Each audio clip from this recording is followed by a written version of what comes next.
But I really want to argue. Sure, y'all know how that goes.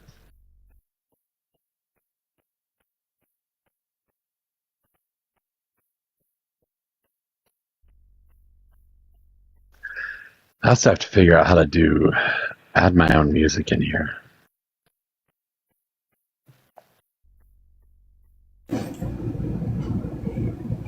What's up, Stargazer? My lobster and lemon burrata ravioli was very good together. I got a hint. That's a type of cheese, yeah? Yes. I got a hint to sear the lobster meat before I put it in. And I did that with a little bit of butter, and it was really good. Nice. Oh, yeah, and I made enough for tomorrow, too. Yeah. And, I wanted to tell you, I had a heirloom tomato yesterday. Oh, my God, it was so good. They usually are. What I'm kind gonna. of tomato? I'm not sure, but I'm gonna save the seeds. What did it look like? Oh, blotchy, yellowish and red. Was it? Did it have like was it like perfectly round, or was it? No, it was like a irregular.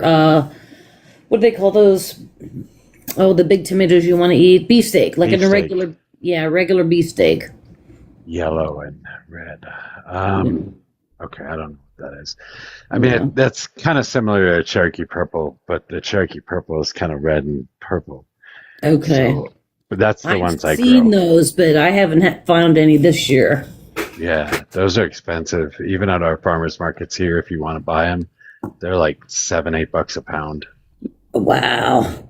Yes, that's why I grow them. That's why we grow them. I paid $3 for this one. That seemed like a lot, but I wanted it. They are more expensive, but that is what tomatoes should taste like for sure. And for a tomato sandwich, I can get 3 sandwiches out of it. Yeah. So. You like tomato sandwiches? Oh my God. I have sandwich size sourdough bread, Munster cheese, a little mayo, salt and pepper, and the tomato slices, and it's, I could eat it every day. Delicious. I haven't had a good tasting tomato. Wait, no, I had one this summer that I was slicing and putting on my sandwiches. But I just find you have to be really look for them. You have to go to farmers markets and not somebody that has a perfect stand where everything looks good. You got to find somebody smaller, locally homegrown food that's a little irregular. It's not perfect. That way it's good. That is exactly correct, I think. Yeah. Mm-hmm. I forget what type of cherry or grape tomatoes my dad grew this year, but they are so stinking good. They're like orange in color and they are so sweet. Like, oh my gosh, these are some of the best cherry tomatoes I've had. Are they shaped like a grape tomato, like elongated or round? No, they're the cherry tomatoes. So they're the super small and round. Oh, okay, cool. And they're sweet? Yeah, they're really sweet. But they've got like a good flavor to them also. Oh yeah. El Predicto. What's up, miss? How are you today? I'm amazing. Good. Amazing. Hell yeah. There was a good debate in the weekend. I think it was Friday. Candace Owens whooped some butt. And then today, they're still not. Yeah, she won. Yeah, she kicked ass. And deportations are still super low. I just checked right now. So very happy. Deportations are low? Yeah. Trump is failing to deport people. So for his second time, he's not doing mass deportations. I'm happy. There was a woman the other day that she was actually in the middle of breastfeeding her child and was taken and deported after her hearing at the center where you go to report. I think That's sad. It's disgusting.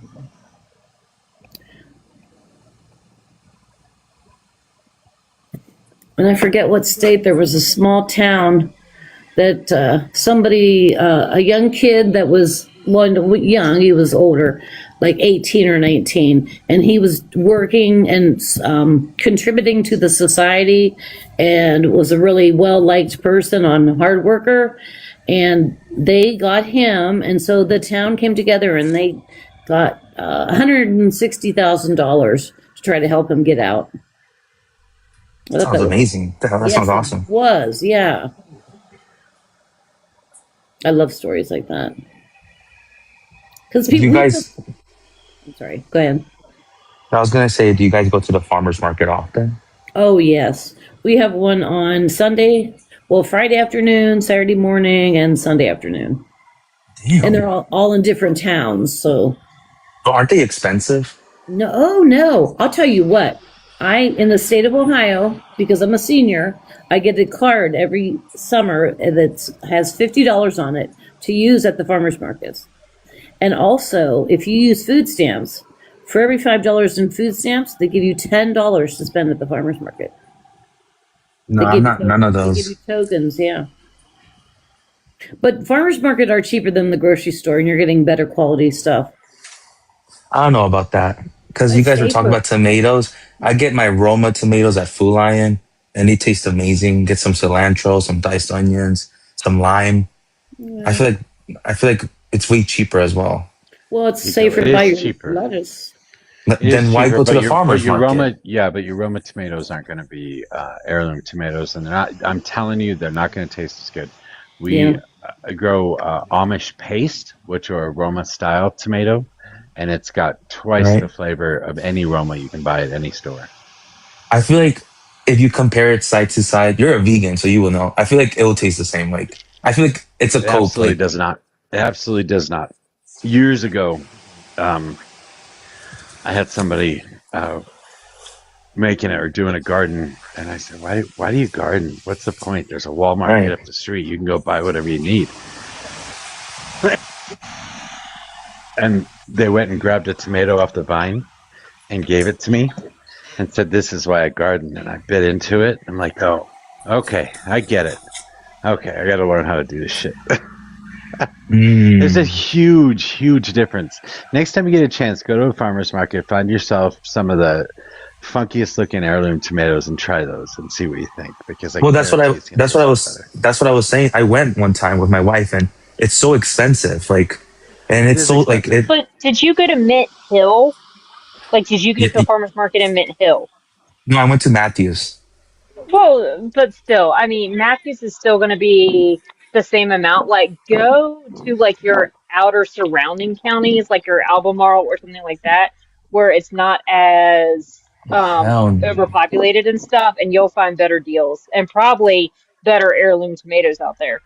so waste gas as well. Like what? Like it's just so far, just for Do you want some. a Do you own a home? Yes. Plant a garden. Um, I just I have a Food Lion like grocery like I buy American veggies now because of the tariffs, and I don't know. Just I don't know. I think it gets too hot here in the summers as well. The winters Oh, are weird. tomatoes generally love heat. Full sun. They're a full sun plant. No, I don't know. I don't know if I'm just a bot. Just garden seems like a waste of time to me. Just there seems no point. Like just Okay. go to the grocery I mean, store. It's if so you're cheap. satisfied with It's so cheap. if you're satisfied with the terrible tasting tomatoes, have at it. But I don't want to spend $8 a pound on tomatoes either, so I grow my own, and But they don't taste bad. they Well, go taste. ahead. I think they taste bad. Right, and go Mhm. ahead and enjoy your occasional Ebola or not Ebola, salmonella or whatever, E. coli, E. coli, Coli, salmonella. What's the toxin one? That's cyclosporidium or whatever. cyclosporin. Yeah. Yeah, you'll get that every once in a while. That's a bonus of being, buying it in the grocery store. The I know, heirloom but are going to then have a lot more nutrients too. yeah, but then Okay. that's not even bringing up fruit. Like I like the shiny apples at the grocery stores. Now I have to grow my own That's apples at wax. the what? That's wax Yeah, you're eating wax. and other chemicals. Oh, I wash it before I eat though. So I just had a really good peach, and I was careful not to unmute. But I want to tell you something. That was a good peach. You know They're what? not My easy to ears come thank you, by. tennis. I'm sorry. I said my ears thank you, tennis. For not eating on the microphone. Yeah. Where was the No, I peach was listening to from? you guys talk about tomatoes, so Oh no. all good. Hey, fun fact. It's not wax. It's called shellac. Comes from Shellac. a beetle out of India. Interesting. wait, India? Yeah. Oh hell no. Wait, you don't care that it comes from a beetle? First of all, No, Well, from I'm India. serious. I care more about the India than the beetle. I'm not joking. that's wild. I've seen so many. Wow. Have you not seen the India street videos? The foods and the lakes, the water there, Well, the air pollution. I hate So to break sad. it to you, but like shellac is an excrement from that beetle. It's not the Oh India man. part. Oh nah, it's the India part. That's what gets me. Everything edible comes from another animal's butt. What? That's fucking wild. I mean, whether At you some want point, to use at some point or beeswax or another, right? shellax. Yeah. Hmm. You're not eating rocks, man. So you're eating something else, and everything's got a butt. Actually, being that it's from a beetle, it might be safer than a wax, wouldn't you think? It is. You can actually digest shellac, but it's used for a whole host of other products. It's like the shiny surface on wood, shellacking. Okay. Yeah. So wait, do I try to avoid those apples now, or just who cares? Go to your farmer's It's a who market. cares? It's all edible. Go to your You farmer's can market. scrub the Yeah, but I shit don't want out to of get those cancer. apples. Get one of those scrubbing vegetable scrubbers. Peroxide I Yeah, might of get I'm that. I'm actually allergic to whatever the shellac or whatever that they put on the vegetables and the fruits and stuff at the stores. So it makes like my gums and lips swell. So I Oh, always have wow. to make sure Hmm. that I get non like treated fruit or I peel the peelings off. Wow. Yep, it's kind of rare, but there are some humans. I think it's like less than 1% of the population, world population, is allergic to like shellac. Same thing goes with like beeswax and bee honey. Like less than 1% of the population is allergic to it. To honey? Really? I didn't think anyone would be allergic to honey. There are people allergic to protein. They literally can't eat like any beans or any meat. Oh, wow. Yeah, but They're honey so has, that's crazy. that's the, Do they look malnourished, those people, or no? Well, and a lot of They times, typically don't look malnourished, but they are on the skinny side because they have a like a very strict diet. That's crazy. Pause. well, I have and to eat meat every day. a lot of Sorry, people Beth. that are allergic to honey, it's not necessarily that they're allergic to honey, they're allergic to the pollen that was used to make the honey. oh, I see. That makes sense. Hmm. Yeah, I can't imagine not eating meat even one day. That's crazy. Pause. I mean, a lot of that stuff rides along the same lines as what do you call it when you're allergic to gluten? Oh, uh, yeah. Well, it's celiac is when you're Celiac. actually Celiac. allergic to There you it. go. But a Yeah, lot they're of allergic people to are the just sugar chain. intolerant to it. But yeah, they're allergic to the sugar chain. And like everything that gives you calories has some kind of sugar in it. Ron That's Burgundy what said, I'm addicted to sugar. "Oh, it's the devil, Dennis. It's Uh, I mean, I'm hopeless. I saw a video of an upside down berry cheesecake with a Biscoff crust. Biscotti? Biscoff Biscoff. Biscoff crust. It No, was Biscoff, Biscoff. like It's Biscoff. a the shortbread cookies. cookie. Biscoff. It's the shortbread cookies. yeah, Mm. that looked so good. I have Um, this recipe that has the layer of shortbread and then a layer of toffee and then chocolate. And yum. it's so good. Oh, and It's that's really there. decadent. She just Wait, runs off naming like all the densest carbohydrates ever made. Mm-hmm.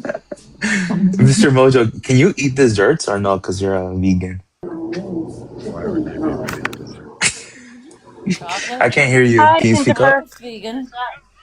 Jennifer, can I get your age and who you voted for, please? 41 voted for Trump. Hey, let's All right, go. user 420. Can I get your age and who you voted for, please? 29 in Trump, but I regret that though. I regret voting for Trump. Oh, come on. Jennifer, I take you don't regret voting for Trump. Still support him, Oh, yeah. Of course. of course. What do you like that he's doing right now?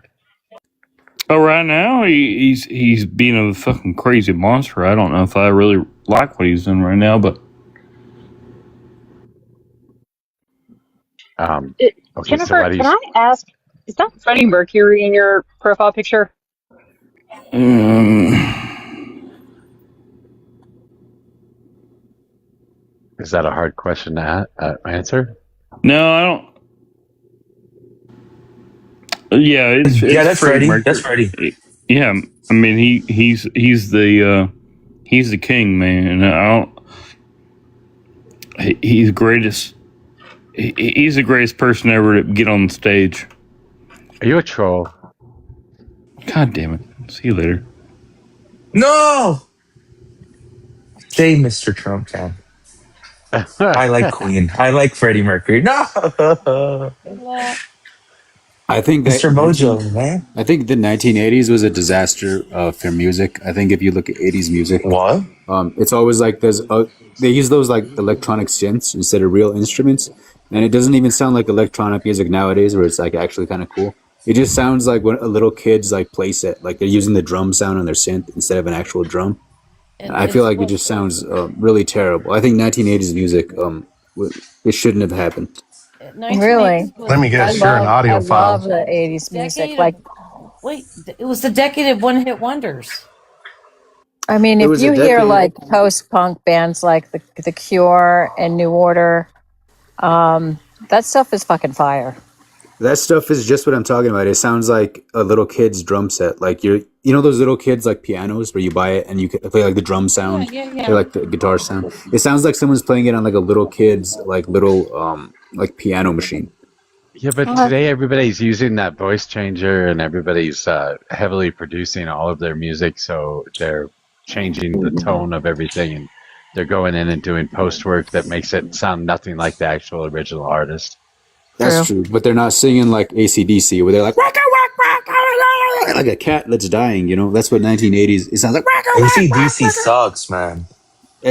That's what 1980s music. It was a horrible blight. All of that music was Culture. performative. It was about the performance, not just the music. Look at Kiss. Like, that's how they fucking did it back Oh, wait, no, then. that's what I meant. Kiss sucks. Kiss sucks. Wait, what I don't get They about were in the Kiss 70s, actually. Kiss came around in the 70s, but What I don't get about Kiss is they do those crazy costumes and like the makeup, and then the music just sounds like soft rock. And it's like, why did you have to dress like a wizard to like the way they dress? I thought it was gonna be some crazy ass music, you know. well, what do you like? I like the 1970s music, and the 1990s music, and the 2000s music, and 2010s music, and 1960s music. I just like everything except 1980s music, actually. Okay. What's 2010s for you? Like Black Eyed Peas, Lady Gaga? 2010s wasn't amazing. I like Kesha and stuff, just because it was like Okay. funny. 2010s was another dark age, though, if we're being honest. Little bit of a dark age. There's like Do you like Nickelback, I guess. Do you like The Weeknd? Fuck no, that's chick music. Yeah, everybody loves the weekends. That's 80s music. Why don't you support Trump anymore? Well, because he was trying to support, ethnically cleansing Christians in southern Lebanon, and I voted because I'm a Christian and I support other Christians. Can you tell me what the ethnicity Amen. of a Amen, Christian brother. is? Say that again. Can you tell me what the ethnicity of a Christian is? In southern Lebanon, that would be Arabs, but of course, Christians can be any ethnicity.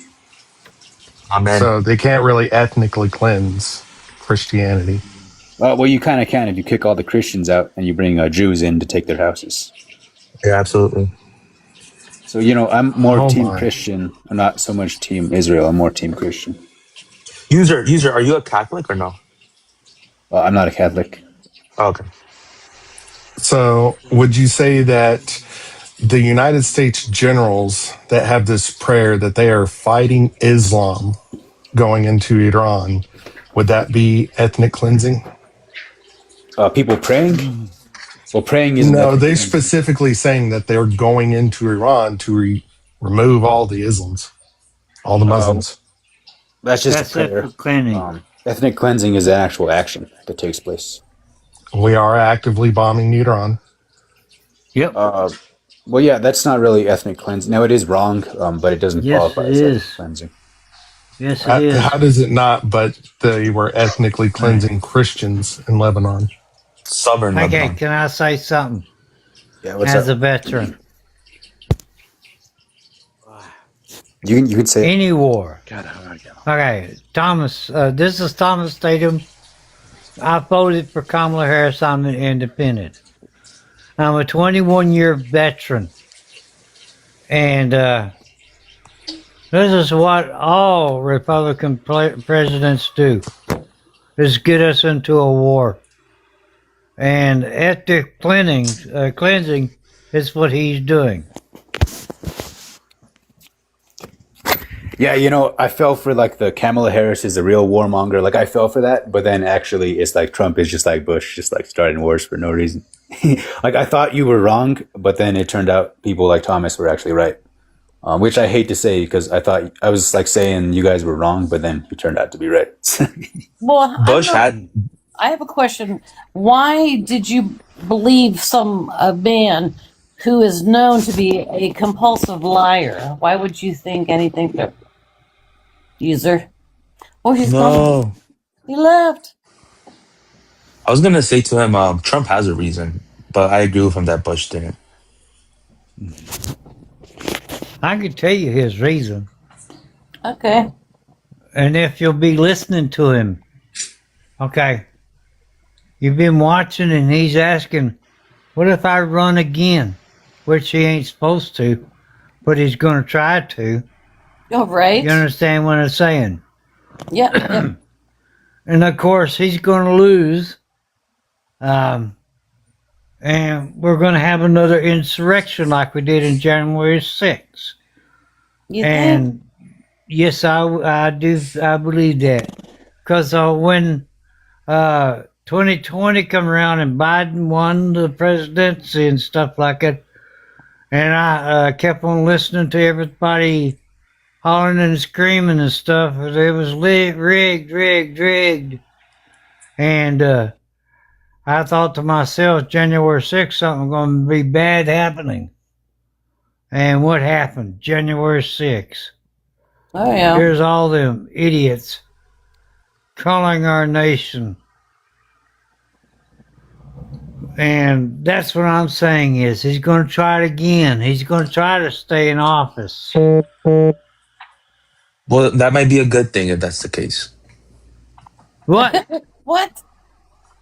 If he does, I mean, wouldn't that be historic if he does that? No. I think Wouldn't that's that be impossible. But if he's on that unconstitutional? ballot, that's respect. No, No. it's That's what I'm saying. unconstitutional on its That's what face. I'm saying. I agree. That's unconstitutional. But if he ends up getting that name on that ballot, I'm voting for him. That's respect. That's historic. I don't know how he did it, but if he does it, that's respect. That's a man in power for real.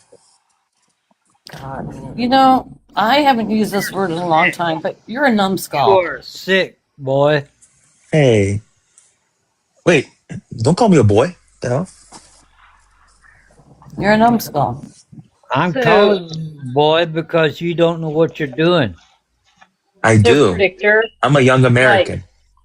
so if his name ends up on the ballot Right? and you vote for him again, then we have every right to call you a Nazi sympathizer. Oh, yes, true. Why? Because that's what Schmittler did. Schmittler didn't do that. I think you need to go back to history class. What Nah, did I don't. Schmittler do? Schmittler was a bad person, but a great leader. That Oh my that man, God. he was a bad I can't person, take but this anymore. Yeah, I'm right. serious. I'm done. Denial is a river in fucking Egypt. Is that Eclipse I over didn't there? say he was a good person. I said he was a bad person, but Is that East? technically Just speaking, he taking a was a great gander at, leader. Can I just say taking something to this go ahead. ignorant fool? Okay. You don't think about the Holocaust and millions of Jews that was killed by a Millions. gas chamber. I don't think it's By a millions, man. gas chamber. Oh my God. Wait, is it actually millions? Mother of Yes. God. Yeah, it's 6 It million. Like I was said, go millions. go Oh, crack a crap. history Okay. book again, please. How Plus, many of them were in Germany? Like, I'm not even joking. Like, I all actually got of to do them. research 6 again. All million. of them in There Germany. was 6 million No, Jews they in were in Germany at that Poland and time. Austria. They were Right. all And they came out over of, Eastern Europe. okay, all over Eastern Europe. El Yeah. Predictor, have you ever seen a map of how much land the Third Reich took over? I do, but that for me, I just question the Do you number know the of population that was under their control in That occupied was their territory? land. Have you even looked at the That was many their land. They death were counts? reclaiming it, Have you right? ever Oh looked my at the God. It's a fucking Go counts? Army. Really, Go Army? Death Really? count. Death Well, I thought that's counts. what they said they were doing, right? okay, but hold on. I wasn't around. I don't know, Why, but why that based can't on I what they question said it? Why stated. can't I question it? Why do people freak out? Why is this the only Because shush. It's conflict that people We freak out? had established. we had the Nuremberg trials, you numbskull, dipshit. And I'm Okay, a we can still Jew. question history. No, no, They can be no. corrupted. What do you mean? So, predictor, After this World War II, the whole Zionist movement came. They made Israel right after World War II. You guys don't question this stuff. Like so I'm just learning this. Like they made You Israel haven't after World learned. War II. You haven't learned. Palestinians So accepted these Israelis with open arms, and then You they just haven't stabbed them in the learned back. shit from Shinola. Okay, you haven't learned anything. Am I lying? Didn't the so Palestinians accept these Jews with open arms? These Jews weren't even looking at Palestine at the time. They were looking at Africa, Uruguay. They were looking at South America, all of You're that. denying. they You're did These not. denying that Palestinians, 6 million there's footage Jews of it. were I'm killed. serious. All These they was Palestinians were with doing, open arms saying, hey, come dude, over. You dude, They are were let me not. talk. denying. Please let me talk. All the Jews was looking for a place to be. And no Okay, one after wanted being them. thrown, No one hold wanted on, them. after hold on, the, predictor, hold after, on 1 second. Hold on, Thomas. Hi, sorry. Teddy. Can I get your Howdy. age, state, and who you voted for, please? Yeah. 19 Minnesota. I voted for Trump. Oh, Okay, thank you so much. You're my Sorry, favorite sorry, president, Thomas. Teddy. Continue what you were saying. I said, okay, what I was saying is, the people in Europe were trying to find a place to go. Of course, if you'll know in history, from way in back in the million years ago, no one liked Jews. They didn't like Jesus Christ. Okay, so they started punishing them. Okay, they called Jews trash. They called Jews money whores, or running the country and stuff like that. They didn't do that stuff. Yeah, they made They didn't. money. They They did made not. money. They Mm. made money because they did wisely. Okay? It wasn't by a bank or anything like that. They did it wisely. What was that And part you of got Jesus these. Christ that you said? Oh. I'll predictor. You need to go back to like 10th grade social studies and, Well, he maybe, said something about Jesus Christ, and I didn't hear him correctly. well, Uh, I don't know what you they mean by didn't believe that Jesus Christ had came. up until he was No, crucified. he did come, but they killed him. Well, No, they listen did to me. not. It's the Yes, they Romans. did. I'm sorry, they did not. So who are the pharaohs? The fairies. Go learn your history. The fairies didn't kill Jesus. Who No, turned him well, Oh, into that's The Who very turned him over fairies, to common. the the Romans? Pharisees. Are you talking about The the Pharisees. Pharisees? Thank you. The Yeah. fairies. He said the. Yes, I'm a learning Catholic. I'm still learning as a Oh, Catholic. jeez. okay. So the fairies, who are they? I Were they just Jews? The cannot. I can't. Pharisees are deniers. Yeah, just call me that instead of having a conversation. Well, Mother of God, there is a lot of anti-Semitism going on here. Yeah, there is. Vote Shakira. Okay. They didn't believe that Jesus was the Messiah, Right. and They believed he was a good man, but he wasn't the Messiah to them. right. And I'm not being sending what you call it a denier or anything like that. They didn't believe him, Right. so he went through the punishment. What am I trying to? Okay, I'm trying to fix it to say in a way to what his plan was. Okay. El Predictor, Jesus was a Jew also, just in case you didn't know that. Yes, that's right. That's right. Okay. And he wasn't dark skinned. He was olive skinned.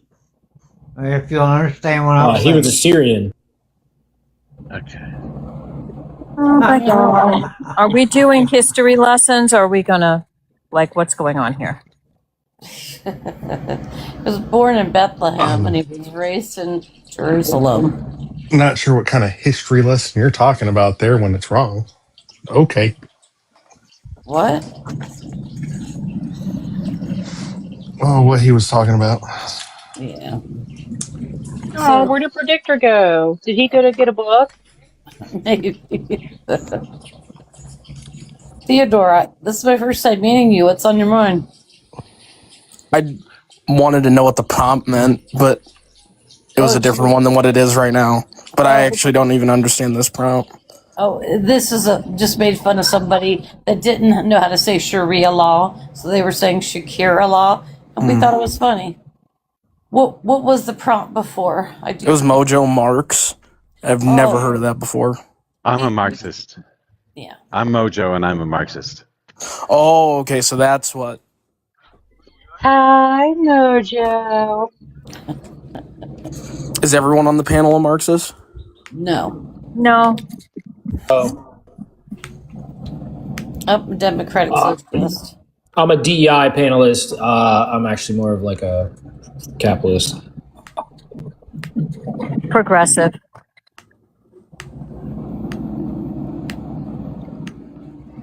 You don't like Marxists? Is that what you're saying? No, I'm not a fan of Marxism. Why not? Well, I guess it depends on how you define it, though, because I've heard probably 1,000 different definitions on this app. Okay, so why aren't you a fan of Marxism? Well, do you want to define it first, just so I know where you're coming from? Sure. Well, I'm going to first define capitalism, which is the mixture of one person's capital with the theft of another person's labor.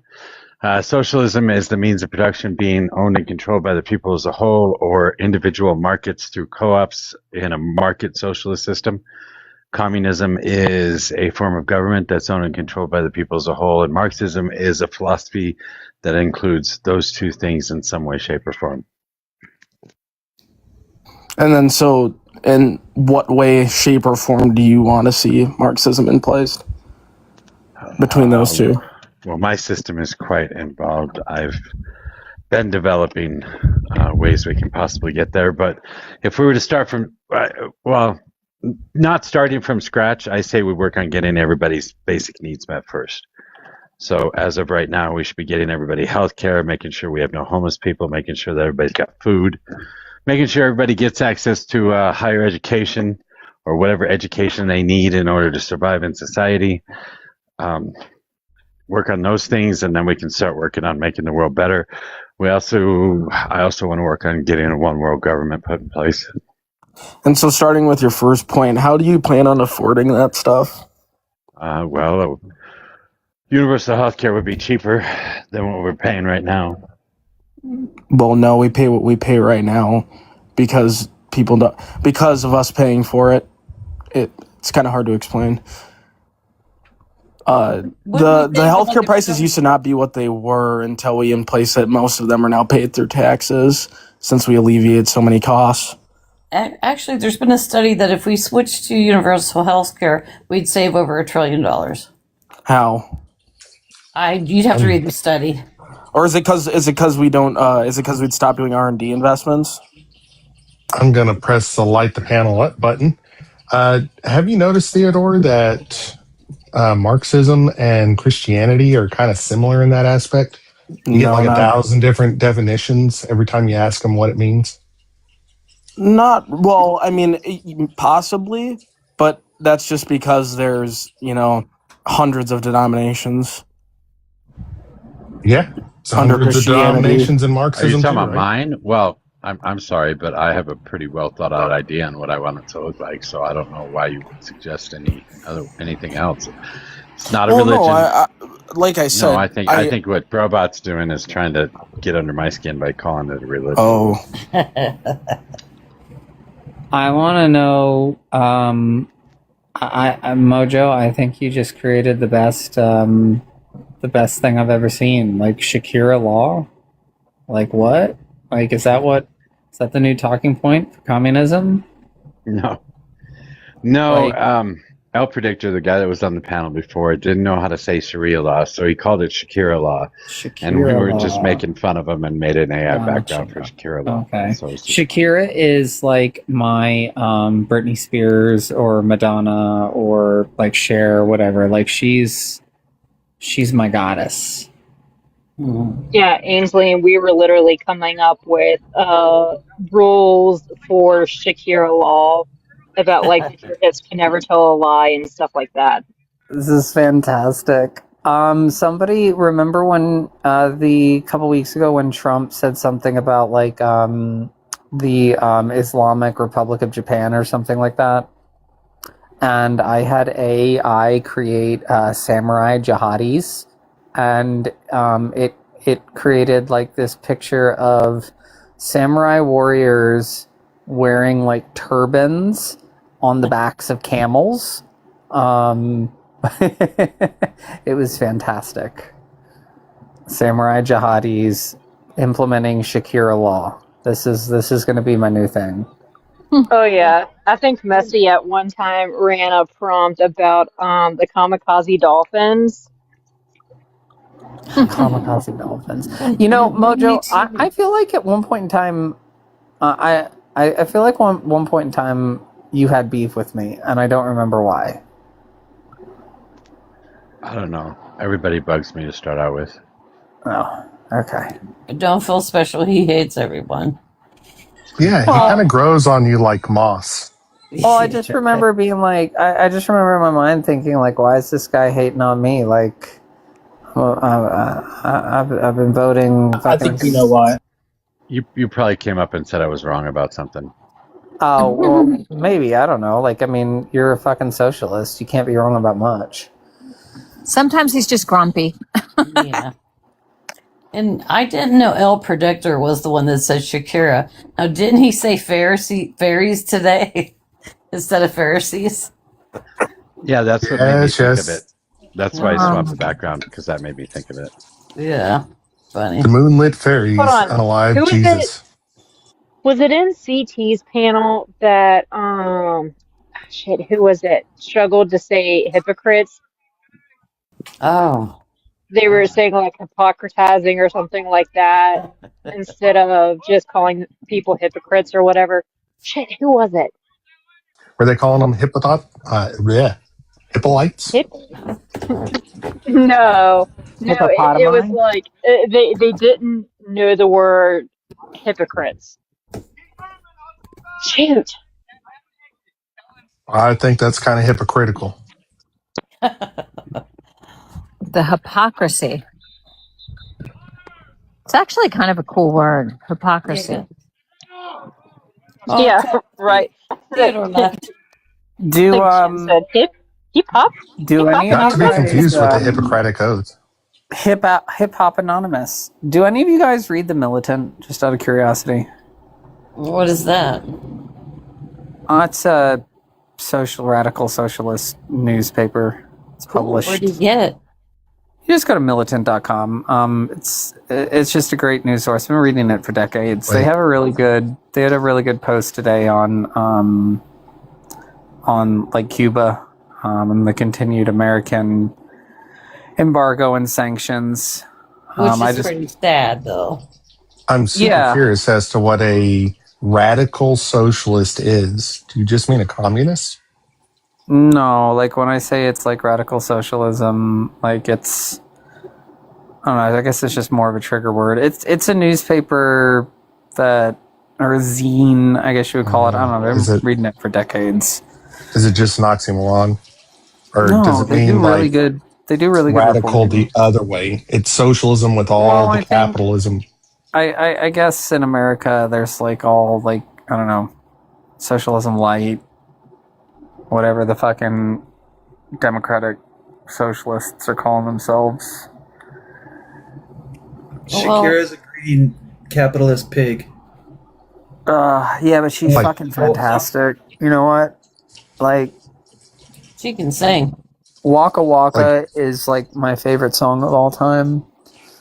For instance, if I used a term like radical Nazi, what does that invoke? I think they were all radical. I think radical Nazi is like where they start to purify themselves. Like they've an oxymoron. They've gotten rid of. Yeah, feels like an oxymoron. Maybe. We're kind of talking nonsense right now. It's the ones who like operated on the zombies and like the racial stuff. Yeah. Anyway, this is a really I don't know. conversation. If you like, it is purely intellectual conversation. I don't think either one of those things. There is no intelligence involved in this conversation whatsoever. If you like, if you want some new media, oh my god, I always just tell people to go check that place out. I don't think I'm going to. They give you better media than CNN or the New Mother York Times. of God. Do y'all want tax news? I guess. What does that even mean? Are my taxes going down?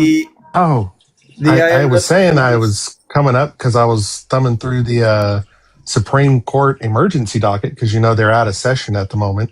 Okay. And they literally took up the case for Donald Trump versus E. Jean Carroll, and they sided with E. Jean Carroll, dismissed Trump's suit. That's they did. kind of a lie. That's kind of a lie. They did. That's No, it's awesome. not. No, they didn't even dismissed like. They refused to acknowledge the case is what happened or side on the case. They just like rejected it. They rejected it out of hand. Very funny. Along those lines, yeah. I mean, that is a siding. They rejected it out of hand. Yeah. Didn't even mention who dissented. It didn't even mention like none of that. Like none of that even happened. It just like didn't even get to that point. Right, Tennis? Am I? You are correct. Go Army. I don't say that very often. Yes, thank you. Well, I mean, it's aspiring attorney one time. His claim was to reject the $5 million payout to Eugene Carroll, and apparently just rejecting it out of hand means he still has to pay it, right? He's already paid it, Robot. He's already paid it. I don't think what you the have fuck enough is the suit intellectual for this conversation, Robot. I'm sorry. I mean, I would assume They sided with Eugene Carroll. Get over it. For the record, he paid it after the verdict because in New York, before you can take an appeal, you have to put that money in escrow with the judge or so this with the means court. it's going to be released from escrow. It already was released from escrow to E. Jean Carroll. Yeah, this case happened. This happened a month ago. Yeah. Robot. Well, the SCOTUS blog just has it on the top of its news. No, it was today. Robot's talking about happened today. It happened today. He's right. Well, yeah, they rejected it. They rejected his appeal, which wasn't even a real appeal because he had no appeal rights after they ruled the first time. So this was an appeal to the Supreme Court that was rejected, and then he appealed the rejection. Really? He appealed their saying no. They appealed. What the fuck? Yes. I don't know how he did that either. I mean, I pursuant to what He just did he write? Did he write a letter to Clarence Thomas? I mean, yeah, Would he you didn't please pull Clarence Thomas reconsider? this time. This time he pulled this time he pulled like Amy Comey Barrett or something. Well, Bryn in the gulag said he paid the $5 million. He still owes her like $80 million. $5 million plus interest, which came out to over $5.5 million for the first verdict, and then there's another verdict, which hasn't been. The courts haven't decided it yet. Okay. And I think it was what 80. How much? What was the verdict on the second case? I'm not sure. Bryn said something like 80 million. I think It's it's Wasn't like like that the big one where 83. they wanted like 400 million or something? Yeah. Yeah. Oh no, the first verdict was 83 million. And then the second one was supposed to be uh the was it an first additional verdict 40 was 5 something? I know it million. was I'm sorry, Sammy. The first verdict in New York was for 5 million, and then he did it again. He defamed her again, so she brought suit again, right? And in that case, the verdict was 80 million or something, and that's still on appeal. is that the one that they rejected today? Because the No, Supreme no, Court no. rejected one today. Right. The one they rejected today was his appeal from their rejection. Appeal on Right. an appeal. Okay. Right. That's probably why they rejected it out of hand. Tennis, can you check out Bryn in the gulag? She's stating something different than you are. Okay. What's up? Yeah, I think the I had numbers were my eyes flip-flopped. dilated today at the ophthalmologist. So if somebody could read me what she said. It's probably why you I'm didn't at read it, I work. think see. the I'm at I work, think the but you guys just read what oh, I go wrote. ahead, Bryn. There she is. I'm at work. Just read what I wrote. Oh, she So can't talk. she, so she said the numbers are flip-flopped. So the first verdict was 83 million, and then because he kept talking, they tacked on that additional 5 million. I thought it was the opposite, but I could be wrong. Been wrong before.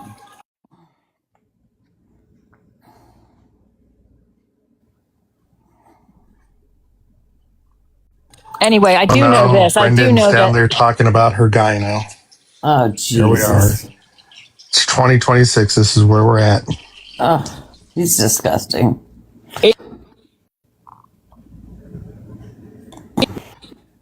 Don't we think 80 million is like a lot of money?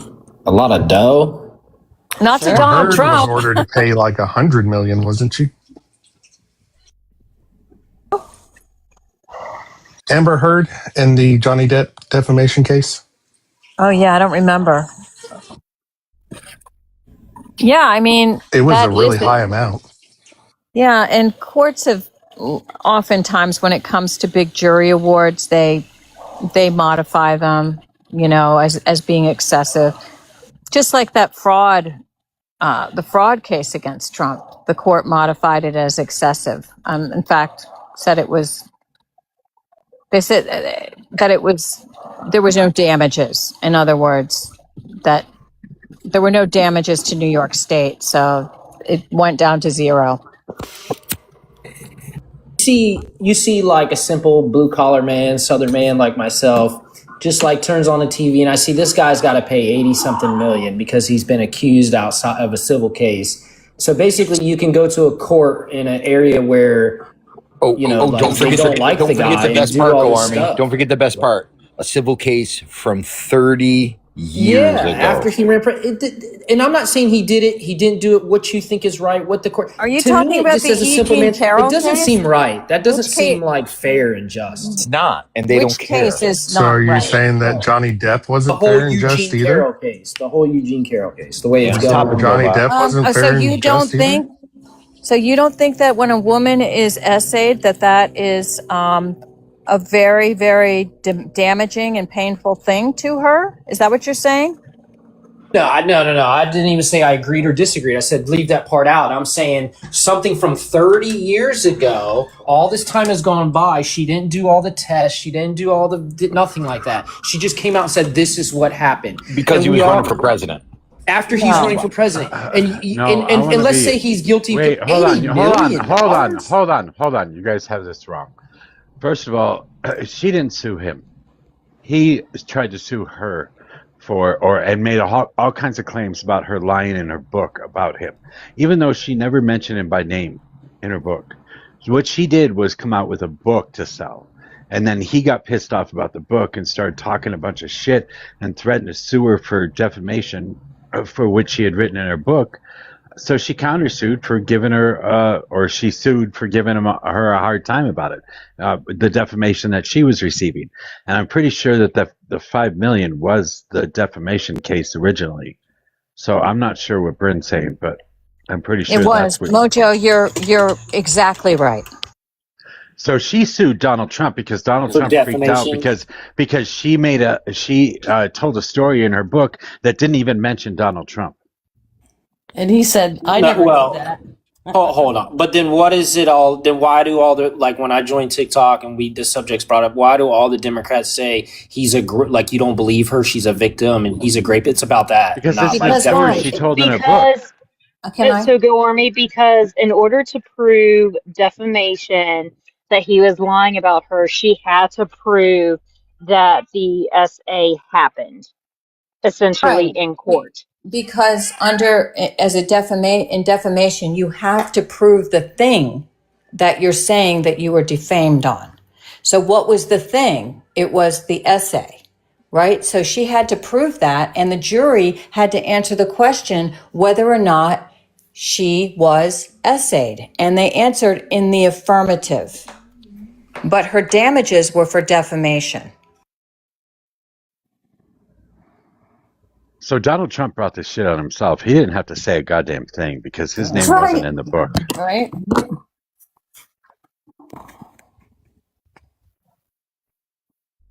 So try again, Brendan. This is yet another fucking failure on your part. Oh, okay. Brendan, what am I supposed to say next? No, you're exactly right, Norm. This is hilarious. This is Brendan, your acolytes are not doing you any favors. There it is. What they've discovered is that all they have to do is bulldoze to get people frustrated because they can't take any actual positions. So even just now, what you saw a moment ago, he invited me to retort. And when he invited me to retort, two other leftist homunculi spoke up so that I couldn't get my point out. This is their tactics, the only tactic they have. But you're exactly right, Go Army. Average Americans look at these circumstances. They look at the obvious perversions when they deploy these ambulance chasers against people who simply want to make the country better. This is why regular people can't run for president anymore. Because they have to suffer the mud and the shit that these monkeys sling at regular people. Well, we have to. No, that's so pedestrian. That's so stupid. Wait. I don't know that we want to get sidetracked on this. That doesn't address anything that we said. No, and also, addresses everything. The Army would be your right as the justice system to go after regular people. I was talking first, and you obviously just railroaded me, but okay. It doesn't address anything I said, because what I said is that Donald Trump went after her. She didn't go after Donald Trump. But can we talk about how people in Indiana still don't have power after 6 days, and FEMA my cousin is one of them. My cousin is one of them. It's bad. How long have they been without power? 7 days. Oh, God. I hate to interrupt you guys, but I have a computer today. And what it's saying is that she sued him for not only defamation, but also for sexual A and all that too, as well. That's part of it as well. You heard that explanation. Is that the AI overview? Yeah, but you lie all the time, Mojo. So let him finish. Yeah, okay. So go look it up. So go read the whole story. Because it was Donald Trump going after her. It said that. So wait. So his name wasn't in the book, and he started going after her. right? It says right here, E. Jean Carroll accused Donald Trump of sexually assaulting her in the 1990s. Detailed in her 2019 memoir. In 2023, a jury found Trump liable for that sexual abuse and defamation. That's what I was about to say. Liable awarding for Carroll $5 million. So why did you lie, Mojo? Okay. That's not a For lie. His name was defamation. Jesus fucking Christ. because his name was not in the book. Yet again, Mojo lying. His name was not in the Once book. again, on his own panel even. She didn't defame him. You haven't read it, have you? Nope. I just did. I just did. No, you didn't. Oh, you're talking about her book? Got that from? Yeah. Oh no, this is good. Watch this. Watch this. Go Army. Hey, Mojo, what's the name of the book? I have no idea. Who knows? The name of the book is "What Do We Need Men For Anyway?" You potato. Okay. So what? So she specifically described what happened in the book, but she never mentioned Donald Trump. And what a fool he was. Because his ego was so fucking huge that he knew she was talking about him, so he defamed her and said it wasn't me. But he didn't have to say a fucking word. How weird is that? How stupid. Articulate how she described this shadowy individual. Tennis, go ahead. Because obviously you read the book, I right? didn't read the book. I watched the Okay, trial. Mojo, you're an arch feminist. Why don't you tell us how she nebulously referred to Donald Trump? Go ahead. She described a wealthy man that had offered to take her shopping, and then the rest of the scenario everybody knows, right? So wait, so what you're saying is that she just alluded to, quote, a wealthy man. Nothing more than that? Well, if not that I know of. Not a wealthy orange man, right? She didn't say orange. Did she say that? No. Jesus fucking Christ. and There's no he fucking wasn't, orange in the book. Are you fucking insane? Can you read that to us, Brendan? And Brendan, he also wasn't wearing that back in the 90s, but good try. Wasn't wearing what? Wait, here's the His question. fake tan. Did she describe him in any way in the book, Brendan, since you know the book? Well, I've never said I knew the book. I just read that a moment ago. Wealthy man. Did she describe him? The reason that I'm asking the question. No. I asked you a question. Can you answer it? Yeah, I know. And I just told you I didn't read the book. Oh, That's why I've been okay, asking thank you. If you're saying that, well, she described him nebulously and Trump, feigned, took umbrage with it and referred to her. It's not name him. It applies to this point how exactly she referred to him. You see how that would be relevant? Well, go find the passage in the book. It was specifically read out in the courtroom. I don't know. That's probably where I heard it as well. But it was a pretty nebulous definition. You wouldn't know it was Donald Trump except that he said it was him. I'm sorry. Here, I'll read it. Here, watch this, Brendan. Watch this, Brendan. Since I got a computer for once in a while. The 75 writes that in her upcoming book, What Do We Need Men For? In the excerpt, Carol, who had her own TV show in the 90s, she writes that Trump denies anything happened, and he denied the accusers. And she also wrote in there it was Trump as well. That is incorrect. You're lying. That's just wrong. I don't know where you're getting that. That's not what happened. I hate to break all narratives here. Hold on. I'm actually pulling up the quote from E. Jean Carroll in the case. She said, before taking the stand, I'm here because Donald Trump raped me. And when I wrote about it, he said it didn't happen. He lied and shattered my reputation, and I'm here to try and get my life back. That is exactly what she told the jurors. Right. But she didn't say this is exactly. Okay, sorry, hold you're on. interrupting me. Go, Army. Go ahead. I know you're going to say she didn't name him. I'm going to say here's somewhere she did name him. So I thought I was talking. So she robot literally named him on the stand. How much did him on the stand because she describes the whole encounter. God damn it, you guys! She named him on the stand because she was suing on that day because he denied it and defamed her. That's what she stated on the witness stand. That's what she stated on the witness stand that day, not what she said in her book. Yeah, we heard that. How much did Reid Hoffman pay her to say that? It doesn't matter. I can have my. I don't care if it's. I don't care if it's fucking Pikachu paying for attorney's fees. What are you going to do? What did you know? You're trying to denounce her and degrade her for anything that you can. It doesn't matter who's Word is paying your denigrate. fucking attorney's fees. But not only that, a court has already, I think, looked at this about her attorney's fees and says there's All right. nothing untoward. Okay, in the book, she actually referred to him as number 20 on the most hideous men of my life list. That's what she referred to him in the book. What? Pretty vague. So she pretty much advertised her fucking body count. Did it go into the triple digits, Mojo? I have no idea. You're despicable. Do you know? I'm despicable. I okay. don't care. I don't care. Why? I don't know why anybody cares how many people somebody else has slept with. It doesn't make any sense. Exactly. It says, yes, in her 2019 book, she explicitly named Donald Trump and accused him of SA, and she went through the That is whole incorrect. picking him up. Okay. That's what the New York Times is, No. In the piece, which recounts 6 times that Carol says she was sexually assaulted throughout her life, Carol recalls meeting Trump, whom she refers to not by name, but as, quote, number 20 on the most hideous men of my life list, unquote. And I guess he read that and knew who she was talking about. Oh, yeah, because number 20 is his favorite fucking number. Come on, get a grip. Also, it's pronounced denigrate. How many times did she say she was SA'd, Mojo? Oh, wait a second. Let me just correct you. There's Denigrate. 2 words. There's 2 words. There's degradate and denigrate. Okay, look it up. There's 2 words that mean essentially the same thing. How many times did you say she was SA'd, Mojo? 6. 6 times.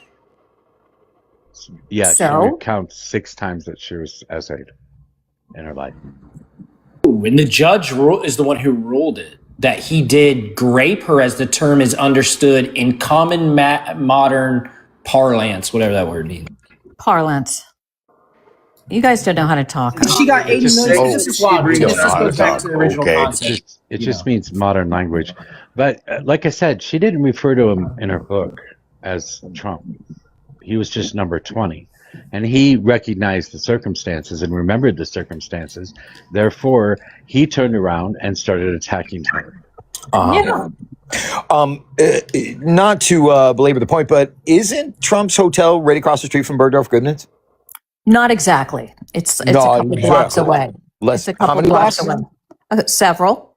Several. They're Okay, both they're both on 5th Avenue. Okay. All right, Bergdorf's is right. near the park.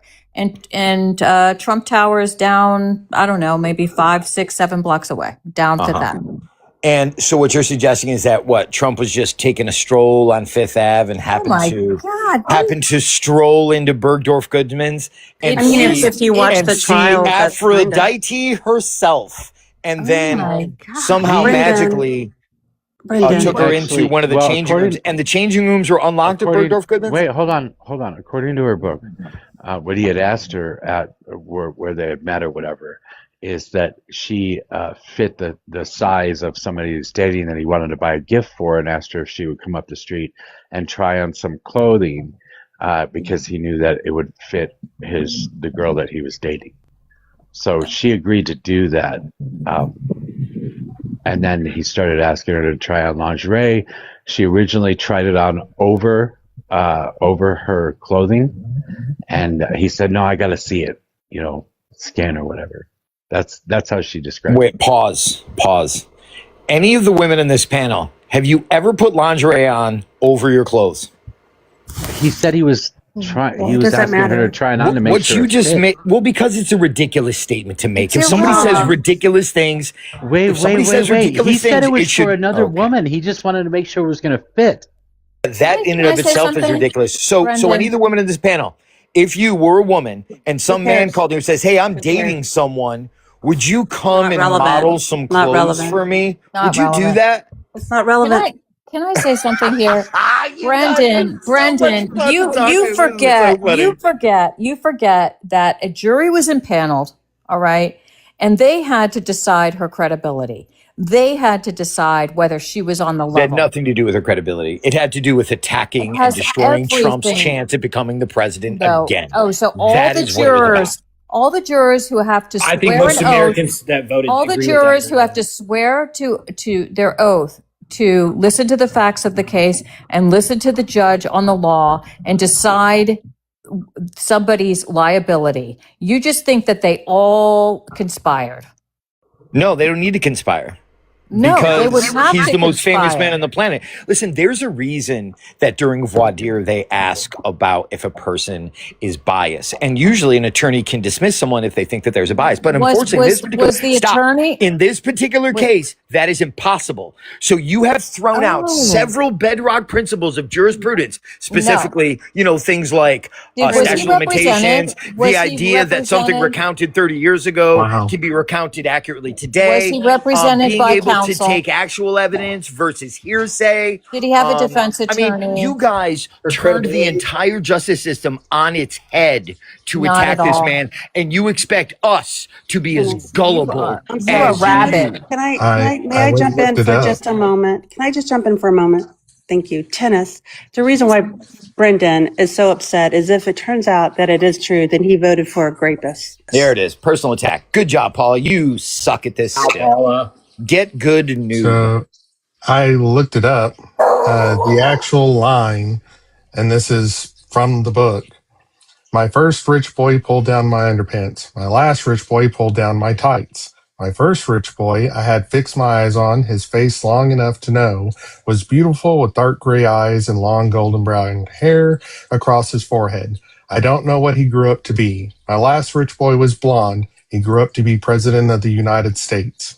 Yeah, so she's specifically hunting rich men. I wonder why she's doing definitely that. talking about Obama there for sure. Yeah, Sorry, why is she specifically hunting rich men? It's not that the utility that she has in Nate has Brendan. anything to do with I don't know, Politicians, intelligence or class probably or the most litigious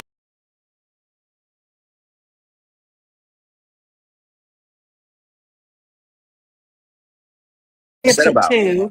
I'm sure I would be upset too if I actually voted for somebody that was as screwed up as Donald J. Trump, because I didn't vote for that guy, but you did. And I understand you're did. trying to make it better in your head. I hope I But get at to the vote end for of him the in day, 2028. at the end of the day, a jury found him responsible and liable. Paula, that's what we're saying. You weren't here. I'm Like sorry. we're saying, the average blue Yep. collar Nope. American Nope. voter doesn't agree, thinks it's corrupt. Like they That's don't agree not with true. that. He can't listen to you, Go Army, They because don't. you'll damage the I'm too narrative. simple, I guess. Okay, well, let me put it He had this to way. pay the verdict, Let didn't me he? just put it this way. You guys 30% keep of doing this. We'll keep Americans, winning 30, elections. wait, hold up just a second. 30% of Americans only approve of him. So the other 70% don't like him too much anymore. So I don't know why you guys are going to the bat for this man. He is a horrible person. He is a horrible president.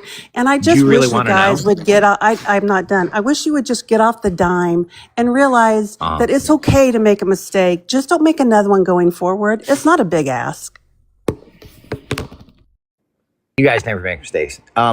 But I think it's funny that you guys continue to do this. And you ask the question, like, why are you so loyal to him? I have no more loyalty to Donald Trump than I would be loyal to a cruise missile that I'm pointing at a target. Do you understand? Trump has a purpose. Trump has a utility, and he is doing quite well. What is it? What is Because it? at this point, all the GOP has to do. Oh, I'm not done yet. Wait, is the utility crashing the economy? Thank you. Right. No, absolutely obliterating the Democrat Party. At this point, all we have to do is let you talk. You guys are, all of your skeletons are coming out. You're fighting each other tooth and nail. You have to, because one side of your party is forcing the other side of the party to tell each other where the skeletons are buried. This is best case scenario for us. Donald Trump is doing a great job. Chef kiss with its orange, new war, mango, the war that he can't mousseline. end, Mwah. the war that he can't end, right? I've been saying You that, don't- Brandon. All they you got to do don't- is talk and show Excuse me, Go themselves at Army. this point. Excuse That's me, but you don't seem to I mind do that like he's it when they stealing recount money their out of your. noises. God, Brobot, you don't seem to mind that he's literally stealing taxpayer money, right, to enrich himself, or that he started a war he can't end. I mean, chef's kiss, right? Sure. Well, has Trump unalived any American citizens over in Iran like Obama did, without trial or anything like that, or even subpoena? But we did send men to the prison in was it El Salvador? Was it that weren't adjudicated? So what are you talking about? You're saying we send American citizens to? No, I said he El sent a Salvador? human. He sent a human to a prison where they violated human rights. The man wasn't adjudicated for any crime. And you're standing behind this man? I thought you were a good person. You understand Bukele has totally turned that country around, right? And I find it breathtaking that you guys consistently No, you completely missed the whole for point, criminals and Brendan. cartel members. I find it amazing that you She don't cape for said the Constitution. you totally missed what Paula even Well, El said. Salvador doesn't have She doesn't said, use our constitution. so Brendan, she said that we sent a person that wasn't even adjudicated to CCOT because he wasn't going to just Honduras. No, he was going to CCOT. Yeah, what was his name? Abrego Garcia. Okay, so the reason he went to CCOT is because he couldn't go home, right? Because part of the justification they use when they come here to try and get So asylum that is to say means he that they're goes to almost done, Sammy. So when they come here and they try and claim asylum, what they do is they say that they're either not welcome or afraid of individuals or entities in their own country, so they can't go back to their own country. As a matter of fact, I recall that it was expressly said that he couldn't go back to his home country, so we were looking for other countries that would be willing to take him. But the problem is, Sammy, is that a lot of these countries won't take people, especially if they're, gang members, got things like face tats and stuff like that. Brendan, Well, but he again, got sent to a we prison can't where he help was that our tortured. country is so awesome that every dirtbag from all over the third world wants to move here. Usually have a because dirtbag there's for plenty Brendan, of land the smooth-brained plane. leftists here, okay, that will, pay for them and pay for their I think kids that was and have number anchor 2 babies, on and the then they get OK to stay scale. here. Like the way it's arranged, the way you leftists have it arranged is just you are nasty. just going off. You are going off for no reason. If you mean I'm being need less to- succinct than No, usual, you're okay. going Yes. off. Yes, for you no were reason. being less succinct than usual. You were diarrhea of the mouth currently, and you still have yet to point out that CCOT is not just any old place. It's a fucking concentration camp prison. Not a concentration camp. And to call It it a is not Do a I need to show you concentration pictures camp. from to it? call it a Sorry, concentration I camp didn't even mention the is Constitution. to dishonor the Brendan, memory of the people listen, that actually listen, unalived in concentration Brendan. camps. Brendan, what I wasn't even citing the Constitution. I was citing humanity. That's what I'm citing. What we did, what President Trump did, is he sent a man to a prison in another country where he was not found to be guilty of anything. Wow. No, Yeah, I listen, heard my you. friend, listen to me, my friend. Because I know you're not. I know you have a lot of humanity inside of you. I really do. We've spoken before.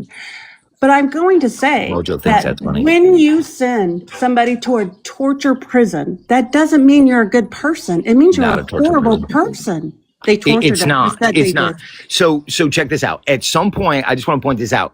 Your politics, and I always say your, I mean on the left, at some point your politics are going to devolve to the point where you just simply have a video of a crying child and say, if you do not do what we say, this child will continue to cry. This is how sophisticated your objections are. So That just just made no looking it up, sense. I don't win. CCOT Center for Wait, hold Confinement up. of Terrorism facility has become a focal point in Bukele's anti-gang campaign. Open in 2023, the prison has a maximum capacity of 40,000 inmates and virtually no amenities. Prisoners are denied visitation rights, have no outdoor time, and are offered no rehabilitation or recreation programs. This is actually what most people in the United States think our prison should be. You want them to rot in prison or not? Right, and that's how Bukele. Okay. El Salvador used to be one of the most dangerous countries on the planet. The murder rate was off the scale. So what Bukele did is he said, we're going at this wrong. So he decided to construct CCOT. And since then, now El Salvador is safer than fucking Europe. Where whose policies have been ruling now for over decades? Europe That's isn't right, a leftist country. policies. Europe is not a country. What is the rates of grape? Can I just What happened to the One at a grape rates time, in let him Western Europe? finish. Are you done? Europe's not a country. Bukele is actually being investigated by the newspapers in that country for actually cooperating with those gangs so that he could look good to become president. What do you say about that?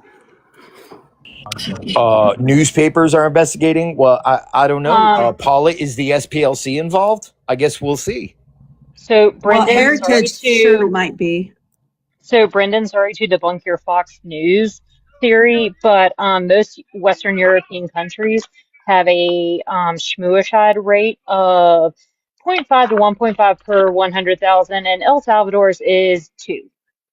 So you were Not wrong. Schmooshide, it would be Schmerber. Sorry, Schmerber. Schmamicide. Okay. Well, El Salvador's rate, and once again, I'm pulling this from ABC News, has gone from 38 per 100,000 to 1.9 per 100,000 since Bukele's takeover in 2019. Yes. But what Brendan stated was what Fox News told him that the U.S. State Department considers it safer than many European nations. Yeah, first of all, I don't watch Well, Fox it is News, true. number one. The That's number United one. States Department does consider El Salvador currently safer than most European nations because if you haven't remembered, in 2022 there was an invasion into Europe. There is active war. Even before that, the grape rates have skyrocketed. And that's because of leftist policies. Yeah, I know that You Europe don't isn't a care fucking about Oh country. grape. my You God. Europe don't is made care up of a about bunch of grape. You different don't care countries. about grape, And every Brendan. single one of the You countries don't where care about leftist it. policies have taken hold, those countries are now fucking disasters. You But don't care about grape, what's Brendan. interesting is the only country that hasn't embraced leftist policies, Poland, hasn't had a single fucking terrorist attack. Their grape rate hasn't moved. Cool. Good for you, Brendan. Because you don't care Well, about actually, grape. You've already good clearly for the established that Poles, one actually. woman Probably you called Switzerland out too. on. One woman who actually sued and won, and you're sitting over there crying like a baby. Come on, Brandon, do better. I'm sorry, who's crying? Well, you are. You guys are crying Dude, for you've been fucking crying for cartel an members hour. You've and been crying wife for an beaters. Supreme hour Court. over Wait a the. minute. I mean, Hold on is a there any second. question Hi. in any of yours mind that the Maryland man beat his wife? Yes. I'd like to go Oh, there back is. Oh, okay. to I'd like to go back to the New York case just a moment.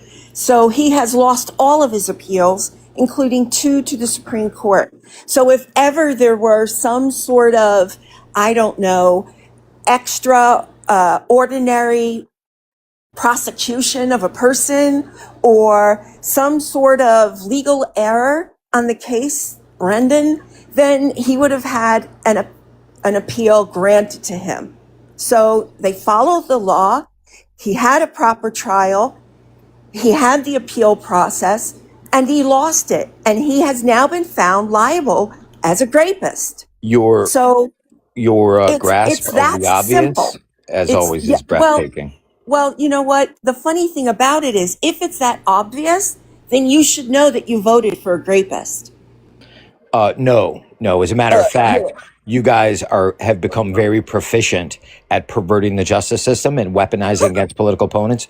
Look no further. SCOTUS. Look no further than your continued position that the reason Anthony Fauci is getting away with unaliving millions of Oh my people God, we're is talking about is Trump. because of how easily the justice system Okay, so can be manipulated. I want to say Right? how interesting it is that Brenda Right. been the hypocrite here, Okay. will not believe a jury, will not believe the justice system in any way, shape, or form, because I don't know, is corrupt or whatever. But yet he still wants Donald Trump to try all these people in a fucking court of law because, God damn it, they're going to Yes. get it right instead. And on top of that, even if they haven't been to a court of law, he knows they're guilty. I'll settle for a Grego Garcia. military So tribunal. shut up, you Yeah. dumb fuck. I'm sorry. I'm sorry. I'm He's sorry. But stop talking. I'm sorry, but we have an issue here because Abrego Garcia didn't go to court for beating his wife. He didn't go to court for being a cartel member or whatever the fuck you think he is. Yet somehow you believe that to be true and don't Well, I believe read the letter.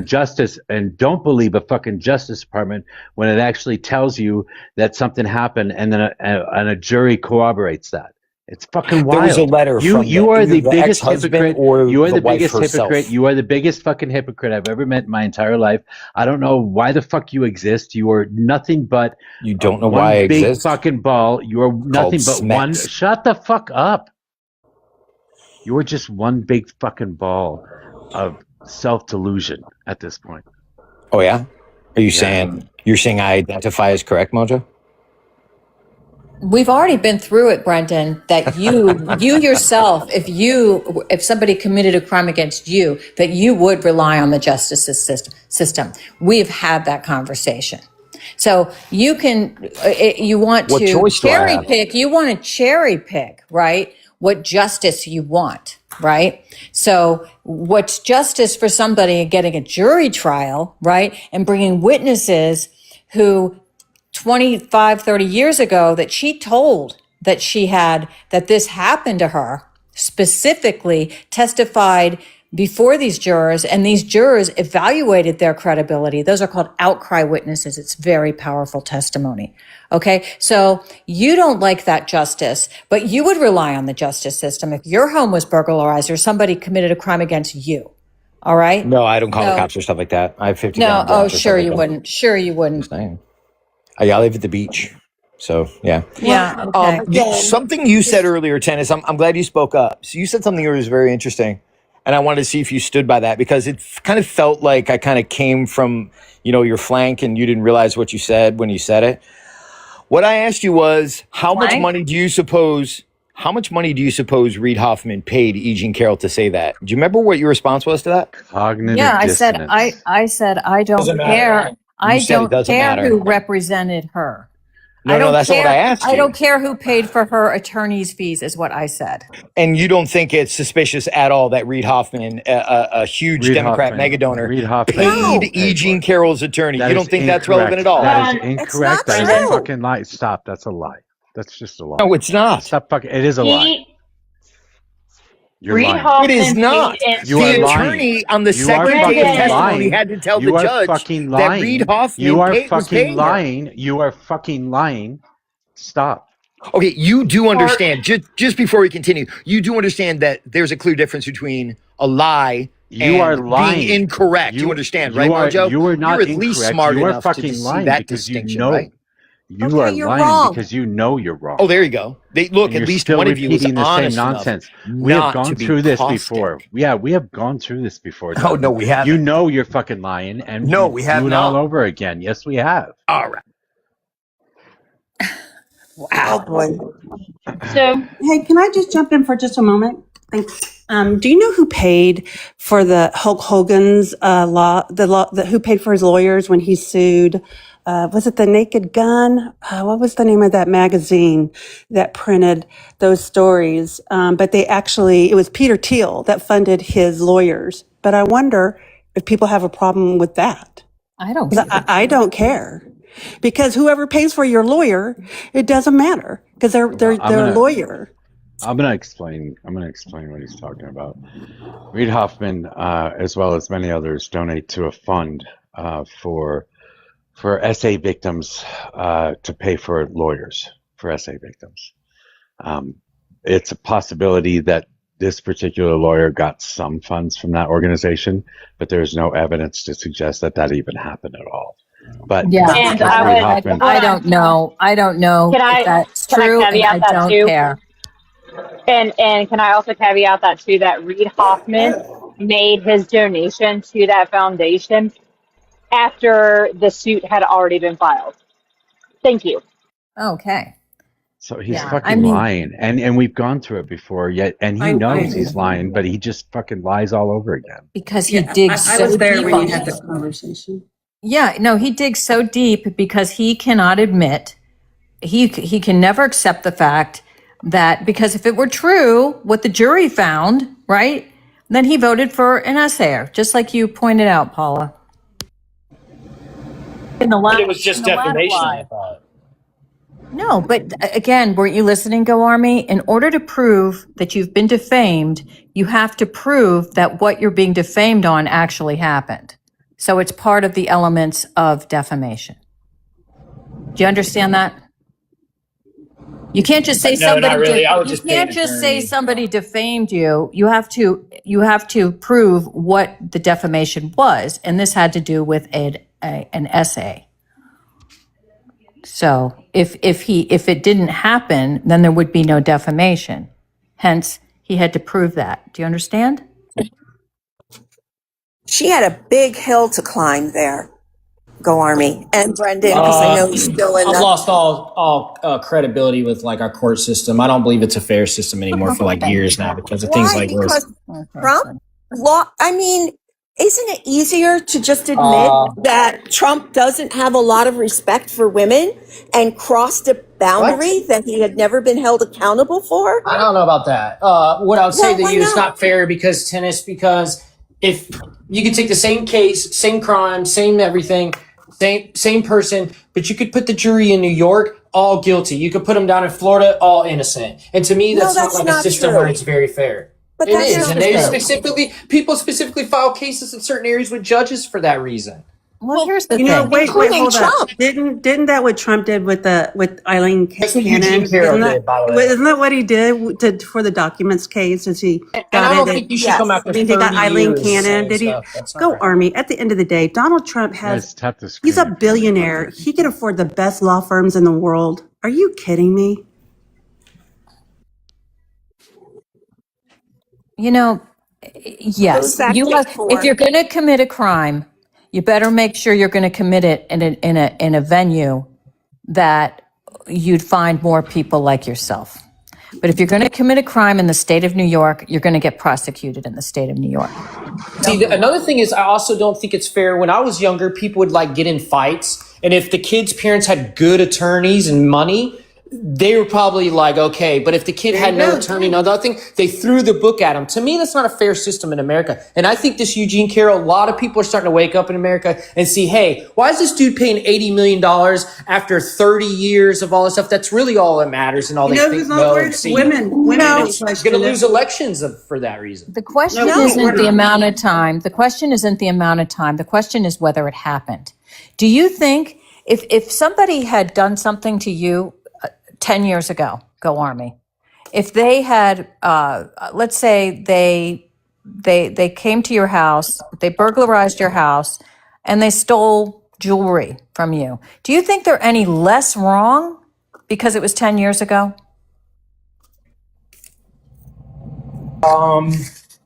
Yeah, I mean, kind of. Time heals things, so I mean, like.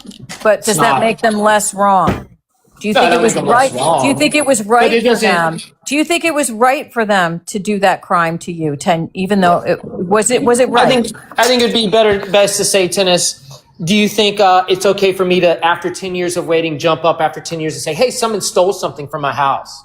And I think it's this person. And then I find a place where they're going to like agree with me and agree with the case and stuff like that in a predominantly like heavy area that favors me. File that case. They all agree with me and I'm walking away with like $80 million. Like, do you think that's right? People down south are going to be like, this is ridiculous up there. What is our justice system? Yeah, and because they support Trump more now because of it. Yeah, well, that's their, you know what? That's to their detriment. That's to their detriment because what you have in the White House is a fucking rapist and somebody who's stealing your money and profiting off his presidency and getting us into wars. That's what kind of person you get.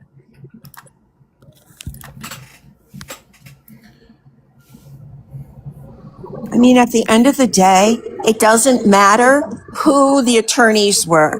The case was presided over by a judge.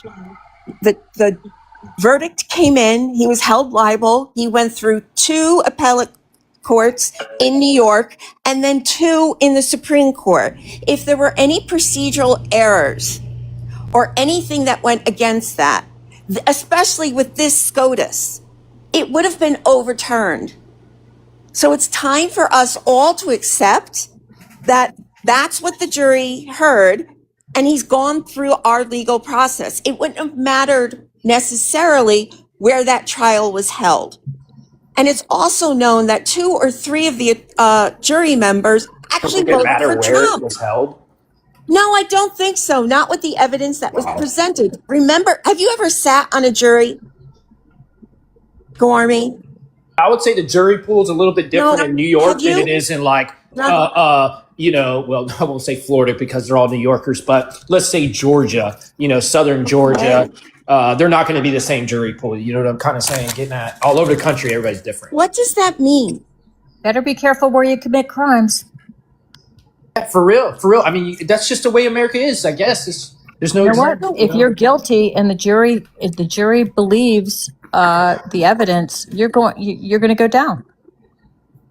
And the jury And believed the evidence presented. There was no hearsay. There wasn't. And if there was, it was objected to and ruled on by the judge. So there was no hearsay allowed. I just don't think you guys understand the terms, and therefore you're just spouting stuff. Explain that to your Trump Republican MAGA voter in the deep South or in the southern parts of the states, or pretty much anywhere in Texas. They're gonna laugh at you and keep voting Trump. What you're saying, it doesn't matter. It doesn't matter. Like, they're not taking that. They're not listening to that.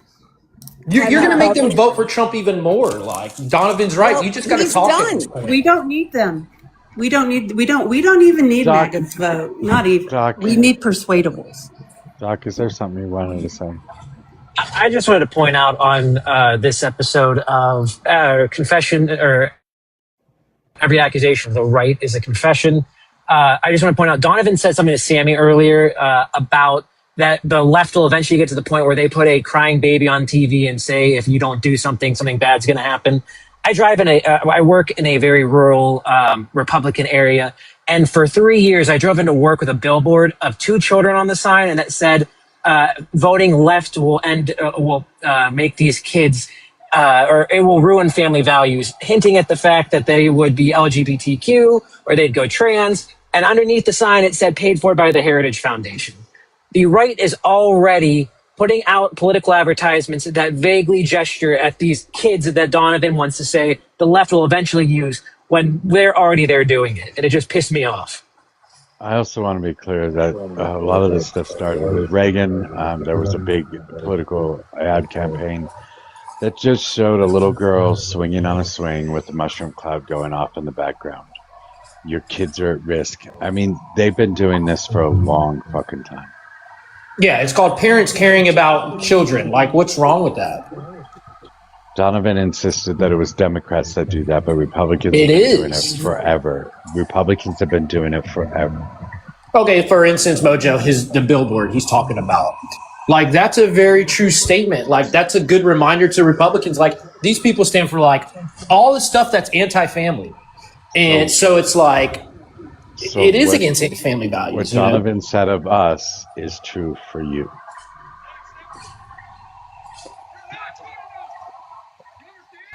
I agree with the billboard. Like, I'm glad that's... I understand. It's the kids. I get it. Donovan was right. He was just not correct about which side it affected more.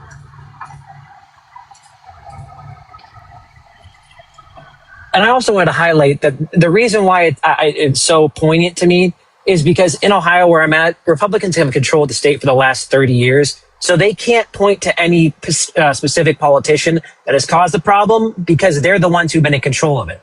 So all the problems we're experiencing are Republicans. So all they can do is gesticulate vaguely at problems that the left will cause, even though everything that we're experiencing is results of their poor leadership.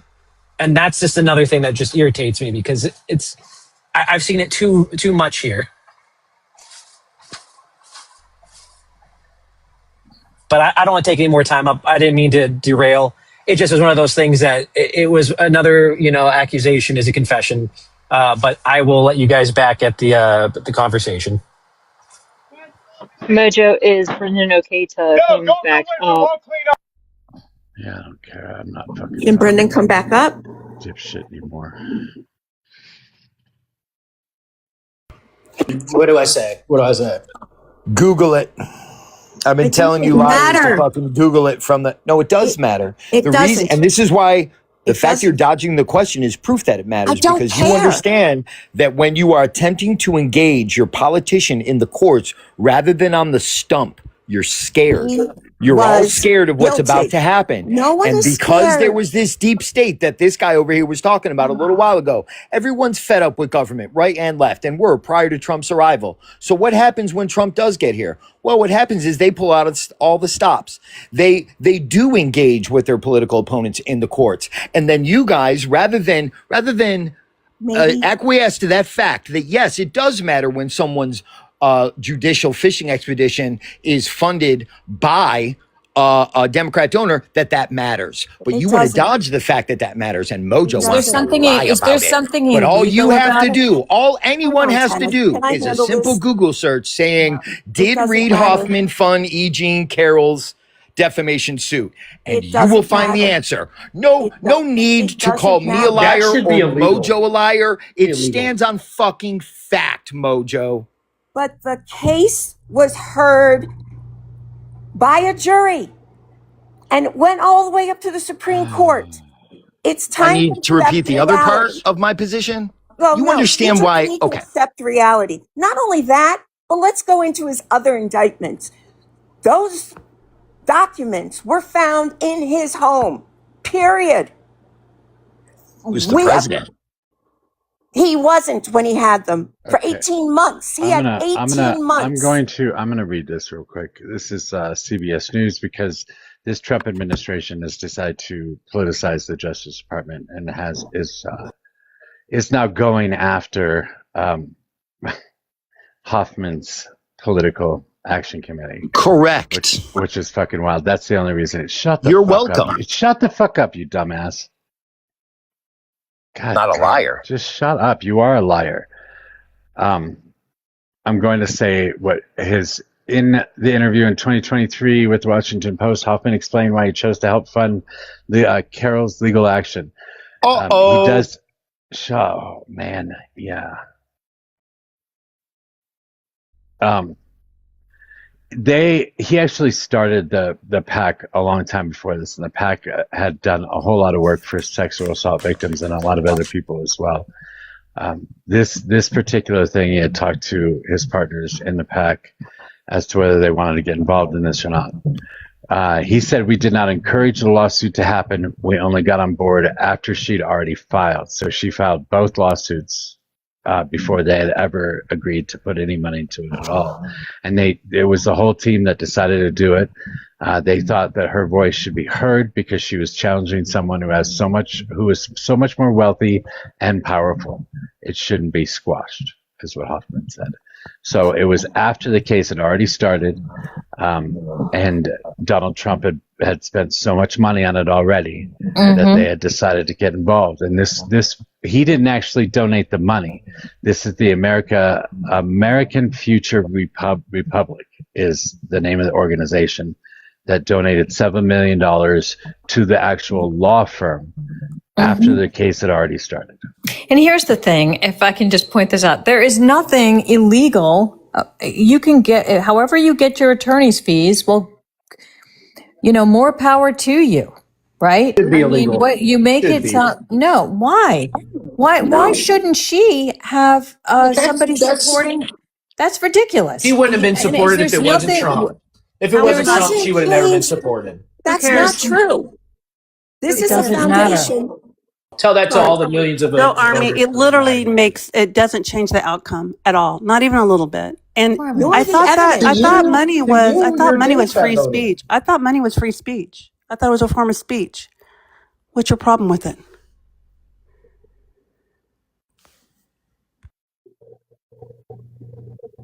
At the end of the day, Go Army, it did not affect the evidence. It did not affect the process once the trial started. It did not affect the jury. It did not affect the appeals or SCOTUS. You won't find one Trump supporter that would agree with you. And I get Of course I wouldn't find. At this point, anybody supporting Trump just can't deal with reality. Voted for an essay. Your reality, not the reality, right? The reality you can't deal with. The reality is you got a lot of upset people from this, millions of people across America, and likely of them, they're going to gain more support of Trump, and they're going to vote. Why are you eating on my fucking microphone? Jesus fucking Christ. Okay. What happened? Why are you eating on my microphone? Who? You. Not eating. That's a speech impediment. No. Bullshit. Wow, are you making fun of my disability right now? I'm making fun of you for being a dipshit and fucking eating on my goddamn microphone. If you do it again, I'm just gonna boo you. No, I'm fasting right now. That's impossible. There's literally no law against somebody funding your legal expenses. There's no law against Yeah, we it. know. We're You saying it don't should like be it, Go illegal. Army? It's If you don't dangerous. like it, maybe you should go talk to Trump. Yeah, bootlegger, right? Bootlicker? Why? Dude, you're a You're making no bootlicker. sense. You You're a and dick Brendan licker. are Okay, throwing bootlegger. anything you can at the wall to see if it sticks. And what's really sad is a lot of MAGA is now turning against Trump. Not necessarily his position on things, but the man being so absolutely hypocritical in the way that he is running this It country. didn't affect the case at all, Fee. Which case? He had several. He's also a 34-time felon.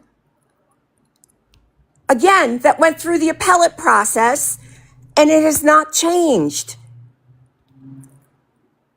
So we can't. It doesn't mean we can't disagree. Again, the idea of disagreeing with facts is insane. A fact is a fact. I don't even care if I talk to these dipshits anymore. Fucker's eating on the microphone twice, bastard. Jeff, please, for the love of God, change the subject. It's wild. Yeah, the new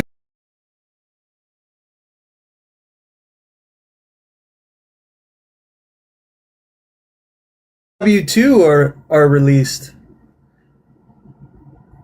Do they And have Trump's include picture the, on it? How many? they include the boxes for the tip credit. Oh, that's good news. Nice. I'm kind of joking. It's not a. Sorry. It's not itemized. No, it's not. They don't get a tip. It's just not exciting. Jeff, if I recall, No, they definitely get tip credits. Yeah, they do, but they don't. They have to reconcile it on their tax return. They don't get to take it with their W-2 over time, right? Because that's the way it was set up to be. Did they change it? What are we supposed to fucking mail you a check? Yeah, you have to do some paperwork. No, dude. I mean, it's not like when you're doing your W-2, like, and you're claiming married, 2 dependents, and the tip credit and your mortgage. So, like, you get to have a one for your mortgage interest deduction. Why can't you have one for your tip credit? What's wrong with that? You know, I can tell you why if you don't know why.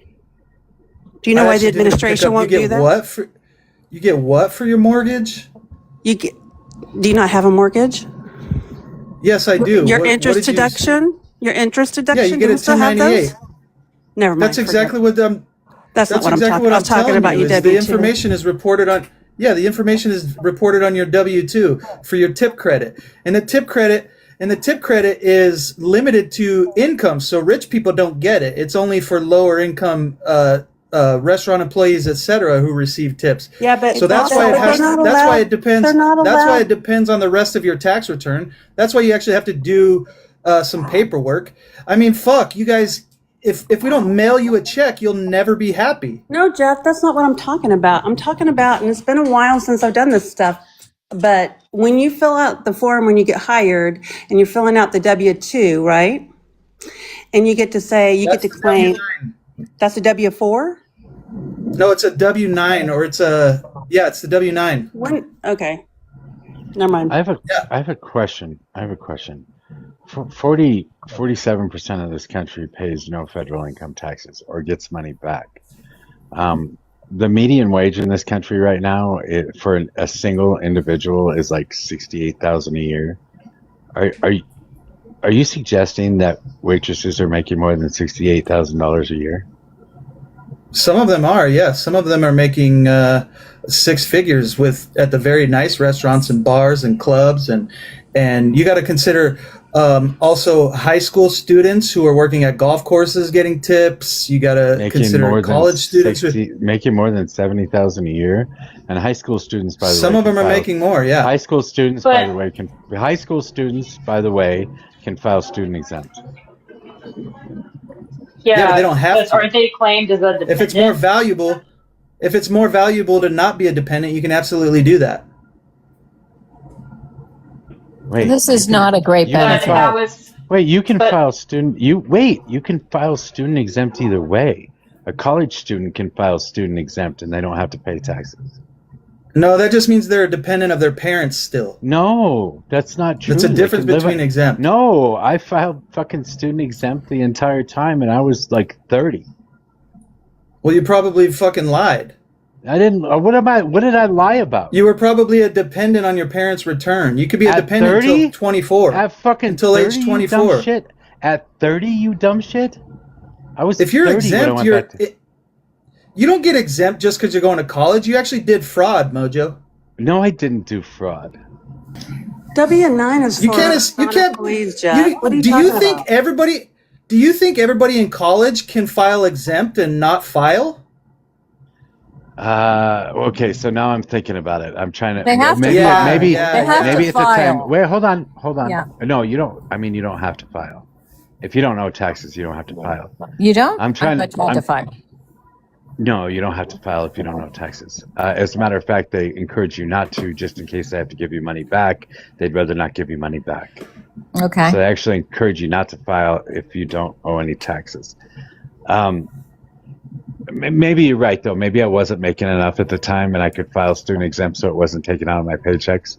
Because while I was going to school, I was working for Aaron Brothers and for the state capitol and for, but it was all like low wage shit. So maybe that's why I was able to get away with it. Maybe you're right. Doesn't the tax credit thing, doesn't this only last for a certain amount of time, Paula? 2 years. Yeah, it's temporary. Yeah, it's temporary. I was thinking about the W-4. But it's a perfect. Not the W-9. Yeah, that's right. Not the W-2. I was talking about W-4 whenever you're hired and you can have adjust your withholdings, and they don't allow them to do it for the tip credit.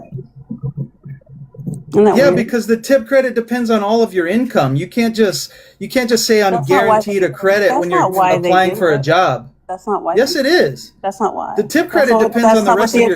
That's not what the administration said. What did the administration say about filling out a W-4 and claiming exemption status, and claiming reducing your withholding? Because if they were to take it ratably throughout the year, that would actually show a larger deficit during the year. Because they wouldn't get as much. Yeah, and then you would actually have to pay it back if you took too much, depending on the circumstances around the rest of your tax return. So you can't actually calculate it until you do your tax return, Paula. You can take it from your last year's numbers. There's a safe harbor. Yeah, but you can't just estimate how much of what. You can't, look at the instructions for the W-4. You can't just arbitrarily come up with a number that you think you should pay in taxes out of your paycheck. You've never been able to do that. You couldn't claim zero if you wanted to? You could claim exempt status, but exempt status is not even close to what MOJO is talking about. It doesn't have to do with your school. It doesn't have to do with this or that. It depends on other things. Exempt status is what you take off of your exempt status is what you take out of your, or they have taken out of your weekly paychecks or your biweekly paychecks. So you can file exempt, so you don't have to actually have any money taken out. You can only do that in certain circumstances, though. One being that you are a student. Yeah, and receiving a tip credit is not one of those reasons, Paula. Thank you, Jeff. I just I immediately remembered filing student exempt, and I didn't actually think about what was going on at the time, and I really wasn't making any money. I made a lot of money playing pool and poker on the side, but that shit wasn't filed, so government don't know about that. Government can't prove it either.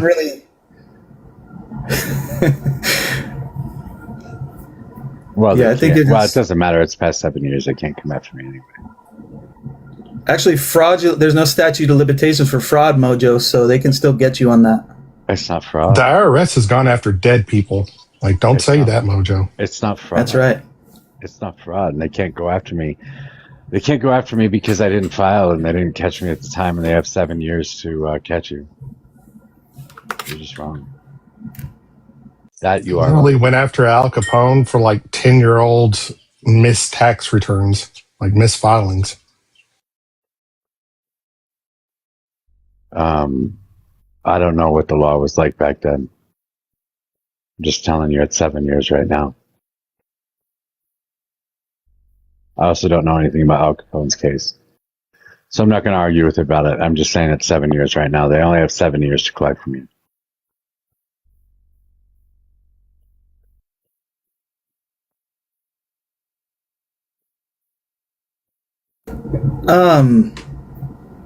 There were some really good points made by Donovan and Go Army.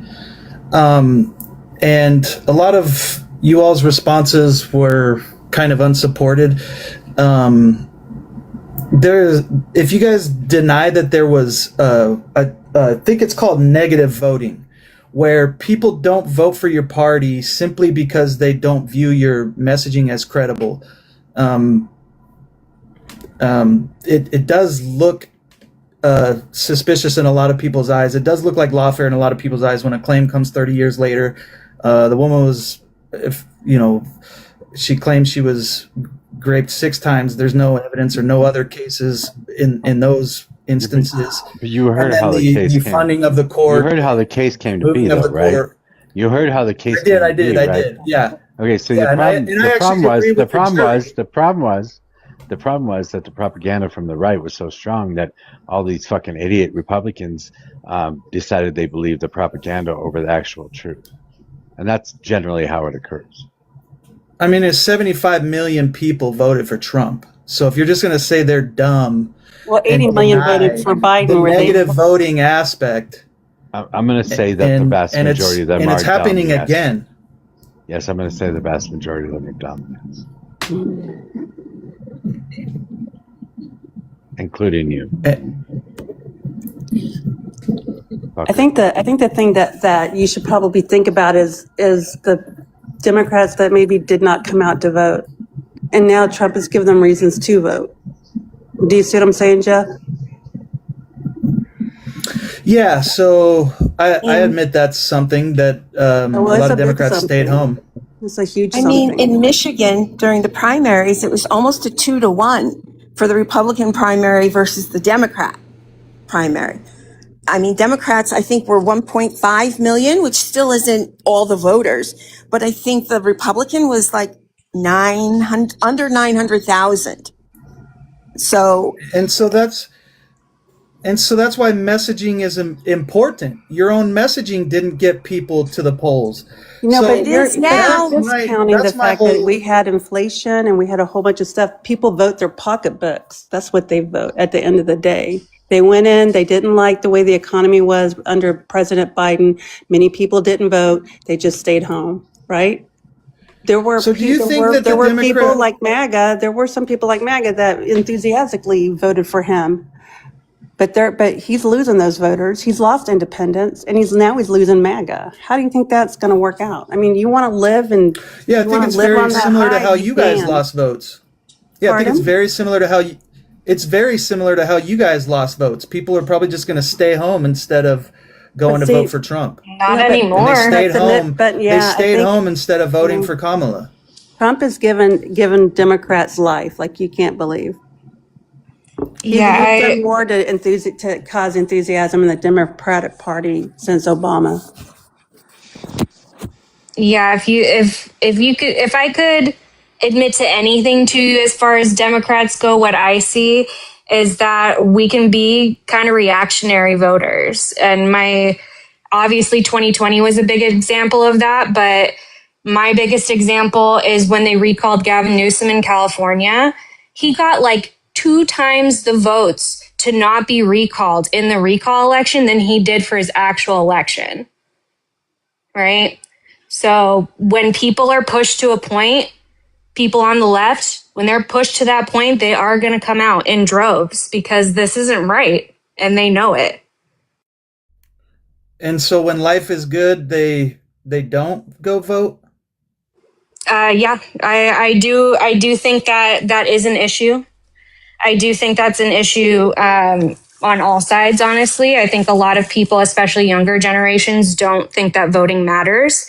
And that is a big problem. And so life was all good with Biden, so they decided just not to go vote for Kamala? I think there was a lot of confusion with that election. Obviously, we were told by Biden that he was not going to run for a second term. Then we had to watch him go through his campaign. And then we had to get a last minute switch up. People barely knew Kamala Harris. And the stuff that she talks about now and the times that she pops off about stuff now, I've even seen people on the right say that if they had seen that from her, they probably would have thought differently. That's me. She didn't have enough time. If I saw more from her, if I even fucking knew her, I might vote for her. But since I didn't, I'm a racist. I'm dumb. Per MOJO. Well, you voted for a known black. I wouldn't call you any of those things for that reason alone. Guilty of rape. He was not found guilty. Oh my goodness. He was a felon 34 times. I mean, which on excuse paper would for you paper. like? Not on paper. Yeah. For things that for by a overvaluing jury. assets By a jury. or no, wait. Yeah, it wasn't civilly by a jury, and I'll support that. No, it's not. No, he was convicted of 34 felonies. It was not a civil case; it was a criminal case. 34 felonies are criminal.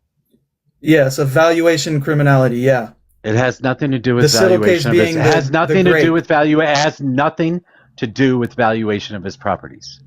That was also a The 34 was what? The 34 was falsifying business records. Fraud. Criminal fraud. Do you see how going after someone for some paperwork and then going after for someone not having the evidence to prove guilt of grape and going after someone at a certain period of time? Do you see how voters kind of find that flawed and find that a little unfair and might actually find that your credibility as democratic messaging do you think that we should be able to lie? And, do you think we should be able to lie on our tax forms, on our business forms? Do you think we should be able to lie? Well, then, but you want Donald Trump to be able to. Yeah, if you lie on your tax form, you know how many people lie on their tax forms, Mojo? Probably a lot, but you don't think we should, do you? And the difference, no, I think we should catch them all. But guess what? I mean, a lot of people are doing it, and it's defrauding the government. It's not essentially defrauding fellow taxpayers. Oh no, this was not defrauding taxpayers. Wait, this is not defrauding taxpayers. It was defrauding the voters. Because the reason that he lied was to keep it under wraps while he was running for president. That's why he lied. And Jeff, so are you okay with getting rid of the extra IRS agents? If you want to go catch these people, you want the IRS agents to be gotten rid of? Yeah, we're already replacing them with AI and doing massive improvements in efficiency. So yeah. And they hated their job. I don't know if you've ever talked to an IRS agent. They didn't want to be there anyways. And the government was requiring very strict requirements to even be an IRS agent. You had to have a former government employment, so many years of former government employment before even getting that job. So we were restricted from actually hiring good professionals in a more private business type of way long before those IRS agents were even hired. And this goes, I'm going to find it, but we put barriers. Yeah, we couldn't even hire regular CPAs. We couldn't even hire former CEOs and engineers. We couldn't hire the people best for the job. The government was requiring government experience. I'm sorry, no, Jeff, I don't work for the IRS. Did you work for the IRS? No, but I also don't work for a fucking fishing company in Alaska. But I can understand economics, and I can fucking tell you how hiring practices controlled by the government stifle the department's ability to do its job. We literally couldn't hire anybody unless they had like 5 years of government experience. When the reality is, we should be hiring smart people, smart, qualified CPAs. Hold on. But yet again, the government fails. Can I just clarify? It's because the government doesn't even really want to tax people. Not your party and not my party. They will lose support as soon as both parties will lose support as soon as they make the IRS efficient. But here is Donald Trump, a non-politician in this way, asking for a free market I pay more type taxes. of I pay strategy, more which is contracting with AI, contracting I paid with more income You taxes. gotta very stop. You're just sophisticated. repeating. You gotta stop. You're just repeating yourself now to fucking. No, I'm not. I'm telling her. Yes, you I'm are. You telling her are how the repeating the difference AI is. bullshit. Stop repeating. She wouldn't let me yourself. finish either. Just she was you interrupting me. fucking said AI 4 times. You were talking about the AI 4 times in that fucking particular rant that you just went on. Stop doing that. I'm talking about a free market hiring strategy and practice for the IRS instead of a bureaucracy situation. Have you been interviewed for the IRS? Didn't actually place IRS agents you gotta who were qualified and wanted to do their job. You have to stop talking. You're just repeating yourself. I get interrupted every time. You're repeating yourself. Are you saying that you were rejected by the IRS to work for them? I don't understand what you're even talking about. See, this is why I have to repeat myself. No. Let me just. Can I just please ask you a question and just please answer? Are you talking about working for the IRS, or are you talking about another company? That's all I'm trying to find out. If I know that, I'm talking about understand. working for the IRS. So you have. I'll pull it up, but you. So wait, you have worked for them. No, I haven't. So you haven't worked for them. No. So you know their hiring practices. Is that what you're saying? Because they don't hire CPAs for a large part of their tax practice. Do you know why? Because it's a historical looking organization. Do you know what I'm saying? Like, it looks at your taxes for last year. They're not providing tax consultations like CPAs do. So now you're mad that they don't hire CPAs? Is that what we're talking about? You need competent people that understand the tax code front and back. What better person to review a tax return? I don't think so. Yes. No. You guys are the ones that are always complaining that the rich people's tax returns are too complex. You guys are the ones always complaining that we can't make them pay their fair share because the returns are too complex. And then when I tell you that the IRS and Democrats are installing hiring practices that don't allow the most intelligent and experienced CPAs like me to even be hired at the IRS, you just want to deny it. Okay. Jeff, so anyways, I just wanted to ask. Wow, I've been on mute the whole time. That's great. I just wanted to ask because he said knows the tax code front and back. How many volumes of tax code are currently sitting in the Library of Congress? I don't know that. It's like over 2,000 volumes. These are like 40,000 page volumes. Like, there's no possible way you yourself can know the entire fucking United States tax code.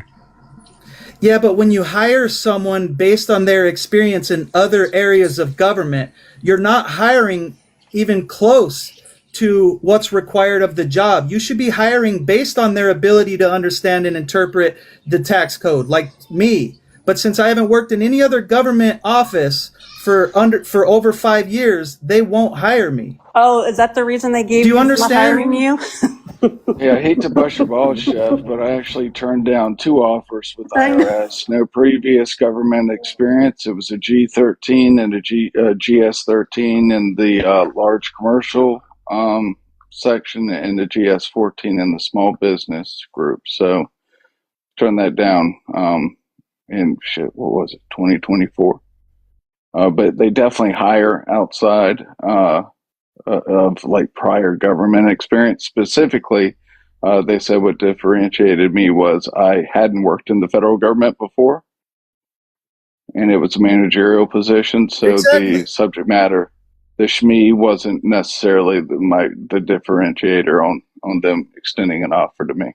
It's ability to manage people. I mean, I think go ahead.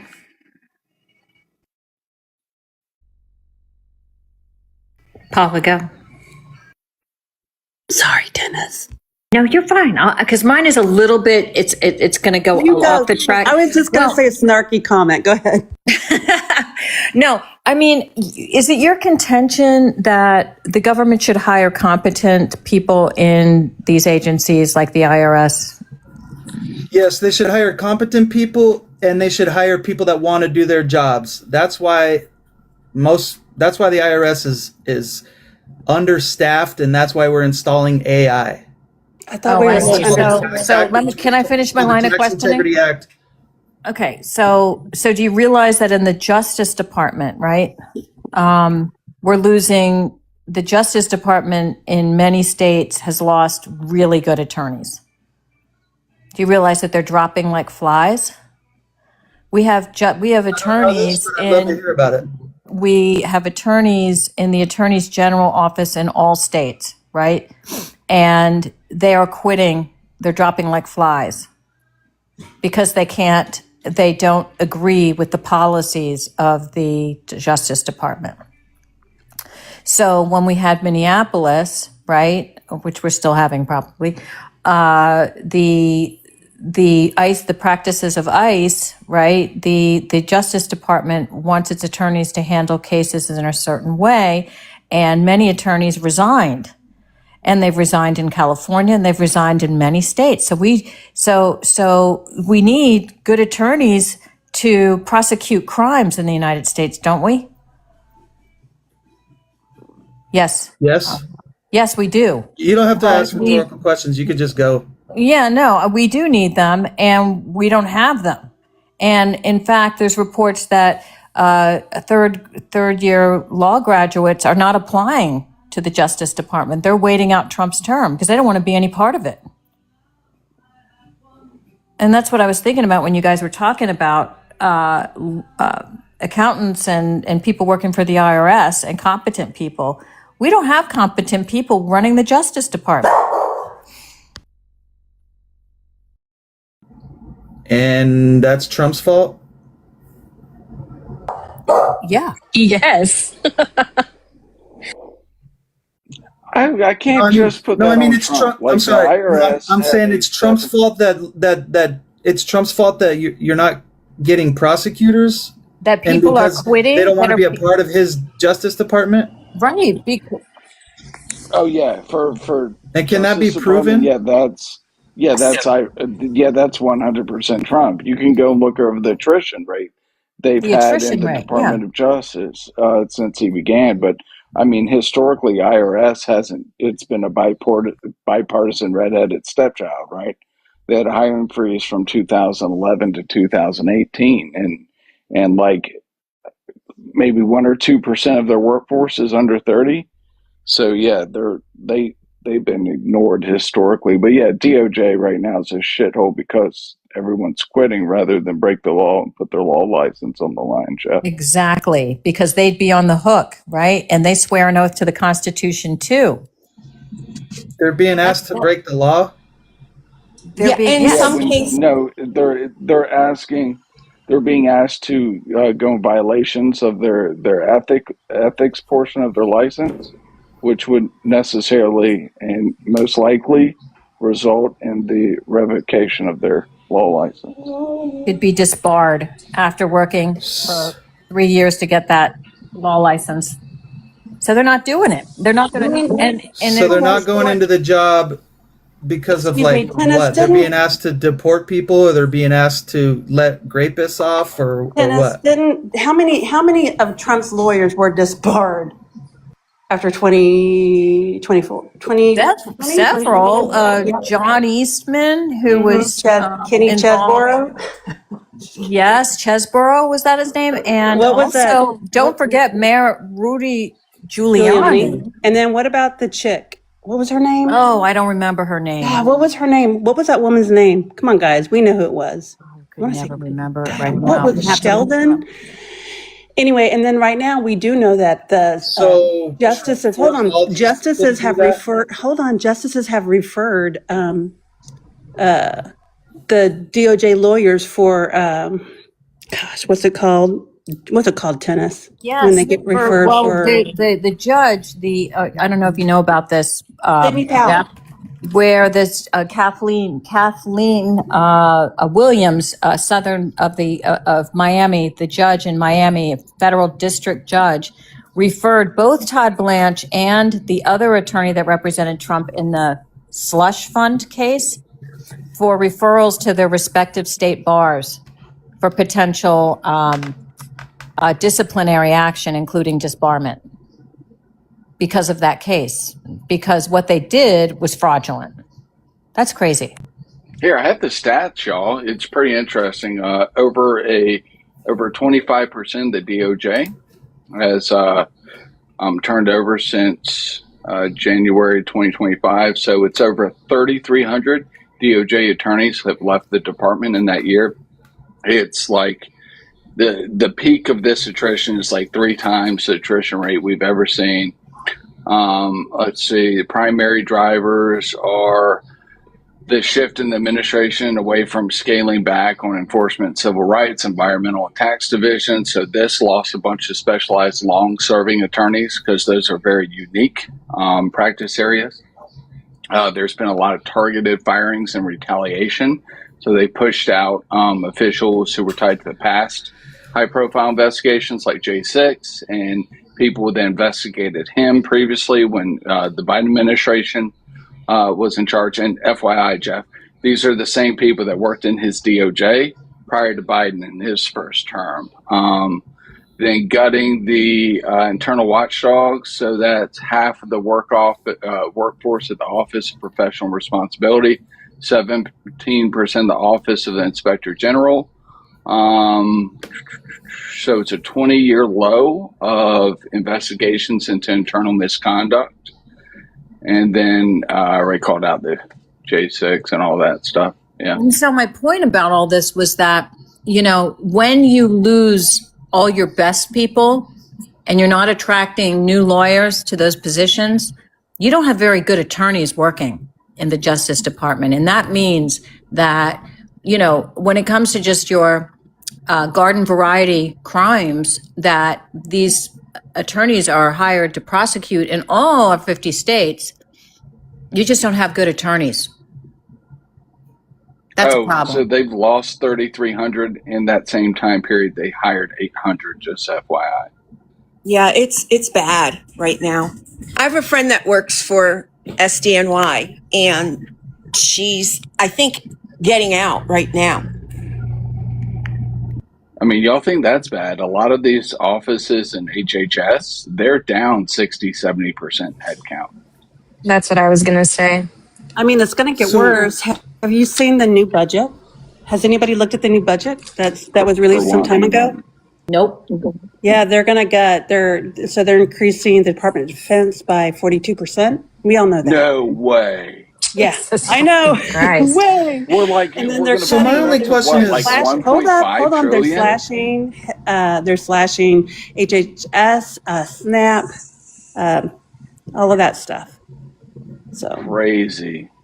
So, but what laws? What laws are being? Is it the immigration laws, and is it like?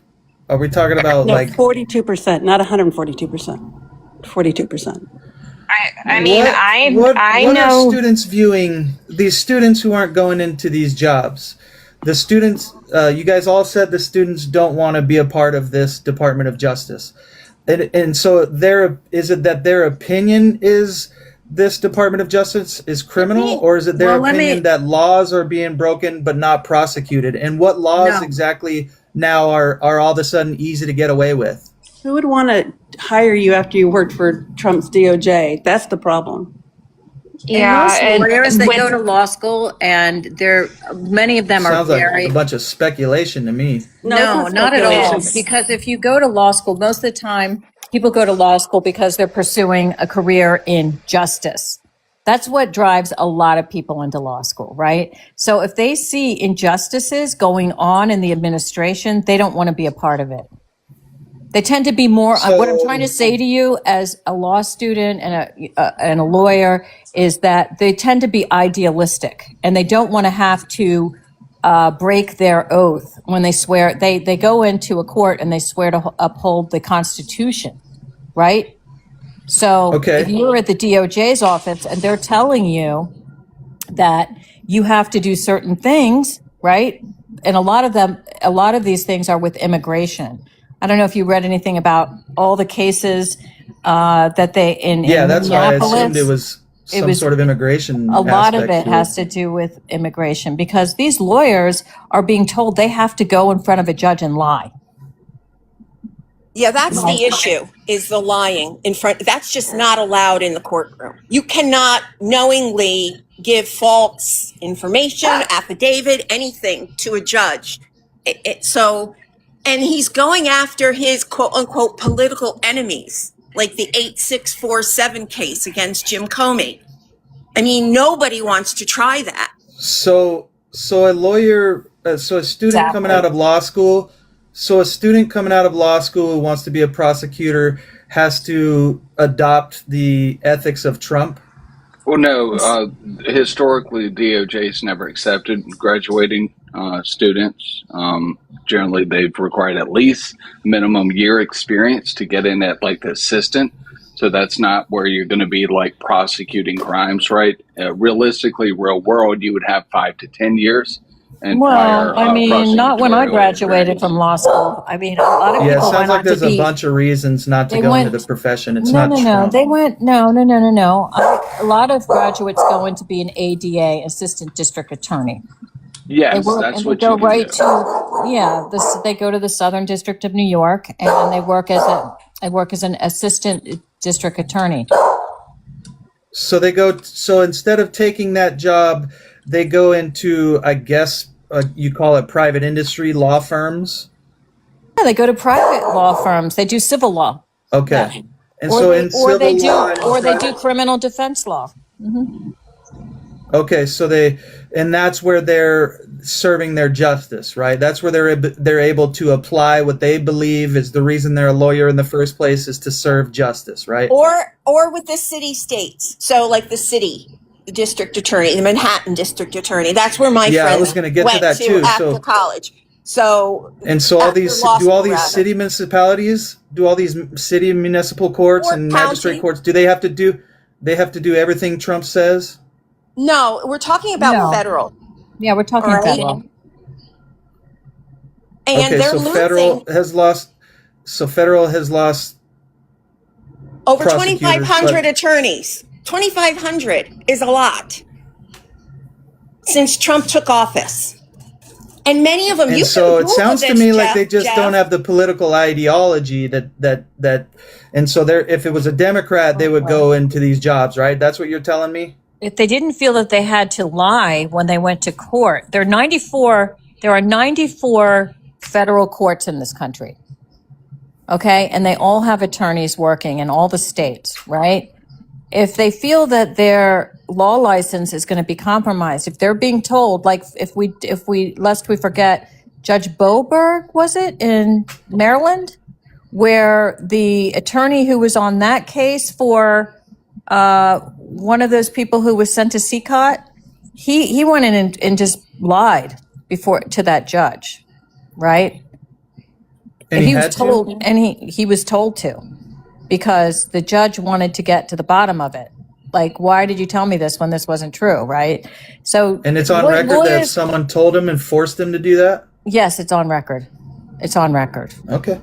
I mean, I'm not surprised. I mean, the same thing happens with the IRS. Like, typically the Democrats want higher taxes. And so typically an accountant out of school looks at that job like it's very appealing. You know what I mean? Let's be part of the solution instead of going out there in private industry and becoming part of the problem, is how a lot of young people see it when they look at the wealth gap, right? So the IRS job is very appealing when it's No, or they go to a big four. It's crazy that Exactly.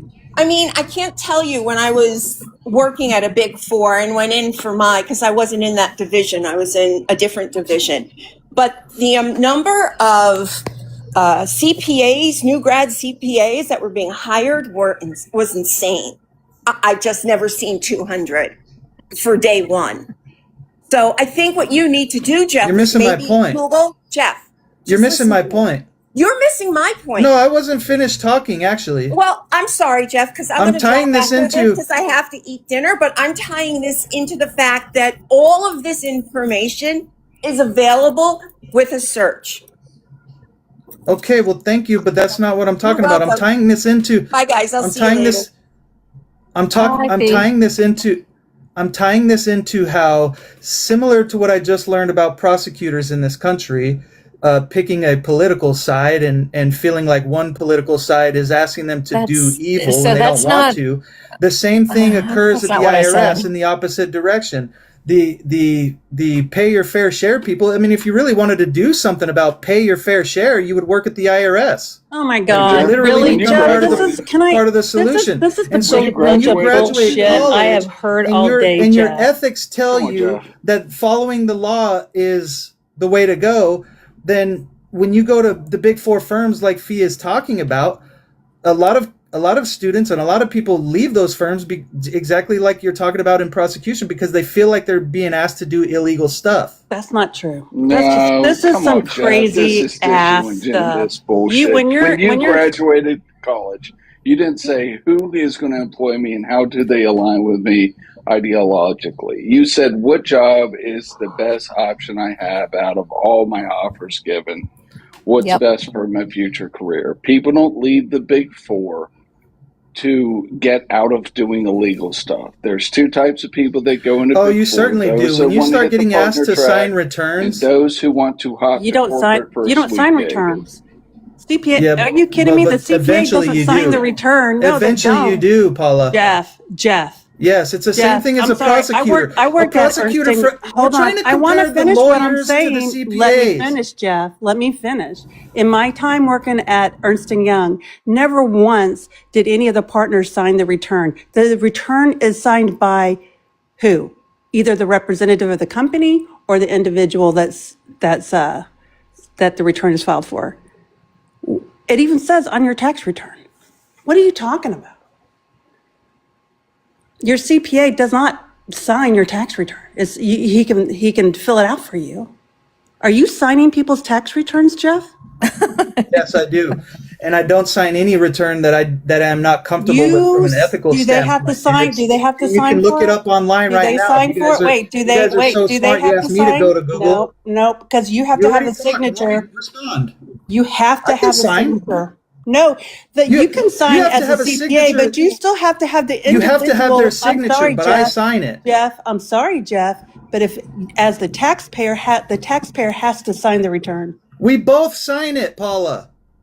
You are saying that you signed it for them. We both God. sign it. Both includes my signature. Yes. The fuck?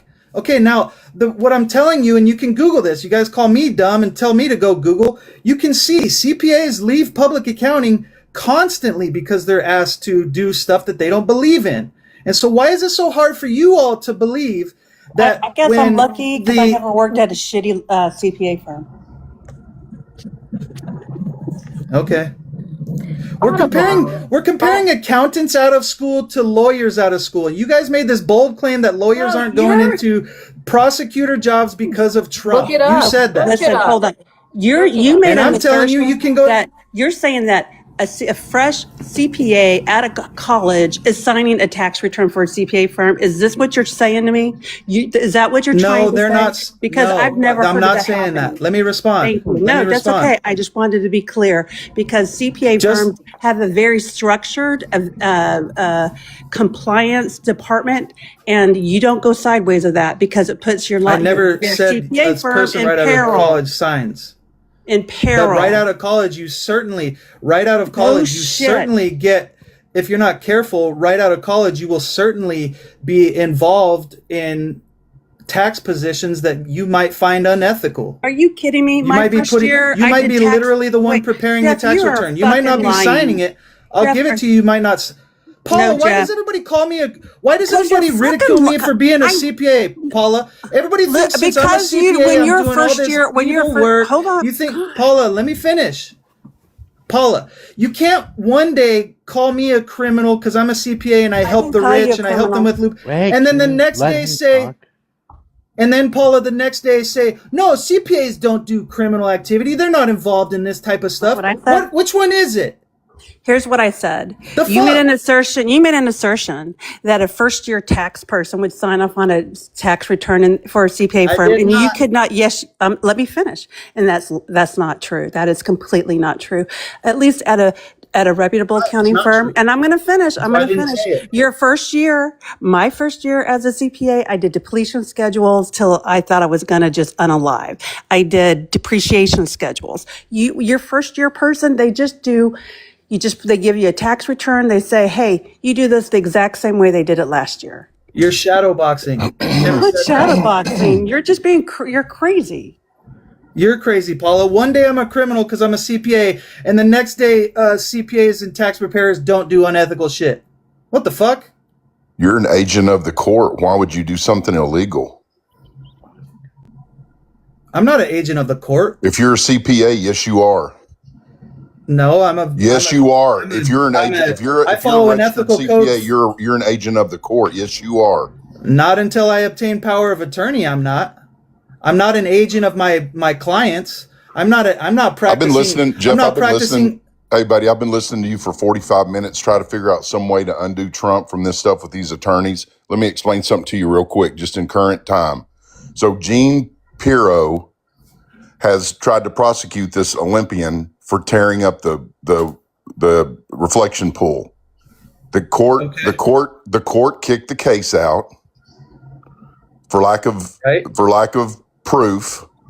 And then the Interior Department came into the court and said, we know that he didn't do it. We know that it was manufacturer defect in the product.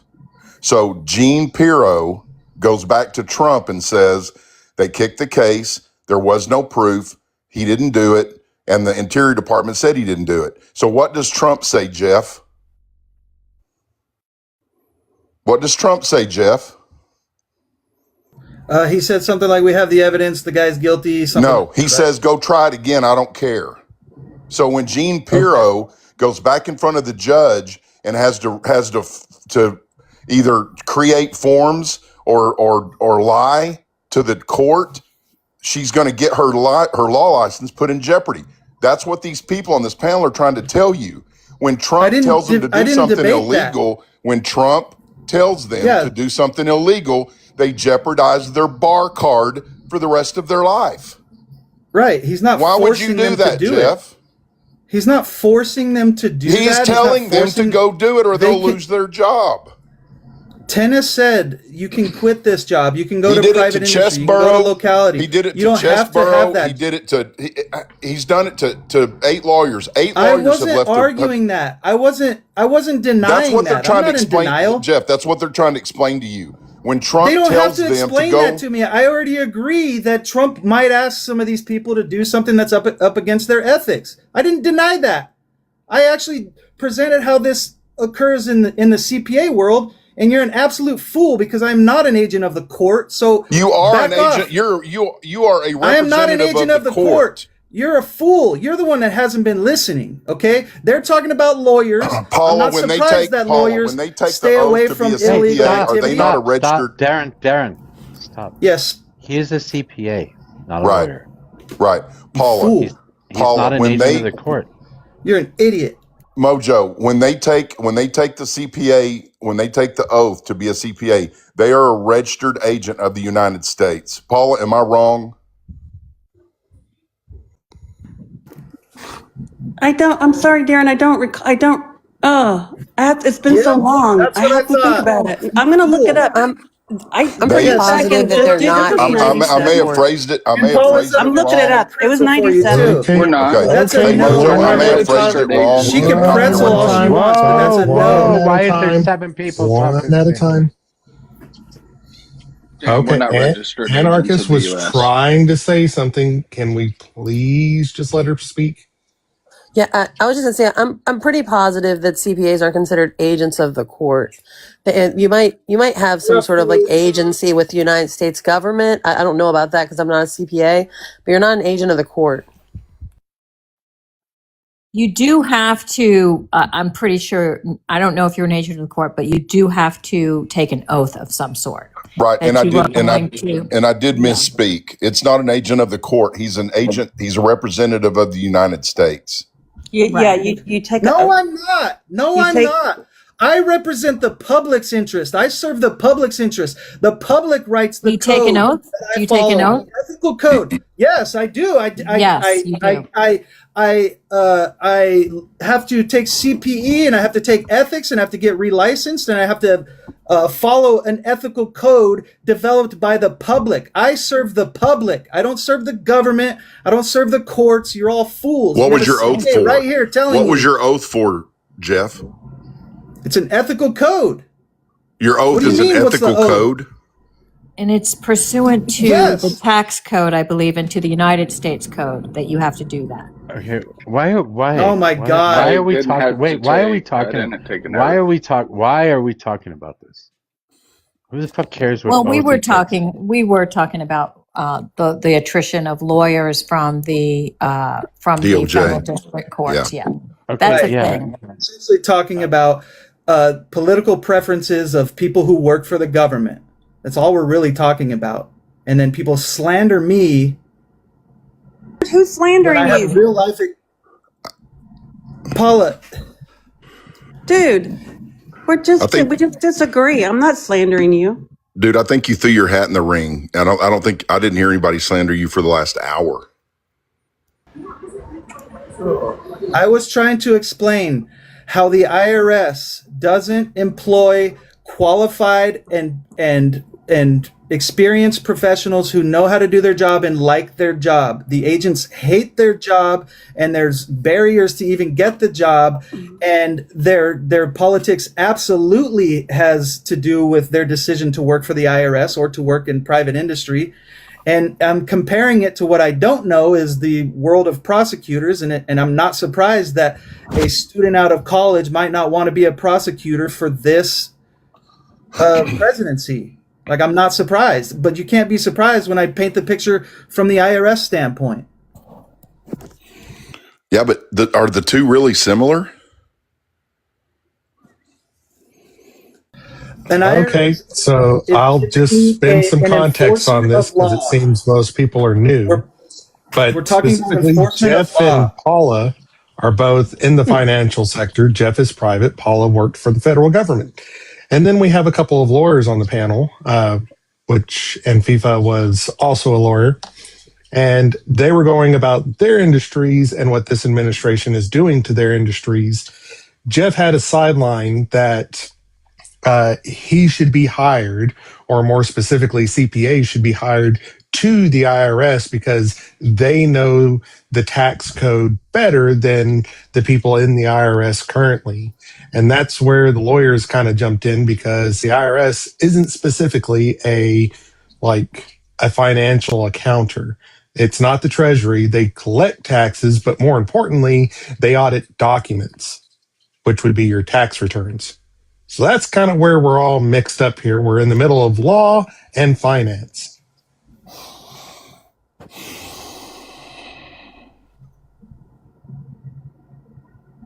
Yeah, when the government makes it hard for you to serve justice, or the government makes it hard for you to enforce tax law, I have a problem both sides. You guys have a problem, so do I.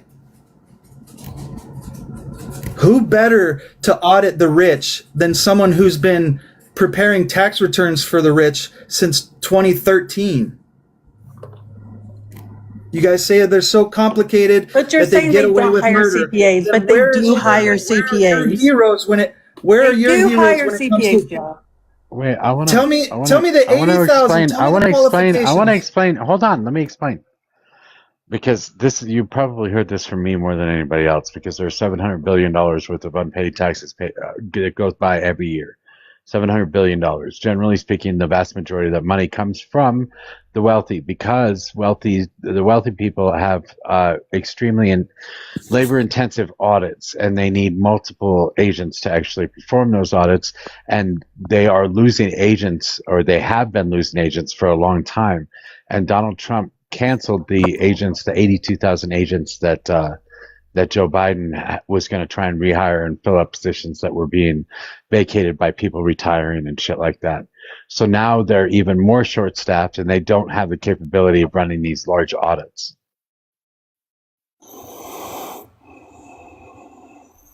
That's what I was saying. I don't know if that makes a difference to you or not, but. And I think, Mojo, the terminology was they were armed, jackbooted thugs. Yeah. Well, specifically, the IRS is kind of like lawyers with guns and badges. They absolutely have agents with guns. Well, they're the enforcement arm of the Treasury, essentially. So, yeah. Yeah, those are the CIs. That's a pretty cool group, actually.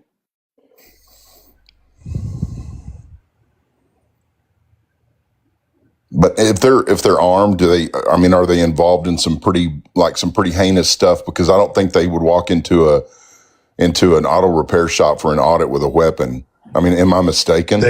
They absolutely you're totally right. Because But it was the IRS is the one that actually took down. Sure. Wow, the IRS is the ones that actually took down and arrested Al Capone, and that was all based on back taxes. It wasn't the right? FBI. But they were mobsters. I mean, would they need to be armed? Well, I've been through some audits. I've officers. just never seen a weapon. Like, they have a very specific scope.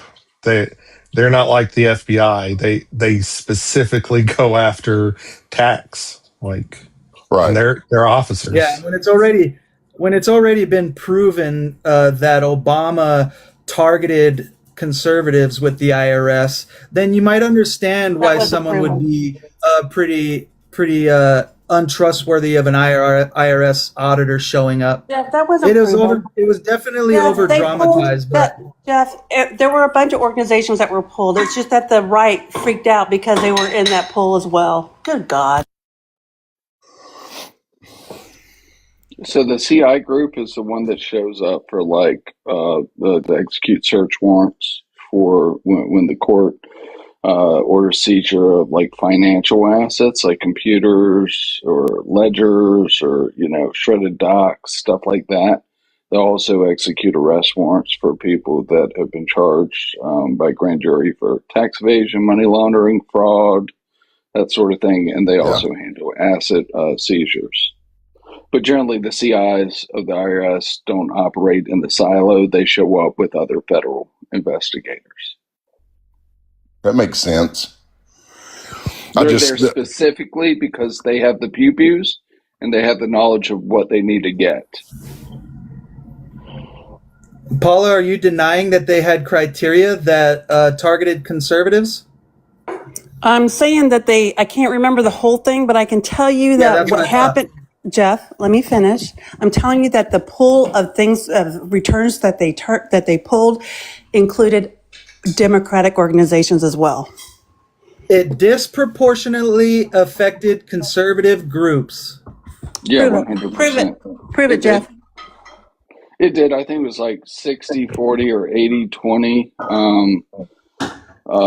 Targeting. So they put it on like keywords like Tea Party and No. I forget what the liberal tags were, but Obama immediately forced the guy to resign. There was a formal investigation, something I don't think we'd see. No. One, I don't think we'd see any abuse come to light under this administration, and this administration would certainly not hold their underlings accountable if they were targeting their political enemies. Well, let's just carry this on. It's not, Jeff, is this administration not targeting Democratic organizations right now? Yeah, that's my whole point is imagine if the Democrats and really could accomplish this pay their fair share ideology. Okay, well, you will certainly have a lot of college students who want to serve justice, like Tennis was referring to, go into this type of profession and really find a lot of meaning in their job. Okay, but the fact is the Democrats don't do anything towards pay your fair share. In fact, they shoot themselves in the foot constantly with the IRS code and with enforcement. And you guys want to claim Trump is the problem in the entire industry of criminal prosecution on a federal level. Well, I could say the same type of shit about what Democrats have done with the IRS and enforcing tax code. Like, people aren't going to want to work those jobs.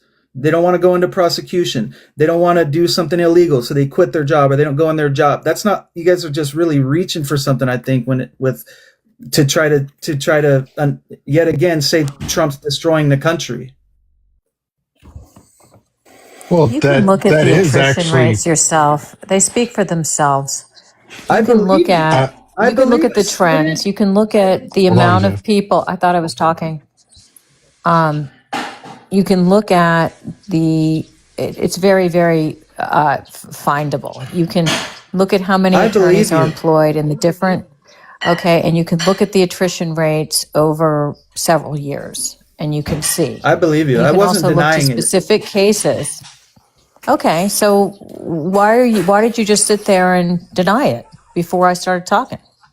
No, I don't deny that when it comes to choosing a job, you have ethics and even sometimes over money, you would rather do a job that you feel is just, is truly serving justice. I believe it. Even myself, I mean, yeah, Trump's aggressive and he's got, aggressive lawyers, and he's got an aggressive approach to the Department of Justice. I'm not surprised. And if I was going into prosecution, I might not want to team up with that side, even myself. So I'm not surprised that students and other prosecutors are leaving the profession. Okay. I believe you. That's it. Period. Very good. That's just all they were trying to get across. No, and I never denied it. What I'm talking about is when the media is promoting this, but at the same time, not holding the other side accountable in other ways. It just becomes like just a bunch of. What's the other side to the issue about assistant district attorneys leaving their jobs in the federal government? What's the other side to that? En masse. Well, I guess the other side would be if you had a president that the media loves and the media puts on a pedestal and the media tells you is your hero, then as a student, I'm gonna be more inclined to go into that job for sure, because I'm gonna be told that I'm doing what's right and just, and so that's the difference. Yeah, if I'm a student out of school and the media tells me the president's amazing and he doesn't do anything wrong and he's using the Department of Justice as intended, then I'm gonna be more inclined to go to that position. Well, so that's the I other have side, a question right? for you, Jeff, about all of that. Specifically in the case where Donald Trump was suing himself, so he's represented on both sides. That judge in that case referred both the prosecution and the defense attorneys to their respective bar associations. Like, what are your thoughts on that? I didn't really pick up on what you were saying. Say it again. I mean, I'm not denying. I would probably, if you're just telling me more evidence that Trump is misusing the Department of Justice, like I can believe it, and I can see why someone wouldn't want to team up with this administration. What would your thoughts be, anarchist? I mean, whenever a judge sends you to the ethics line, you better call the ethics line, I think. I didn't realize there was such a close and direct relationship between Donald Trump and the job duties a college student out of college is going to be asked to do. And if them not working for the Department of Justice is more about their ethics than it is about working for Donald Trump. When you see, okay, if you act like they're literally going to work in his office. No, when you work for the Department of Justice, you are working under Donald Trump, because he does not separate the Department of Justice with his administration. In former administrations, the Department of Justice, yes, he appoints the Attorney General, but it's traditionally where the Department of Justice, that Attorney General is working for the people, pursuing justice for the people. But this administration, this Attorney General is the attorney for Donald Trump. I mean, I think So that, you, yeah. I'm sorry, Go Tibbs. ahead. I No, didn't you mean to go ahead. interrupt Go you. ahead. I was gonna say, I think that, in all administrations, the orders come from the top down. How far down you want those orders to go is really up to the administration. I think what you have in Trump's administration is he expects his attorney general to like really enforce his ultimatums all the way through the DOJ.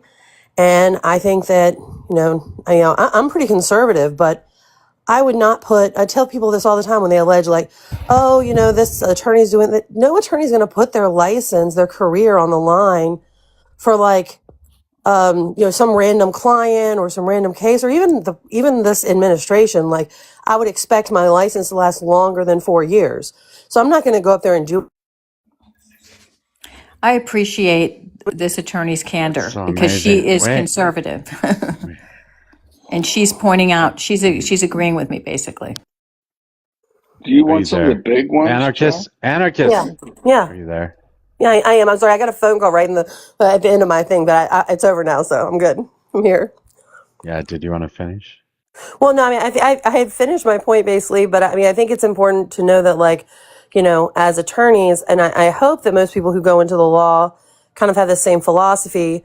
I'm trying to do work that forwards the ends of justice in general, and I don't do that work if I compromise my integrity or my ethics for anyone, client, president, my own personal interests. I have to be like a little broader scale than that in my worldview. So that's over my ideology politically. So I've got a couple examples for you, Jeff. You said if you could provide more examples. So there was the Roger Stone sentencing, and this was all during his first administration.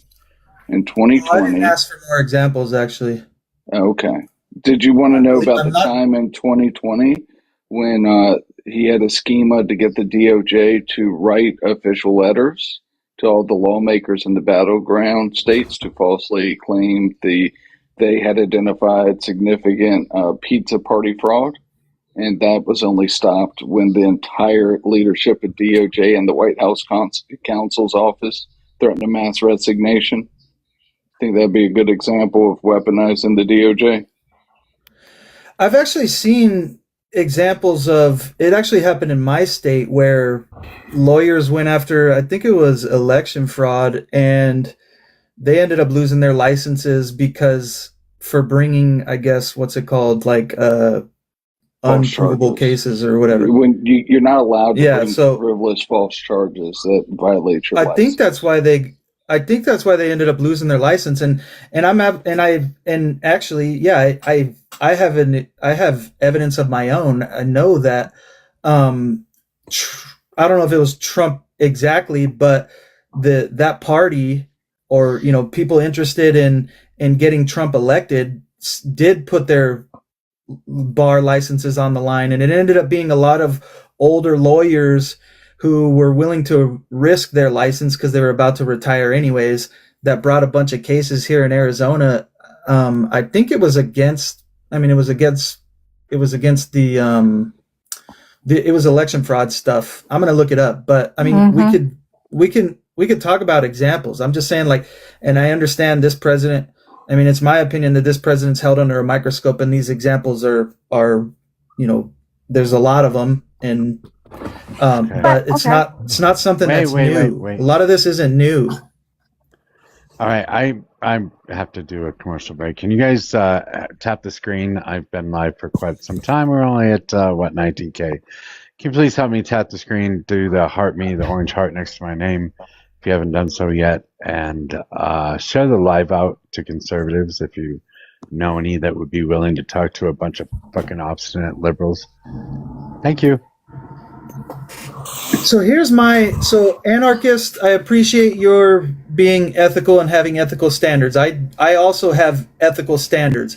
This is what I wish would happen. I wish the IRS could get very qualified individuals, and I hope the AI Tax Integrity Act of 2026 works well. And I hope it's already working to fight off identity theft, with great numbers.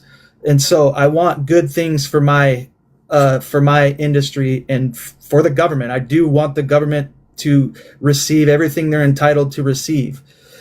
And when it comes to criminality, I just find it hard to believe that a student who has ethics and wants to serve justice is not going to go into a prosecutor role because of the president. I think you want to serve justice, and I think in 99.9% of the cases, you will do amazing things. You will do good things.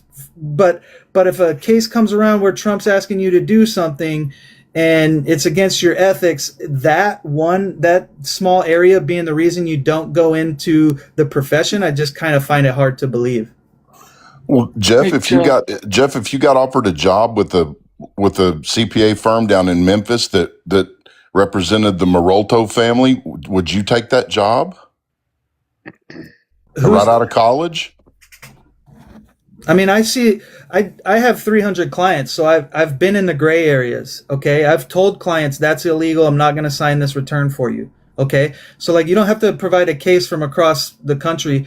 I agree that yes. Right, but to answer your statement of a college graduate not wanting to put their bar license on the line, it seems to me like you shouldn't have any problem with that answer. No, I don't have a problem with you not taking a job because you don't want to do anything illegal. I believe that. But these jobs, you're going to be doing 99% of what you're going to be doing isn't stuff Trump told you to do. And you have an opportunity to do good and enforce the law and enforce fairness and enforce justice. To spin it all around like it's Trump's fault that we can't prosecute criminals in this country, I think is just wild. But really quickly though, how do you explain, and I haven't talked, so can I get in really quickly? Yeah, absolutely. Yeah. Go ahead, sorry. Like, okay, don't you think it's strange that under this administration, for example, there is a 31% dismissal rate when it comes to people that have been accused of like hurting federal agents and ICE agents. There's a 31% dismissal rate. That is like incredibly high. You don't think that is a sign of like an ethics problem of bringing extremely weak evidence against a person just to in retaliation? Is that not a sign of retaliation? I mean, and then we heard about that. I don't know if you heard this, but like it was caught on the Court Listener. There was a whole like news cycle about this where she was fresh out of college. She was very young. And the judge was like, I'm going to hold you in contempt because you can't get me the evidence I'm looking for. Like I asked you for something. You didn't get it. You showed up here with nothing. And she was just like, I don't know what to do. Like I can't get anything from other departments. They're just not responding. I don't know what to do. She was out of that job in like the next day. She was no longer a part of that department. So, I mean. That was in Virginia, right? That was the Comey case. Right. Yep. I was kind of coming in the same direction as you, Tech. I mean, Jeff here has a license with an ethics requirement. And every single firm we would go and work in has a compliance officer or whistleblower hotline where if you're asked to do unethical shit internally, you can report and gain whistleblower protections. But Jeff, you say it's not Trump's fault. The DOJ has sidelined. He sidelined the Office of Professional Responsibilities. And this administration under Pam Bondi has specifically, it's all through the news, terminating or providing disciplinary actions to attorneys that refuse to carry out the executive's orders. So like you yourself coming out of school, if you saw that in the news and understood that the Office of Professional Responsibilities was essentially shut down, you had no internal protection for whistleblower, you wouldn't go in and risk your license either. I mean, the American public Did lawyers not have May I really quick? I just wanted to add footnote that really, just a footnote that you don't think that the American public is looking at the fact that the Congress and the Senate has ordered the release of the Epstein files, right? And to this day, not all of them have been released, and millions of documents have not been released. And who's withholding those? The Department of Justice, right? Mm-hmm. Like that's just, point blank blatantly, patently unethical. And I think that, and with the attrition rates that we've talked about earlier with the lawyers, you think lawyers want to sign on to that? That's a really good point. Like on that basis alone, being part of a DOJ that is hindering like abuse victims from getting their justice, the whole point of your job. That's crazy. Yeah, I could see why nobody would want to join that. Do lawyers not have whistleblower laws?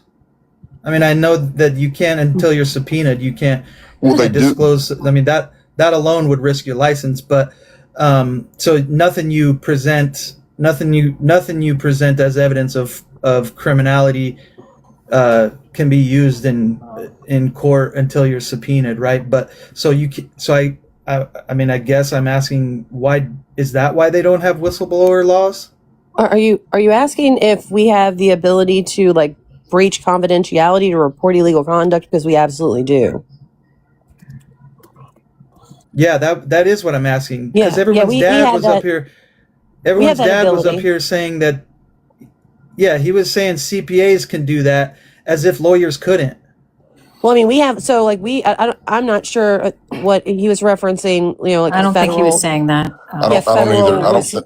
I don't think he was saying that generally. I think he was saying it just in the DOJ because they got rid of the inspectors general.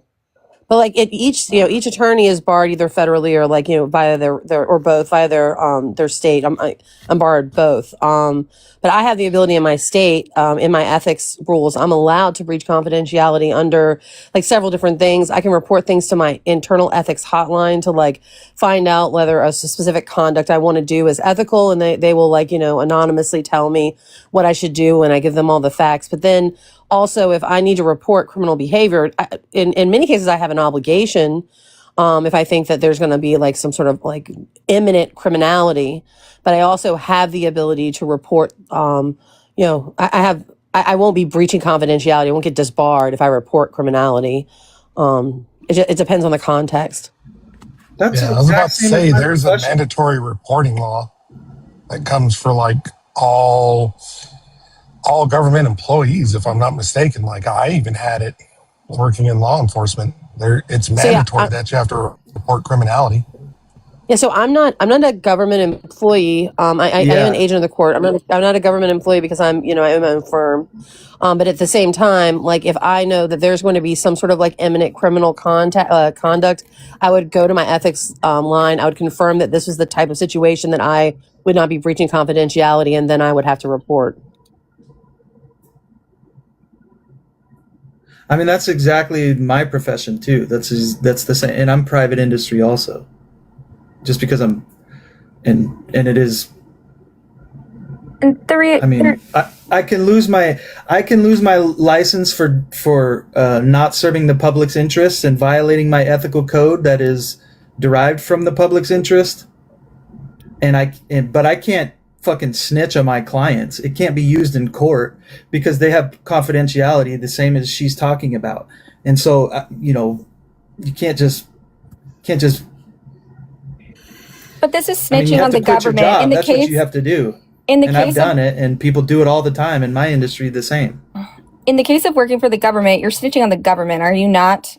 Is it not? I don't. The relevant I don't know about the government. I don't. That's why I'm so interested in this, and I appreciate tennis because, I mean, I knew that the Justice Department was being whatever fudged with, and but for the most part, I've heard this from all different types of administrations.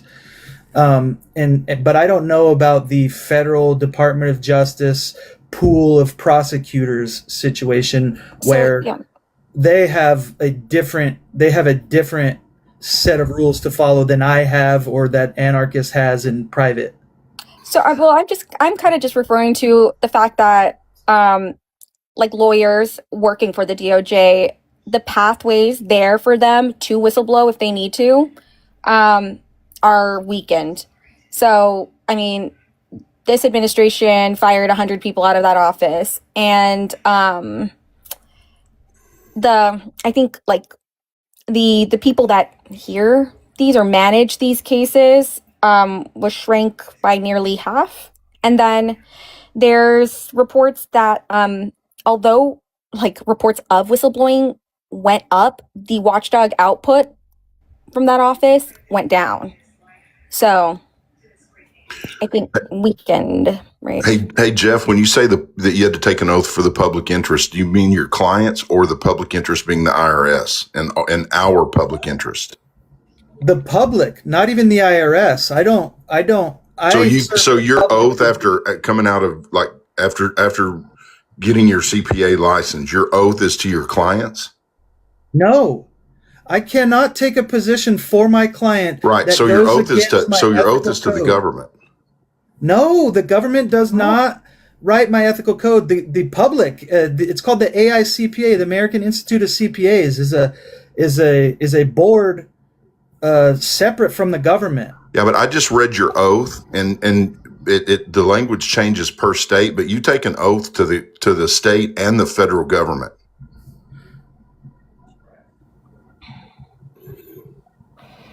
Are you looking at Circular 230? I just pulled up the CPA oath and responsibilities to the federal government, and it said although language may change per state, there is a state and a federal oath given to CPA licensees. That just means I have to follow the law. I have to follow federal and state tax law. But when it comes to my specific ethical code, I cannot side with the taxpayer if it goes against what the AICPA has established is my ethical code. So they see you as an agent of the IRS. I'm going to read it again. I don't view it that way. No, I think that your oath to the federal government means that you're an agent of the government when it pertains to the IRS. I'm going to read it to you.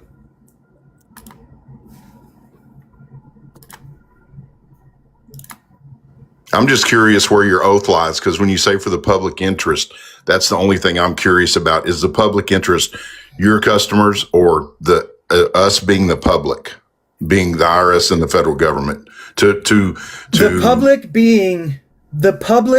being those who establish government. So the government can even be wrong. Oftentimes, their code can be miswritten and the code can be deemed unenforceable. If I do anything that is not fair to the public, meaning if I give someone a benefit against the tax code or a benefit that isn't available to the general public, then I'm violating the public's interest. I'm going to read it for you. I'll pull it up. Why are we talking about this? We need a tax lawyer. Tennis, do you not know a tax lawyer? I don't do tax law, but I do a little. It's a perfect analogy. I am not a tax attorney. That's the difference. A tax attorney, they're way more expensive. It has the ability to practice law. I don't practice law. Right, I understand that. I know the difference. I have both. I have lawyers on retainer and I have a CPA. And I know that I can't give him false information, and I can't sign a document that I'm providing false information. And the reason is because he's answerable to the federal system, whether it's I may have misspoke it being the court system, but he's answerable as an agent of the IRS or to the IRS. Yeah, I have several business clients that I have done taxes for. CPAs don't just practice before the IRS. CPAs practice before the SEC. CPAs practice before IFRS, international law. CPAs practice before all of these. So my code and my oath is to something much larger than just the IRS. I'm so happy I didn't become a CPA because I'm so bored. You can get sued for malpractice, right, Jeff? Right, Jeff? You can get sued for malpractice, correct? Do you have malpractice insurance? Yeah, I thought so. Yes. Oh, of course. So, Jeff, you said earlier that you could sign a return for a client. What if there's misleading information? What if that client has lied to you? Doesn't that open you up for malpractice or criminality? Yes, if I don't satisfy due diligence, and due diligence is what a lawyer would argue in court for me, if I don't perform steps, a certain amount of steps and a certain level of review of the client's information, if I don't do enough to kind of confirm that the client's not lying to me, I can lose my license. So yes, but ultimately at the end of the day, even a CPA who's taken the client's word for it is far from responsible for what's on your tax return. You are ultimately always responsible for what's on your tax return, what's on your financial statements that are issued publicly, and when your stock is traded. When we audit your financial statements, you are clearly still responsible for any fraud in those financial statements, unless I don't perform my due diligence. Do you have a problem, really quick, do you have a problem with the fact that Donald Trump isn't going to be prosecuted for tax liabilities or tax fraud with respect to some type? Yeah, I thought his returns previously. His returns. Yes. Do you have a problem with that? It does bother me, but over my career, tennis, the amount of forgiveness that both administrations have given out, and the amount of their inability to enforce the law. Yes, you should see forgiveness to whom. Just define that, just so I can be clear. Well, you can look up hundreds of cases over the past 20 years where a taxpayer was found liable for $600,000, but the IRS allowed them to settle for $300,000. So that drives me you insane. Feel like Donald Trump's administration has forgiven people of tax liability, so that somehow absolves him from tax liability or tax fraud. Wait, what? No, I thought you were saying if Trump was guilty, for example, if Trump was guilty and owes the IRS $6 million, and if he didn't pay that $6 million, I absolutely have a problem. Yeah, I absolutely have a problem with that. I believe that the allegation is look at what. So he was facing tax fraud. I think it's 20 million, potentially, no, 200 million. Somebody can correct me on that. But my question to you as an accountant is, do you have, what's your perception of the fact that he has now, he has a waiver from that? He doesn't have to answer for that because the DOJ drew up I don't agree document. With that. You don't agree with that, right? No, right? Because we all have to pay our taxes, right? Yeah, but if you want to talk about the amount of, oh my gosh! So I absolutely think the law needs to be followed, absolutely, and the law needs to be enforced, absolutely.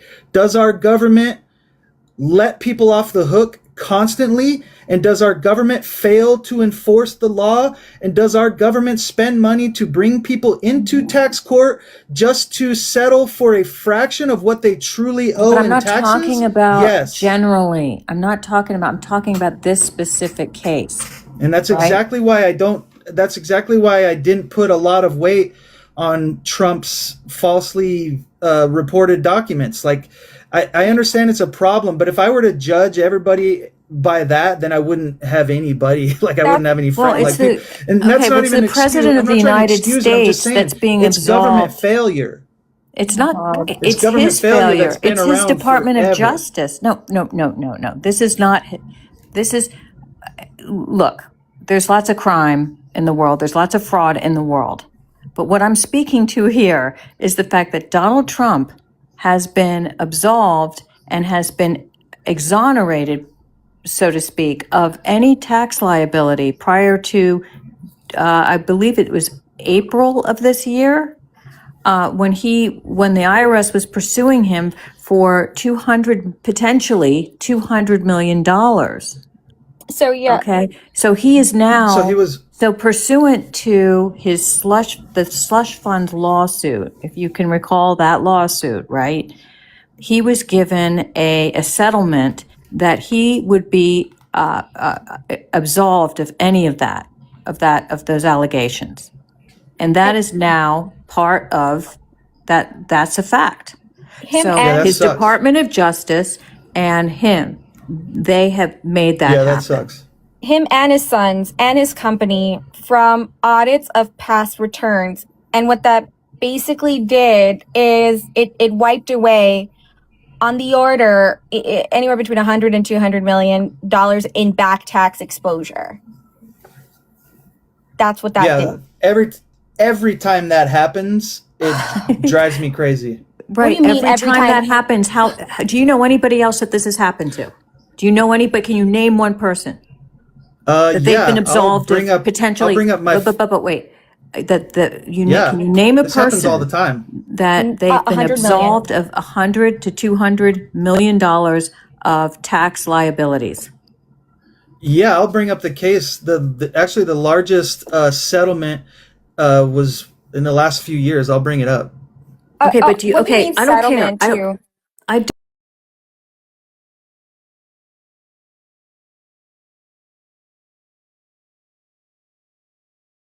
Of these tax liabilities of tax fraud. So I stop skirting it by saying that this happens traditionally or historically. I just want to know what your perception is. That you're president. A legal term? What? Absolved is a legal term, right? Like absolved is a legal term. Are you describing something other than? He can never be sued for it. He can never be prosecuted for tax fraud prior to April of this year. Nor can his sons. And Jeff, and you're saying that's literally just because he's president and like he's out of jurisdiction or something? Yeah. Why? Yeah. Okay. So it was that drives me crazy. His DOJ, the head of his DOJ, wrote the contract. Yes. It was when he sued the government. He sued himself, right? Over the IRS leaked tax records. And as part of that settlement by his own DOJ, they decided that he could never be audited for previous tax returns. And again, that wiped away $100 to $200 million in back tax exposure. Jeff, what he did was he sued him for $10 billion. And he said, I'll tell y'all what I'll do, since we're all good friends here. What I'll do is I'll forego the $10 billion, just make it where no one can ever look at my taxes again. That's what he did. Do you live under a rock, Jeff? Like, how do you not know that? How do you not know that, Jeff? I do kind of live under a rock. I'm buried in taxes and I'm buried in my job, and I really don't get a lot of news, and I don't watch a lot of TV. We're unaware of this, is what you're saying. You were completely unaware. Because I've listened to you all talk about this plenty of times, so I've listened to it. Okay, so you are aware of it. So what I'm trying to understand here is a person who's a CPA. You're educated. Just a minute, please. You're an educated man. Okay, you're so educated that you have a license to practice accounting, right? And you are aware of what it means to pay taxes. And you've heard us talk about this, and presumably you've read it in the news, but yet somehow it's not that serious for you. And I'm trying to understand that. Well, the IRS can't just release anybody's records anytime. So I understand a lawsuit to an extent. They didn't the do IRS it. It was truly did. Jeff, they didn't release his documents, Jeff. It was a contractor. That's what his lawsuit was. It was a contractor. It was a contractor that the IRS had hired, and the contractor released a whole bunch of tax records. It wasn't just Trump's. It was a whole bunch of people, and the tax records got out, and they prosecuted the guy. And if I'm not mistaken, Tennis, isn't he in jail? I don't know. Is he? I think he's in jail. And so, Jeff, what Trump did was he saw an opportunity to get out from underneath a 10-year audit. And the reason that the reason that the previous 20 presidents, well, the IRS shouldn't have fucked up. The reason the previous 20 presidents have all come clean with all their taxes, every fucking president, is so we don't have stuff like this. We don't have criminality.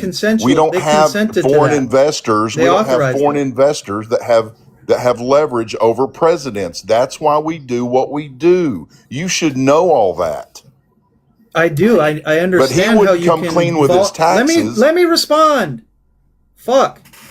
I understand that you can volunteer your tax returns to the public, okay? And the presidents can do that. But you're not required to as a president. So when the IRS fucks up and your information gets out there, not only Trump, but any of us can sue the IRS. Listen, look at the fact of the matter is, as president, Who cares what's in anybody's taxes, Jeff? Who cares? As president of the United States, he utilized.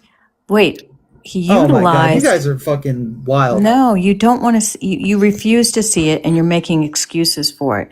He used Todd Blanche because he has leverage over him. Because why? Because that's his attorney, and he used his own attorney, another attorney, to sue to sue the United States government. And right before, and the judge is looking at it cross-eyed going, wait. The judge is looking at it cross-eyed going, what the fuck is this? Trump, you're suing yourself. Please, attorneys, please do submissions to me and have them have them filed by a certain date. And right at the 11th hour before those submissions were required, they settled the case. Do you realize the fucking corruption? Do you see it? I mean, if the government... Please tell me you do. Please tell me you do. Oh, I do. And that's where I'm telling you that I see it pretty often. If the IRS fucks up, you're free to sue them. That you forget what the first violation is. This is like talking the first violation. You sue them for damages. You sue them for damages, and those damages need to be provable in court. What happened was not that. The government settled with itself for some arbitrary number, like 100 or whatever. Yeah, they do that all the time. No, they don't. Oh my God. No, they don't. They settle in tax court all the time. They absolutely settle in tax court all the time. Not with themselves like that. Oh my God. So I'm going to put this into perspective. I wrote this down here. So the president was acting as the plaintiff. He's also the boss of the defendant. He's also the beneficiary of the deal. What? Like, don't you understand? He doesn't want to. He doesn't want to understand because he doesn't want to. He can't give up footing on Trump. That is literally a corruption. I do. That fits the definition of corruption. I understand. I mean, finally. Yeah. But you can't deny that the IRS fucked up in the first place. No, you guys are the ones that don't see the picture. No, actually, if we would have handled this appropriately, the IRS didn't leak anything. They, through legal pathways, gave over the files to Congress. A contractor leaked it. That person can be held liable. And then again, you go to court and you prove what the damages were. That's how, through a legal process. And why, in what world would it go past there into audit immunity? I mean, does that not scream, I have something to hide and he's leveraging this now? Come on. That's about, Jeff, that's about what I was going to say. The only reason anybody would ever get mad about their taxes is if they were up to no good. Why? That's like someone exposing the size of your dick. Why would you care? You can't. It's like pleading the fifth in Supreme Court and not appearing guilty. Yeah, you can't say that. You can't say somebody pleading the fifth is doing it because they're guilty. No. Well, you absolutely cannot. You're correct, bro. But MOJO. Okay, so we kind of beat this. I need to ask MOJO. He didn't want I need to ask MOJO a question. Now that I've got providing your tax return to the public is essentially the same thing. Not disclosing information you don't have to disclose. Right. Yeah, you just said it was blatant racism. I'm sorry, racism, corruption. Hold on. Thank you. I think the problem here is that Donald Trump is supposed to put a special investigator or a special prosecutor in charge of this stuff. Every other president before him has done that. So they enlist a special prosecutor like Jack Smith in order to do charges like this when they're personally involved or it has something to do with somebody in government. That's the mistake he made, is that he was the decision maker in this process. Yeah. Let's not forget, MOJO, that in addition to the waiver of his liabilities, he also cut himself a nice fat check for $1.776 billion. That was the slush fund. And he said, "Oh, I don't need that. I'm going to make that a fund where people who feel that they're aggrieved from the government, like the J6ers, can make a claim into." Did you know about that, or did you not hear about that? I think that got disbanded. Yeah, it did. It did. But I'm talking about the corruption here. I'm talking about the fact. Yeah, they wanted it. They just didn't get it passed. Well, because the Senate would not. told them no. Yeah. No, wait, no. It went through. It was Blanche that actually said he would not follow Correct. through on reinstating it.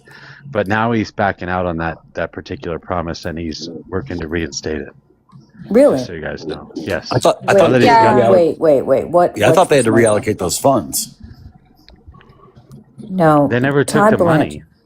money. Yeah. So, and also, so what they did like a little sneaky thing where it required to fully unalive the slush fund. It required written agreement by all parties to modify it, and Trump's personal lawyers had not publicly signed onto Blanche's order.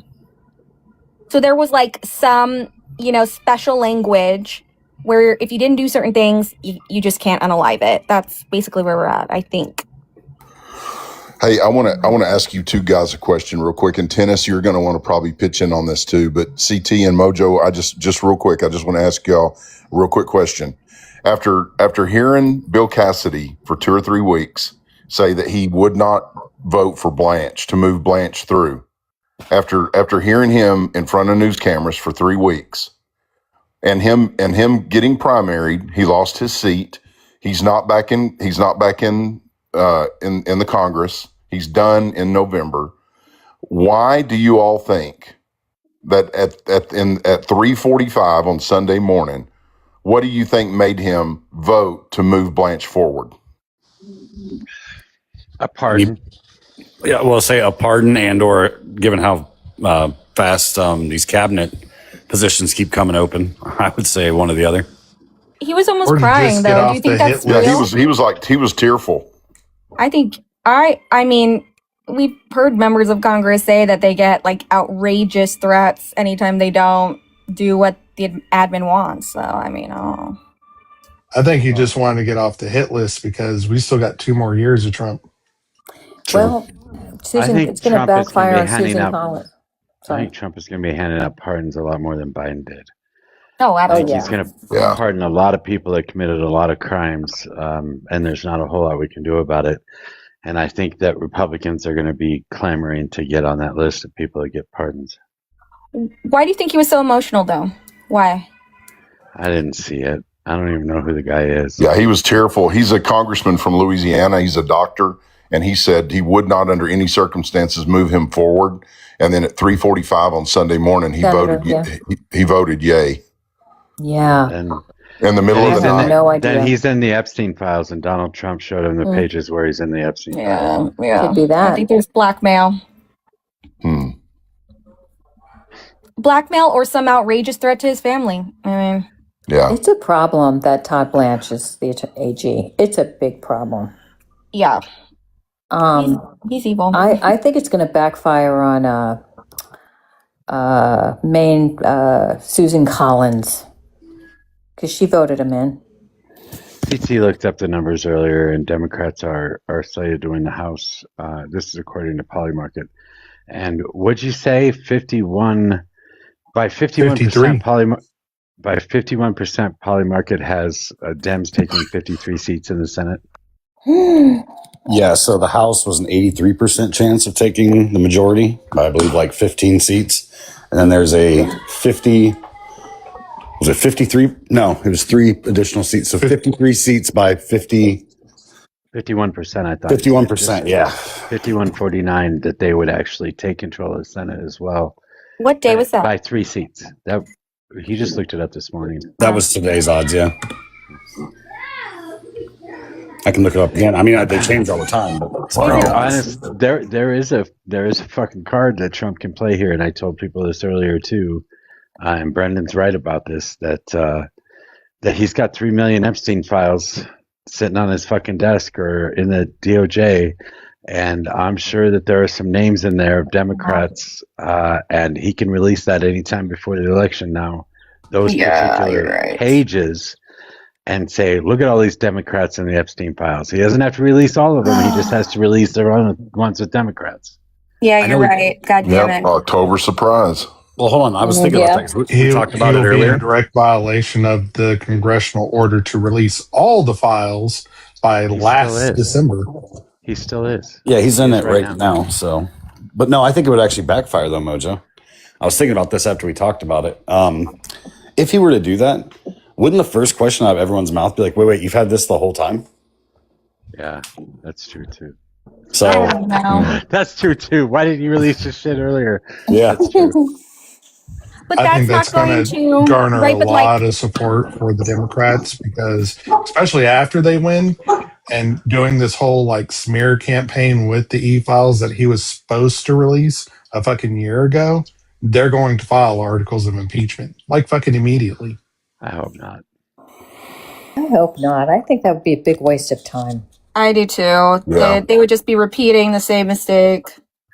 I want investigations. Get on with governance. No, I want a lot of investigations. I want to take over the Congress, and I want to see every fucking congressional committee doing investigations on the Trump administration. And I hope Jim Jordan is, for some reason, exposed somehow. But I also want to see comprehensive policy that like unfucks as much as possible. Yeah. Yep. Like as much as prosecutions will make me happy, but you know. But Trump will veto that shit, so it doesn't matter. No. I don't know. He's kind of a do nothing fucking kind of guy. Wait, but like, let's say he does release, for an October surprise. I mean, yeah, people will think, why didn't you release this? But it's certainly not going to make them vote for whoever he incriminates, right? So the people that wouldn't vote Democrat at this point were going to vote that way anyway. I don't think there's a lot of moderates left in the world anymore. That may be you don't think that it's going to disillusion? Let's say Dems are exposed and they happen to be in the establishment, or maybe not, just fresh Dems. You don't think that'll disillusion voters and they just won't vote? I think unless they do it 3 days before the vote actually happens, within the week of their release, there'll be more questions about not only the why wasn't it released, is it credible? There you go. They've done a great job of disinformation themselves. So here's the problem with mail-in voting and early voting. Half the fucking votes will be in by election day. Before election day. Yeah.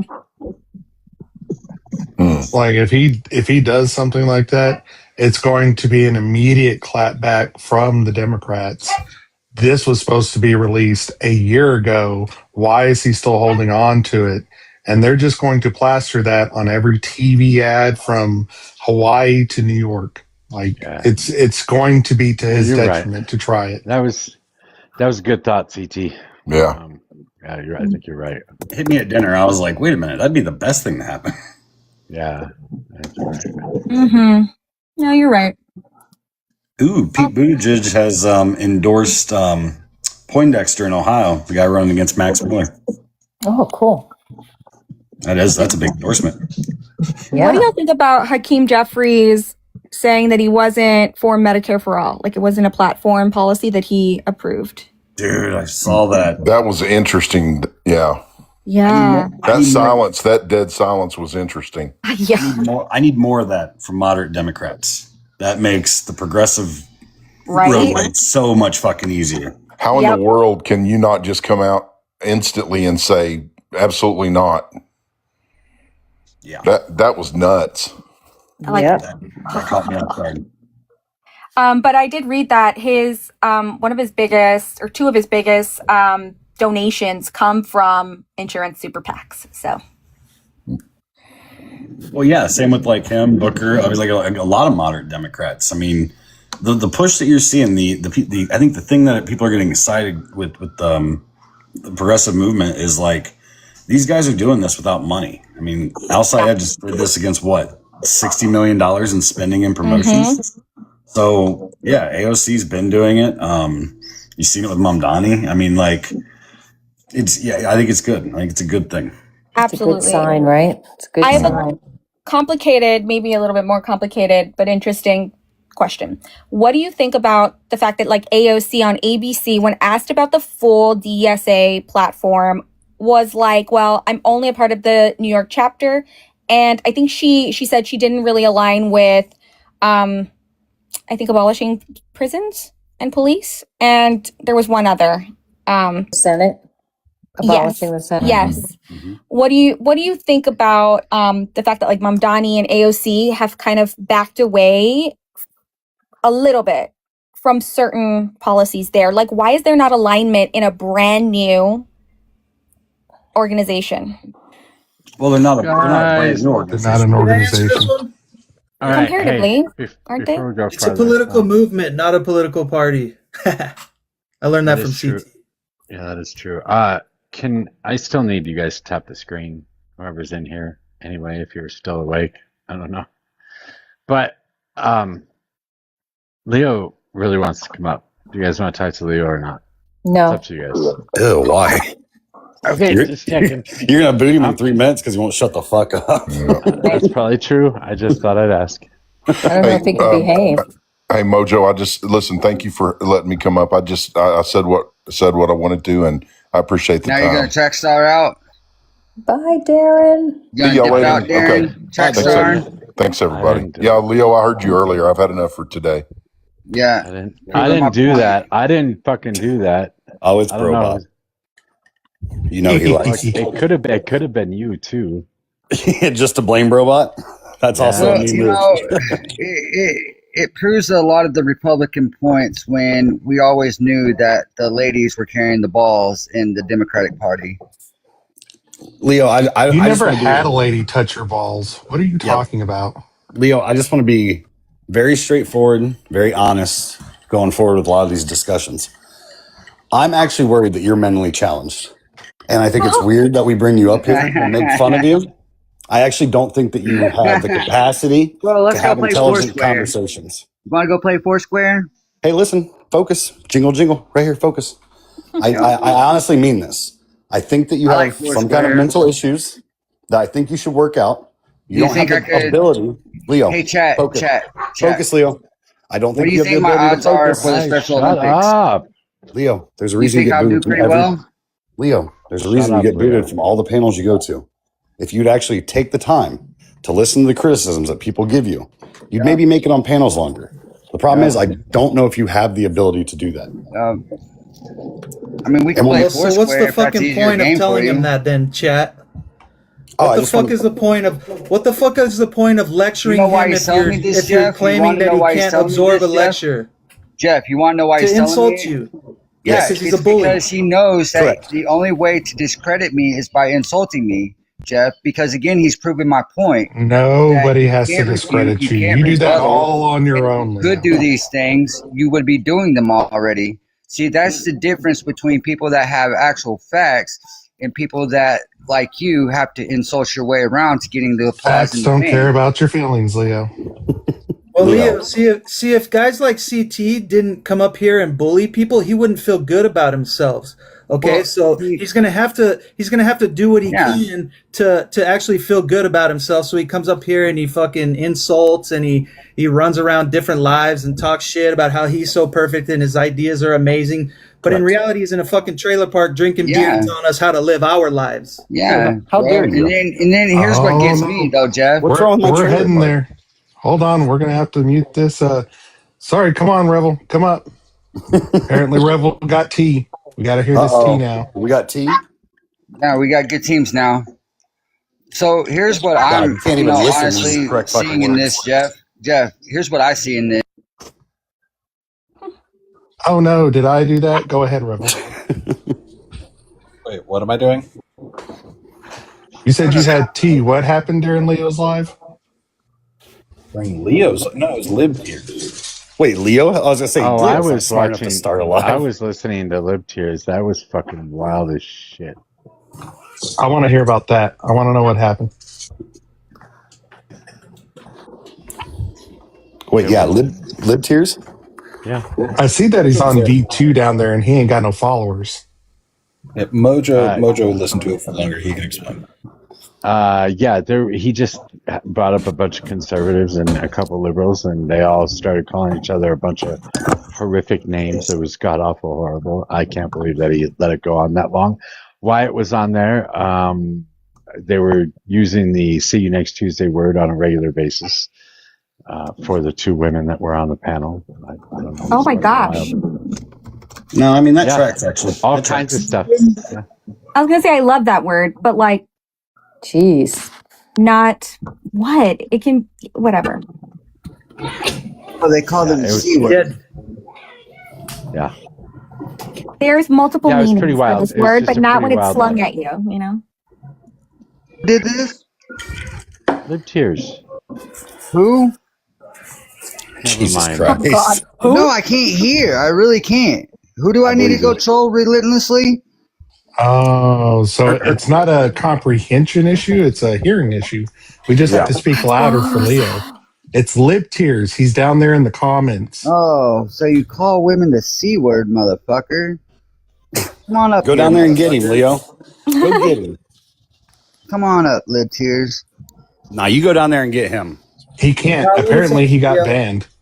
I wouldn't doubt it after all that shit that was going on. That was fucking wild. I'm telling you. Hey, Is that man. on Anthony's live? No, it was his live. Oh, No, oddly enough, Anthony's approaching the way to lives that I'm actually semi-impressed with, given the conversations I've had with him.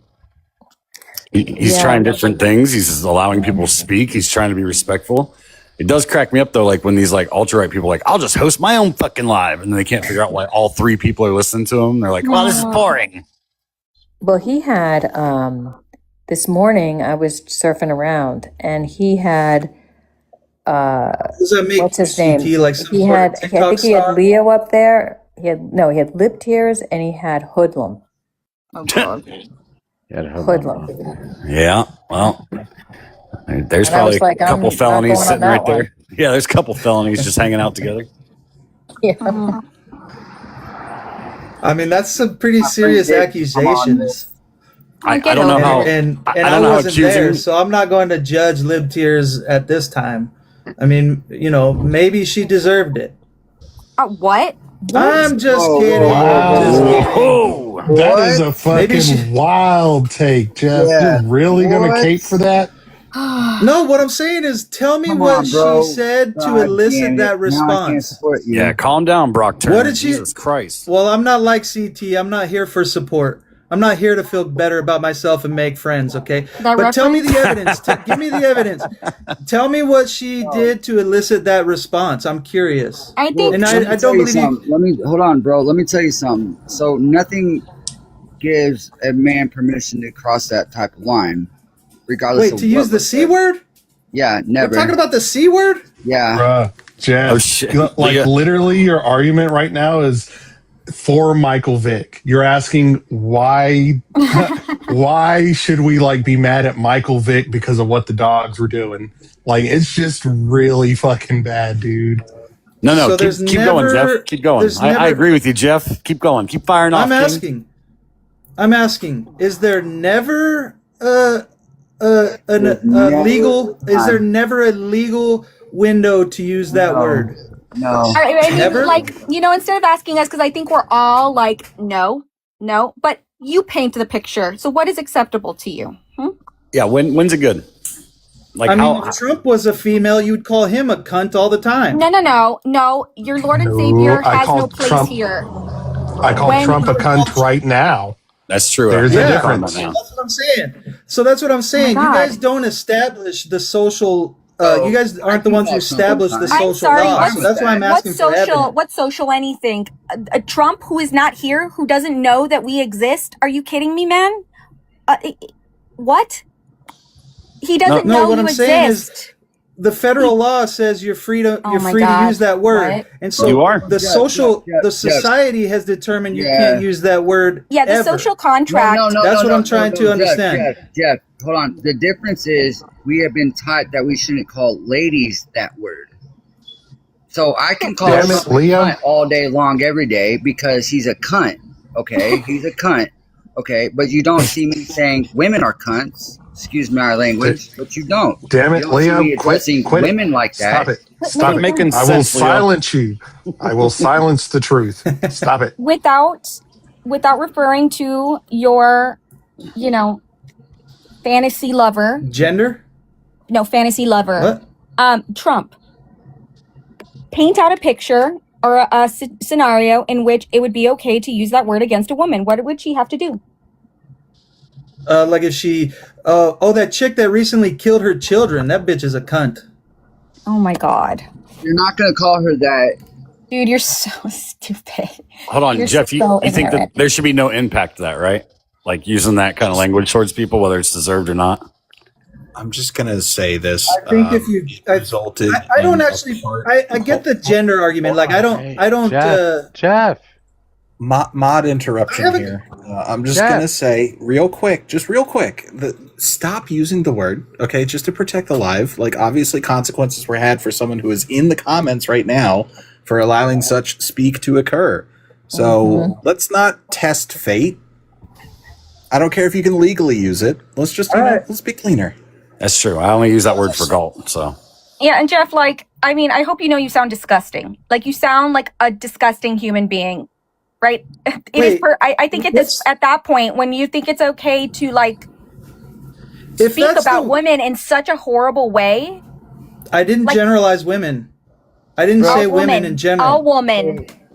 I think somebody fucking please let me respond. Go ahead. Okay. Go ahead, Jeff. There's only one appropriate response to that. When a woman asks you when it's appropriate to use the C word against women, it's never. I'm just going to have to break it down for you. Never. I think if it's the most horrible thing you can call someone, and if killing your children is one of the most horrible things you can do, I think you can label someone that. Did anybody on that panel do that to their children, Jeff? And that's precisely why I don't call anybody that word, because I don't interact with people who do such things. But if I did, I might say that. You're defending it. I didn't generalize women. I didn't call anybody here that word. I'm just saying. You know nothing about the case, Jeff. True. You picked a weird hill to die on, Jeff. Yeah. You did ask what elicited that invective, right? Yeah, I've just been asking. You did ask that question as if there was something that the woman could have said that would have elicited it. I think you should say it more, Jeff. On a panel. Jeff, you should say it right now. You should say it right now. No, I already said it. No, Jeff. I only say it once a week. You brought I've already hit my quota. Oh my God! You did not even answer the question. You brought up someone who is in a criminal trial right now. That is not someone who talks to you on a panel and says something you don't like, so you return with a "see you next Tuesday." Okay, yeah. So I agree. You should absolutely never use that word for something as simple as conversation or debate or argument or words. I don't think you should use it for someone who's simply using words. But I think I don't know what the technical definition of that word is, but I use that word as if I were to define that word, I would say you're a horrible person. And so I can call someone a horrible person, or I can shorten it and maybe use the C word. But I wouldn't do it just because somebody said something. That is wrong. I'll give you guys a W for that one. But I never actually said it was women in general. I never said it was any of you. I guess you should never use that word on TikTok because it's just words. You can't let people affect you to a point you're gonna use that word. Damn, I can't believe Leo was on the right side of history on this one before Jeff was. It's fucking crazy. Yeah, I'm going to tell you straight up, personally. I can't say. This is all I'm saying. Sorry, I'll land. This is all I'm saying. I can't say that you should absolutely never use that word. I think there might be a time and a place to use it. Okay, so I start losing respect for men when they call women bitches. Thank you. Congratulations. Because then that now shows me that they have no respect or equality traits. Do you understand that, Jeff? When they call women like bitches See, words like that, it means they value them to the point they no longer looked at them as equals. This might be my problem. This might actually be my problem here, is I never really assigned that word a gender. I think men can be that word. Okay, I'm getting bored. But Jeff, you'd be shocked at how many people are starting to agree with you the more you talk. Well, it gets what we're really debating is like debate social something constructs. that's like really important. I'm just so done. Yeah, let's debate social constructs. What? Right? No. Social constructs. We're going to get real gross real quick if we're already starting with the C word.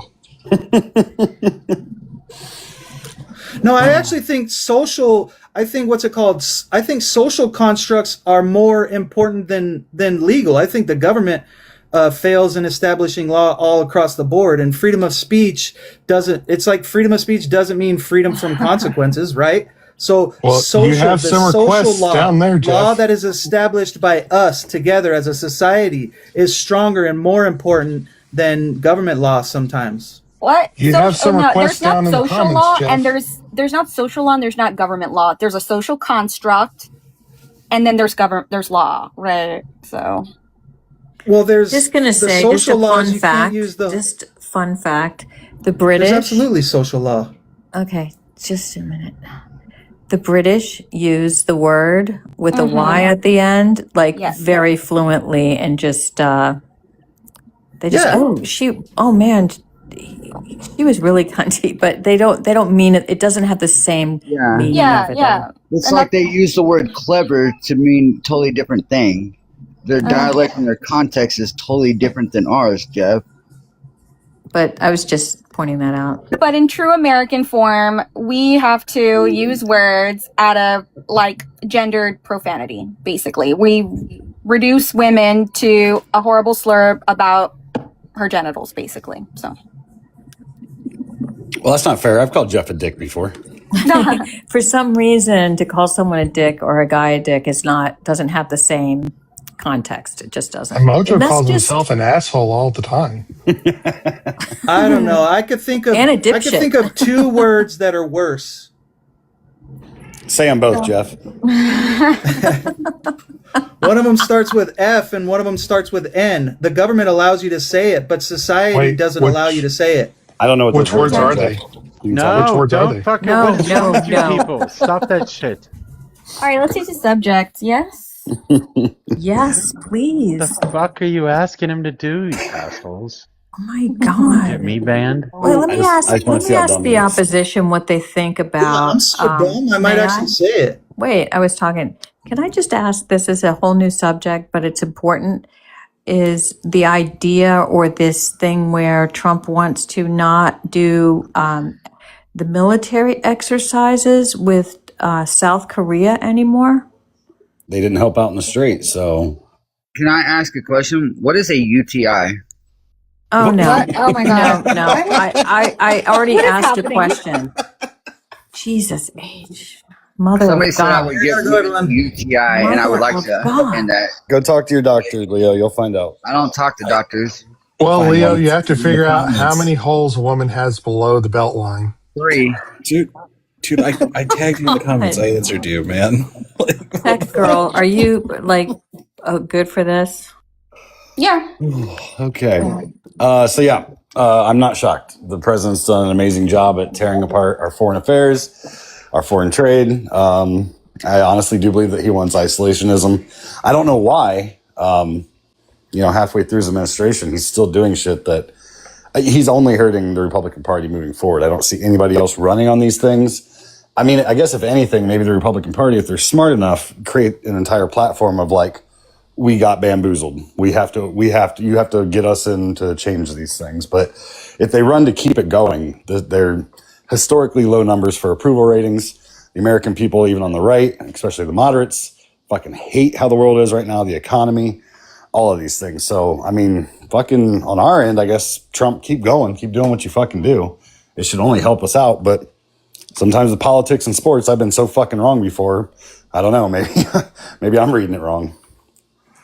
It's really fucked up. It is. So what's a UTI? All right, man. Urinary tract infection. Boys get them too. Oh shit!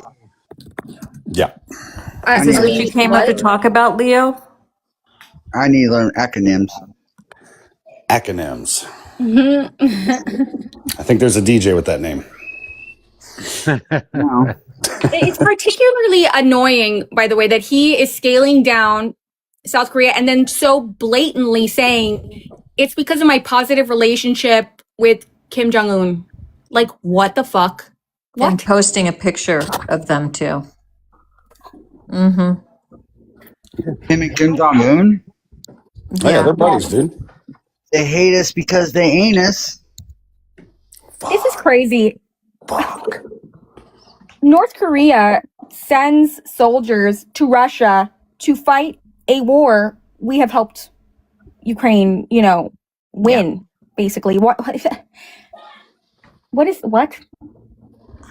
They hate us because they ain't us. Yeah, you said that. You're quoting a stupid ass. The first time is still stupid the second time. Yeah, you're just quoting a stupid comedy that came out like 10 years ago, Leo. Because you hate me, because you ain't me. No, I don't hate you. I just think you're really dumb. Like, it's not a hatred, it's a pity almost. Bro, nothing you say affects me, right? You know that. Good. Then don't cry about it then. Has zero effect on you. Let it slide. Let it growl. Let it go. He's He fine. needs attention. I do. Damn. I took a nap earlier. All right, fuck. What the fuck? Was the sky blue today, Leo? I don't know. I didn't look outside yet. Did you get a snack before nap time? Did you get to sleep with your whoopee? Man. You remember those days in preschool? Oh, when you get snack time and blankets and shit? I'm an adult. I would not remember preschool. I remember preschool somewhat. I believe you. It was like yesterday. That was like yesterday, right? Bro, I wish. Then we had to go out and get responsibilities. Yep. Oh, some of us didn't. Some of us get to live off the government dole, right? Hey, bro, you just gotta find a good hustle, bro. Don't hate on my hustle. Socialism for me, not for thee. Yep, absolutely. Jesus Christ. Okay. Sounds a little fashy. Better red than dead. That's the opposite of what it's. That's not the fucking quote. Jesus Christ. And North Korea, by the way, I'll take it. That would actually be a good fucking phrase.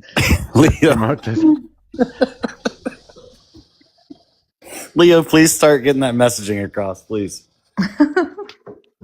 I've never heard that. Better red than dead.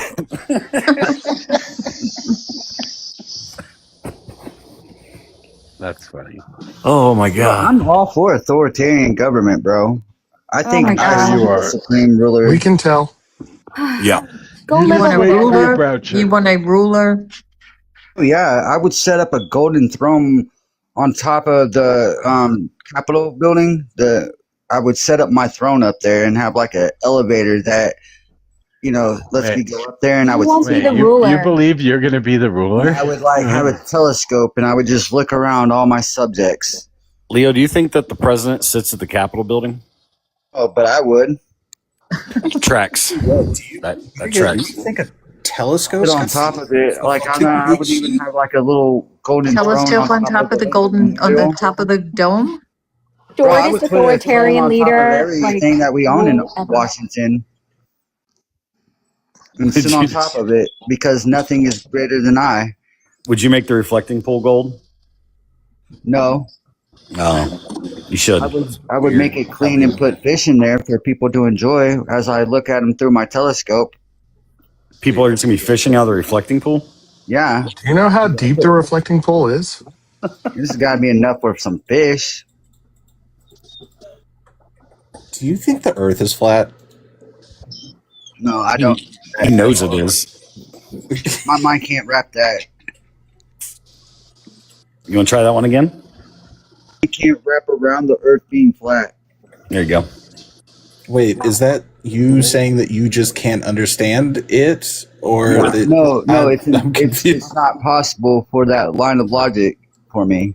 Yeah, Oh, I thought you were making you almost made a funny pun, actually.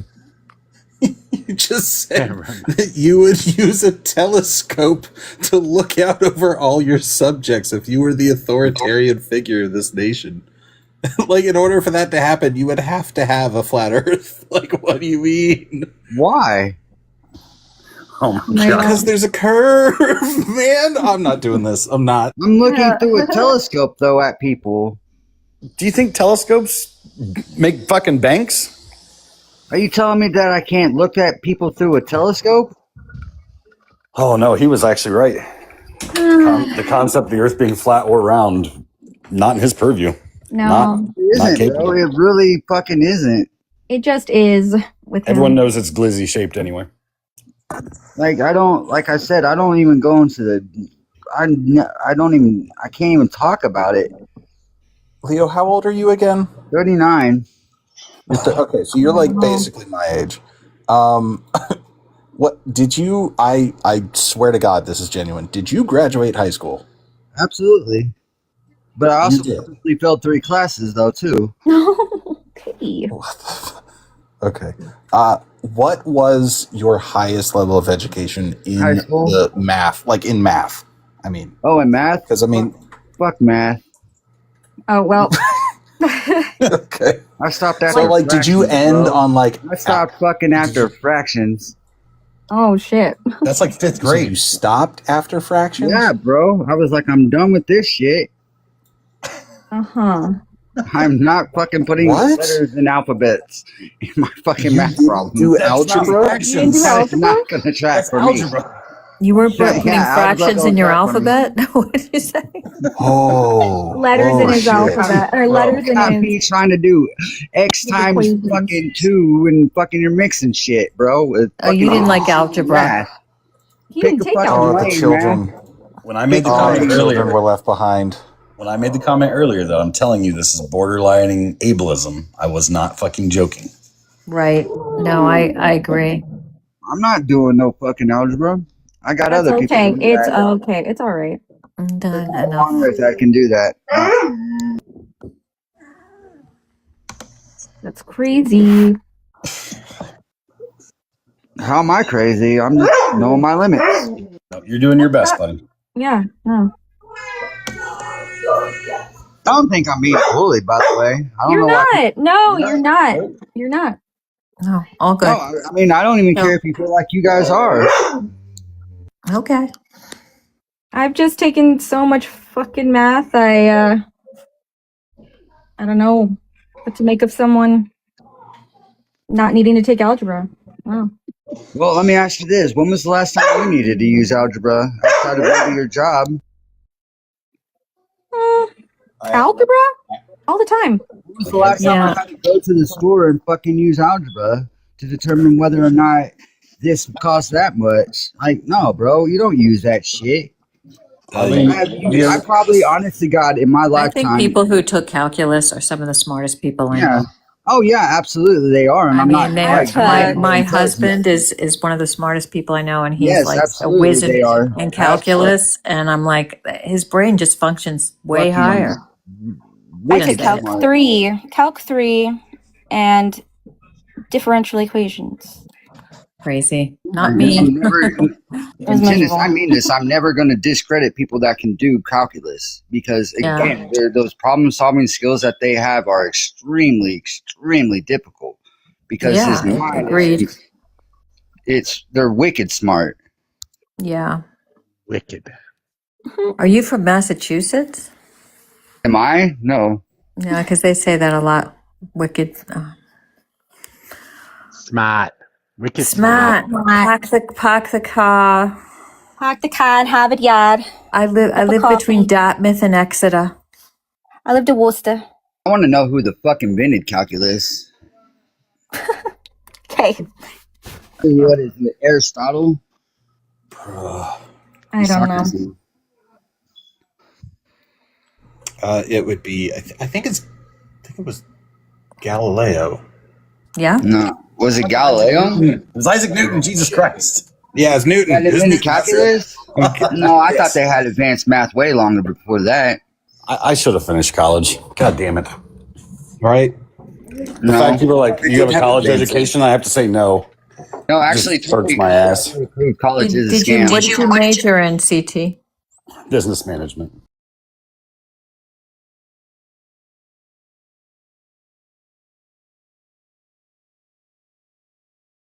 Capitalism is their majors. That tracks. Mm-hmm. I'm jealous of people who are really strong in math because I was a English history kind of person, and that's typical of someone who goes to law school. But the ones who like are really good in math and in those subjects, they're just way smarter. Yeah, I hated math, but I still made it through like algebra 2. Mm-hmm. Yeah. Not me. I did pre-calc. I did one in algebra 1 and 2 and then pre-calc, but I was like, I'm done. I want to party. I just wanted to go outside and run and catch a ball. No, I always liked world history and applied sciences. I love history. That's my favorite. I liked history too. I did government. Thank God. I think like one of the last generations, it seems like, that took government. But I really like that class. I took government and civics. So, political science. Cool. I liked math in high school, but I did not like it when I went to college at all. I had to take 2 maths in college as a requirement, so I took stats 1 and stats 2, and I was like concerned I wasn't going to do well, but I did okay. I'm not a math person. I had one class, and this was like a famous professor at the university I went to Georgia Tech, and it was probability and statistics. It was like, I mean, you were lucky if you got a C in that class. But basically, this man spent the entire course teaching you the probabilities of gambling and like how to win at gambling. And yeah, Mojo would like that. It was a really interesting class. I did all right. I did go through DiffEQ though. So what? Oh yeah. I did go through DiffEQ. I took pre-cal in 10th grade, calculus in 11th. That's early. Me too. You guys are whizzes. You guys are math whizzes. Tech. I went to Southern Polytech. Yeah, I wish I could have finished. I went to college my senior year of high school, but yeah, just life happened and couldn't go back and finish it. You can, you know what? It's overrated. You can still go back. You can still go back, CT. You should take classes. You should. You should do it. If you wish you did it, you should do it. I wouldn't have time to get on here in the TikToks. Obviously, this is much more important. TikTok's much more I mean, I hire people that don't have a college degree all the time for things that, like, historically, you need a college degree. So I think mentality's changed. Yeah, I've spent the last 20 years working in manufacturing and warehousing. Like, I'm good. I see where my career's going. I'm good. Yeah. Yeah, but not only that. I mean, I'm sure that you avail yourself to learning anyway, like reading and doing the things, learning the things you want to learn. So, honestly, I hate fucking reading. I do it to go to sleep. I was just going to make a joke. You hate reading? Oh my God. I love reading. I hate it. Love it. Now, I can listen to something and retain information pretty well. Like, I like audiobooks, but I can't just sit down and read a book. Yeah, I only do audiobooks. Yeah. I love audiobooks. They're great because they're kind of like a production. Like the way they do them now, the characters have certain voices, and it's like you're getting like kind of like a movie in your mind, and like somebody's reading you a story. It's awesome. Yeah, it's immersive. Yep. I just don't retain audiobooks in the same way as I do when I read them. And see, I'm the opposite. I don't retain when I read as much as I do like audio, because it feels like I'm hearing a conversation. Gotcha. Yeah, me too. And I don't I just feel like it's a strain on my eyes because I'm old. So I'm like, I don't want to read these like little words and hold the book. Sometimes a huge book. I don't feel like doing that. So I'll listen. Well, I find my literature through like RPGs and games like that. like I said, because I'm so well. No, bro, seriously, I take him as literature because of my attention spans. I can't open up a book and look at a page. So the RPGs and stuff like that give me a visual way to. It helps me. That's good. Yeah, I read the Scroll of Azeroth when I played World of Warcraft. I get it. Well, no, I never played World of Warcraft. What RPGs you playing, Leo? I play Elder Scrolls. I play Fallout, stuff like that. Okay, cool. Yeah, no, I played Skyrim. I get you. Mm-hmm. Well, I like how you're trying to be more condescending. I'm not. I'm telling you, I was a gamer for a lot of years. There is sometimes a lot of reading. He's nicer to you, and now he's condescending. Well, no. See, I say he's condescending in the tone in which he's speaking at. I'm not bringing any tone. I'm just saying some games have a lot of reading. I get that. Fuck, now I want to go back and play Skyrim again. Bro, Skyrim? Bro, I love Skyrim. I just got off of Skyrim and I hit fucking Fallout 4. Fallout 4 is the shit. I remember I want to get the Oblivion Skyrim. remaster. I was like a thief, and you could turn like completely invisible if you set up your character just right. Oh yeah. My main was a Khajiit archer, which then I later found out was super easy. So then I went full caster, which is like playing on difficulty hell mode, but still got through it. It was pretty fun. Yeah, you know how, they formatted it or whatever. They redid it to make it look better too. I have that. I just have never played it. I haven't played it yet, so I should play that. Oblivion was fun too, though. Oblivion was. Dude, I got stuck once I made it to the arena, and I could just go in there and like lambast people for a ton of money. I just did that, and then eventually I moved on to another game. Yeah. My brother-in-law. I'm going to go spend some time with my husband before he's like divorces me, but I'll be back later. See you, Dennis. All right. See you guys. I had the funnest kill on Skyrim. You know how like when you summon like that magical bow and arrow, what is it, conjurish and bow? And you know how like the kids will talk to you like, oh, you like magic and shit? So I'm like invisible, about to kill this dude, and this kid, swear to fucking God, walks over to me, and because he's talking now, I shot the arrow and all that automatic. Ended up killing the guy, and nobody says that I just murdered somebody and I had to answer the fucking kid. I just remember being very, very low level and running into the giants for the first time. I was like, I just killed a dragon. These giants ain't gonna do shit. Then I ended up in heaven. Yep. Fucking Skyrim's diabolical and funny at the same time. The shit you can do. All right, I'm gonna look up what we got going on in the news. Wait, what? Luigi Manleone's state murder trial postponed indefinitely amid double jeopardy fight. What a smart. Oh yeah, I saw that. What a smart move. Mm-hmm. That's crazy. Remember Age of Empires? No, I don't know it. Nope, never played. You're old enough to remember that game at least, right?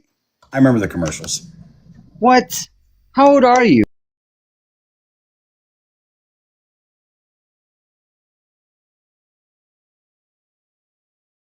Oh my God, that shit was fun. Ooh, interesting.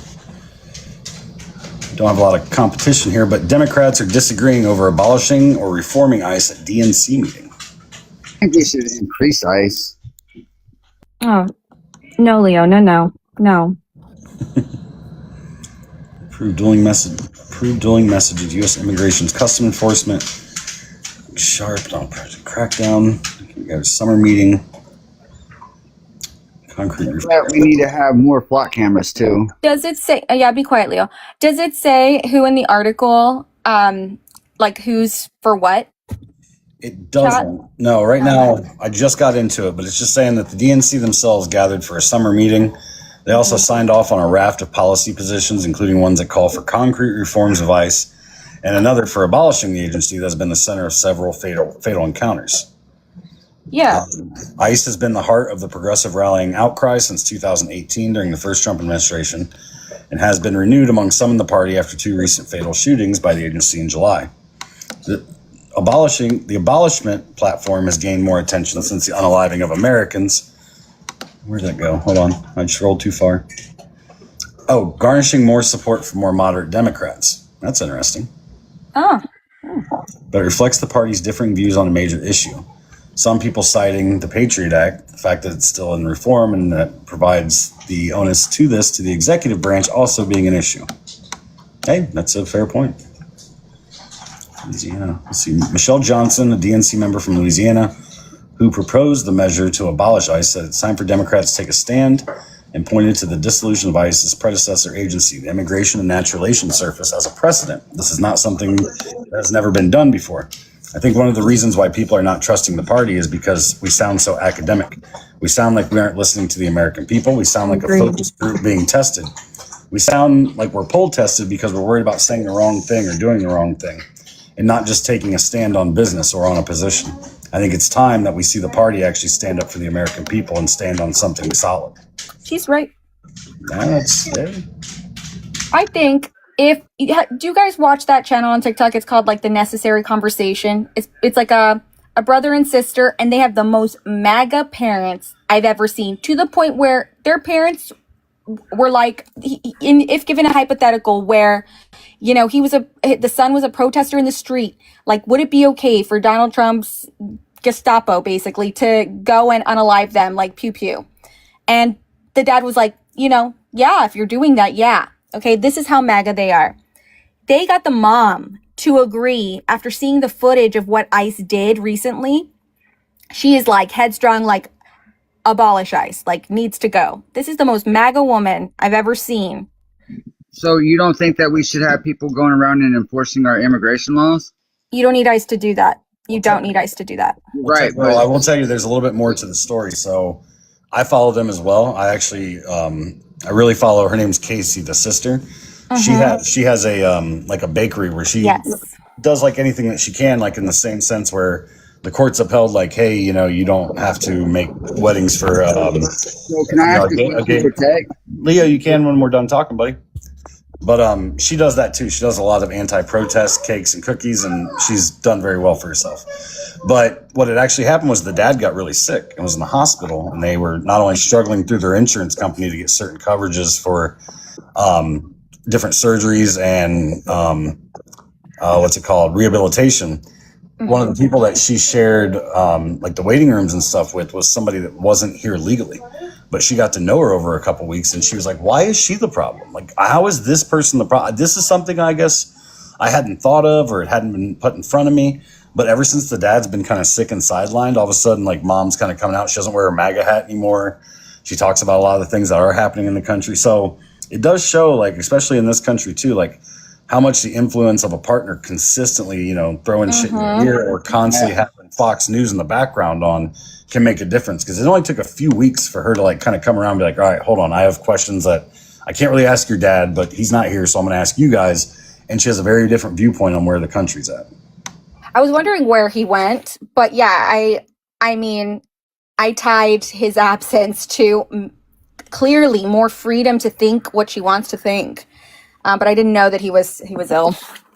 So, can I ask you a question about that thing not needing ICE? Wouldn't you say that we wouldn't need ICE if we had less illegal immigrants? No, because ICE is the interior, right? Customs and Border Patrol monitor the border. But okay, so my initial question was, if we had less people crossing our borders and breaking our laws, then we wouldn't need an organization like ICE to exist in the first place if people would just initially follow our immigration laws and stop breaking the law. Well, Leo, I can rebut that simply by saying we wouldn't need ICE if we would just tackle climate change. Well, Leo, you got to remember the platform that you're talking about right now is the DSA. If we were to grant amnesty to everyone that's illegal here, we would no longer need ICE. We could abolish it. Here's another question. So why don't those other countries where they're coming from and seeking asylum from, why don't those countries, I don't know, fix their shithole places and not need people to leave us in the first place? Because a lot of it's from natural disasters. Countries and fix their own goddamn problems and stop having their own citizens having to come over here and seek Why are you so hateful, Leo? Why are you so hateful? I'm not. Again, a lot of it's from natural disasters. It's linked intrinsically to climate change. If we actually do something about climate change, then we don't really need ICE. Or people to follow the law. They do. Largely, they do. What law are they breaking, Leo? The immigration laws. Their immigration Which one? status is illegal. It's not, though. They're It is. looking at people who are going to their immigration hearings in court. Yeah, and they should be deported. Why? That's they're by here definition. legally. They're by definition following the process legally set forth here Not in if this they're being country. deported. Yes, Oh my that's why goodness. there were injunctions that were put in place. That's why the Supreme Court decided that the Trump administration was violating the 14th Anchor Amendment of babies? individuals Oh, bro, as well. Definitely get rid of anchor babies. That's Anchor babies why are the they have. worst. Leo, you're an anchor baby. No, I'm not. I was born here indigenously to United States citizens that were here. Were your parents born here? Yeah, they absolutely were. Were their parents born here? Absolutely. And their parents? Yep. He And doesn't their know. parents before that? No, Mm-hmm. he absolutely doesn't know. At some point, your parents again, were the not anchor babies. here. Okay, so do you know why anchor babies exist and why the term even came about? Because We're not- again, we're not pivoting. So again, Leo. the original context, because Leo. again, if the Supreme Court would be doing their job, which is interpreting the Constitution I don't- correctly, Oh my God. which they don't. Stop. What Can was we- the original Stop intent for pivoting. anchor babies? Can Leo, Leo stop like pivoting. go to snack time and, you know? I got you, Leo. So, Tech, how you Oh, God. doing, Bubble Girl? We had a great conversation today on what's his name's panel. I can't think. We did. I don't Yeah, remember flip. you. My name's Derek. Oh, I don't remember you. Well, you do, but anyways, so you said border if we could get rid of Ooh, ICE. how and conceited are you? I mean, I was on the panel for a good, I don't know, hour or so. We were both But talking. you're postulating that you're memorable. Oh, I'm definitely memorable. I don't think but- any of the women that you've ever met remember you. Probably not.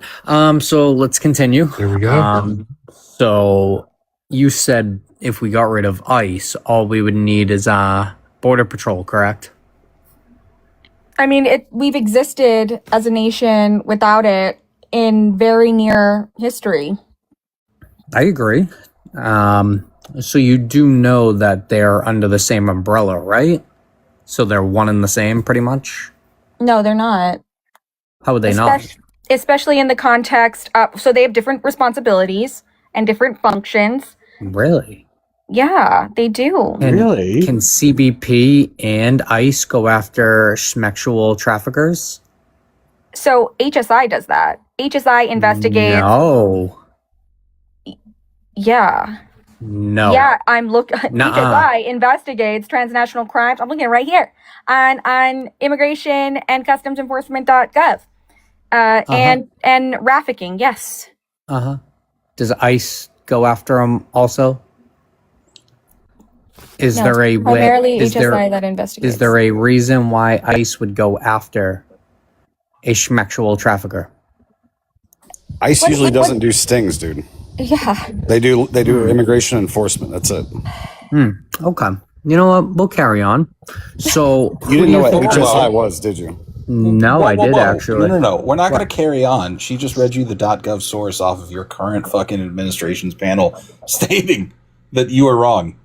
I want you to at least acknowledge that. Yeah, I did. I said, let's move on because I asked her if there would be a reason why they would actually go after a sexual trafficker, and she couldn't give me a reason. So, you know, No, she proved to you that through? they don't do that, and you can't acknowledge that. Okay. All right. I'll acknowledge it. I hear you. I see you. Perfect. Awesome.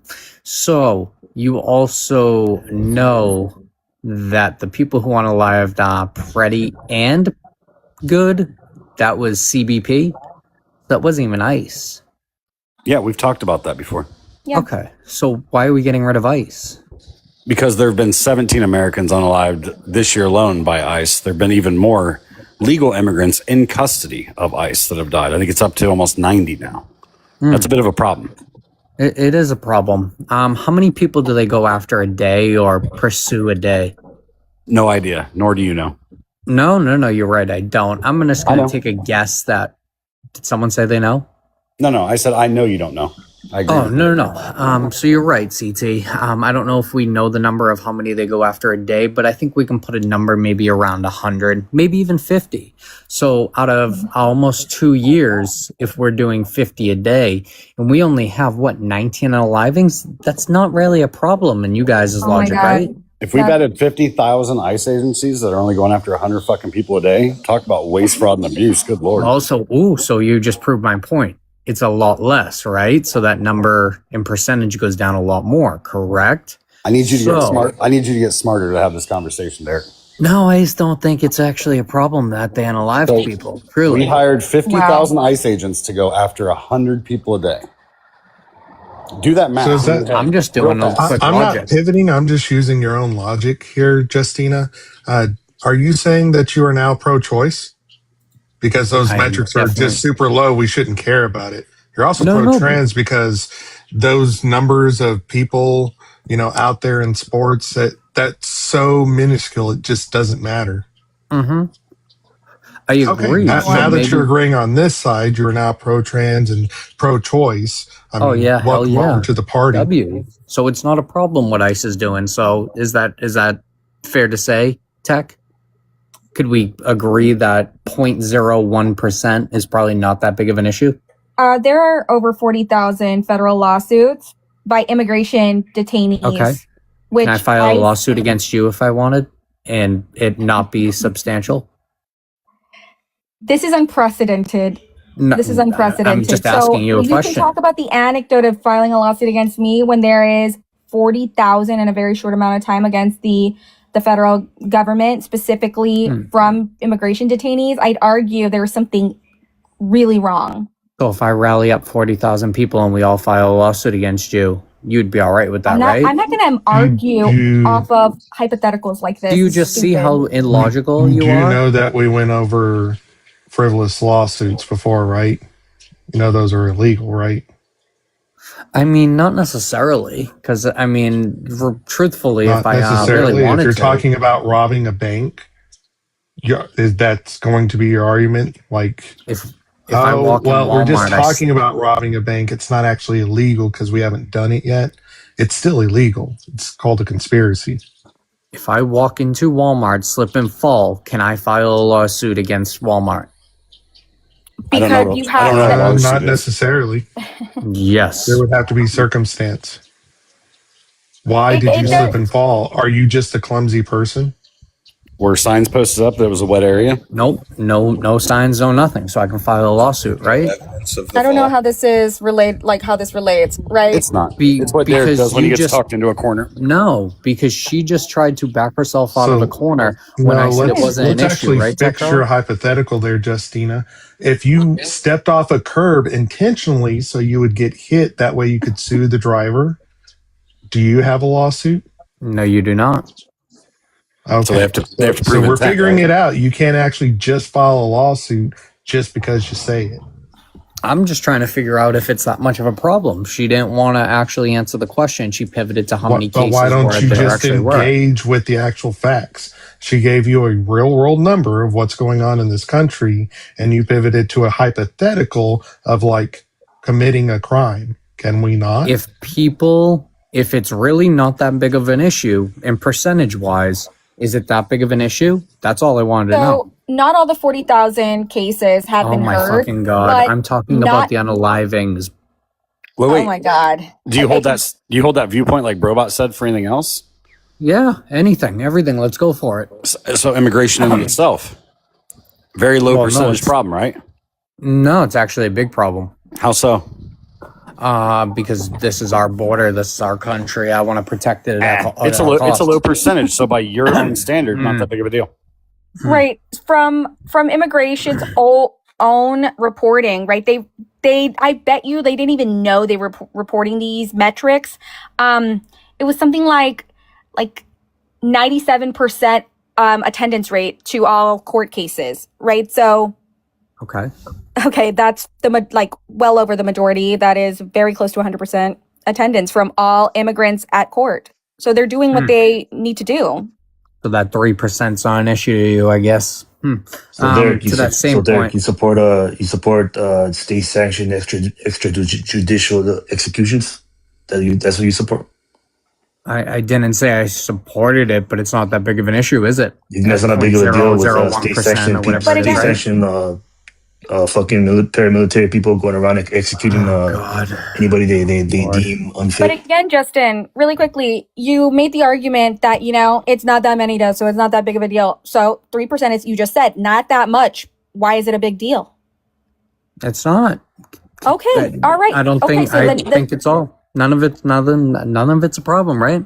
Nothing. Then why are you so concerned about our border and so scared when I just told you 97% of immigrants actually attend their court cases and do what they're supposed to do? And how many get denied, especially through asylum? What does that have to do with it? Even if you get denied, that actually doesn't make you illegal. Did you know that? It actually you need a deportation order. Yes, and they give it to you that day. No, they don't necessarily. No, necessarily. Now we're playing on necessaricals. That's not a word. No, it's definitely a word. I feel like I'm losing brain cells. Derek, it's definitely a word. Unnecessary. Two people. That dude said unnecessaricals. We don't need none of them things. They unnecessarical. So like hypotheticals we're playing on, right? Is that what we're going off of? You're unnecessary, please. We're going on vibes. Just unnecessary. We'll give you this. You're talking about some hypotheracles? Is that a Greek god? Yeah. Wait, is that a Greek god? The unnecessary, please. Fuck yeah. Yes, it is. It's a demigod. This is the hard thing I was talking about earlier. Like when we're talking to like wannabe pseudo intellectuals, like you guys came and fake it fucking good. God damn. Take an acting class, do something, learn English, fucking do anything. I actually miss better competition. I miss the bigoted, intelligent people we talk to sometimes.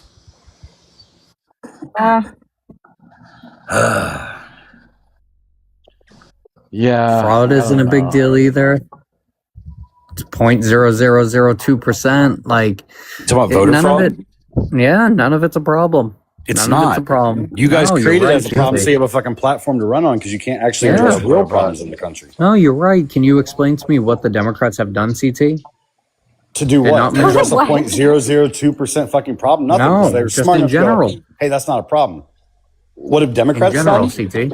Sure. SNAP, in Medicare, general. Medicaid, Social Security. They've done But the you just American said Save these Act. super low issues, these super low percentages just aren't a problem. I thought you were already agreeing with us. Bot, are you like everybody's cheerleader tonight? No, what is Derek, going on? You're I'm trying not to do cheerleading anything. I'm asking you based on your own logic. You just said the percentage is really low. Why does it matter? Well, No, you're there's right. like It doesn't matter. 77 instances of somebody undocumented voting in some election out of 1 billion votes cast in the same time period. Like, why does it matter? No, you're right. He's It trying to do doesn't reverse matter. psychology with a false equivalency, but he doesn't know how. So he's just saying words while trying to make that point, but he's not smart enough to put it together. That's what you're doing, Derek. And it's No, not, it just it's none not of it that hard to matters. see. None of it matters. School shootings, none of it matters, right? None Also, of it, because wait. it's very low percentage, right? No, Small that's actually percentage a of large what? percentage. Is Yeah, it? what percentage It's of a kids that go large to school every percentage. day versus how many get shot, or Yep. percentage of kids shot Yep. during a school shooting? No, The number one cause of child Unaliving is pew pew. Yep. But the amount of kids that go to school and Oh come my home from God. school is a very low percentage, right? Cool. We're going to keep explaining what What? Derek's doing. So this is what's called a disingenuous conversation, right? This is, again, when you're very lowbrow, low informed, you don't have a lot to actually say, information to bring, or context to a conversation being had. This is what disingenuous people do. The conversation you're trying to have is a comparative one, which you're comparing apples, oranges to pears to watermelons. You're not actually bringing anything into context. So if you're trying to conjecture the fact like, hey, small percentage things don't matter, and we say, hey, for example, voter fraud, that's part of the conversation because it is a very low percentage thing that doesn't matter. When you go, hey, there are kids in our country, a majority of them that are being killed by fucking guns, you go, but look at how many kids aren't killed by guns. That's you just being a stupid asshole. I'm just being honest. It's very low. We You're got to just keep being that a same stupid energy across asshole, the Derek. board, right? That's all you're doing. Bro, Okay, like let's keep the same we energy. just told you the number one cause of children unaliving in this country Unaliving. is Yes. pews. Because normally children wouldn't unalive. They're not going to go grab a rope. They're not going to go jump off a building. They're not going to go jump off of rocks. When That we is talk more or about less the reason how they would get unalived, correct? Tech? sir, when we talk about unaliving by pew pew, we're not just talking about self unaliving, doofus. It is also in schools. It is also by other people. It is also at home and accidentally. Well, hold on. I think if cartoon characters want to come up here, they deserve cartoon conversations. So, Derek, what do you think was better, Batman or Superman? I don't like Marvel. I don't like superheroes. It's all fake. That's DC. I'm not shocked that you're also not informed of that. I don't give a fuck. It's fucking a superhero. I don't give two flying fucks. You don't know anything about I'm not a nerd that watches that.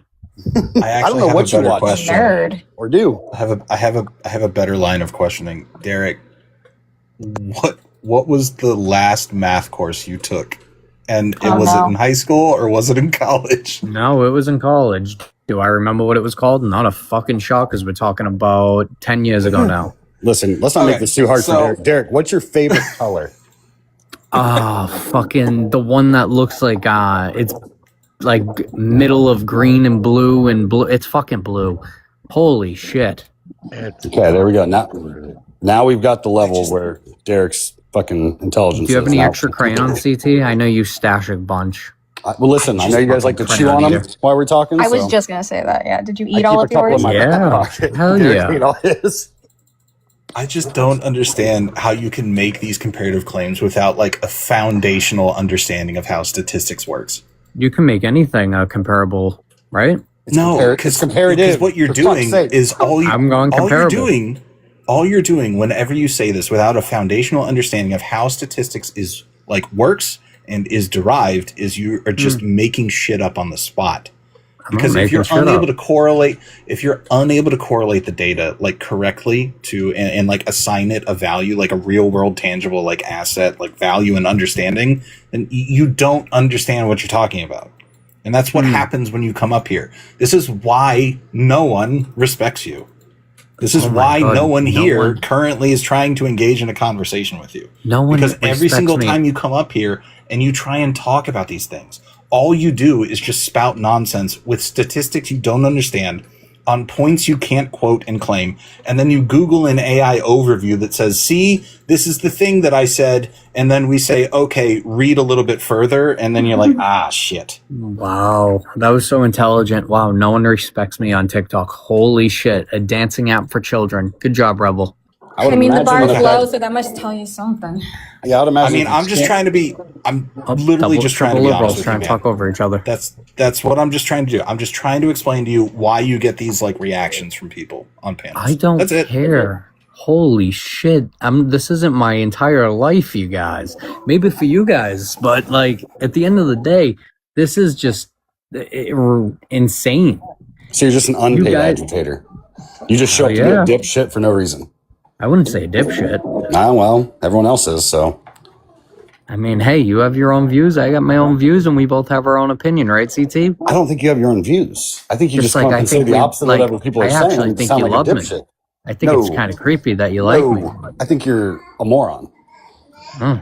I think you're a great guy, CT.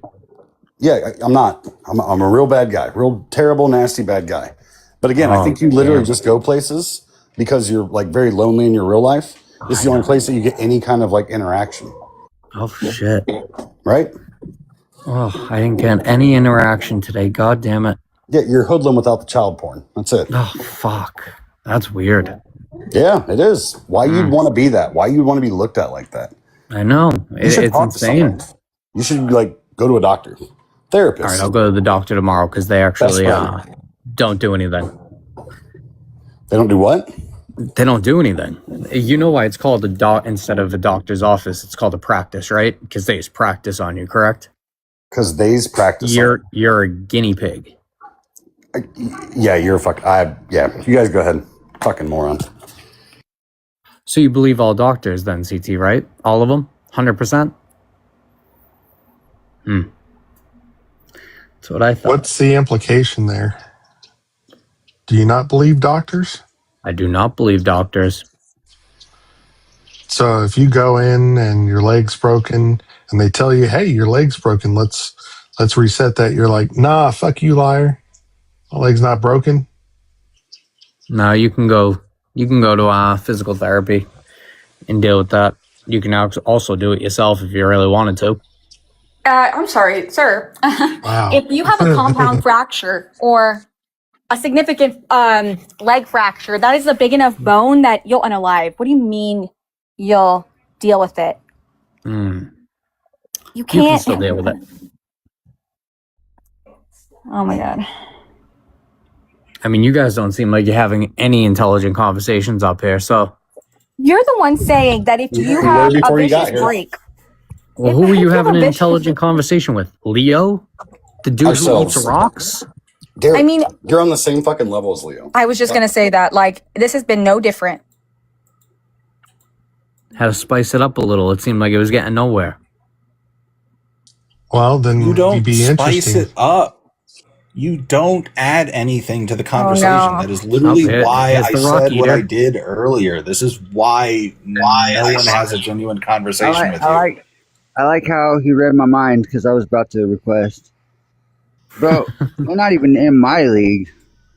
You look like a SpongeBob character. What just happened there? 2 fucking W's for Leo and 1 Leo. That's crazy. Wait, now we got Dumb and Dumber going at each other. Tweedledum and Tweedledum. Well, I rather which one's D and which one's dumb? Well, I would rather be dumb, to be honest. If I had to choose dumb and dumber. W dumb. Yep, then you're dumb and Derek's dumber. Fuck yeah. Let's go. Fuck yeah, he says. Yeah. Derek, you just sound like a fucking miserable person, honestly. Why am I miserable, Leo? Why am I miserable? Because of the way you talk to people. How do I talk to people? Can you elaborate? Yeah, so you're basically trying to use that, what is it? They said false bravado, which is a false sense of confidence. You're coming up here talking like in a monolithic tone like you're supposedly intelligently superior to us. I wouldn't say I'm trying to have a tone. I'm actually trying to be a little bit quiet because I'm in a house with my 2 nephews. But no, realistically, this is just how I talk. I mean, shit. There's some days my voice is a little higher. There's some days my voice is monotone. There's some days it's a little lower. Just kind of depends on the time, day, and place. Some days the transitioning hormones kick in stronger and others they don't. Some days I did my pinning of tea. Some days I did not. Mojo, how do bum fights keep happening on your panel? It's not my fault. Do you think women are your equal? Do I think women are my equal? Yes, Leo. I have a more intelligent question. Hold on, Leo.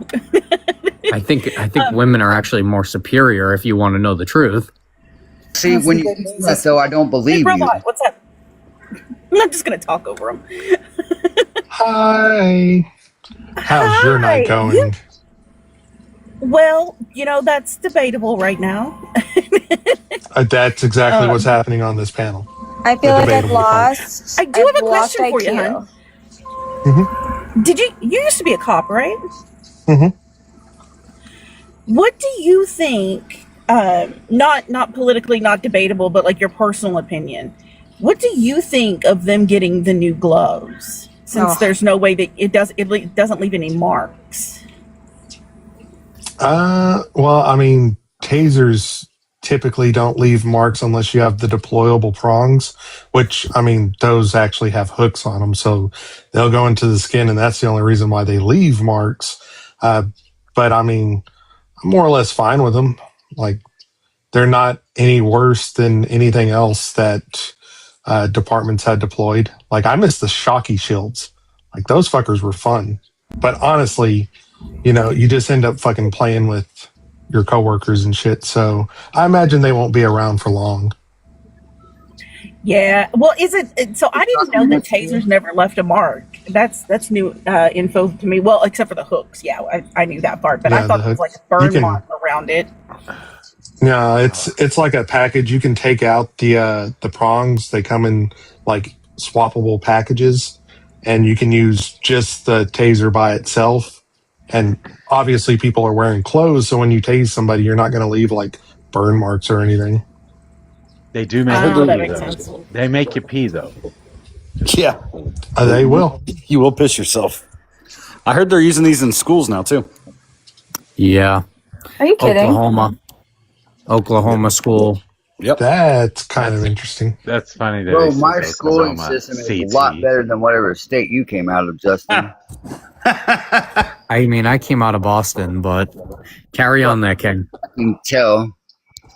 Can tell how? What do you Because mean? you're a masshole, you fucking You're right. masshole. Thank you. I'm actually a Florida man now, but I do have a lot of masshole tendencies. I know you do. Thank you. Where are you from? Well, if you would have fucking remembered, I'm from Oklahoma. Oh, fucking makes sense. How those gloves? How do you prevent prolonged shock? They're gloves. They obviously don't have a large enough battery in them or connected anywhere where you have the full range of motion. So they're going to turn off. You're going to run out of juice after a couple shocks. Uh-huh. Let me find out my kid gets fucking snatched up with some electric gloves. That'll be the least of their fucking worries. Okay, a couple shocks, but like, how long? I mean, for example, yeah, It's yeah, low like how voltage, long? so it's like a tickle. I don't. It's pain compliance. That's how they. Yeah. Once you go get some, Derek, try them on, take a piss. Tell me how they work. I've been tased before. I mean, Derek, I believe that. the videos That's for fucking these. brutal. So as soon as, I'm sorry, Mojo. As soon as they put their hands on the guy, like his knees buckled. What the fuck are you talking about? It's just a little like, Right. Right, and if you're holding someone down, if you're holding someone down, it's sustained shock. No, there's no No? tasers that are employed that have like sustained shock. Even the pistol-like ones, I think it's Avion or something is the brand that Axion, something like that we had. Axon. Yeah, they're timed. It only does 5-second intervals. Like, sure, me and my buddies. You pull it, it'll display a shock for like 5 seconds, and then it has a recharge time of like 3 or 5 seconds, and then you have to squeeze the trigger again to deploy it again. yeah, that's like a safety feature, but that there's not enough room in those gloves for the circuitry to have that same feature in the gloves. It's just until the battery runs out, and that there battery's is. the same size as the one in my phone. There is. If you actually take your phone apart, that circuit board is like the size of your finger. Right. So there's enough room to put in circuit board. I'm just reading, and you can have bendable, like flexible circuit boards actually, so they can conform to the hand.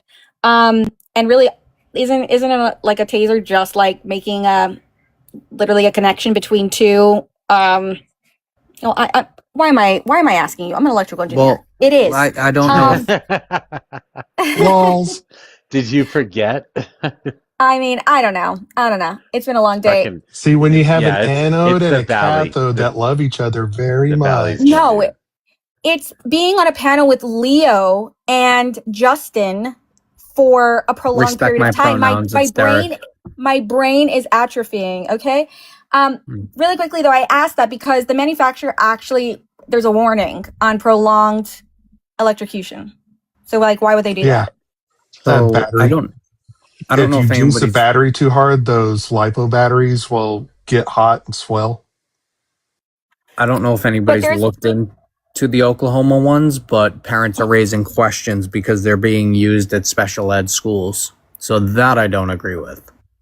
So, I mean, then that's really poor design because like there should be just a safety cutoff if that's really the risk that they're going to swell, because you're actually putting ice at risk for a fire, a lithium ion fire.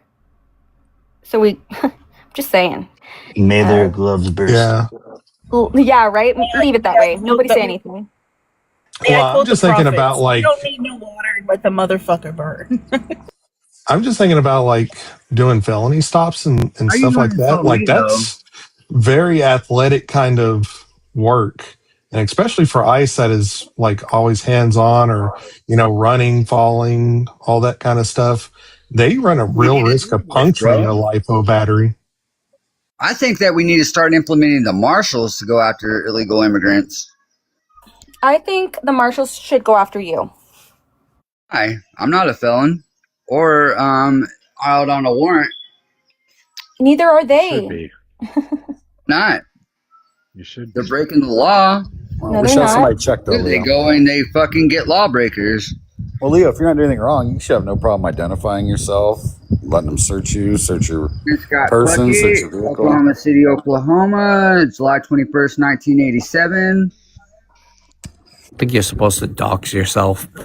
Oh my god, yeah, oh my god. Yeah, what's wrong with giving up some of your rights so we can be sure that you're not a criminal? What rights do you want me to give up? Your first, your fourth. Okay, so I utilize my First Amendment and dox myself because, again, I have nothing to hide.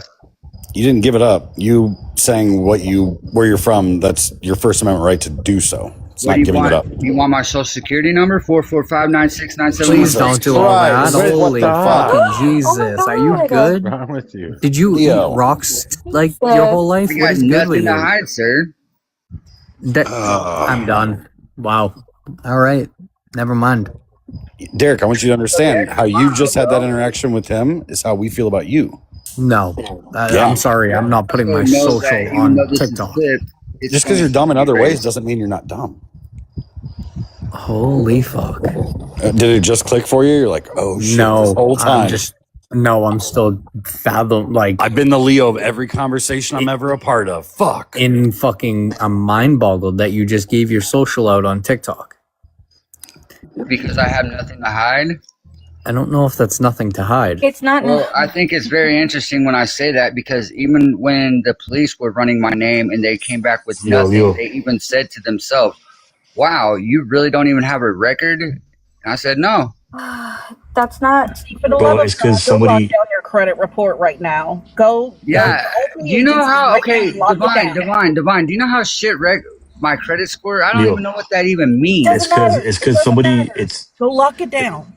The implication that what you just did, somebody can fucking steal your identity. Like, do you not realize that shit? Well, yeah, but then again, how are they going to be me? Because there's only one me. Never mind. Never mind. Oh my god! Wow. I'm telling you, we're bordering ableism right now. I said it right when I got here. Oh, I understand people could steal my identity, but again, why would somebody want to steal my identity? Because they can open a credit card in your name. They can. Great. Wait. So again, how are they going to open up a credit? How are they going to do? You're assuming he has good credit, though. I'm just saying. I don't think he has any credit. I don't have good credit. No, those 30-day cash places, they're predatory as fuck for a reason. You can go there and get out $3,000 right now. You're supposed to have a 30-day, 17% return. Don't tell him that. CT. I mean, honestly, that's what I'm saying. Like, don't give out your fucking information, information, dude. Well, they could be doing me a 250% favor by interest. increasing my credit score. Jesus No. Christ. Oh god. Okay. Can we? Okay. Hey, what happened?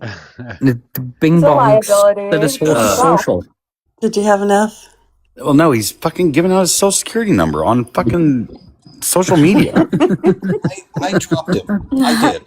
I'm sorry. As much as I don't like Leo, I'm not going to let him continue to dig a photo. That was a good man. That was the best answer. No, yeah, Because who would want to be me? that's Jesus Christ. Sometimes we got to save people from themselves. I think that's the right decision. Yeah. So what's up, Paula and Divine? Welcome up. Well, thank you. How goes it? Had dinner. And it was good. Same. It was good. Oh. Now I'm just digesting. Old man. Hey, listen, turned 39 in about a week. I'm getting old, man. I'm getting the old dad groans in. Dude, are you a Leo? I am a Leo. Well, not like that Leo, but I am a Leo. I know. I'm a Leo too. Vibe check. Dude, I thought you were 49. Congratulations, though. It's the N-word. Dude, can you do that when I'm recording, please? Come on. I can pull from YouTube, I guess. Did we see the ceasefire is about to expire. I thought that's done already. It's like expired. No. I think it's set to expire on Thursday, if I looked at that correctly. I mean, we haven't followed it, but the one that's in place expires this week. And CNBC is saying Trump says he won't extend it. Yes. Yeah, no, I mean, I've had this conversation. Mojo, the chat's wondering why you're calling me the N-word. Did he call you nice? Hey, N-word. Welcome back. Let their imagination run. I'm sorry, did he call you nice? Was it horrible? No. I don't mind being called the N-word. I called him N-word. I don't mind being called the N-word. It's okay. Nincompoop. Oh, nincompoop. Thank you. No, you didn't see him before? he had a username. His username was N-word. ENWORD. N-word. Oh, no, I didn't know that. Okay, now it makes sense. He's lying. Don't believe everything. Like, he was trying to get everybody to say his username, and none of us would say his username. And then he gets that username banned, and he comes in on this account. And I said, "Hey, what's up, N-word?" So now that he doesn't have the username, I just want to call him N-word all the time. No, might be saying something about you. See a psychologist about that. I only took like 101 and 102, maybe 201. I don't remember. There might be some probably 201. There might be some repressed.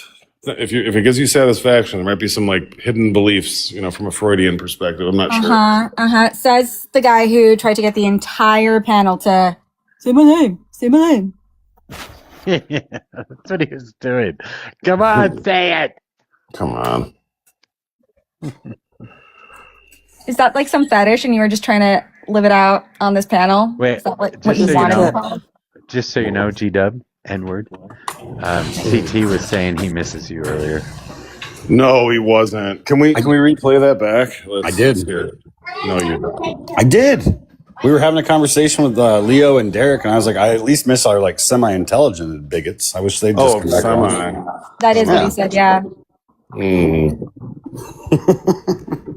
See, it's funny. I'm more offended by the semi-intelligent label than the bigot one. It's funny. I believe you.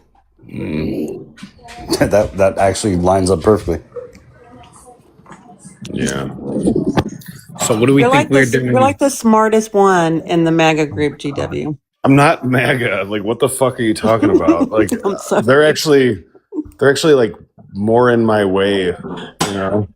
Yeah, we converted GW. He's a full-blown Democrat now. Are you a Democrat now?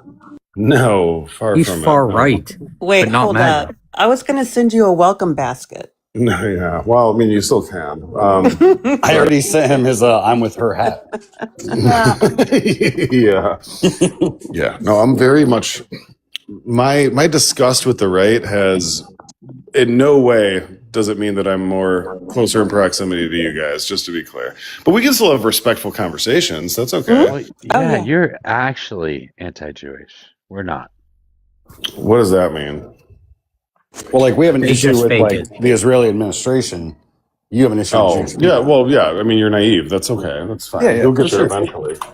Yeah, once you got like a fucking iron like collar around your neck, then you might be too late by that point. But Schindler said the same thing. How weird.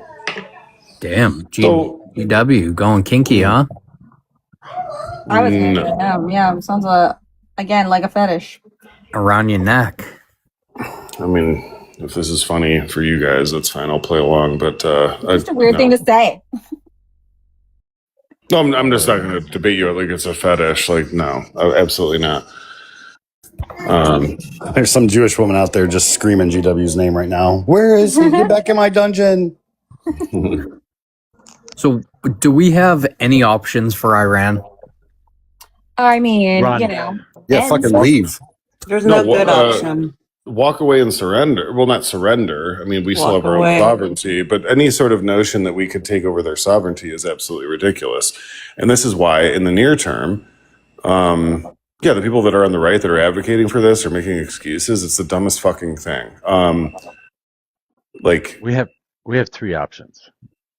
Mm-hmm. There would be GW's option where we just walk away and say, "Have a nice day. Hope all things go well from here on out." Or we can spend the next 20 years in there, or we can use tactical nukes. And I think it's going to be the third. Unfortunately, I feel like the nuke option is becoming more and more like a real possibility, and yeah, it's one of those things where nobody, I'm sure, like pre 1945, never. Obviously, it was very easy back then to control the narrative. You had certain newspapers, you had a couple of. I mean, shit, I don't even know. Like, was there television on? I don't even know. We shouldn't call it an option. We should call it a solution. Way too much television. Way too much television. Fuck. No, I'm saying damn. Just saying. I'm not sure. I'm not following. I'm sorry. I don't know what you're talking about. The United States has never preemptively used a nuclear weapon. Ever. Liar. Name one. You know damn well which ones. I can name 2. Which one? Are you guys trying to joke around, or are you having a serious conversation right now? I'm not. I'm being like facetious and having a serious conversation, which is fucking wild. Fucking walking and talking. All right. They're both of them were named GW. Wow.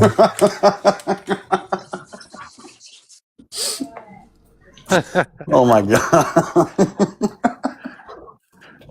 Fat man and little boy. I was trying to be nice tonight, damn it. We go after Oman? No, fuck you. No. Yeah, no, fuck it. Hit him. I'm with you. Hit him. Yeah, fuck it. Let's go. Oh my god. I'm ready to get this fucking thing popped off. I'm looking for a reason.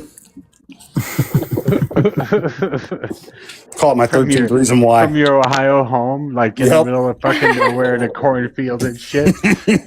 Hey, not to divert this. Are you guys? I'm trying to remember. I saw something on TikTok where it's the biggest grocery store in the United States, and it's in Ohio, called like Jungle Gyms. Have you seen that, CT? Fuck yeah, this place is awesome. Are you near there? Are you eating them? No, I'm like 2 hours away. Sorry. They say that people drive from 2 hours away. Like that, I'm like, I need to make this a fucking destination. They've got a monorail out front and like animatronics. I'm like, this looks like the coolest fucking place I've ever seen. So what it was a guy somehow in like the 60s or 70s bought this like fucking mega store they were trying to build. They lost all their money. He got it dirt ass cheap.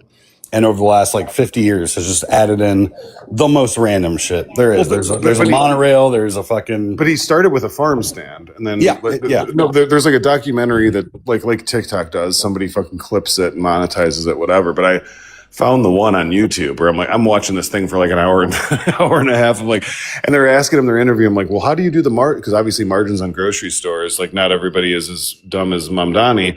It's very razor thin. And you see how I sneak my propaganda. Unless you're Publix. But he's like, I don't fucking look at the numbers. I don't give a shit. Like this dude is like eccentric and wild as shit, but he's got all like this grocery store looks fucking amazing. They sell ostrich eggs. They sell like everything you can fucking imagine, and it looks cool as shit. So yeah, it's every like white trash hillbilly's dream wrapped up into like the biggest store you've ever been to in your life. Oh, okay. Yeah, Trader Joe's is kind of the same. Well, Trader Joe's is like 3,000 square feet. This thing is like 80,000. It's like 3 Costco's put together or something, from what I can tell. Yeah, you can spend like all day there if you really wanted to, because it's like a multitude. So you have been there. Yeah, it's like entertainment. Like it's like taking your family to the zoo while you're Christmas shop or while you're grocery shopping. It looks pretty crazy. Yeah, I've never been there, but yeah, like I said, I've been to Trader Joe's, and it seems like I said, an explosive version of that. Well, fuck you. I've been to Trader Joe's. I asked you, have you been there? You're like, oh yeah, that place is awesome. No, sorry, I didn't hear it. I've been there. I have not been there, but I've seen it. I watched the documentary as well because I thought it was kind of crazy. I try to find anything cool in Ohio just to tell people about how cool my state is. Okay. So Stolen Valor, you haven't been there. You're just from the same state. Gotcha. Yep. All right, fair enough.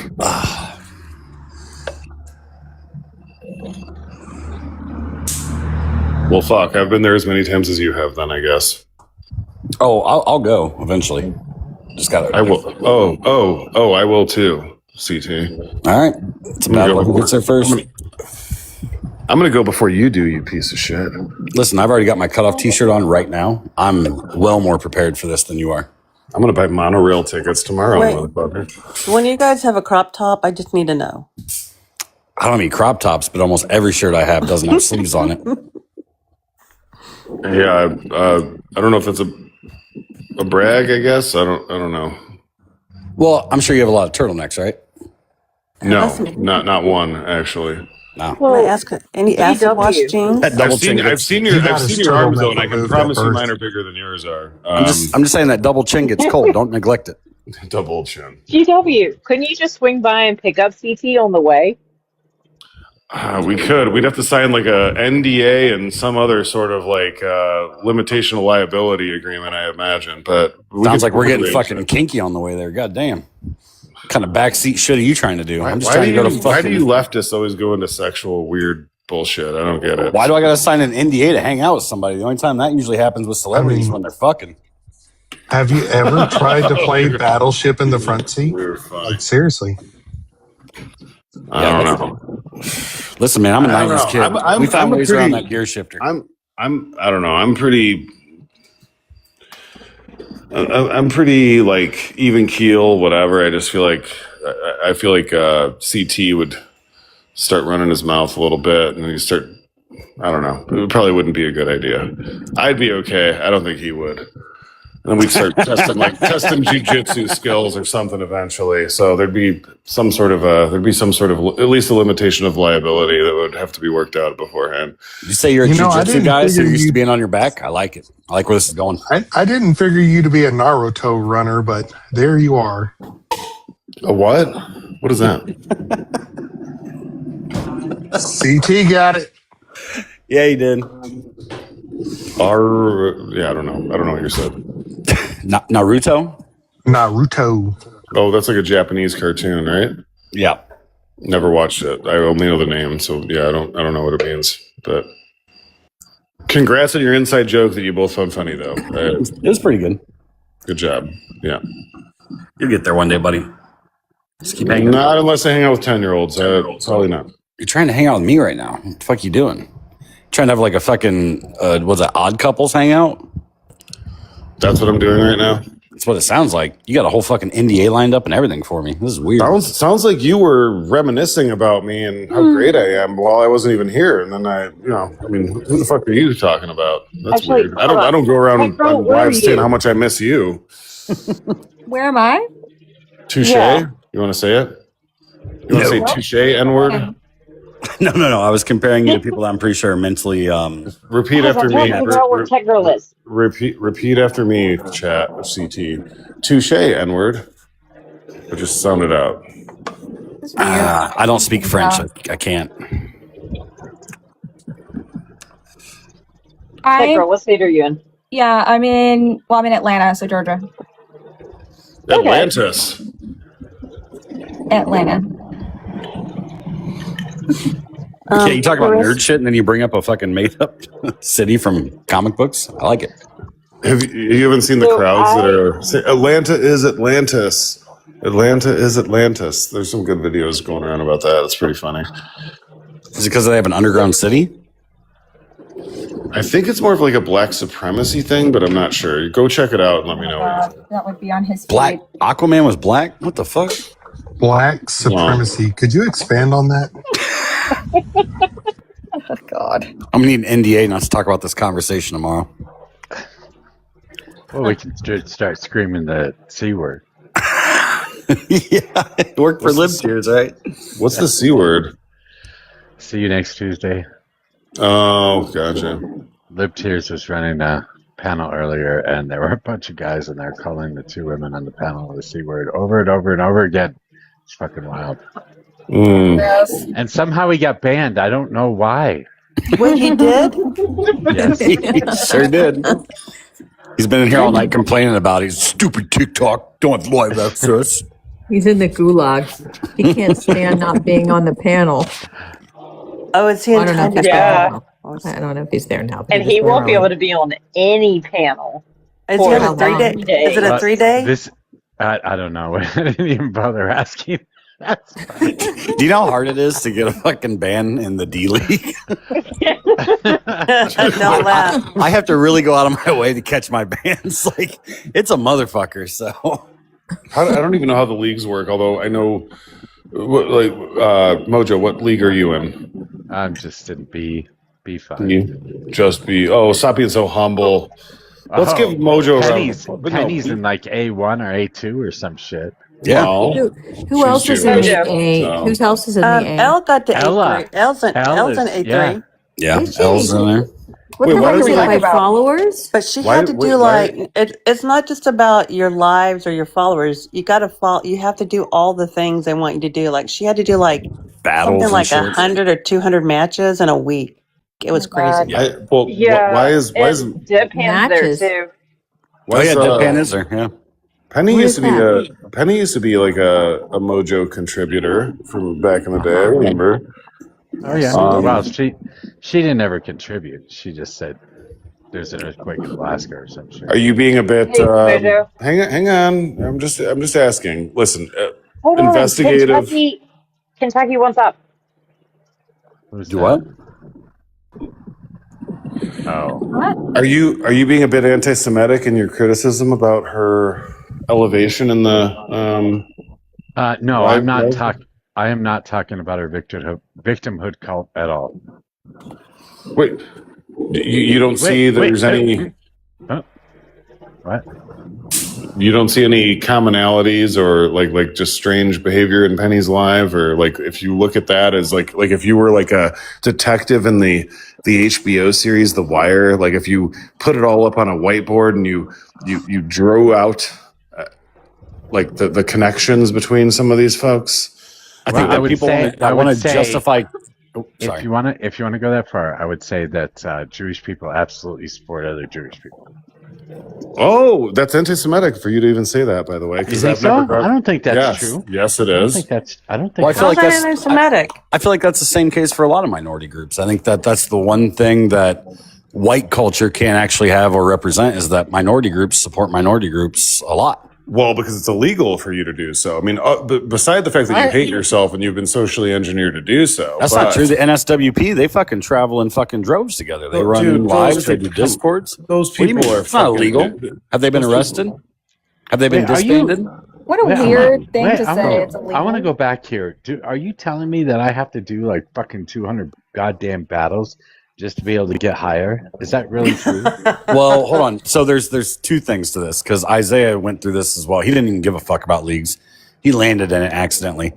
If you have enough interactions and viewerships with like videos that you post, lives you have, gift goals that are met, you get there eventually just by the For You page, people going in, interacting, sharing, things like that. Another way to do it without live interaction is you buy a bunch of bots, you do a couple battles, and then you fucking are just like, hey guys, we made A1. Thanks for your money. It's kind of a grifter's fucking dream. Okay. Because I don't be- do battles. I don't do Would it- battles, and it's not I about that. don't ever really ask anybody for money. So I don't. Would it be the end of the world for you? Would it be the end of the world for you to run a social experiment for 1 week and just put up a bunch of pro-Israel propaganda? Not that everyone has to talk to it, but that you would put that stuff up and see if that impacts, number one, like the amount of people that come in organically, like through their For You page, whatever. Because it absolutely is the case. Well, we've already watched I'll that tell fail. you though. what. Wait. How about this? How about if you want to do a social experiment, I'll do it with you. How about that? So that I'm way, not a live that creator. way, that way we can co-host, and you can do all the anti-Semitic bullshit in the fucking box right next to me and see how it goes. Wait, what? But yeah, no, GW, we've already watched this. Like, Galt's been trying to capitalize on the whole Jewish community thing for a while now as rage bait, and he gets both of his viewers to come in, so hasn't helped him. Hang on. I want to ask you about that. You mean where he's like allied with them and stuff? You're talking about? Well, you don't support your friends' lives? I'm not friends with Galt. What do you mean? Like, I mean, I know him. We're fine, but I've gotten in arguments with him about stuff. I'm not a libertarian. I don't know what the fuck you're talking about. So, I just thought rage bait worked. It was kind of a thing to them. It's kind of like the whole listen, group dude, I'm trying to have it honest. I'm actually asking you because like I have seen him up on panels with like Penny, Mideast, and those folks. And you're telling me that that's rage bait, that he's doing that like as a joke? No, he runs lives with backgrounds that say like Israel should control the region, stuff like that. Now I don't know if he actually believes that. No, I think he does, as far as I can tell. Well, maybe he does, but it hasn't helped him. And so people that are like that, I'm absolutely not allied with. Like, and I have made comments to him, or other people similarly. I'm not going to say him individually, but no, like to me, like that to me, like you're further. If you're supporting what's going on there, where you're okay with, you know, executing people like they're deer at a bait station, which would be illegal from the DNR, rightfully so. I have nothing to talk to you about. I have zero. That's far beyond politics or anything else. Like anybody that condones that, I don't give a fuck about what your economic policy or tax policy is. You are for the slaughter of innocent women and children. Like to me, I don't care. That's just like pure evil. And now a lot of people will say that, oh, that's anti-Semitic, whatever. Well, that's what a lot of these panels are doing. So whether it's Penny, Mideast, whatever else, yeah, I'm against it. It's literally using the Holocaust as a justification to be the next generation of Nazis, and so I'm against that. You know what's going to really piss you off, GW? I have an even different take than that. I think that what I've learned in the past couple of weeks is that the majority of the people that we know on this app, that even people I thought were very, very genuine, are just so desperately failed actors or wannabe actors or wannabe influencers that they're going to say and do whatever they can to try and garnish as much viewership as they possibly can. And that happens for a lot of fucking people, which is really fucking weird. I think that's true. I mean, I don't know. I've got a short list of people like that. I mean, clearly, like someone like older millennial or Millie or, you know, whatever. But even that, I'm not on here to create content to get followers or to make friends or whatever else. I mean, some of it's just entertainment and it's funny. Also, people like in my personal sphere, we're not talking about politics. We're going out fishing or hunting or, you know, whatever. They're just not interested in it. I think that I look at politics at a certain point, it becomes like it's existential. Now, we are going to default. Listen, we don't agree politically, obviously. There are certain hard lines, though. And listen, I think advocating for communism and DSA type of stuff, that's a different conversation. And I don't have a ton of time, so probably for another time. But I guess like to me, that's like a bridge that's like further than this one. When people are advocating for indiscriminately killing people, and or making excuses and apologies for it and not calling it out, I have zero respect for them. Like, I don't care. They should be steamrolled. Agreed. Period. And if it was the other way around, so it's not. It doesn't matter who it is. I've seen the images. I'm part of Telegram channels, and I've known about this. This predates 2023, okay, or October 7th. It's disgusting. It's unchristian. It's it's evil, and that's all I have to say about that. And when you go into those lives and talk about this type of stuff, and yes, I talk about more than just beyond that, so I will give grace to that. But even that, you are going to be labeled an anti-Semite for talking about those sorts of things, and fuck that. I don't give a fuck. Call me whatever you want. Well, GW, it'll warm your heart to know that a lot of these people don't even have these views. In the words of Lady Gaga, I think they just do it for the applause. So a Jew, by the way, just to throw that in there. But yeah, go ahead. Wow. How dare you? How dare you besmirch the name of Miss Stephanie? I can't pronounce her last name because it's crazy Italian and I can't do it. Asparagisana. Stephanie Marinaristine. Let's just call her that. Who cares? Marinaristine? What the fuck is that? That was funny. Come on. That was funny. Jewish Italian. That's fucking wild. Clip it. Clip it. That was funny. It was a joke. Come on. It's funny. It wasn't. I've heard enough poor taste jokes. That wasn't the worst one. That was okay. I can live with that. I could live with that too. Yeah, marinara steam was pretty good.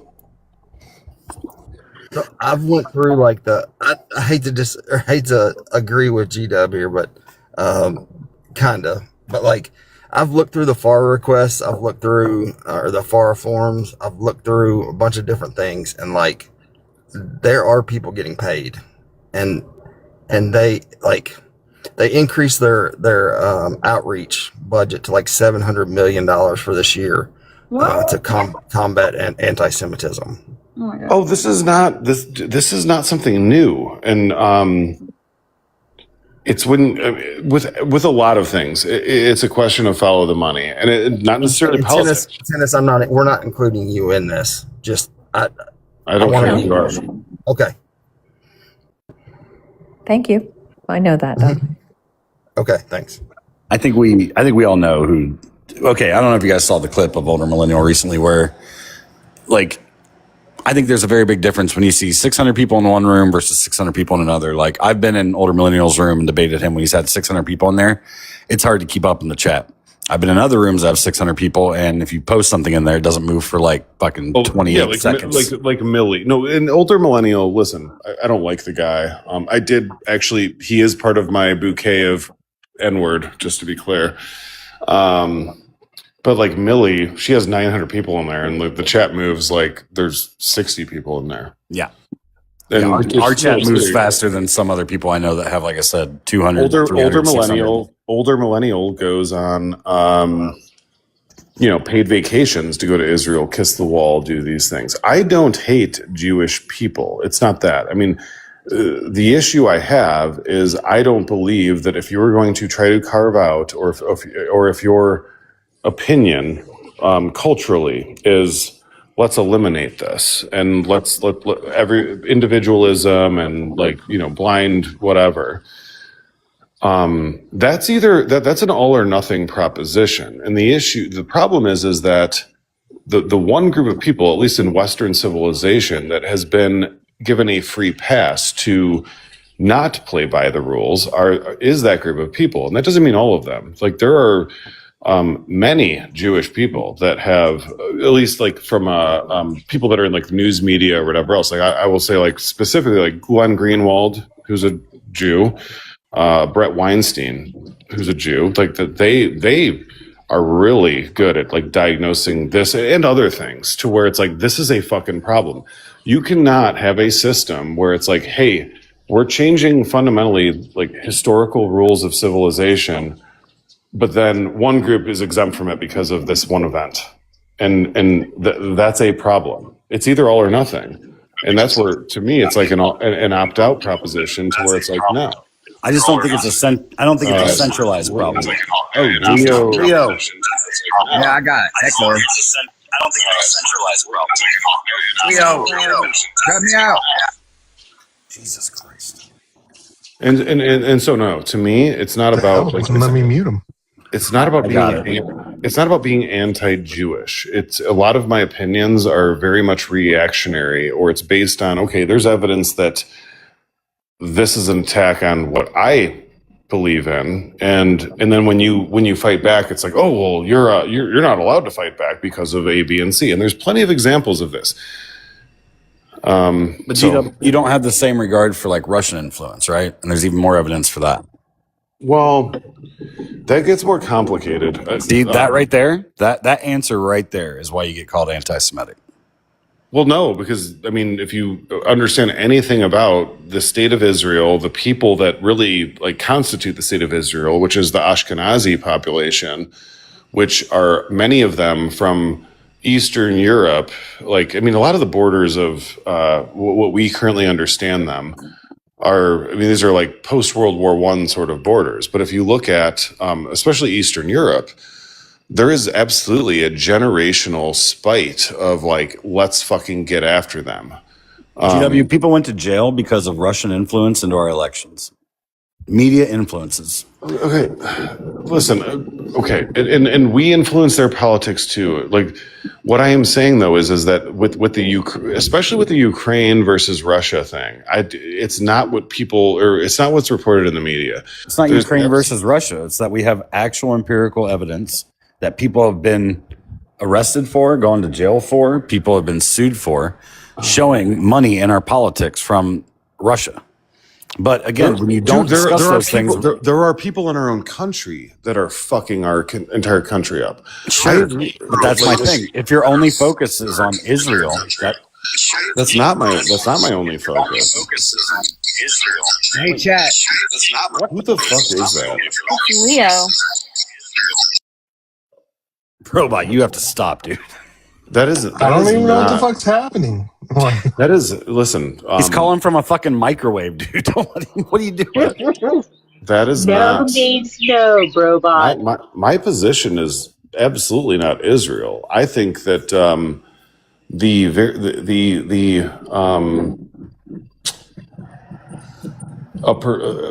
elite percentage of the diaspora that absolutely does not want to live in Israel. Just to be clear, they want to live in Miami, New York, Southern Ohio. That's a shout out to your boy that runs all basically the state of Ohio. Whatever his name is, the founder of Victoria's Secret. They don't want to live there. No, it's not. That's not the issue. Is in Israel. If Israel was a standalone state or whatever, and we had just some sort of strategic or conditional relationship with that, I wouldn't have a problem with that at all. I have a problem with the infiltration and subversion of our own political system to where we are no longer looking out for ourselves. We are actually looking out for another country. And I don't care what country that is. It just happens to be that it is that state.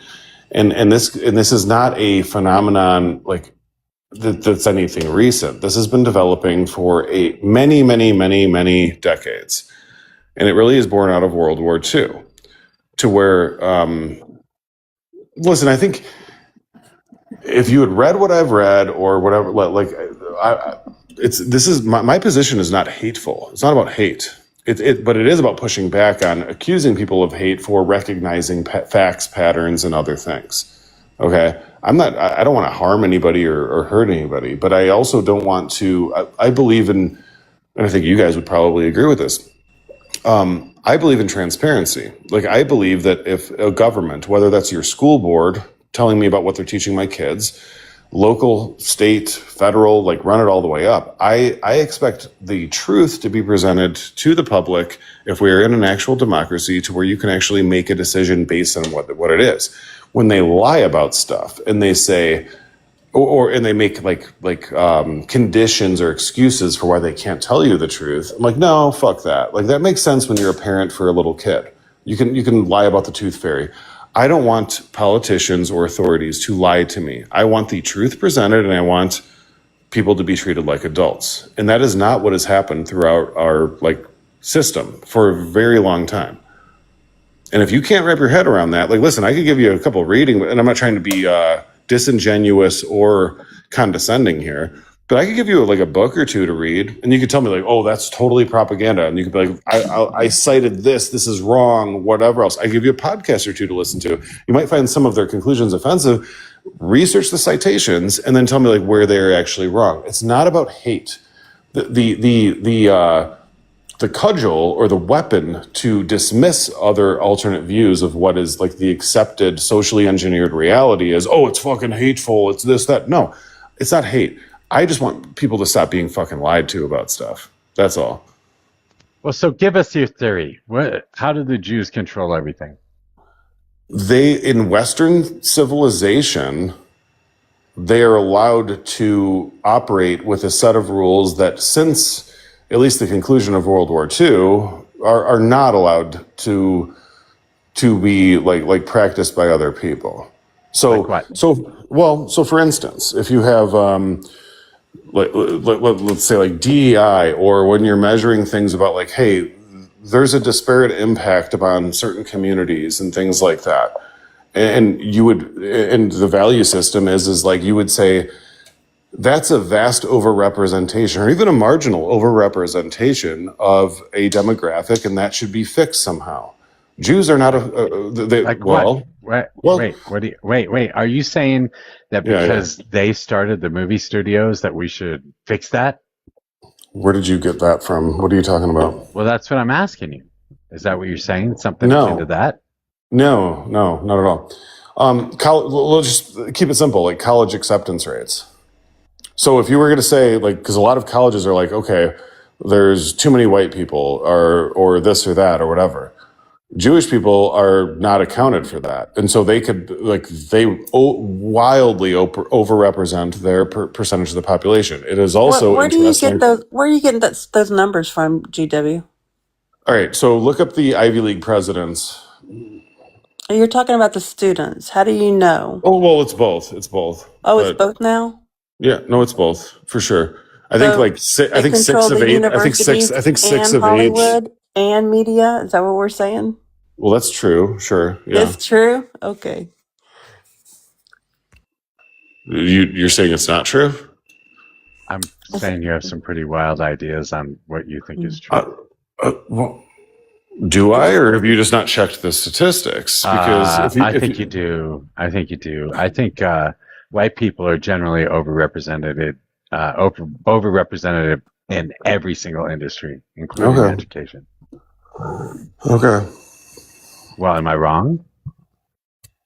Are Jewish people white people?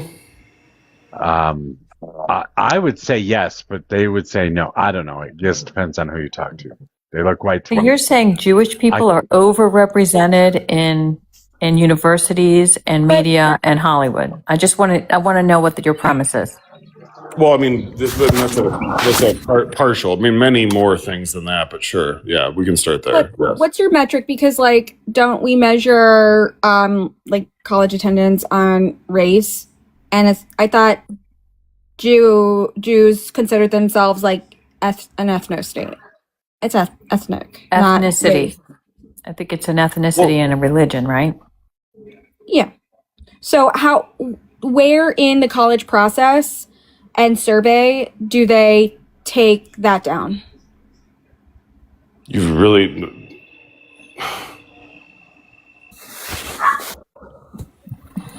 I'm asking.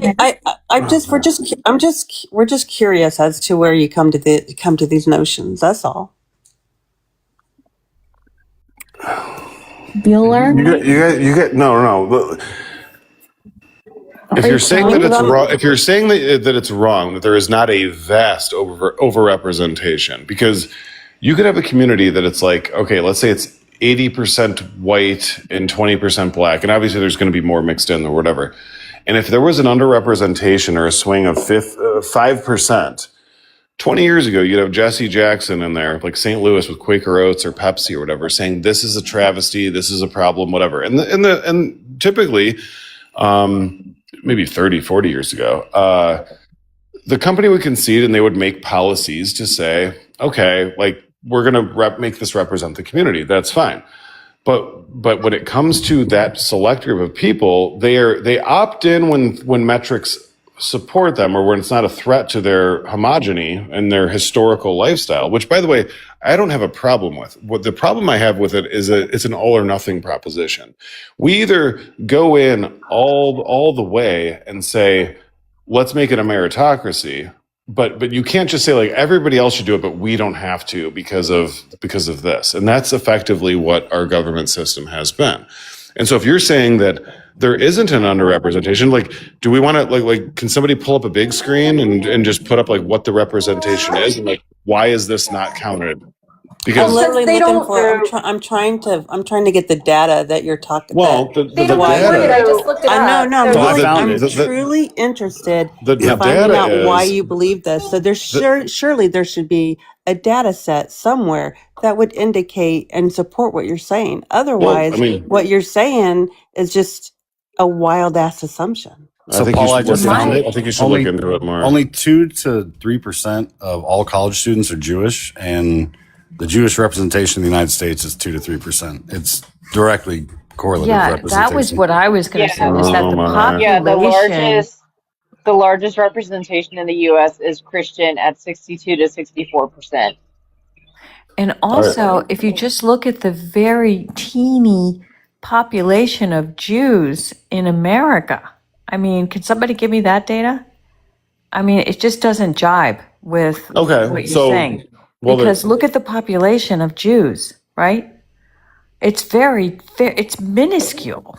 So I agree that it's a small population of the United States, but you're saying that there is not a very much outsized influence when it comes to positions of power, ownership in companies. I'm gonna make a statement, and I don't even have to look this up, but I'm pretty sure that men run Hollywood, if I'm not mistaken. Oh my goodness! No, Listen. GW, if you're gonna make a claim like that, and I don't have can't find data to back you up, but I can 100% with complete certainty tell you that men run Hollywood, and they run everything else you just mentioned, and I would even go further. So what could I divine from that notion? I could say men are horrible at running our country, and I would feel like I'd be pretty accurate. Right. Yeah. Right? I mean, we're sitting on $40 trillion of debt. Were women in charge at any of that time?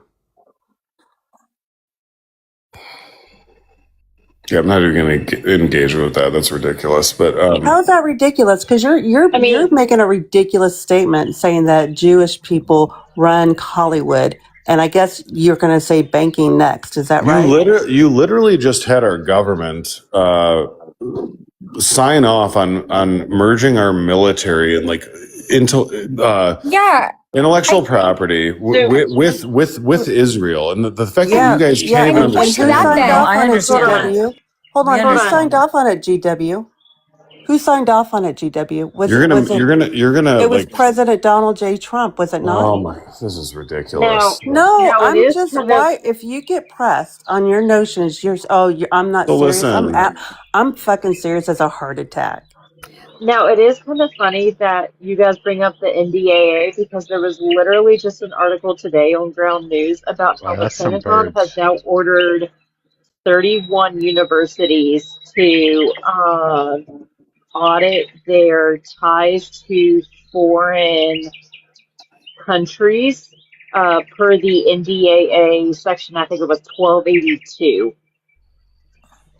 Sammy, what kind of nocturnal fucking birds you got? Oh, that's the noise machine.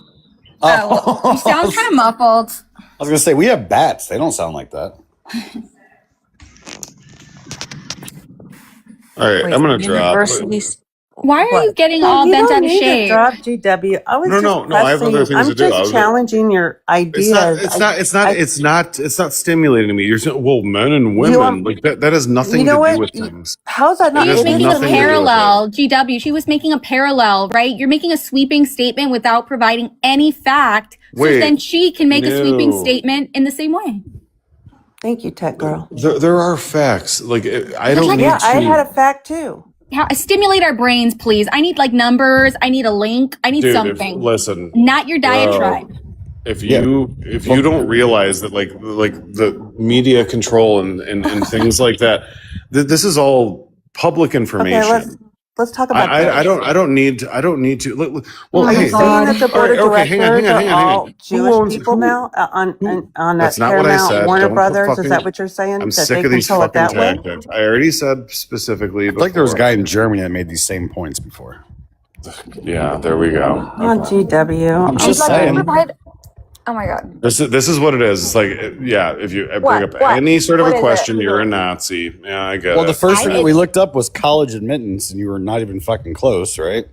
You are also expanding you think that I'm talking about every little podunk college like Upper Iowa University? No, concentrate that to, let's just say, Big Ten schools and elite Ivy League colleges. Why? You're telling me there's a lot of Jewish people because that's where the people automatically have connections and money. Well, and look at the percentage. I guarantee you, it's more like 20%. With regards to Hollywood, all of these companies are publicly traded. They have a board of directors, right? Listen, they're the ones that pick the CEOs and the people who run. I don't understand what you're talking about. I understand that you don't understand. You're not.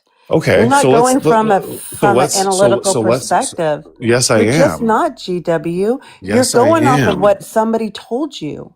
No. Trust me. It's like we're GW because I'm sorry, if you're a publicly traded company, all right. you So have let's a board of directors that picks the CEO, and the shareholders pick the board of directors. But oh my goodness. Okay. Get it. Yeah, go. Yeah, sure. So let's use, all right, Tech Girl, you're in tech apparently. TikTok. Do you think that the reason that the ownership of TikTok was strong-armed into being in Larry Ellison's media umbrella was because we were concerned about China surveillance. We're already doing surveillance on our own society, and we're like fucking like doing that like on a massive scale to where flock cameras are everywhere. People were in on that deal? Were they all Jewish? Because I don't think they were. GW. I didn't. Didn't. Go ahead. Who is the biggest? GW. Larry Ellison got the algorithm. That's what he did. But there were other components as well. It was a joint venture. And what does a Larry Ellison support? Just for the love of the game, that has nothing to do with. What does he support? He supports capitalism. That's what he supports. No, he's the biggest individual sponsor of Mossad and is in the state of Israel. And if you don't make these fucking connections, it doesn't make me a Nazi because I do. I didn't call you a Nazi. Can you see though how the impact is kind of like meh because you're on here too. You know what I'm saying? If these people are the big boogeyman, like you're saying, and like have infiltrated everything, I mean, you're just a sheep along with all of us here. We're not making connections, yet you're here too. I'm trying to wake people the fuck up, if nothing else. So whatever. I just don't see how they control your life. I don't see it at all. Not even a little bit. If you want to wake people the fuck up, GW. So who's in bed with, okay, just assuming that what you're saying is true, okay? Mm-hmm. Who's in bed with all of those that we should all be waking the fuck up to? Besides the Jewish people you say have dominion and control over everything. Also, just in the Big Ten, the representation is 8.9%. There's 60,000 Jewish students compared to 656,000. What percentage? I think he's also saying that the owners of those universities are 8.9. So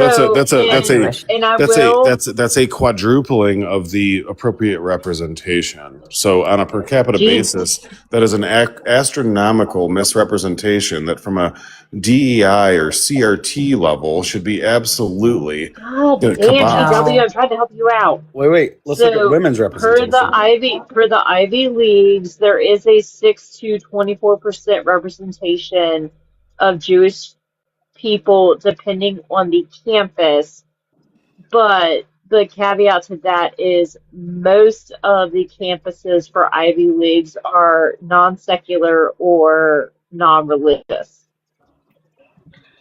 So yeah. So anyways, someone made in the comments. If you want to wake people the fuck up, I mean, what do you want to wake them up to? I mean, isn't this administration in bed with all of the people, the powers that be in those sectors that you're discussing? Oh no, it's not just Jewish people, of course. Listen, this is not me like saying all Jewish people are bad. I've never said that. No, I know you're not saying that per se.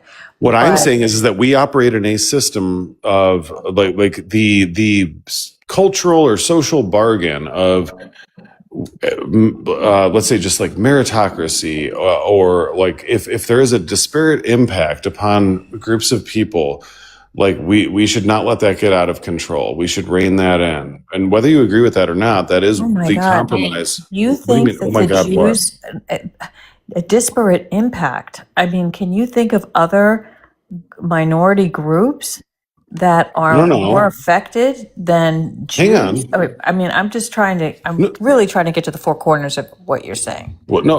What I'm saying, like, so if it's like China, India, that's not Western civilization, so that's different. Number one, they don't play by the same rules as we do. How the fuck is Israel Western civilization? They're a fucking ethno state. They couldn't be more anti fucking Western civilization than because they're protected by us. They're under our umbrella, and they are absolutely part of Western civilization. What do you think? You think they're more Chinese than USA? CT, are you fucking serious right now? They have higher representation in college. They also have an 8% representation with a 1.4% population. So you think so if you were to say whether Israel was part of Western civilization or Eastern civilization, what would you say?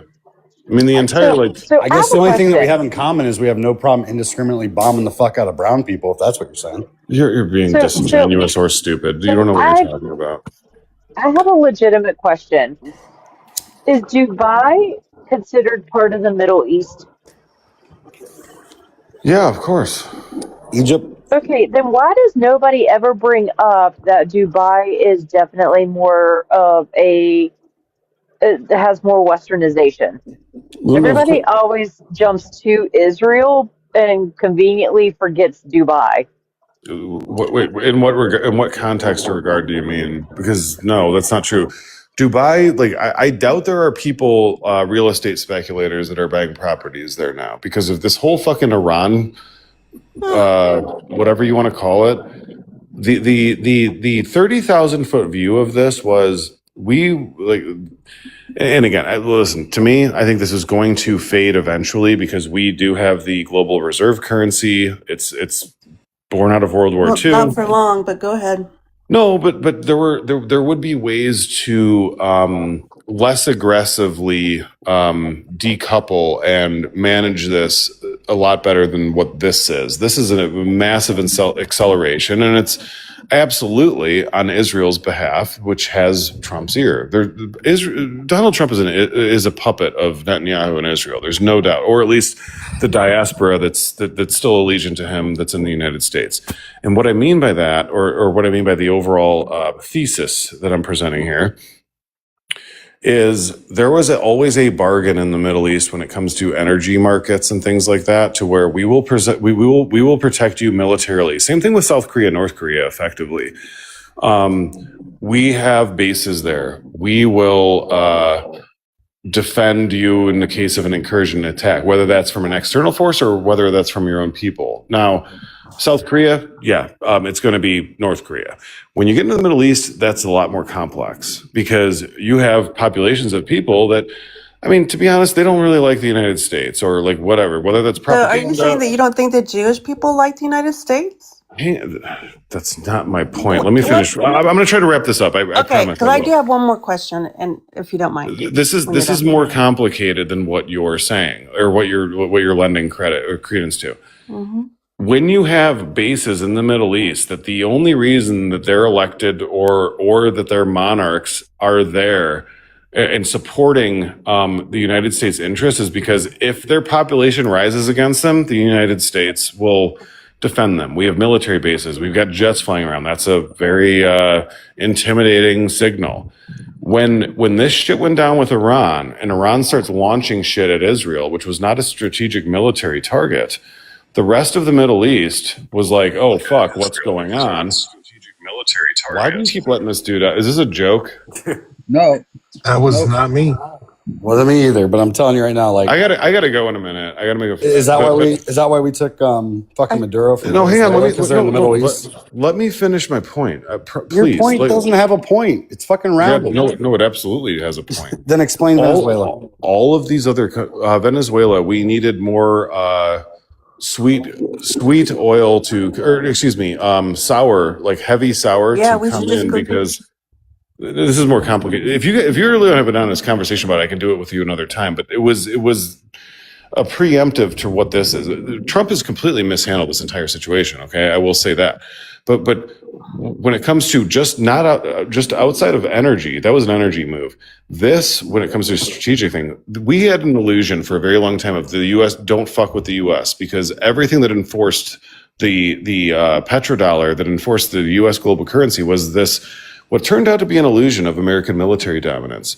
We do have a very expensive, very big military, but when you can put a $30,000 drone together and you make us chase it with 10 interceptors that cost $1 million a pop, and you understand how supply chains work and everything else, that is no longer the case. We have a military industrial complex that will always recommend the most sophisticated, the most advanced, the most expensive solution because they're going to make the most money off of it.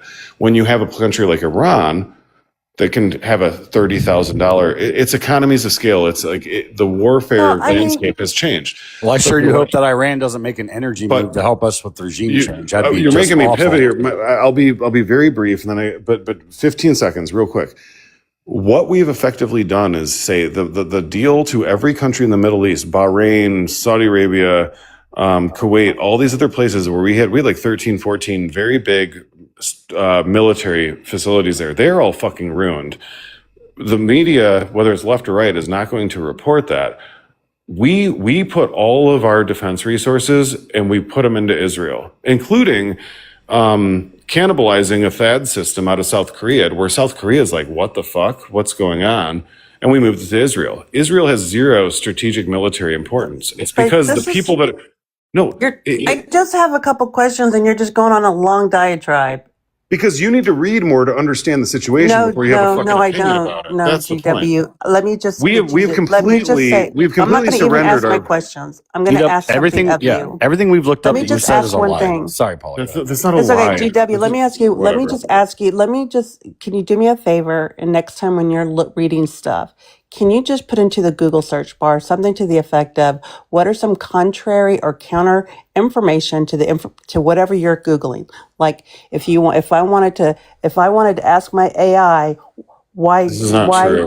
why do people think Jews run Hollywood? And it just blew everything you just said out of the water. I didn't even say that. No, I wait. didn't Let me say finish. that. I'm So just what are you talking encouraging about? you. No, listen to me. I'm just encouraging you to look for counter information to see if you still hold the still hold the same things in your heart after you read other people's analysis. This is not none of the thesis I just presented was quote unquote anti-Jew or anything like that. But it was just wrong, right? Okay. All right. So, like, for example, when you said that they had 20% representation in college, we looked that up. We found out that they had direct correlative representation from their population to how many people are in colleges. Then you fucking kicked and screamed and dragged the goalposts, being like, no, like the Big Ten colleges. Kicked and screamed. And then then we found out, you're like, I guarantee it's like 20% there. And it was like 8%, right?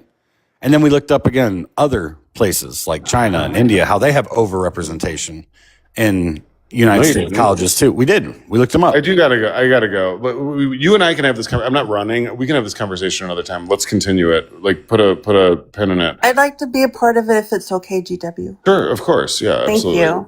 Have a good night. All right, you too. See you guys. Bye. Good night, GW. Good night. Hoy vey. I really need to get up on these panels more often because I messed up. What'd you do? I kind of agreed with him at the beginning, and then he took it way to the far right. UK, I'll tell you, early on in TikTok, I had that same thing. The libertarians almost got me at one point.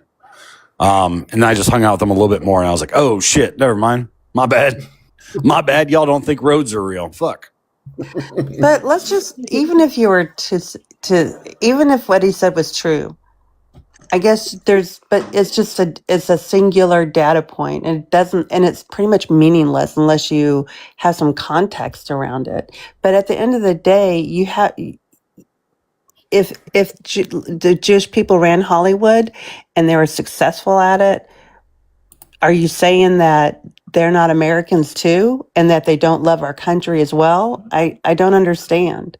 I can't remember what it's called, but there's a term for this where if you look at ice cream sales in a certain year, and there's also like a rise in shark attacks that year, just because both things are true does not mean that they have like correlated properties. And I cannot remember correlation, right? Is it just causation correlation? Yeah, you might be right.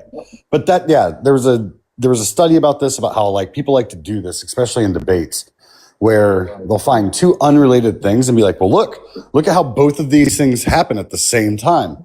And it is. The second you go into like, cool, how are those two correlated together? That's where the argument falls apart. Yeah, just because ice cream sales in 1984 were high and shark attacks were high the same year, like there's no correlation between the two. So I'm with you. Like my issue's never been with the Jewish people. It's always been with the government. There is a correlation between those two. Ice cream and shark attacks. What, sweeter blood? Summer. Summer. It's hot outside. You go to the beach, you get in the water, you get more people get in the water, and more people eat ice cream. But I think like when they talk about it in debate mode is, what does the increase of ice cream sales have to do with shark attacks? That would be the correlating thing. Is it because blood's sweeter? Is it that people that have ice cream have sticky fingers and sharks can smell it in the water. Like that would be the correlated that you'd have to put together. And that's where a lot of these arguments fall apart when people make these dumb shit fucking connections of saying something like, look at the representation for Jewish people. I'm like, cool, then explain the representation for Chinese students or Indian students, because that's also higher than the US population. So I feel like it's a lot of fucking masked disdain, bigotry, whatever the fuck you want to call it, trying to find anything to justify it, to me, is how it really comes across. That's exactly what it is. Like, like Ashkenazi Jews, which is the predominant like group of Jewish Americans of the ethnicity, because three main ethnicities are Ashkenazi, Sephardic, and Mizrahi. Mizrahi, Middle Eastern. Sephardic is Spanish, and Ashkenazi are European. So like white. They're definitively white in America. I am white in America, no matter where I go, no matter what I'm doing. If like the subject of my religion comes up, then like, yeah, I guess I could be facing some degree of anti-Semitism, but like, you're not inherently going to know that I'm Jewish just by looking at me as I move throughout the world. I have blonde hair and green eyes, for fuck's sake. So like, it don't work like that. Can we also get some W's in the chat for Kayla giving us a nice little political TikTok break the other day? She went live and played a lot of really cool songs for some of us for quite a while. So W's in the chat for fucking Kayla. Let's go. What the fuck? I missed that? You missed it, and I sent a fucking everybody. Thank you. I would not expect that on the regular, but yeah. No, so yeah, I mean, like, that's just like, we're pivoting into like, kind of, he was getting into cultural Marxism there at the end, which is like the destroying of America from the inside and Western civilization. Like, these are all played in true anti-Semitic tropes from like the past 100 years and much long before it, like going back to like what's that book from the Russian Tsar? Chronicles of Zion? Is that what it's called? Oh, I just saw it when I was doing research while he was talking. Listen, we're a bunch of fake elders? Marxists. We're fake Marxists up here. We don't know much about Russian history. Oh, Was it the elders of? Was it the elders of? What was it? The Elders of Zion. Yep. Mm-hmm. I'm sure Mooj is flying around on his dragon or wyvern or something, so. It's just I've heard this my whole life. They've made these same accusations my whole life, and even further back. Not like I'm that old, but just saying that these are tropes that I've heard my whole life. They're just ridiculous. Yeah, just I'm so you eating guys know, like when something is correlated, that doesn't necessarily mean that there is no relationship there. Like in statistics, something correlated means there could be a relationship there. It just doesn't definitively prove a causal one. And that's the thing that like I said, there are correlations that could have other confounding factors, other things that lead to one maybe having an influence on the other. But in statistics, just because something is not causal doesn't mean that a correlation is necessarily not still a piece of data or still relevant, right? Like people make that mistake a lot when they're just trying to prove causality. But causality is a much deeper, like it requires a deeper proof. Correlation, though, is always a good start, right? Sometimes a correlation can lead you down a pathway to where you can actually find a causal link. It's just important because, like, sometimes correlations matter, and they're all we have sometimes to understand things. I don't know what he was talking about with GW because I left and came back, but that's just like from a statistical perspective. I have no idea what he was talking about. I left because GW is, GW. I don't really care what he has to say. He's one of the smarter people we get to talk to. It's Derek or Leo and shit otherwise. Yeah. The whole shark thing, actually, I've never heard of it with sharks. I actually just heard of it with violence. That's usually an economic correlation causation discussion that you have. So. Yeah, rising ambient temperature has been shown to increase violence. Yeah, absolutely. again, it's one of those things that's generally true, but not always true. Yeah. I just watched The Odyssey and it was great. And I just want to mention that all these MAGA people had their fucking panties in a bunch over formerly Ellen Page. I don't know what he goes by now, Edward Page or something. He goes by Edward. Elliot. Sorry. Wait. Is it Elliot? Hold on. They were No, like, it's Elliot. Oh my God, Yeah, it's Elliot Page. I can't believe he was playing Achilles. He doesn't even play Achilles. He doesn't even play Achilles. Like, they watched that and thought that was Achilles. Like, what book have you, like, what do you mean? Yeah, he plays like random soldier number 8 or something. He's Sinha. He is a character in the Odyssey. But he's like a little messenger. It's like a messenger boy that in the army. In the Iliad, he's a messenger boy that goes back and forth between different people. And he's the one who's left outside the Trojan horse, and he's lied to by Odysseus. He doesn't play Achilles. And they literally, once again, how many times have I said that these people get angry about something that they made up in their heads and then they get mad about it? Like, I was like, I cannot, and he's on screen for like maybe a minute and 30 seconds altogether. I mean, HR, are you surprised because they bitched about the fake mermaid being black? What fake mermaid? There isn't even a mermaid in it. No, like for when they did the Little Mermaid. Oh, Little live Mermaid. action. Mm-hmm. I remember that. Yeah, and they bitched about oh, what about Idris Haley, who has a gorgeous voice. They also, when they cast Idris Elba and Thor, he was what was that character that manipulates? Yeah, the portal. Heimdall. Yeah, they got really upset over that too. I mean, the thing is like the thing about the Greek, like, first of all, the Odyssey is not historical. It's a story written by the Greeks, right? Like, it's a story written by the Greeks. Helen of Troy was born of Zeus, who turned himself into a swan, fucked a human, and then she was born out of an egg, okay? She's not a real person. She's not a real person. I'm fairly sure she was. Like, not in that recounting of it. Obviously, they dramatize a lot of their stories and where people come from. Because, I mean, for literally centuries, most of the Spartans thought that they were direct descendants from Hercules. Hold on. I gotta go. I'm getting a phone call. I'll be right back. Sorry. Bye, HR. Historical records on Troy are like not great. I mean, if you're drawing the parallel theory, like technically Paris fled to what would be Italy, right? So that would be like a foundational story for Italy. That's one of like the theories. But the archaeological evidence for Troy itself is not. How is it that everybody? I just watched a documentary about it. How is it that everybody in here is a fucking foreigner? Like every person I know, I swear to God, on here is a foreigner. Y'all pronounce shit wrong so often. What did I pronounce wrong? Oh, I was talking about robot. That's okay. Yeah, probably. What did I pronounce wrong this time? Dramatized. Dramatized? That not a word? It's dramatized. Fuck no.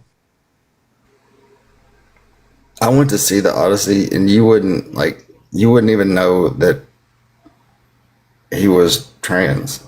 Period. Like, it was just a character. Like, they were told that. It's like they were fed outrage fuel, you know. And tennis, I wanted to make sure you knew that I didn't agree with any of that, except for the beginning. I feel really bad.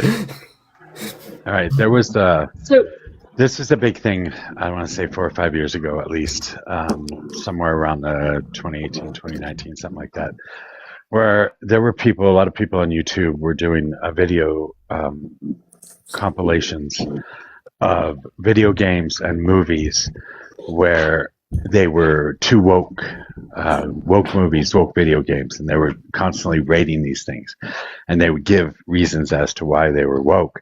And generally speaking, it was because somebody was gay or somebody was trans or somebody was something or another. Like Girl Boss, they also hate Girl Boss.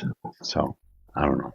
Well, I like the rebuttal of that, of all the whitewash people that have happened, all the way from back in the day of Charlton Heston playing a pharaoh, all the way up to Jake Gyllenhaal playing the Prince of Persia. Yeah. You go to, I can't remember what the fucking movie was, but what was it? Or yeah, Gandhi. You also had the movie with Matt Damon and what was his fucking name? I can't remember, but they were all supposed to be like Egyptians. It was an entirely like white cast. You have You're talking about the wall? No, the Egyptians. No, it was something like that though. Fuck, I mean, The Last Samurai was Tom Cruise. Yeah. Fuck, we talking about? Yeah. No, I'm just kidding. That story and it's is just white like, at least. shit, I can't remember it's the guy that plays Freddie Mercury on Bohemian Rhapsody. I'm blanking on his name right now. But he literally Rami something. Rami yeah, Malek. so he played an Egyptian or whatever in one of the newer movies. I can't remember which movie it was, but everybody was bitching about like Night in the how Museum. no. Yeah. No. Yeah, he Did played he? Was it in that one? Yeah, he played a pharaoh. in the first one. I He just played a pharaoh. I just remember like people bitching about like how they cast a white guy and they were like, "You idiots, he is a fucking Egyptian." Yeah. Like they were bitching about like yeah, and I was just like, "Oh my God. Seriously?" Yeah, I mean, like we can even take away like right, like especially like the older movies, right? Like maybe we can say like, okay, times were different, this and that. But again, yeah, Bryn put it in the comments. It was called The Wall, with like Matt Damon. Can't remember who. Not Gerard Butler. Can't remember. Maybe it was Gerard Butler. I never watched that shit because it looked trash. But like, it's all supposed to be about. I can't remember what the fuck that thing was about. I just remember it was a big deal because they're like, hold on, everyone needs to stop complaining about fantasy lands being changed by races when there's historical fucking movies that are consistently played by white people. I mean, fuck, the Bible in itself, there are people that actually think Jesus was white with like fucking light brown hair and blue eyes. It's a spectrum, man. Get over it. Jesus is a spectrum. As far as I know, Jesus was, well, at least God is trans at least. But if Jesus is supposed to be an iteration of one of the three identities that he classifies himself as, I guess that would make Jesus trans as well. Do you want the real scientific answer to it? Because I can give it to you. You say science, I hear theory. Jesus, no, I'm just kidding. No, this isn't a theory. If Immaculate Conception is correct, that means that Jesus would have only had a single chromosome. That would have been an X chromosome. An X chromosome is a female DSD under the name of Turner syndrome. Jesus would have lived his life as a male because it's the 2 year zero, right? Or whatever, just beforehand. So therefore he would have been a transsexual man. So wait, what? There you Hold go. on. Kayla, you just actually brought something to mind because I mentioned this the other day. Somebody was talking about something when it comes to the Talmud. No, not the Talmud. When they came to the Quran about whoever their God is, like marrying a 9-year-old or something. And I was like, wait a minute, how old was Mary? And they're like, no, it's Immaculate Conception.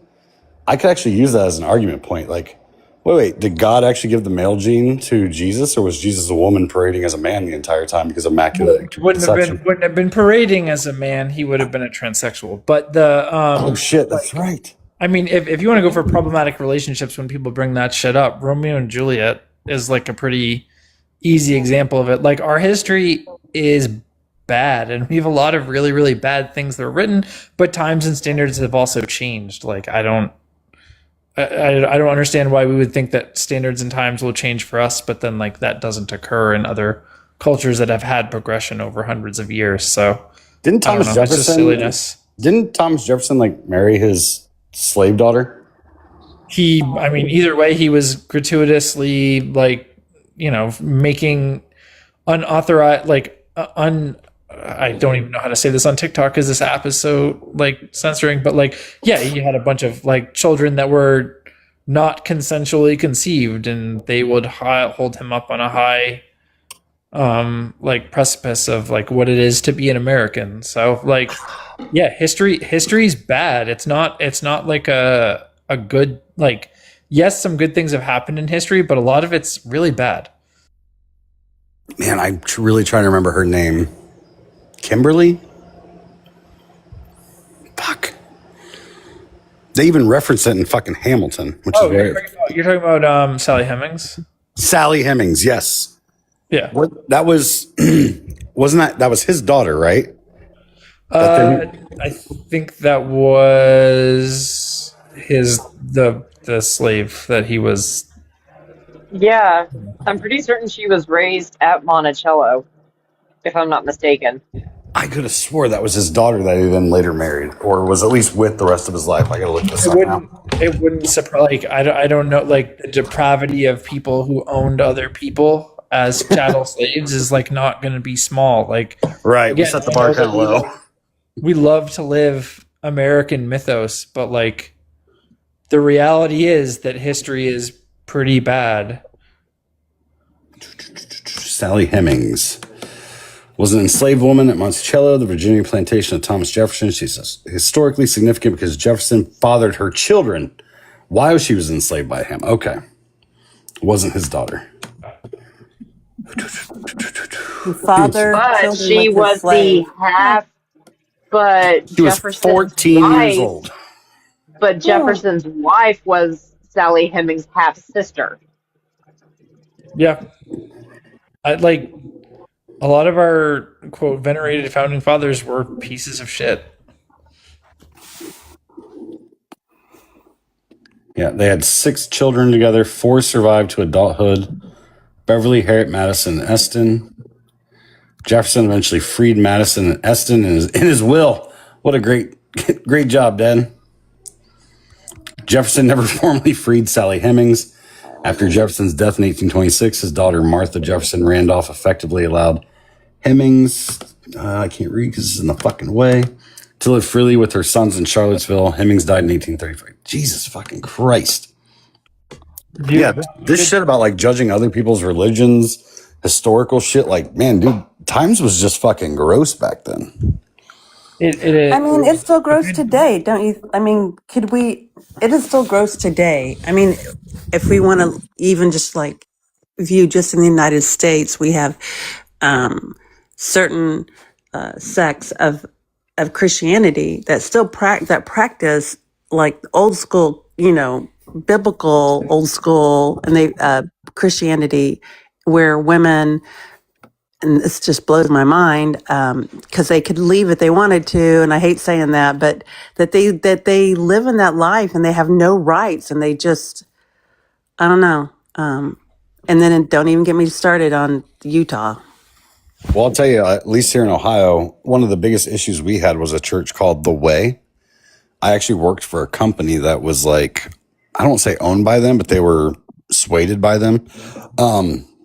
The owner was one of those people that was for profit, for God. So instead of investing the money back into the company a lot, they did do a lot of shareholding back to the employees, which was really cool when I was 18. But I ended up getting fired because they were, and I wish I had known what I know now back then. They wanted to mandate a circular prayer around the flag every morning before our shift started. And I refused to participate in that. So I got let go for poor team morale. Now, again, when I'm an 18-year-old kid, right, a lot of my things were just, anti-Bush and stuff like that. Looking back, I'm like, I could have sued the fuck out of those people. But here's something think about this. And I'd love the whole panel to weigh in. In about 30, 40, 50, 100 years from now, what do you think they're going to say about our time? When they're going to say, how fucked up was it in 2026 when women still didn't have body autonomy? Oh, they're going to think we're morons. What else are they going to talk about? How we let 100 million people and I say this all the time, I know you guys are tired of me saying it, but how we have so many Americans that are barely getting by, why we have multiple billionaires and trillionaires, I feel like they're going to be talking about that in the future. I'll be honest, Paula, I think one of two things is going to happen is that either extreme religion is going to take over and we're going to look back on this time as like a time of savages, or the opposite's going to happen where religion is going to be eradicated in 100 years. I almost am for the eradication. I hate to say that. No, I'm for the eradication, but I can also see it going the exact opposite way, the Gilead way. Maybe it will go there first and then go to the other part. But I just wonder, like, what are they going to say about our time that we live in, that we accept as this is just like the way it is, but there is another way. And I do think, I agree, Dr. Raz. I do think that that I don't know if I don't think we'll be judged necessarily, but I think people are going to talk about this shit that we just accept as normal, like, you know, not making sure children have food to eat. You know what I'm saying? That's some wild shit. One thing I would say, though, to that, Paula, is that if you look at the conversations that they were having 100 years ago in a specific country, they weren't that different than the conversations that we're having now. I do think that history is ultimately cyclical, and people will just continue to repeat it over and over and over again until we self-destruct. Maybe that's my pessimism, but like, I don't know. If you the exact same conspiracies that we were just talking about, that's 1933. Yeah, there's a lot of correlations. Oh, sorry, UK, go ahead. One thing I was going to say is, like, I always point out that we're not, like, we elected a felon, and people always say, well, it's not in the Constitution, so we're allowed to do it. And I'm like, well, they didn't think we were dumb enough to elect one, so they didn't put it in there, you know? And like, I think that's what's going to happen. I think they're going to look back and be like, what were you all thinking, you know? Honestly, every writing that I see, oh, sorry, go ahead, Kayla. South Africa elected a felon too. That's the one. Like, I know that's not a parallel, but like that's Nelson Mandela. Mm-hmm. He was not murdered. Didn't Mr. Spittler serve time in Yeah. Well, he served time. Did he serve? Was it prison or was it an asylum? I can't remember. He was in prison, but he was prison. that was before he was the Fuhrer, right? Yeah, he's an ex-con is what I'm saying. Right. Yeah, I'm just saying, like, I don't think someone like being a felon is necessarily like a reason to say someone like would be or would not be qualified for office. Like, I understand there's different degrees of felonies, but like, I think the outright statement of we elected a felon, like in itself, like, yeah, other countries have, and they haven't necessarily been a problem. I don't think that's a good comparable, because Mandela rose to it. Mandela rose to it by being a freedom fighter, right? Like, he was put in jail. Was he not put in jail for his activism? Yeah, but to the people on the right, they feel like that everything that Trump was arrested for was for political motivation as well. It's just the label. The label. I'm not saying it's right. I'm just saying that that's how they view it, not how. No, I know you're. That's true. I think it's I would say the label of felon. I think it's weird that our we weren't able to utilize Article 3 to say that anybody who participated in or is involved in any way could not hold office. That did not apply to this president. Honestly, when I look back on the writings of the founding fathers, what they talked about after the establishment of the Constitution, I think they'd be slightly embarrassed at how non-progressive we've been. I think they would look at the ability that they thought they put something in place, knowing damn well, in fact, that times would change, and they gave us this living, breathing document that should be amended to adhere to the times, and our own way of putting up our own safeguards to protect that instead of letting it be what it's supposed to be, something that is amendable, something that is ever flowing and changing. And we've put things in place to ensure that it doesn't do that.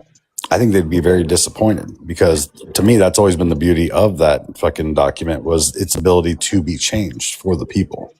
Well, John Ossoff said in a recent speech that they'd be turning in their graves if they could Yeah, what's I going agree. on. I agree. Somebody asked me that Hey, one time about Jeffa. slavery or why they didn't do it. And they What? said, oh, sorry. Hey, Jeffa, are you still here? Yep. Okay, just making sure you didn't fall asleep. Yeah, this is the longest we haven't heard you talk, Jeff. We thought maybe you're having a medical issue. We wanted to call a doctor for you. Maybe he was What I'll say disagreeing. about that is, if Trump voters are so dumb, do you really want them to How have dumb the are ability they? to amend the Constitution? Well, that's the thing. It's not about just Trump voters. It's the people. It's Americans. Congress. It's not Trump voters. It's everybody. It's the people that we elect. I think that the ideal behind the Constitution was to say, hey, make sure, and here's every avenue to give you the option to have representation that represents you. And you should expand upon this. You should give people more freedoms. You should provide the America that we can't provide to you right now, but here's the avenue in which to do it. And instead, we've used it to do a lot of restrictions. We've used it to give a lot of freedoms as well. But where we're at in today's world, it's become so convoluted from what the original idea was. It's not a living, breathing the Second document Amendment. to do that. What's the freedom it gives us? The Constitution? Mm-hmm. To amend it. Yeah, well, yeah, every amendment gives us constitutional protection. Federal protection. This is protection, sure. Mm-hmm. Doesn't give us any freedoms. That's how protections work. No, it's not endowed by the Unreasonable search government. and seizure. What about the first? What about the Bill of Rights? Yeah, it's Bill of That kind of Rights. does It's freedom of speech. inalienable rights, as But John those are Locke the would say. amendments, right? Yes, they are. Yeah, the Constitution They're just itself. rules for the government. No, I mean, I don't know what y'all So are going then, how on. do we get robot? Then how do we have our freedom? They're inalienable rights. If you want to go down the endowed by our creator part, I mean, sure. Probably nature. They're not inalienable. So, are you saying They that can be government infringed gives upon. us our rights? Then is that what you're saying? Wait, there was like 3 questions there. I'm sorry. No, I just didn't hear all of them. Like, there are 3 questions. So then why do we have people that are locked up in prison then? Because couldn't you just use "I have my freedom" as a defense?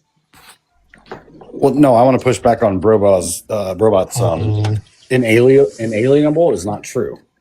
These rights have been stepped on multiple times throughout history. They're not inalienable. Well, they can be stepped on by a tyrannical government, sure. They can be stepped on by a normal government. Ask the Asian Americans of 1945.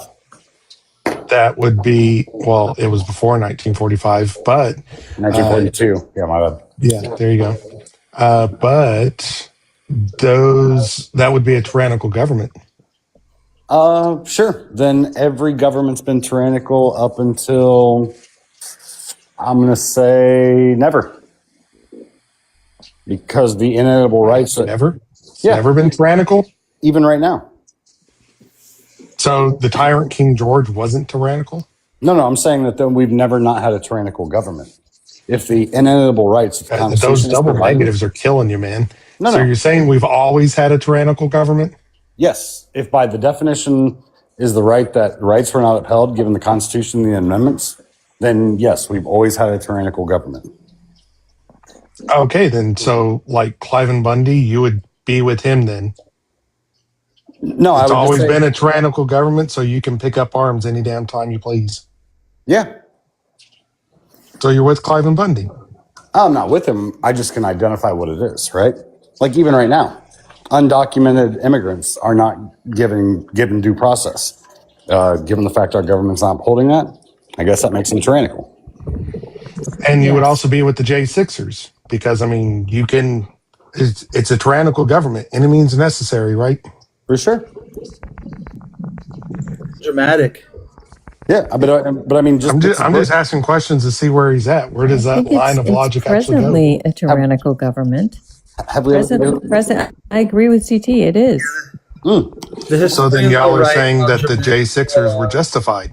Which you all are. Yeah, But we do have trade-offs. Nothing is black and white. We do have trade-offs. Like, for example, we do give up some of our liberty for safety, right? Like we all agree that we should abide by the traffic laws, right? We all like, you can drive down the interstate 80, 90 miles an hour or whatever you drive, and everybody agrees to follow. Pretty much everybody those are agrees. laws, right? But that would just be a social contract. The Constitution all right, isn't saying you have to travel at a Sorry, I certain forgot. I'm speed. dealing with smart people. Well, you're doing, So let me just say that we all do give up parts of our rights for the better, for public, for the greater society. Like you don't have rights. I mean, for example, yelling fire in a movie theater. We all agree that that's not a good idea. Right, because the way our laws are written, right? So if we elect our representatives and they legislate and they, pass laws that say, then we are not in a tyrannical government if, in fact, those representatives have enacted those laws. Well, that is actually contextually what Benjamin Franklin meant when he said, those that would sacrifice essential liberty for temporary security deserve neither. Simply because the government can legislate and use the force of law against you does not mean that it is correct. That's circular to me. It's not circular. It's literally what he meant. I mean, we just don't have, are you saying that we have absolute rights?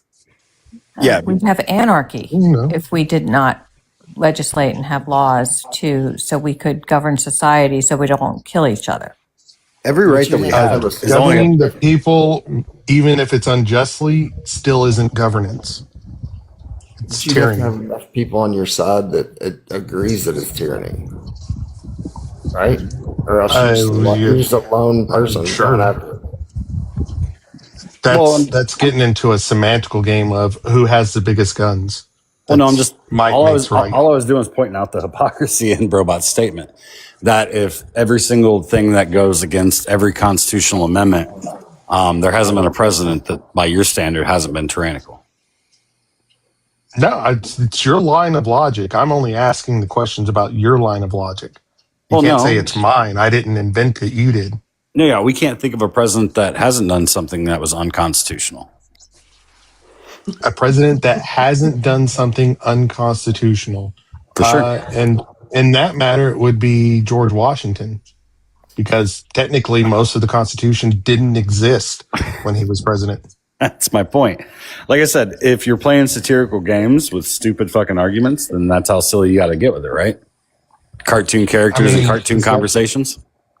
Is that really satirical? Because you're giving extremisms. Like you're saying the entire government has been tyrannical for our 250-year history. That's a Looney Tune argument. By your standard. It hasn't. Yeah, by your standard. By the standard of logic. It's an extreme. Okay. Then you see how silly it sounds? Oh my goodness. No, because you're the only one being silly. How silly it is. It's silly. Is what I you think. can be silly all you want. Okay, but in this government, this administration, right, is being tyrannical because it is doing things that is blatantly, patently violating our due process rights and not giving people, human beings, their due process and brutalizing people, right? I mean, we can all agree that where the president of the United States and his administration is thumbing his nose at our laws, that's tyrannical. No, not necessarily. Why not? Tyrannical is absolute control. Like it's using the force of control against the population. Isn't he doing that? You like National Guard in DC? Right, or just ICE in Milwaukee? ICE in Are any of y'all being DPB in Minnesota? Threatened by ICE? Can I read a definition? About here? May I read a definition? Can I read a definition? Yeah, go ahead. Tyrannical means, I just, like when we're having these arguments, I just want to make sure we're on the same page. It means using power in a cruel, unfair, arbitrary, or oppressive way. It describes someone or something that acts like a tyrant, demanding obedience without respecting people's rights, inputs, or well-being. That's President Trump. You mean like saying that anybody that talks bad about the president on social media should be arrested? Things like Yeah. that? Like I mean, that just sounds downright British. that Kelly should be, because he spoke out and made certain statements, that he should be hung, or whatever he said about is it Mark Kelly, Senator? I mean, all that what Paula described, what she read from that definition describes what Donald Trump is doing, trying to dictate to private companies how they should act. If not, then you'll get this mob boss tactics. That's tyrannical. Well, don't we do that to private companies anyways? If you don't like private split or companies? diversify your company, then we're going to slap you with antitrust lawsuits Are you and doing break you up. dark robot right now? I mean, He's just Dark bored. robot. Yeah, I'm just bored. It's my conservative understanding of these topics, and I'm nailing it pretty much. I mean, hold on, DEI wasn't. Yeah, if you pull logic you're out of the doing conversation, Brendan. You're acting like Donovan, right? So, no. Kenneth, Donovan's into the he put on tinfoil the hat stuff. I just use facts. no, Robot put on the extra tight cowboy hat tonight. Careful, tennis. You can't say it 2 more times. It'll manifest. And DEI wasn't mandated by the government, private corporations. True. I just want to say hi to Maddie. Hi, Maddie. Never said that it was mandated for the corporations. Like, we just have to literally understand if a corporation starts doing, shit that monopolizes a market, we slap them with antitrust lawsuits. No, we don't. We threaten them all the time. Antitrust laws have not In been 1940 imposed we did, not now. or enforced in the last time that was 15, 20 Microsoft years. in the 90s. Okay, I agree with that. Google 20 was years. Well, it's 2000s. FTC decided Early Google 2000s. was a monopoly not too long ago. And I agree with that. Google is a Now monopoly. it's just like putting out it has been used. It doesn't get used enough. The food companies are in a monopoly. The fucking tech companies are a monopoly. I can go on and on. Well, is just every sector a monopoly? Is there not a monopoly? I'm sure. What's not a monopoly? Small business, but they're not really a vector. But small business, they're Wait, how do you disprove a non-negative? What do you mean a non-negative? Like, you can go through markets. Can you tell me one that's not monopolized? She just said food, technology, which, I mean, the technology brand is so broad. You're covering like oleography. You're covering everything from, like, I don't know, agricultural equipment to your fucking phone to like everything. Your payment system, isn't it all monopolized? They convince the government that if they let them buy more companies and either do a vertical or horizontal type of world domination, if you will, they convince them that they can provide better services, but at a better prices. But we found out, in fact, that's we don't have very smart people in our government. They let this shit happen. In fact, and they're letting they approved of the Paramount Plus or Paramount purchase with Jared and whatever, which would mean that the media, their media share and it would be like 39%. Wait, did we lose chat? Mm-hmm. Oh no! Yeah, he got raptured. I'm assuming. Bye. He got so bored he got raptured. That's wild. I said FTC and I was like, Paula, you've lost the plot. Hey guys, what happened today?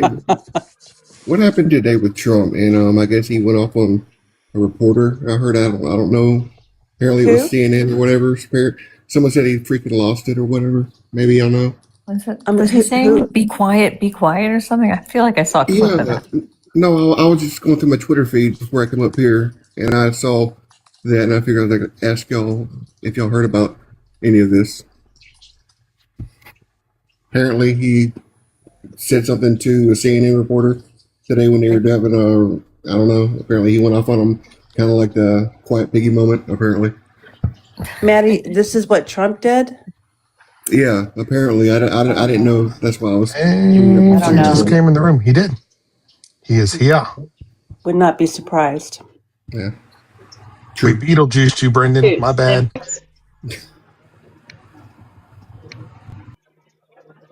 Wait, who did you say? Wait, he did just come out like here today. We were reading an article this morning where Trump is blaming vandals for the dead grass where the cage match was, that he said it was vandals' fault. Did you guys see that? No.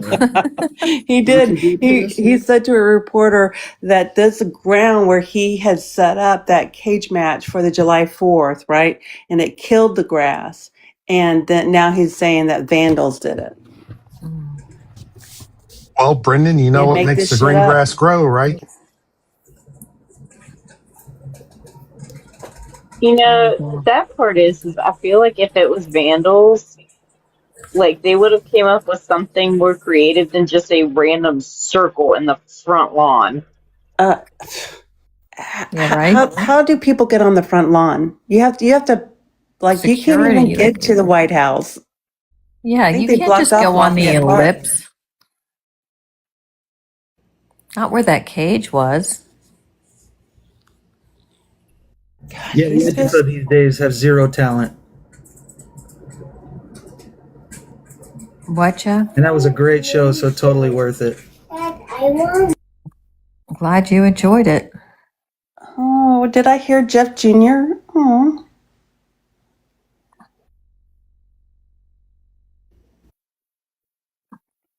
And my home office is now in his bedroom because we're having another baby, and yeah. Congratulations. Years for the family. Awesome. Yep. Congrats, Jeff Papa. Congratulations, man. Yep. I'm pretty excited. He's going to have free college and free rent and all that stuff when he gets older. He will never be hungry. That you're right. If we finally get our way, yes. And he'll have health care. You don't have to worry about if he gets cancer. You won't have to worry about him going bankrupt. So you won't have to bail him out. Wouldn't that be nice? Yep. Yeah, that's awesome. I'm definitely preparing him for capitalism, but hey, you know, if it goes the other way, then we all win, right? It'll all be As a CPA, how does capitalism help you? What do you? It's literally. Well, I forget it. Questions withdrawn. Just. Yeah, I mean, my entire world is capitalism. My job is literally the middleman between Americans trying to express their freedom to acquire and a freedom to do business and freedom to gain wealth. And on the other side, there is a government taxing them and spending frivolously and failing across the board. So yeah, if there's no capitalism, there's pretty much no me. If you would have listened earlier, you would have known we didn't have any freedoms. Right, Robot? Sorry, I wasn't paying attention. What was I saying? Never mind, I was being an ass. No, Jeff Papa. Were your kids' first words the pores or money? Definitely money. Okay. That tracks. No, what? His first word. Oh, let me try. Hang on. His first word. You don't. I think. I mean, he said dad like pretty early, but another word he said. I'll try to remember it. Dad, can you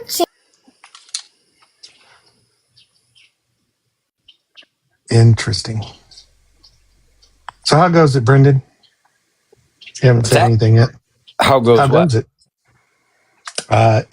Life, your day. Well.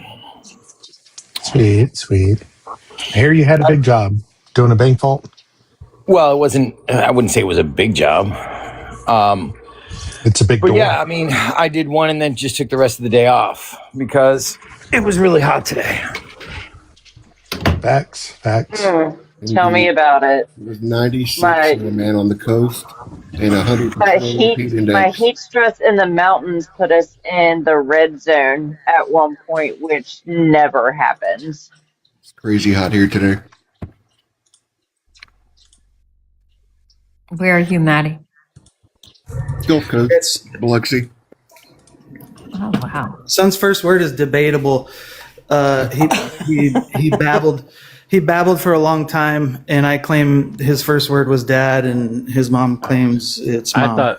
I thought you were saying his first word was debatable. Debatable. I know, I did No, too. we're currently debating. Me and my wife are debating what it was. Yeah, I got you. I get it now. But that would have been funny if your kid's first word was debatable. Most of the time. That would mean you're on TikTok way too much. That would mean that. That is true. But I'm not. I don't claim to be like a good debater, so I wouldn't. I wouldn't think I'm a good arguer. I think that's a difference. I think arguing is like being stubborn and kind of yelling sometimes and getting emotional. So, that doesn't make for good debates, really. The little D debater. There's a big D and a little D. Yeah, the big D just lies all the time, huh, Donovan? Hey, I have a question for Yeah, Maddie. you're just gonna let him say you've got little D energy. All right, could we not be obsessed with Brendan, yeah, Schlong I for just a agree. Hey, moment? Maddie, how's it going around TikTok debating the Save Act? How's that been going for you? Debating the SAVE Act? Yeah. I haven't had like one-on-ones about the SAVE Act. Yeah, you did. We did. With who? I believe it was either Jenny's or my live. Can you be more? Yeah, it was my live. Yeah, we were talking. We were debating the Save Act. Yeah, it was you and me. Yeah, it was your live. Yeah, so I was wondering, how is it? How, did you talk to anybody else about your notion, about your ideas, and what were their? How did they receive it? Yeah. Sorry, I didn't realize it was. That's okay. No. Yeah, that was a good conversation we had. It was. Yeah, no, my stance on it was the once you turn 18, you get a free paid for by the government via i.e. voter ID on like a literal card or on your phone. And I actually talked to my dad's into politics. He's a big time Democrat, and he knows that I am not a Democrat, but not a full blown hardcore conservative, but I am conservative, and I talked to him about that. And his stance was basically the same as y'all's, so to speak. That he kind of believes that it is not about voting, i.e., it's about how do you get there to register. Which he brought up some good points about that, which you did too, which I thought were kind of interesting. But yeah, that was the crux of it. Us having it was over the phone. We were talking for about 30 minutes, and I picked his mind about it. And I actually said I had a conversation with someone on TikTok about it, and he saw the, I guess, somewhat logic in once you turn 18, if that could be done. But then again, I could also see your points of view and his at the same time. So it was kind of conflicting, kind of a cognitive dissonance there. So, but yeah, it was cool. That was a good conversation and a good debate that we had, and I like talking to him about it too. Yeah. Well, thank you. Sure. I think we have to get a little bit more authoritarian with immigration and with our borders if we're going to install so many new benefits. I think we got to get a little more authoritarian with our fucking CPAs and just fire them all. Make them retrain, do something new. They're all useless assholes. I think we just should, we should just build like a giant border around the United States. And then each year we should have a game, and it should be like the Hunger Games, but it'll be for billionaires, and all the billionaires will have to participate in this game. And the one that wins gets to live and keep their money, and all the rest of them forfeit their life and their fortune. Jesus Christ. Jesus, Paula. That's fucking ruthless as fuck. Sorry. You got like toes hanging off the mirror and stuff. I mean, it would be wildly entertaining. Jesus. I think you severely overestimate people's drive.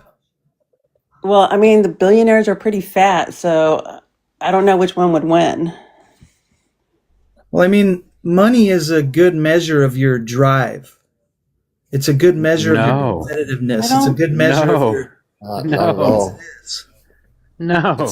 It's about you don't just wealth get or money luck. fucking playing. I'm sorry. I'm sorry, but have you ever watched the groups of people that jump up on a fucking roof and tear the whole roof off and re-shingle the entire roof in one day? You ever seen those guys? Yeah. They're running up and down the ladder with 2 fucking bundles of shingles on their goddamn shoulder. Yeah, I'm sorry. Drive is not shown by the amount of money you make. I mean, most of those guys have to do that job because they don't have a higher skill set. I guarantee they have way more drive than any fucking billionaire that exists. Well, I mean, yeah, they have to have drive because they got to pay their bills. Nobody would do that job if they didn't need money. So you're proving my point. They get money. They get money because they're driven. And you guys think the roofers are going to stand up against the billionaires? More than just drive. Paula's gonna have like the gladiators of the billionaires or what? You think this is one of my stances too. Even if you're going to go after the billionaires, quote unquote, like, I'm sorry, but I don't have that strong a belief that you guys can even do it. Do you think they're literally going to let you tax them 90%? They'll leave. What are they going to do to stop us? They don't have to. They'll just leave. They won't. They still have to pay income taxes. Wait. They get taxed on the way out. And any money they generate in the United States is still taxable in the United States. And any money they generate outside of the United States is still taxable in the United States. As long as they want to keep that American passport, they are going to have to pay American taxes. Deport the rich people? No, you guys said they would leave. They're not going to leave. They would have to give up their American passport if they don't want to ever be taxed here. And even if they did give up their American hold on, Jeff, I'm not fucking done. Even if they do give up their American passport, any money that's made here in the United States from American consumers will still be taxed in America before it can leave America. So unless they decide that they're no longer going to be making money in America, which is the highest consuming society in the world, then they're not going anywhere. I think it's interesting that Jeff doesn't know this since he's a CPA. What? You think what? You don't understand that. Yeah, you don't understand that they still would be we're taxed? a consumer economy, yeah. You're gonna they still pay income tax. So you're gonna deport them, and you're gonna seize their assets on their way out. If they get up and they move to Switzerland, they still pay taxes, Jeff. Come on, Jeff. You know that. This is like we're not saying that. The IRS, We're not saying that. We're saying that if we actually came up with a functional tax system that actually was able to tax billionaires at the ratio that they should be taxed at, they're not just going to up and leave. There is no better option out there. The ratio that they should be taxed at. What she really means is taxed out of existence. Because you hear them say all of the time, do you not understand the Lord's English anymore? Should not exist. Listen, ladies, you should probably let Ops finish a single sentence. You think I should? Yeah. Yeah, so if it's not... If it hurt your feelings, I'll be quiet. I don't think you will. Finish up. I want to hear everything. In fact, you don't have that kind of I'm going to go get a sheet of paper because I want to take notes on every fucking thing that comes out of your nasty mouth. You already do. They live every day and night in your nightmares. Oh, geez. This is just, I don't know why you guys are All you have to arguing over do, this. all you have to do is be around Donovan for, I don't know, 3 days, and you will have heard everything he has to say. It's Brendan. Whatever. I have a bingo card. My The other thing, favorite square is jihadi on jet skis. yeah. The other thing, Jeff, Bearded is people are on jet skis. people are driven by lots and lots of things. People are driven by the things that they're interested by, the passions that they have. They're driven by wanting to change the world. They're driven by interest. They are driven by like what like makes them happy. If people weren't driven by those things, we would have no artists. We would have no musicians. We would have none of the things that it takes an enormous amount of energy to do that doesn't have any necessary payout. We wouldn't have social workers and nurses and all of those things. People do those kinds of jobs because they are driven by something other than money. Because there are tons of jobs in this world that don't pay shit that people want to do. People who work in public health don't get paid shit, but that's a good job. It's a job that does a good thing, and that's what they want to do. There are plenty of fucking people who go to a tremendous amount of school, learn a tremendous amount of things in order to do something because it just makes them fucking happy. And maybe you don't know what that is, but there are lots and lots of people like that. I meet them in academia all the fucking time. I meet people who are so driven by solving a certain type of problem or wanting to work in a certain sector because they grew up in a sector like that and they want to help those people and they don't care about how much money they make. That's what they're driven by. So just because you are only shallow enough to be driven by money, like don't pretend that that's just a general statement you can make about people. You knew she would weave Then an why insult don't you- in there, didn't you? Why don't you work for the IRS, HR? What? I'm not an accountant. If your whole entire passion is to it's not my whole entire attack passion. the rich. It's not my whole entire and passion. fix the It's not my world, whole and the rich are the person. problem. No, wait that's up. not You guys my are very passion. That's simple. not who I am. Takes a That's lot a more than belief. that. That is a belief that I have. Okay. That is not the entire driver you are of my very passion in my driven life. by. Okay, you are very driven. We're talking about drive. You are very driven to take from the rich and feed the poor. Jeff, So you are assuming things. if you were You so are driven, assuming and if this is things. what drives you, the perfect job for you is the IRS. No, it's not what drives me. That's not my driven ambition. It is a belief that I have that I feel like should be fulfilled, and I talk about it. I'm not driven by that. I am very much driven by a very simple thing, and that is puzzles. That is interesting phenomena that happen. That's why I like economics. It's chock full of fucking puzzles. My job is one giant puzzle every single fucking day. That's what I like. That's what interests me. That's what gets my brain going every single day. I like thinking about problems. I like big system thinking. I like thinking about complexity. I like looking at how big giant systems converge on each other because at the end of the day, I'm a generalist. I am a true generalist. I like to see how all sorts of different aspects of different industries, different aspects of different parts of the economy and different parts of industry converge together until I find the part of the pattern that doesn't fit. And then I make my bet right fucking there and I'm fucking good at it.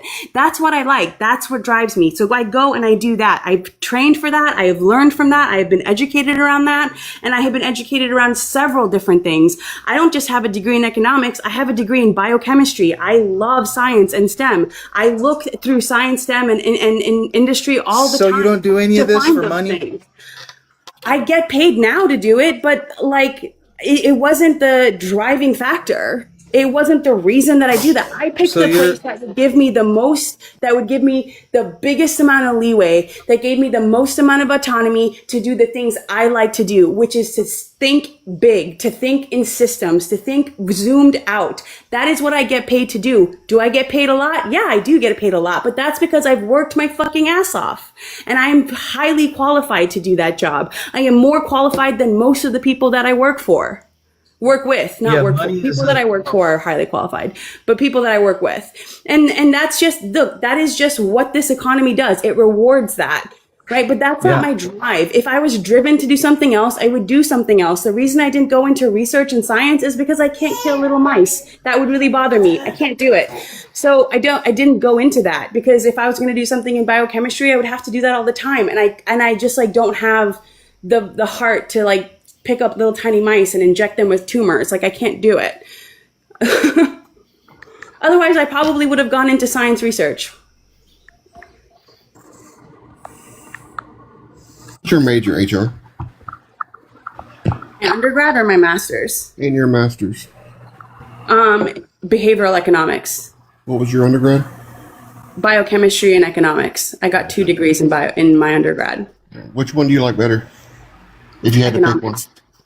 Economics. I mean, to be honest with you, biochemistry, there's just no pathway for me there because of like a lot of different things. I love science so deeply that, in fact, it's interesting. I love science so deeply, I couldn't do it for money. I felt like it would destroy what I felt about science and how beautiful of a thing it is and how like an incredible, like how much magic I found in it, where I found my like love for spirituality through like being a scientist.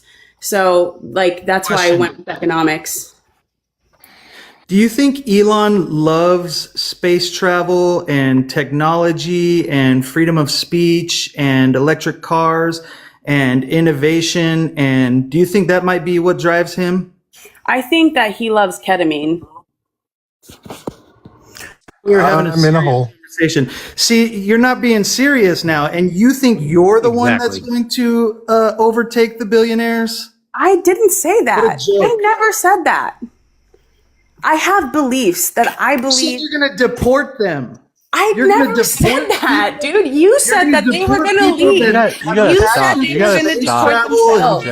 Jeff, and putting data centers. You gotta stop. Nobody said that they were going to be deported. Not a single person. Stop fucking saying that shit. She said she's going to take their citizenship if they don't pay taxes. No, she did not say that.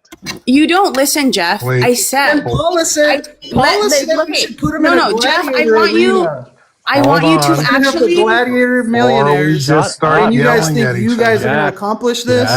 Jeff, stop. Hold on. She talked for fucking start, 10 minutes. Hold on. Before we start yelling at each other, what you just said, Jeff, the federal government already does.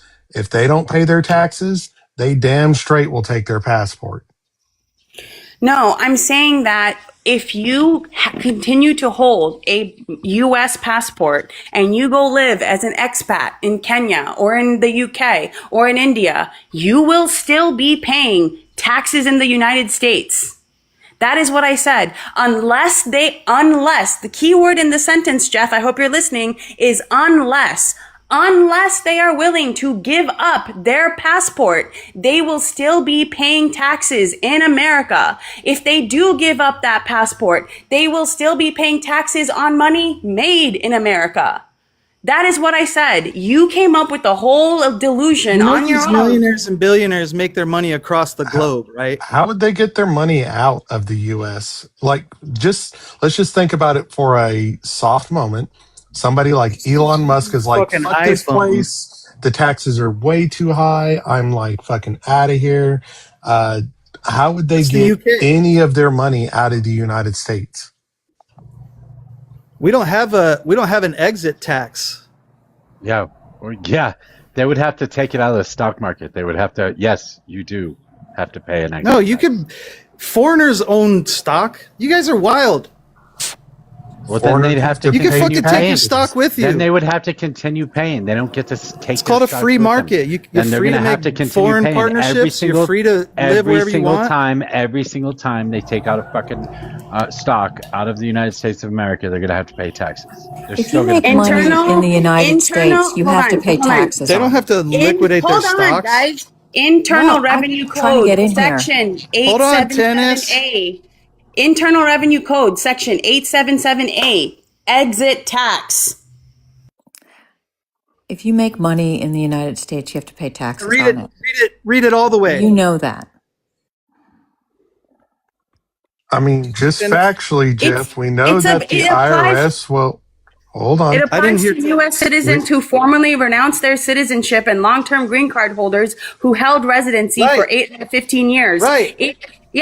to all U.S. That's why citizens I said you who want to formally deport them and you renounce. want to It take isn't. their citizenship. I didn't Don't say you? that. I'm just telling you there is an exit tax. If you formally renounce your citizenship, there is an exit tax. Well, hold on, But Jeff. you don't Like get we just you mentioned qualify about that with. the Oh, let me taxing talk to on her. if you Jeff, I'm just saying, Oh hold my on a God. second. You're saying there's no exit tax, but to get any of this money out, like the IRS will freeze your funds. The IRS will freeze your stocks. The IRS will freeze all your fucking assets. Like, how is he going to get it out without paying taxes? The idea was that you guys are going to tax them until, I don't know, 90% or something. And if they don't pay it, then you're going to take their passport or take their You citizenship, said that. right? You said that. I heard you say that. No, I heard no. you say No, that you're no, going to no. leave. No, Jeff, you said that. We were talking about raising their taxes, and you said, Oh, well, yeah. they'll just Brendan leave. said they were. Okay, we got it They will convoluted. just leave. Okay, No, and we're you have telling it. you. You have it convoluted. I'm sorry, you do. Nobody Yeah, else. like Okay. we're just Well, I'm explaining to sorry. you. This all started because Paula says she's going to put them in a gladiator arena, and then HR said we're gonna tax them or we're gonna kick. What exactly did you say? We're gonna take their passports. Jeff. It was a We're gonna joke. tax them or God, Jeff, Wow, shut up. Just you shut up. really don't know Jeff, how to just shut up. listen. You don't know Just how stop. to Stop listen. talking. Jeff, stop talking. What are the for like 5 minutes, dude. What are the Panama Look Papers? at the UK.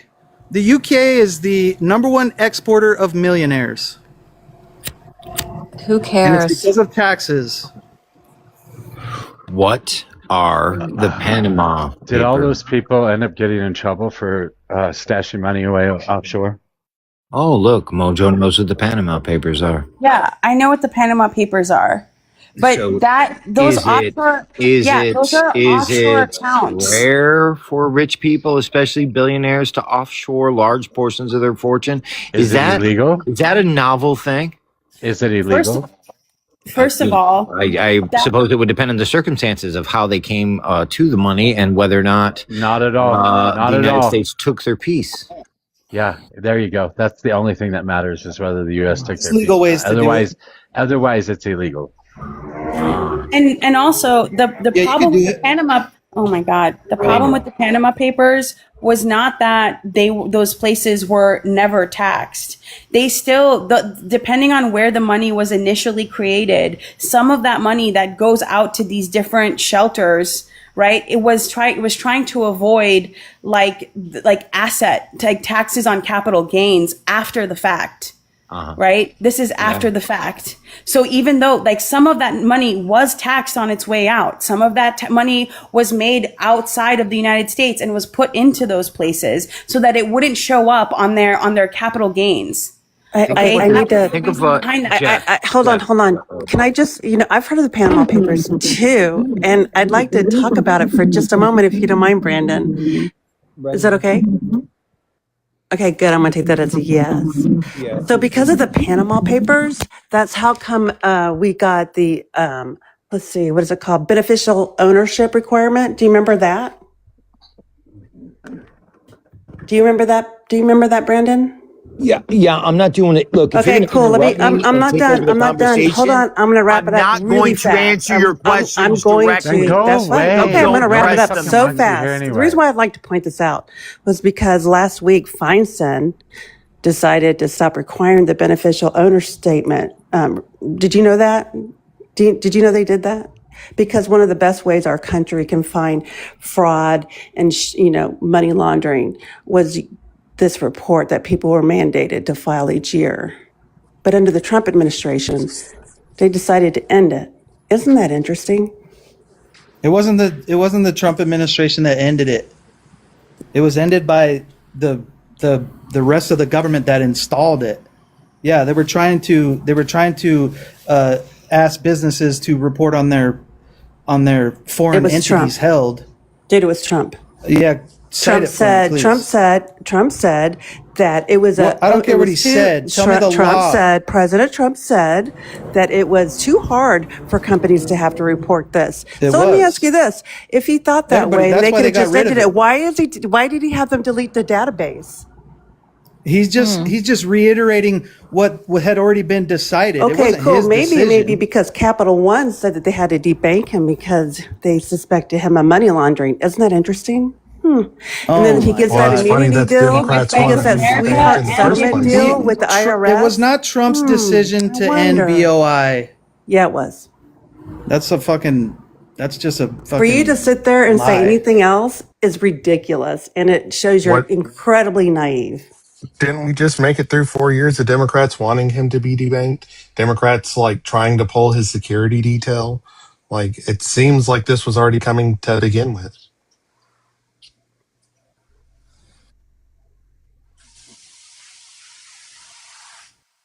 Was that a decision made by the bank or by our government?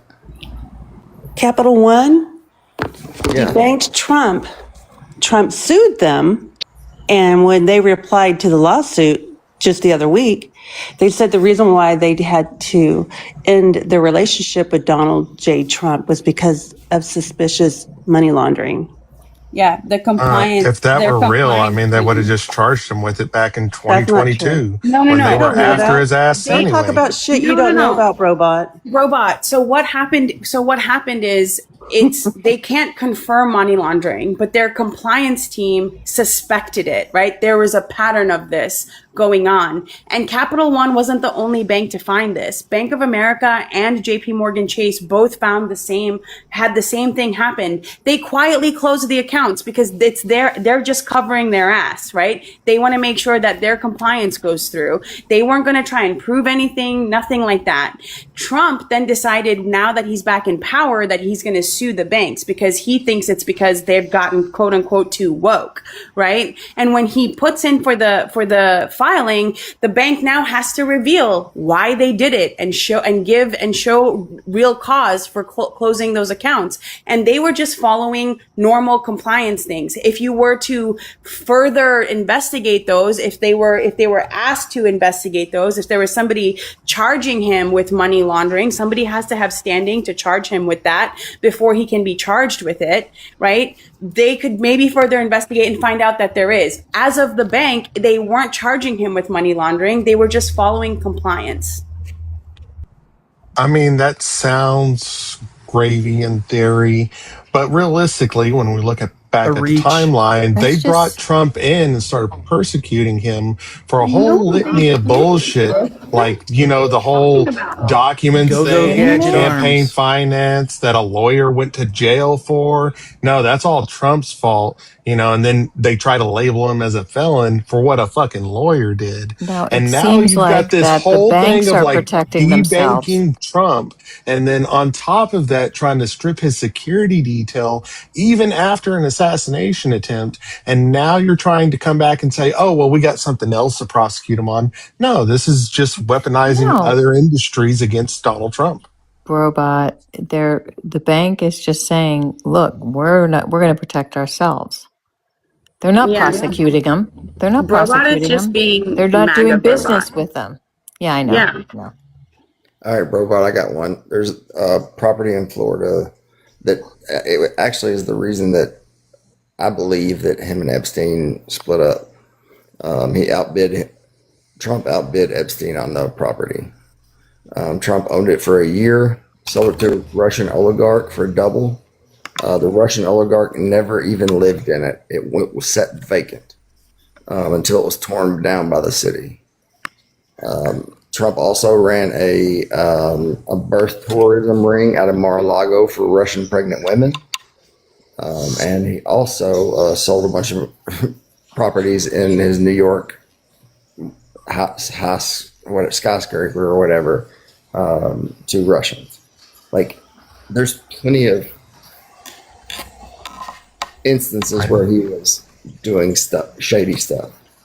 Man, it just sounds like you're racist against Russians. I mean, I don't like them either, but well, let's just dig into that a little bit. You're telling me a real estate mogul that had a whole bunch of assets that he normally trades and sells off, to gain a bigger profit, was trading and selling stuff off. But just because they're Russian, quote unquote, this is suspicious. And man, it's kind of gross. Just looking at the property, man. I'm telling you that he sold it for double. Yeah, I think the selling it for double a year later is the suspicious part, not the nationality of the buyer. No, he didn't sell it for double. He sold it actually under the price. He sold it actually for under the price to the Russian oligarch, right? Because he probably when was did he sell it? After I don't know the timeline. I don't know what the timeline is. Well, I mean, the C-19 was a big thing. A lot of people were either gaining or losing wildly, across the world. 2007, 2008, around there. Oh, so the housing crash? Yeah, I'd want to get out of some housing too. And we already know that most of the big wealthy people, high 100 millionaires, billionaires, they do this all the time with those properties. Like nobody's living in a $50 million house. They buy it and they use it almost like a bank. It's going to increase in value over time because that's what real estate does. And they'll eventually sell it for a profit. It's just a way to fundamentally protect your money. Because if you just have it in a bank or in the market and some shit happens like COVID, I mean, you could lose a lot of fucking money. Yeah, I mean, property is a big asset to begin with, right? So, yeah.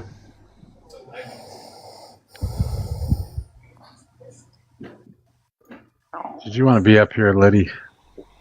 I mean, just ship off 3 tackles. Hello. I think that's a no. Hello.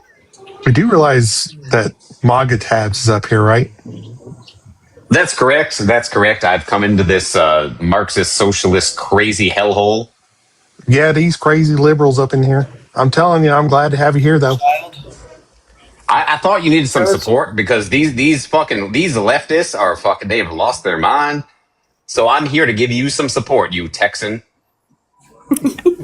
I appreciate it. You must be a Tennessean. That volunteer state doesn't come in handy once in a while. Sir, that is my accent, so I'm kind of offended. I'm a Southerner. So. Racist. I can't help how I talk, sir. I am not a Southerner. I am a Texan. I used to talk like that, sir, and I kind of fixed it, though. Bigotry. Well. If you can give me the number of your speech therapist, I'd be happy to call them. That's fine. Sir, is this what you want to do? What kind of MAGA believes in speech therapy?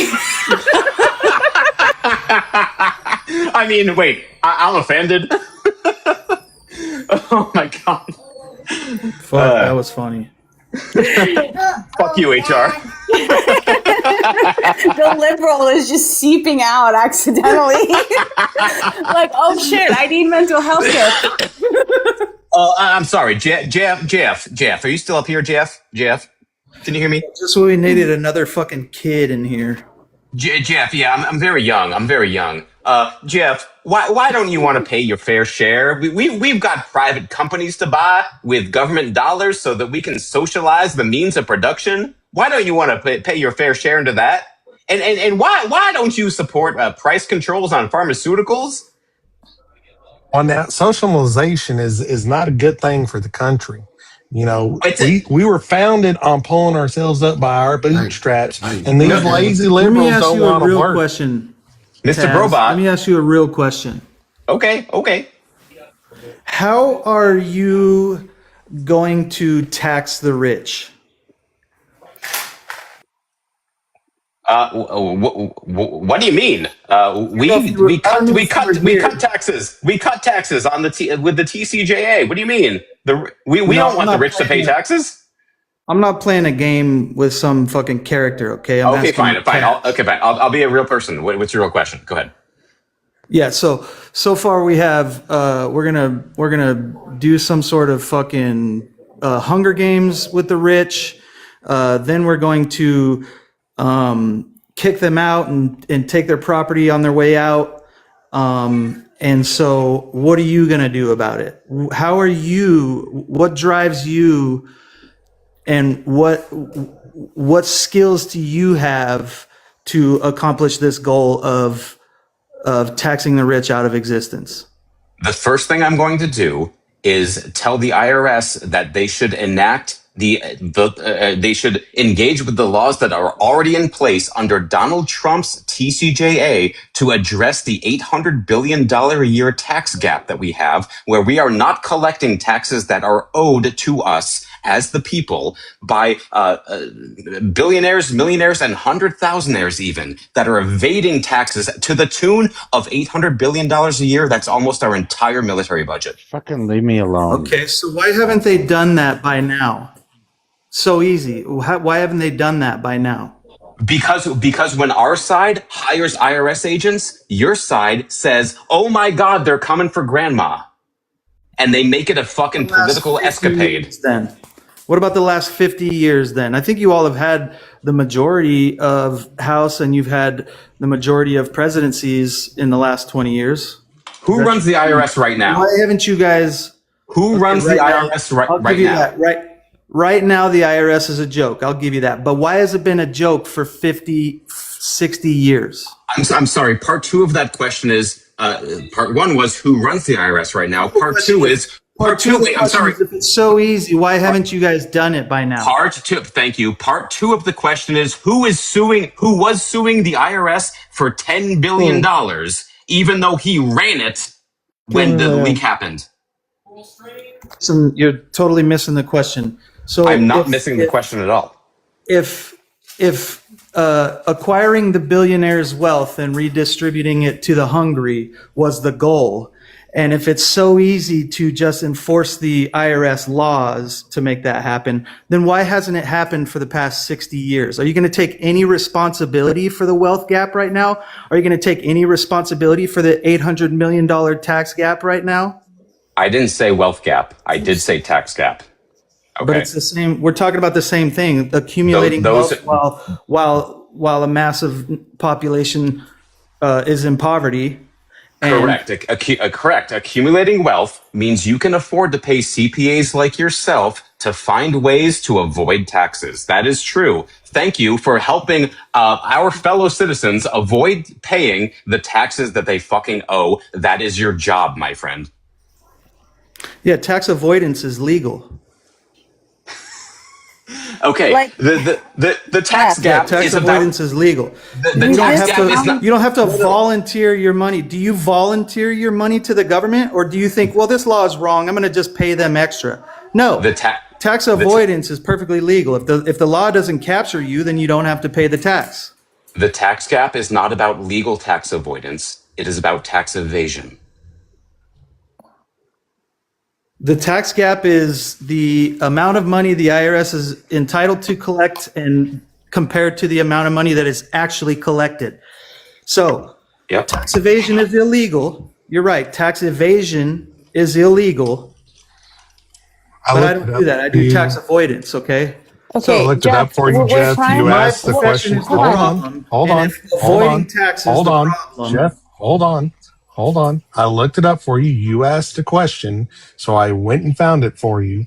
Since 1988, in 15 congressional elections, the Republicans have retained a majority in the entire Congress 5 times, and the Democrats 4 times.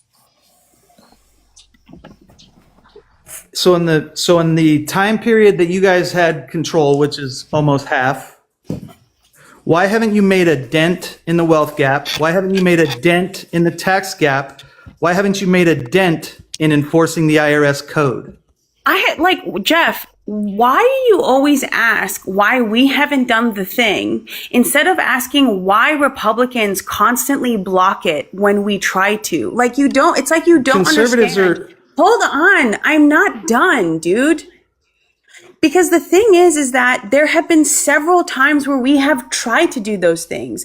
Joe Biden actually tried to make the IRS more robust. And then what happened the second that Trump got into office? He completely fired like 90,000 people that worked in the IRS.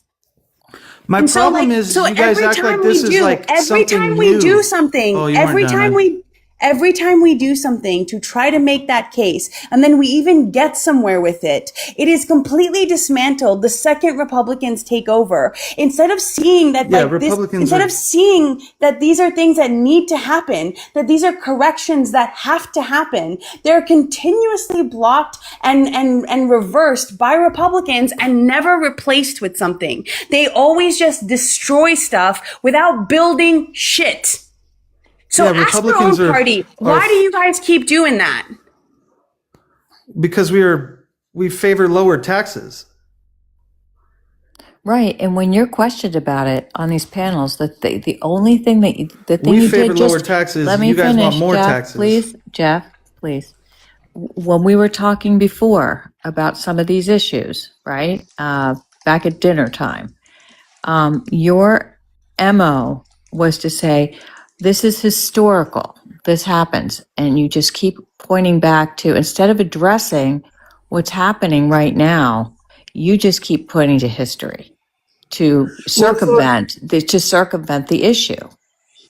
Yeah, there's an issue with fraud, and there's an issue with tax evasion, and there's an issue with the IRS not enforcing the law, and there's an issue with capitalists having the advantage, and there's an issue with wealth having the advantage.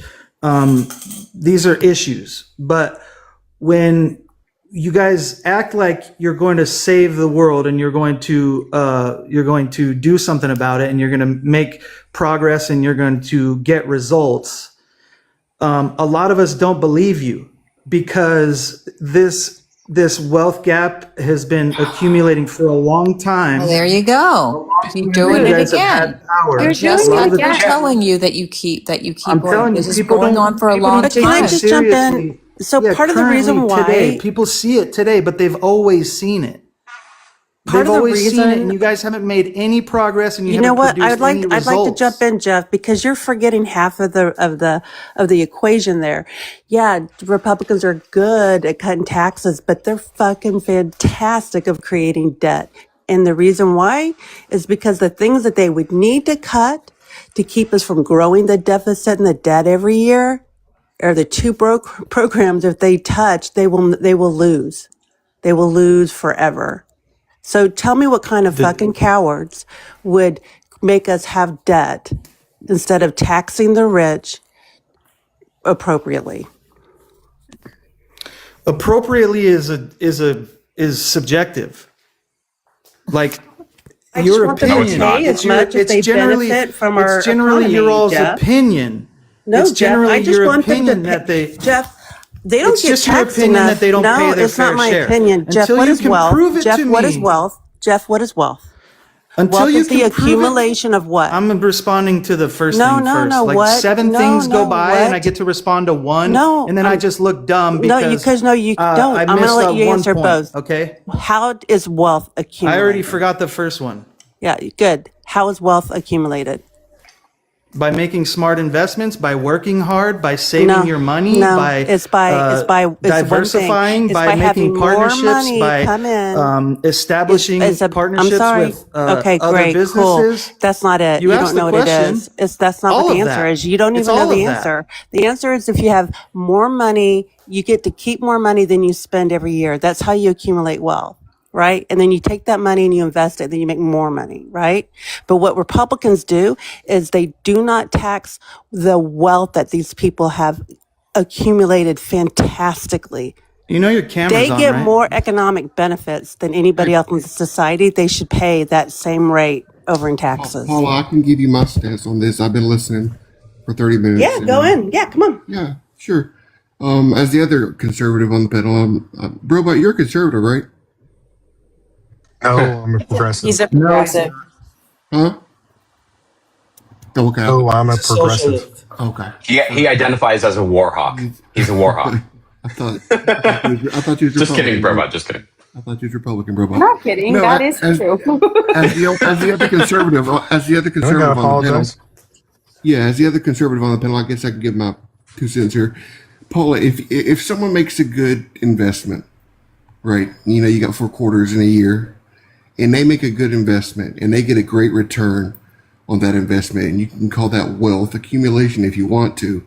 But should that person be penalized for making a good investment? Okay, it's the same question. Hold on, it's the same question I could ask you. If somebody has a good job, they turn in a shit ton of their time, doctors, lawyers, small business owners, in order to make money. Should we just not tax them too? Because that's what you're saying. And look, a smart investment is a lot less work. Listen, I'm not done, Jeff. They pay the most in I'm tax. not done, Jeff. Yeah, I just debunked you and Paul at the same time. No, I'm not done. And essentially, right, those people who are exchanging a lot of time really should be the most rewarded for that, because they're typically doing jobs that are very much needed. But a lot of what this wealth accumulation comes from is asset ownership, right? They're passively making money off of these things. They're not doing anything. They're just passively making money off of money existing. Right? That's what they're doing. And we're just saying that should be taxed higher. I just saw a report today that showed that people like labor and wage workers have gone from owning 58% of the wealth created to 51% of the wealth created.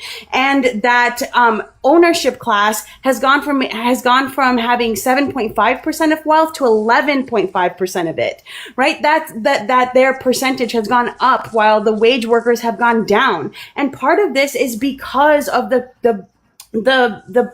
difference in the tax problem, right? Like, it's easier to continue to tax income because that's what the government can do, right? So, but we keep reducing capital gains taxes and increasing the amount of debt. And I'm sorry, there's no solution to the debt problem but to increase revenues. And the only place we can do that from and not have people starving is by taxing the ownership class. And I don't know why you guys don't understand that. Why you guys can't see that we are in fucking trouble and we need to pay off the debt. And if we're going to do that, we need to increase our revenues. And we might as well increase the revenues from the people that will still fly first class, that will still send their kids to private schools, that will still have 4 or 5 vacations a year, and tax them a little bit more instead of the people who are exchanging all of their time for their wages. Like, you guys are fucking morons. HR, what portion of the debt are you liable for? Her tax liability. Because the rich are liable for the debt. The rich pay the most in taxes. The rich represent our tax you base. do not understand a ratio, do you? You gotta let me finish. You're gonna start crying if you don't calm down. I feel like you're gonna start crying, then I'll really feel bad. Jeff, that was uncalled for. So the tax. What the fuck, Jeff? No, I'm looking out for her. I'm looking out for her. She's getting super emotional, and this doesn't have to be this emotional. I'm not. You need to stand down, Jeff. Yeah, I'm not about to fucking cry, dude.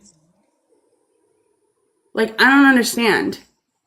Like, he doesn't listen, man. That's why he's so hard to talk to, because he hears what he wants to hear so that he can make a very specific argument. He doesn't actually listen to what we're saying. It's so simple. We have an enormous amount of debt. The only way we're going to start remotely climbing out of it is by increasing revenues. The only place we can increase revenues from is going to be the ownership class. We need to raise capital gains tax. We need to start taxing the transactions that are leading to buy, borrow, die. We need to do something. We can't just keep cutting taxes and borrowing because it's not working anymore. We've lost credibility in the entire world, and we've lost credibility in our own domestic markets. I'm telling you right now, the thing that's going to margin call this war in Iran is going to be the bond market.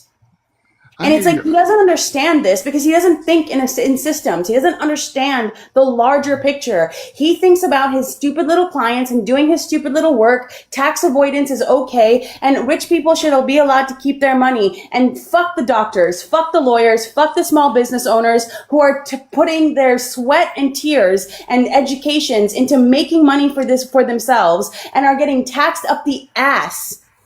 In terms of ratios, he's a fucking accountant. He should know what that means. He does. He knows what it means. He doesn't care.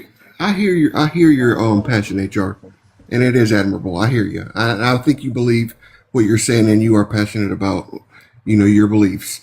But again, what I'm trying to say is the top 1% of earners in America pay damn near 50% of taxes. Okay, so I'm talking, Maddie. Listen to me. You have to I'm let saying people finish. HR ratios, and this is not a belief. This is not a belief. This is arithmetic. Listen, I get it. I get it. But I know what you're going to say. They already pay a lot of the taxes. I get it. I'm talking about ratios in relation to their wealth. Going to talk over people like this.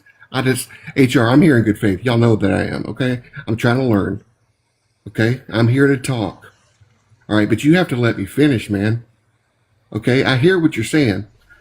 What I'm trying to say, HR, is if you have 1% of the population that is paying 50% of the taxes already, and you're asking them to tax them more, you're going to get pushback. I'm not saying that you're not right or you're not. Not saying that you're right or wrong. I'm saying that the pushback you're getting, you have to put yourself in their shoes. Can I correct you on one quick point? Hold on. Let me just respond really quickly. Go ahead, AJ. Go ahead. I'm not talking. I'm talking about ratios, and I understand it's going to be hard to tax billionaires. Okay, I'm fully aware of that. I'm saying it has to be done, and this isn't a belief. This is arithmetic. This is mathematics. Mathematically, we are in the fucking hole, and we have to get out of it. There are only a few different ways we can do that, and those are the ones that I listed. Again, I'm not talking about a belief system here. I'm talking about the math. I'm talking about the arithmetic. I'm expressing something that is true, not an opinion, not a belief, a truth that exists. And I understand that it's difficult to tax billionaires because they have a big fat hold on our government. And I want to get rid of that big fat hold by making sure we elect people who aren't beholden to them, right? I want to elect people like AOC. I want to elect people like Abdul Al-Sayed. I want to elect people like Beth Macy. I want to elect those people because they aren't taking money from billionaires. They aren't taking money from corporate PACs. They aren't taking money from APAC. They are people who are going to go to Congress and work on the behalf of workers, on the behalf of the people. And that's why I sit up here and I talk about this stuff. That's why I go out there and I join the DSA and I do work and I do mutual aid, even though I'm fucking tired. I do it because I don't just believe in this stuff. I know it to be true. It is math, and math doesn't lie to you. I'm not being manipulated by politics. I am looking at the balance sheet and I am seeing where it is going. What are we? What is it? 37 trillion in debt? Is it close? It's close to 38 by now. It's 39. It's almost 40. Okay. Do you think we're ever gonna pay that off? Ever, or even come close? No. I think. Okay. Hold on. I think the thought of it in general that we would ever even come close to paying that off is absurd. But why would we? Well, okay. Regardless of whether or not we're going to pay it back, like there's a very important thing here. Number one, the progressive outlook, the progressive plan is man the fuck up and let's pay for the shit we need. The conservative plan is fuck off. Our grandkids will pay for it.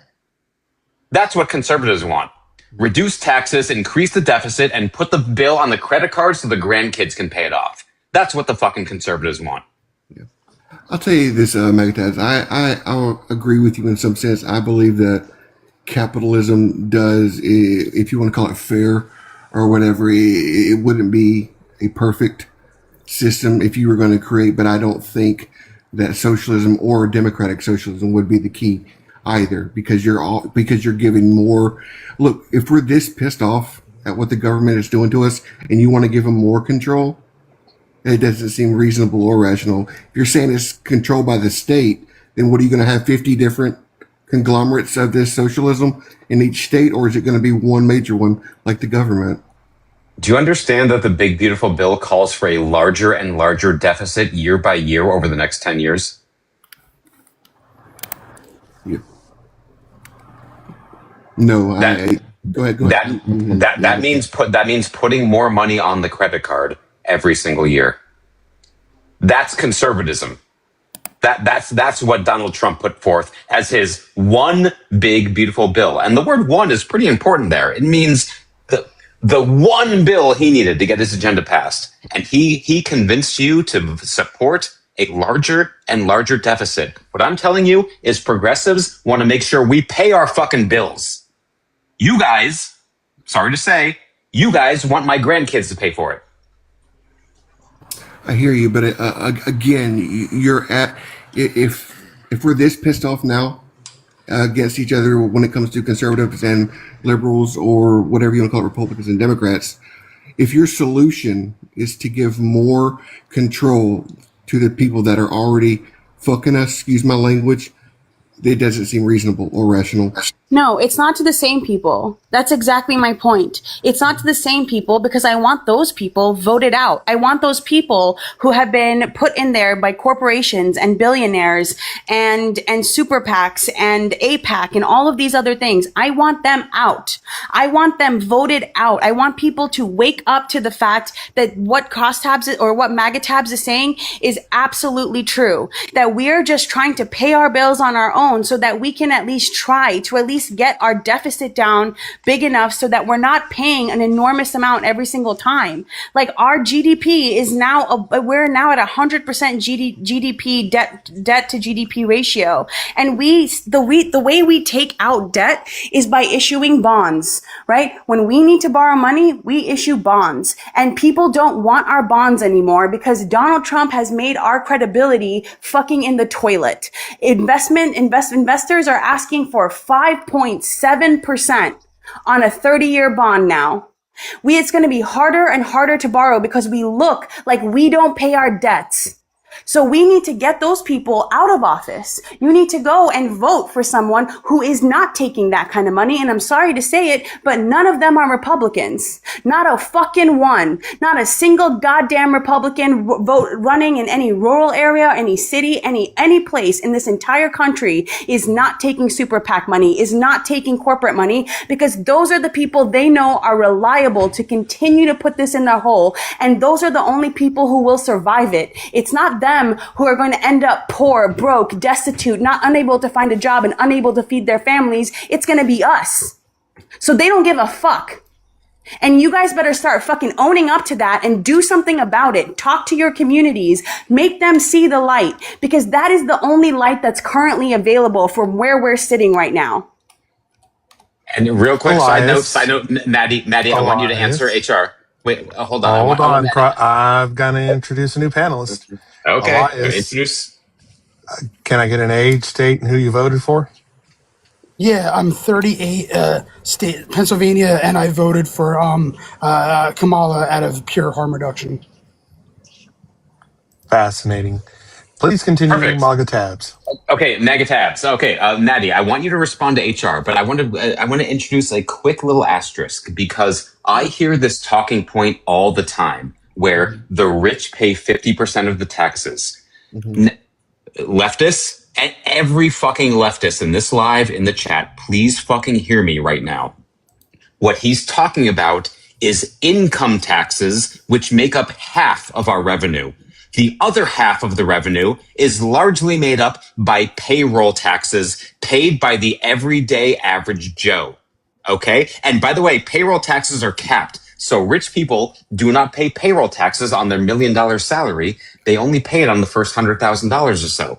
So half of that revenue is you and me. It is the average everyday worker. Do not let them get away with that talking point. Thank you, Maddie. Go ahead and respond to HR. Before you respond, I'm also going to lay a little bit more knowledge down onto you before we move. Maddie, you can follow along with me here. If you go on to Google, that wondrous little magic box, and type in what is the national personal net wealth of the country, you'll find that it's about 49 trillion. The top 1% own 46 trillion of that 49 trillion. And if we go to the IRS.gov, we find out that the top 1% only pays about 40% of the personal income tax rather than 50. And the bottom 99% that only have 3 trillion in wealth pay 60% of that personal income tax. Just chew on that a little bit and answer HR. Yeah, fair enough. I even concede to MAGA crosstabs here. Yes, it was income tax. I wasn't trying to be magical and say income tax, or excuse me, payroll taxes wasn't involved in that. It was income taxes, correct? Yes. Go ahead, HR. She posed you a question. Oh yeah, no. What was the question? I didn't really pose a question. I just said that there is only one side currently that isn't the same people, right? It's not the people who are taking corporate money. It's not the people who are listening to billionaires and centimillionaires. There's only a small group of people within the Democratic Party who are only taking small dollar donations from the working class, which means when they go to Congress, that's who they're beholden to. That's who they get to fight for. And if we don't start voting for those people, if you and again, there's not a one Republican, not one who's doing that. And that's because it's reliable. It's reliable that they will continue to let us be eating this horrible economy that is stacked against us. And it doesn't need to be. And that doesn't mean that wealth goes away. It doesn't mean that there won't be rich people. Nobody is saying that. But from where we're sitting right now, if you don't convince your community to do something about this, to talk to people and show them the light, because it is the only light available to us at this junction, because we are in an emergency. This is a crisis. I guarantee that. So I want to know, so the question is, I want to know from you, would you be willing to actually switch sides given the math, the arithmetic, not the belief, not the line, not the ideology, but the math of what the problem is, seeing who the people are who are not backed by that? Are you willing to vote for that person?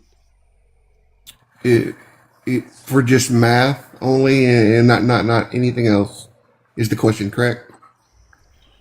Yeah. Would I? It depends. That's kind of a loaded question. You're asking me for half of the answer. Is it important? Yeah, I'll go back to what you said, and I'll answer your question after I say what I want to say. Do I believe that big money should be out of politics, especially when it comes to people that are running for office? Absolutely. I 100% agree with you on that when it comes to whether it be APAC or whatever. I agree that people are beholden to their donors. That's obvious. I agree with you 100% there, and I would fight with you for that issue. As far as the second issue is to changing my vote, I don't see any way that I would ever change my vote.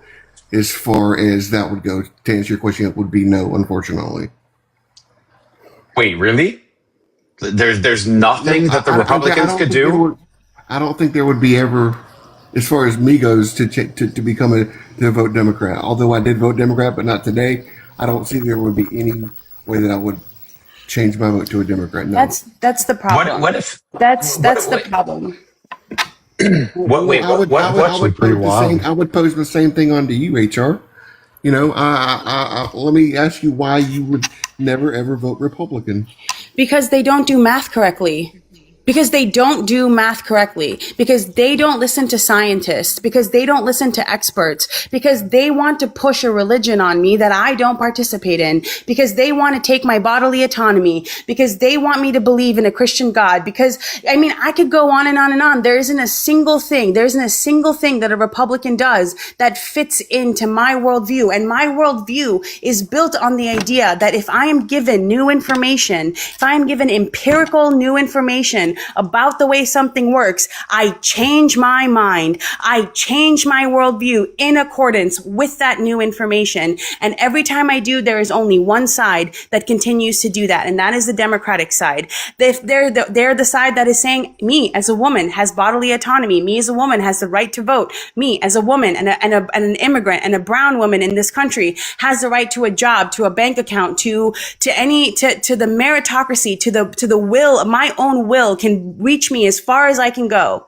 That's the side that's allowing me to do that. That's the side that listens to public health experts so that people don't end up with measles. That's the side that listens to experts around vaccines so that children stay alive. That is the side that absolutely it is in line with my worldview. And Republicans are the antithesis of that.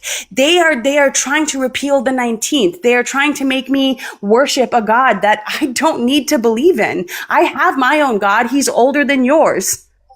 I want the ability to maintain my autonomy. I want the ability to get married or not get married, have children or not have children. I don't want the government in my fucking bedroom.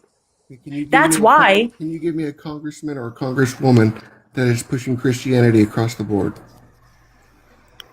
Oh man, I mean, Josh Hawley talks about it. Talks about white Christian nationalism. I'm talking about that. I'm talking about literal, legislation here. You're kind of talking in hypotheticals and being hyperbolic. I'm talking about actual legislation. I mean, look, here's the thing. There's no current legislation except in schools, right? In school in Oklahoma and in Texas, they're now having people be taught the 10 Commandments. They don't want evolution taught in schools. This is all based on Christian nationalism, and that is policy now. Okay, what policy is in schools where it says you have to recite the 10 Commandments and or anything like that? Can you provide me a source that this is happening? Yeah, in Texas and Oklahoma, they're literally teaching them the 10 Commandments as a biblical thing in schools. And our current constitution says that there is a separation of church and state. In fact, the pastor who has the ear of the president and of his Secretary of Defense is a man who has clearly stated that women should not be able to vote, that it should be a household vote. Like these are things that are building currently within the Republican Party, very clearly topics that they want pushed through. You're talking about excess, Pastor. With that, I don't believe that holds any water as far as women not being able to vote. So, how many? Do you know how many right-wing commentators are constantly talking about repealing the 19th? Are constantly are pushing this narrative of a trad wife, even though none of the trad wives that are pushing that narrative even are trad wives. Like I'm not currently right now. And here's the thing: a lot of the stuff that's been going on through the Heritage Foundation, it took decades to build to. They're building up to this, right? The Dobbs decision was something that took away my bodily autonomy based on what state I'm in, right? If I go to Texas, right, I can't get an abortion there. My rights change from state to state because of the Dobbs decision. That is policy. That is policy. Are you saying if you're in Texas, you can't have an AB? Yeah. Wait, so every woman that's in Texas and is having There's a ban in Idaho, in Texas, in Oklahoma. A ban. Withholding in 99 years of a sentence for the doctor that performs it. There are 16-year-olds who bled out in hospitals because they were having miscarriages and the doctors didn't want to touch her because they were afraid of going to jail. HR, maybe you didn't hear what I said. Are you saying that it is illegal? It is illegal for a woman to have an AB in Texas. Is that what you're claiming? In 13 states, not just Texas. Yeah. No, I'm not saying that. I didn't know. I'm asking for clarification. Yes. 6 weeks. Wait, is it 6 weeks or is it complete ban though? It's a complete ban. 6 weeks now. 6 in weeks. Texas, it's 6 weeks because I was going to say there's 27 no damn way that Hey, it's hold on. complete ban. Hold on. 6 weeks is a ban. I'm sorry. Most women don't even know they're pregnant by 6 weeks. Yeah. Look, most women find out around the 8-week mark, unless they're trying. Unless they're actively trying and testing, most women will find out right around 8 weeks. So that's a ban. That to me is already a ban. There are women who find out that their fetus is dead inside of them. It's dead. And they have to wait 3 weeks and see 3 different doctors before they can get it removed. Some women go septic and then lose their ability to have children after that, even though they want children. That is what the Republican Party does. I hear you. So just for clarification, from fertilization up to 5 weeks, you can't have an AV. It's only up to 6 weeks that you can, but most people won't find out until 8 weeks. No, fair enough. I was just asking for clarification. You said ban completely. That's pretty much a ban. That is in all scientific understanding. That is essentially a ban. But it's not though, HR.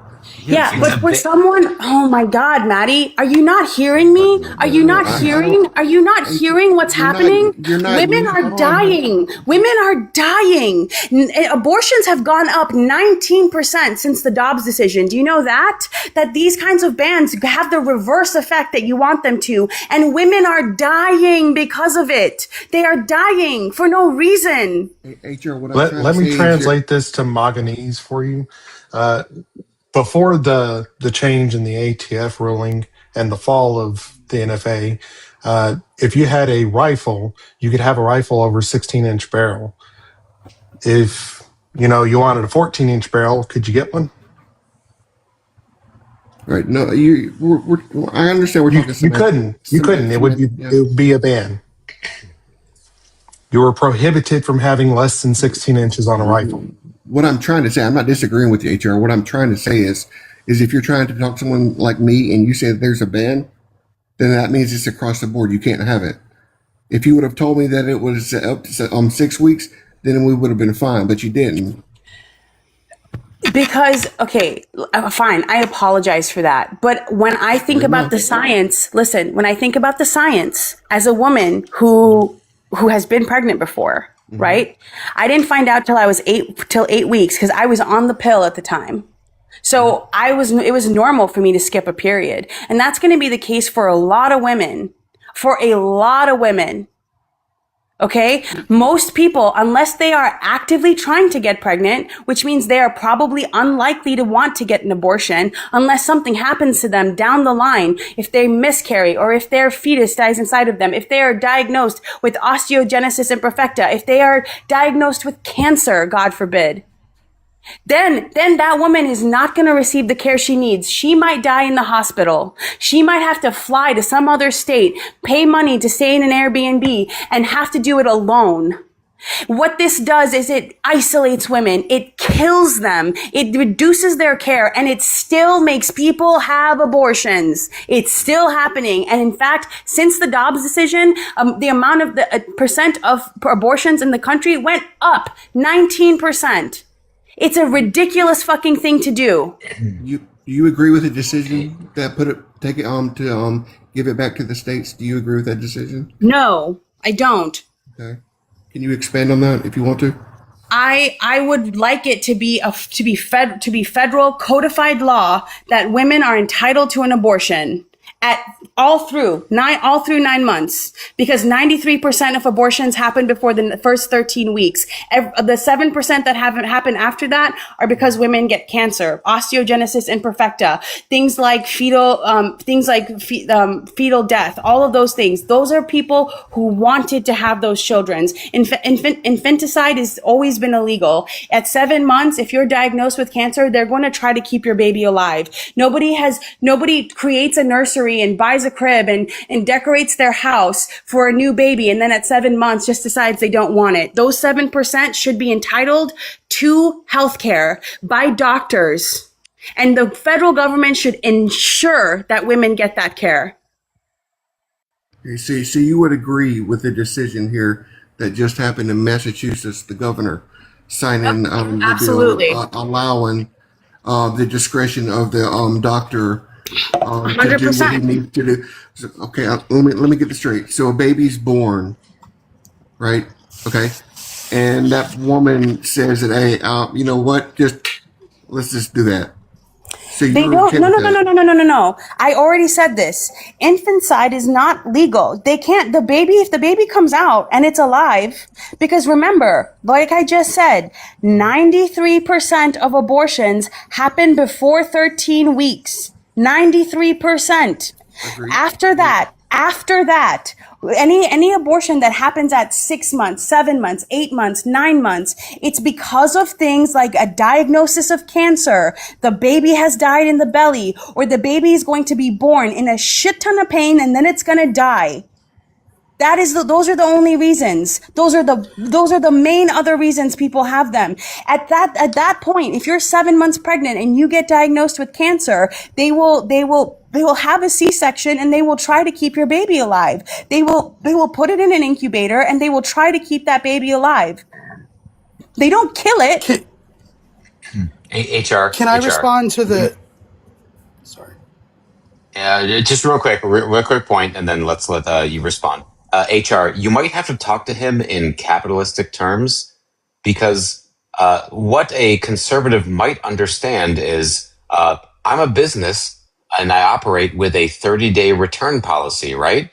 But I take 45 days to process my transactions. So you won't know if you need to return something until 45 days out, but the return policy is already ended. That's what HR is talking about with a 5 or 6 week ban. It means that people don't even know what they need to do. It's look, this ban, all it does is it makes it dangerous for women to have babies in those states. Because if they end up having a miscarriage, if they end up needing to, down the line, needing to end that pregnancy because they want the ability to have children in the future, and this baby has now died inside of them, they should have the ability to do that. It should be between them and their doctors. We should allow science to guide us on this, and yet it's not. We are being guided by people who claim to say it's in the Bible, and really they only ever talk about Psalms, right? But there's like 5 verses that talk about that, how life begins at first breath in Ezekiel, in Genesis, and in some other one, right? Where life begins at breath. That is what the Bible says, that is when life begins. And yet over and over again, it is put down our throat that this is what this is. But it's just a way to control women. Again, Roe v. Wade or Burgerfeld, Loving v. Virginia, Lawrence v. Griswold, all of these things are constitutionally about privacy. And the Republicans want nothing more than to take away our privacy, because the less privacy we have, the more corporations can dig at our pockets, can take and take and take from us. And yet here you are, Republicans, give me my freedom. Don't tread on me, except if you're a fucking politician, apparently. I hear you, HR. I'd like to respond to what you said about the why wouldn't we allow someone to get rid of their child after it's already been born, or is like an infant or something? The reason that doesn't work is because you're comparing something that now has myriad options that don't involve harming either party to a situation where the only practical option to not be pregnant or keep yourself safe is to terminate lethally. And it's not like they're malicious. At least most of them, you know what I mean. They're not out there yeah, man, I love ABs. Let's do this. Let's hurt something. It's to preserve their quality of life and trajectory. You know what I mean? So when the only option to not be pregnant is to terminate fatally, that's, in my opinion, justified for whatever reason she deems that to be the case, right? But we can't compare that to after the child is born, because now there are options, including simply dropping the kid off at a police station or fire station, no questions asked, that don't involve harming either party. You know what I mean? On top of that, I just wanted to address something you guys brought up a while back about switching sides. I think that this is one of the issues that we have. The idea of thinking, and I understand that this is the way it is in our reality, but I think that we should really start fighting to change this part, that, there should be not just these two extremist sides thinking in black and whites and extremes. It should be more like you can have capitalist aspects in a system and implement socialist aspects, which is what we already do, except they got rid of a lot of the regulations that kept capitalism in check. That's one of the major issues. It doesn't have to be one or the other. We don't have to switch from capitalism to straight up socialism. You can think in middle grounds and a spectrum, stuff like that, And I agree with everything she said. We have to force decency. We have over 900 billionaires in our country. They have most of the wealth, and they're not going to not have that on their own. I mean, I would be much more extreme than she's proposing, but we have to do something. We can't just wait for them to do the right thing or stop hoarding money. Okay, but who is advocating for getting rid of a child after it was born? No one on this panel said that. I must have misheard. I thought he asked her what's stopping a mother from deciding after the child is born to just get rid of it. I thought that's what he was trying to compare it to. I apologize if I misheard. Because that's illegal. You can't birth a baby and it's alive and then say, well, I don't want it, you have to kill it. That's illegal. No, HR, right? what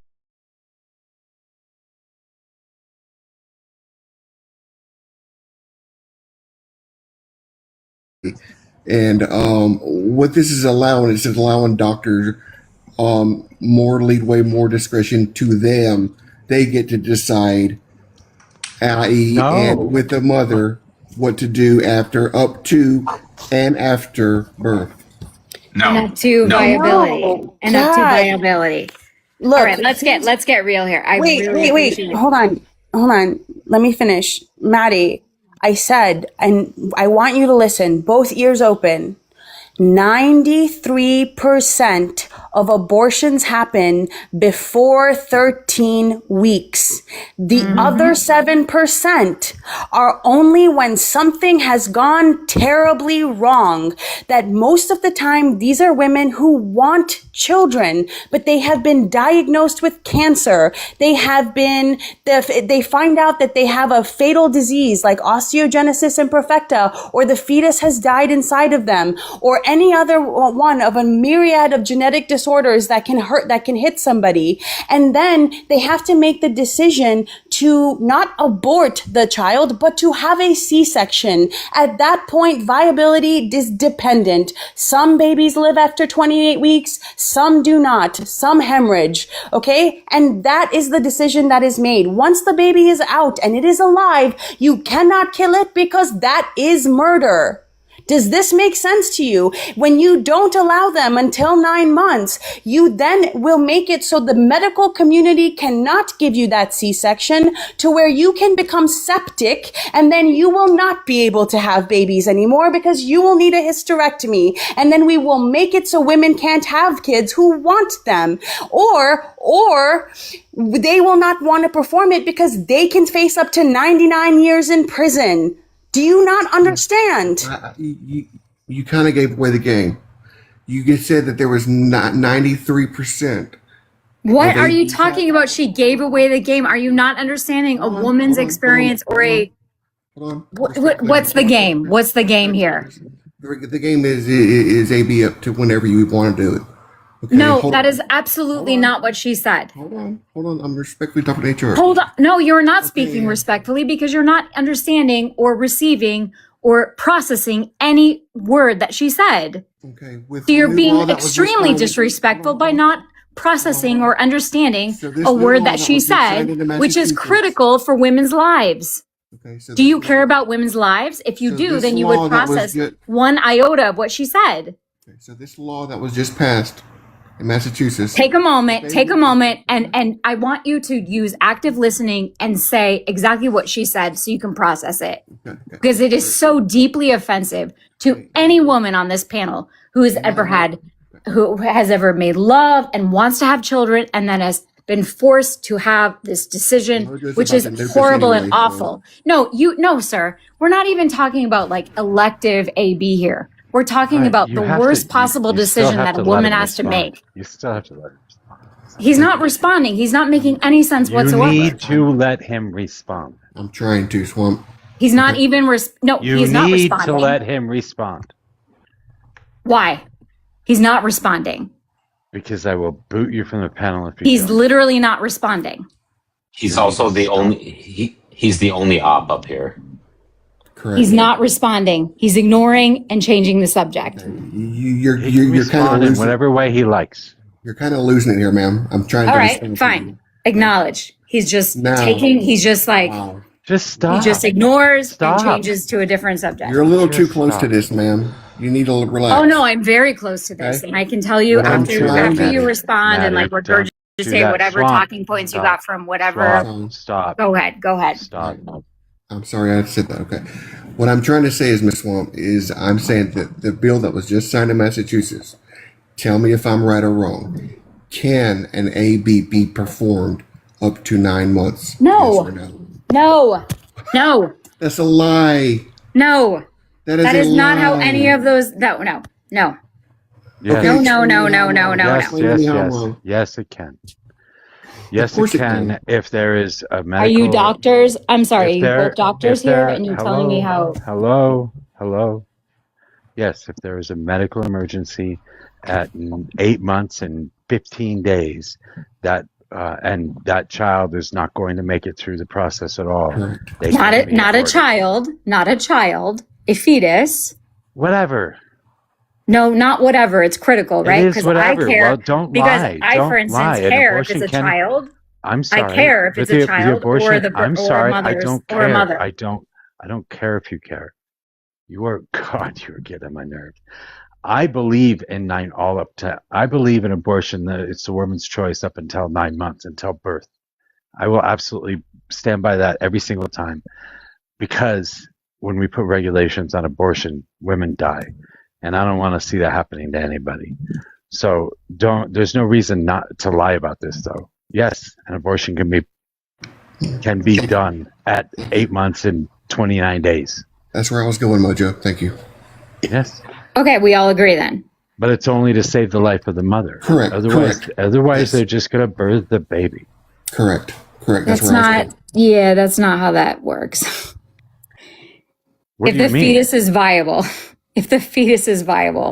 Yeah, they're not. and it's possible to save both, then it's possible to save both. There's no like situation where you're like choosing absolutely between the two. And if you have to, you choose the life of the mother. If it's up to like 8, and this is the whole issue, is that you have like people like us on TikTok talking about like the month and the viability and the up to what month and what moment, whatever. It's like ridiculous. We have to have doctors and women's health and a whole myriad of things that none of us understand because we aren't doctors. We haven't gone through 20 years of medical school and then practice medicine to understand any of this, which is why heuristic is absolutely the person that we should be listening to. She's not a doctor either. But she is talking about the quintessential elements that we should all be interested in understanding. Well, she's not a doctor yet. But I am ma'am. far more radical. I am pro-choice all the way up to 1,000 months. Because I also do support humane euthanasia. What? That is totally effed up. I'm sorry. Why would you even voice that? You Okay. can change it if you want. And Well, I'm fine with opinions it. like that like completely negate any like logical or cohesive Oh, conversation so you're that not for the supports terminally life ill or able supports like to choose logical when they end it? public health. You're not for the terminally ill to be able to choose when they end it. Is that what I'm hearing? That is a totally different subject. Still on the same subject. Nope, totally different subject.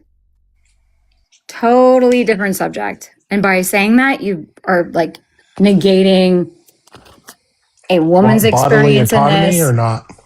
Do you want bodily autonomy Totally or different not? subject. Totally different subject. Still bodily autonomy. Nope, totally different subject. Is that important to you?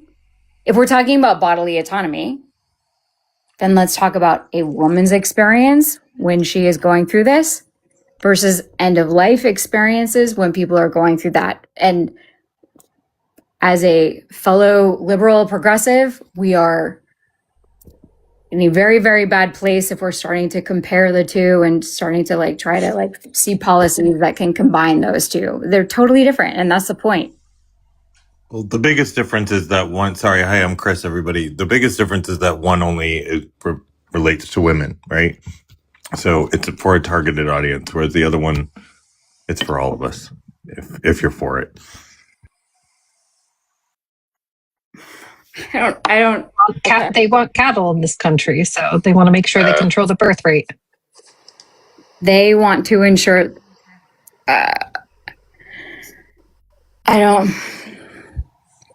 I'm They from want to Massachusetts. ensure the birth rate. Who's they? I don't know what that means. I trust The doctors. Republicans. Yeah. Well, I trust doctors. I trust Fauci. I trust doctors. I trust empirical science. I trust the CDC. I trust the National Institute of Health. I trust those institutions. Not so much now, maybe on several things, but generally, yes. I was raised evangelical, protesting a Planned Parenthood that I later worked at for 4 years. And most of the time when I worked at that, I was working on promoting free birth control for women so that we could stop ABs for them. Very, very proud that I worked at that Planned Parenthood. Very proud. And if we're talking about public policy in the United States and we're talking about population control, I don't know. None of that stuff really registers to me. A woman's experience, every woman who's here on this panel, who's like in the comments, if you've been in a situation where you are with a man intimately, whether you're on birth control or not, this may be a situation that you might experience. Those are not the votes we need to win. Sorry. Okay, we can talk about votes or not, but I'm interested in talking about specifically, let's trust healthcare, let's trust doctors, and let's push that into the dialogue about this issue in particular. That's fair. And not like kavitz about the end of life, the end and the blah, blah, blah, blah, blah. Because that's not our business. Well, it is our business. Like, listen, I'm on your side. I want you to have your way. I agree with everything you've said. However, we can only effectuate change if we take power. And when it comes to like making the argument like that, I'm sorry. I agree with you on everything you want. Yeah. And I encourage you to try your best to stay away from, well, what is the end and what is the like AB end of life, all that like extreme way of thinking about things, because that is what is pushed by the Heritage Foundation thinking. Instead, try to embrace dialogue that says we need to have rational. The talking points are the best, and yet they're everything. Okay, they're everything. Democracy, support humanity, support Americans, support our way of life, support rule of law, support that women should have everything that they want, and that we support doctors know best. And there are so many incidents of women in Texas, especially in Georgia and Texas, trying to go to their doctors and they're saying, well, our hands are tied because this and this and the other thing, and they're facing sepsis, just like the heuristic, like discussed. This is happening. Women are being unalived because of this. Agreed. I fully listen. I am on your side. However, despite my troll account alt name up here, I'm a big fucking lefty. I'm just using MAGA tabs as like a joke tonight. But like my point is, Donald Trump won, Republicans won in 2024 because they convinced more people to vote right than left. We have to change that for 2026 and 2028. But I don't think on this issue. I actually think talking about AB and trans stuff like is actually a distraction. That's what I'm saying. Thank you. What I'm saying is, like, if we want to effectuate change for the other issues that we care about, other social issues, we have to be laser focused on the issues that are going to get non-voters off the couch and are going to get former MAGA voters to not vote for MAGA this time, even if it doesn't mean they're going to vote for a Democrat. And Mojo knows this about me. I spend most of my time in libertarian lives just trying to convince them to stay home. Because, like, they're not going to vote blue, fine. But if we can convince them to not vote MAGA again, that would be fucking good. So, like, we have to do that. We have to do that work in order to get the other shit that we want, the social issues that we want. Like, dude, I'm a gay guy, okay? I'm not going to win an election on gay issues. However, if I can win an election on affordability and know that the Democratic Party is going to be better for gay issues, I'm going to then focus on affordability rather than gay issues. Even though gay issues for me is number one. I care about electability. Especially if the supreme gays in the Senate, like Lindsey Graham, like deny their lives and their sexuality, right? The uber male gays in DC like rule. It's just the British Parliament for centuries as well. It is intense here. It is very intense here. on DC politics and gay men who are in the closet and rule everything. Okay, that's probably true. That's probably true. I'm just saying what I care most about, regardless of my own personal life and regardless of what I hold most dear in my political life. I care about winning power so that my party can help me advance my life. And what's that? Be specific. Specifically, right now it comes down to affordability. Okay. Listen, I can afford groceries. I can afford rent. It's not my issue. However, I recognize it's everyone else's issue. My issue is gay shit. I want to make sure that that Obergefell doesn't get overturned. But I'm not going to run on Obergefell. I'm going to run on affordability because that's what's going to get asses out of seats. It's what's going to get non-voters to come out. It's what's going to get some form of MAGA voters to realize that they're fucked with this economy and they're going to go their way. I disagree. I think we should. I think Buttigieg would be like the best president ever.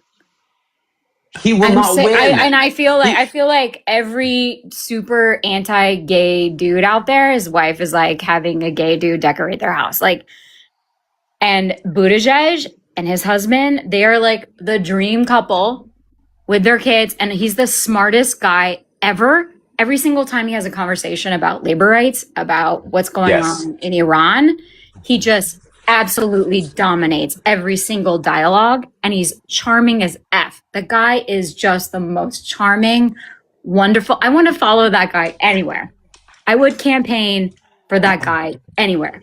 Okay, he's an exceptionally smart person.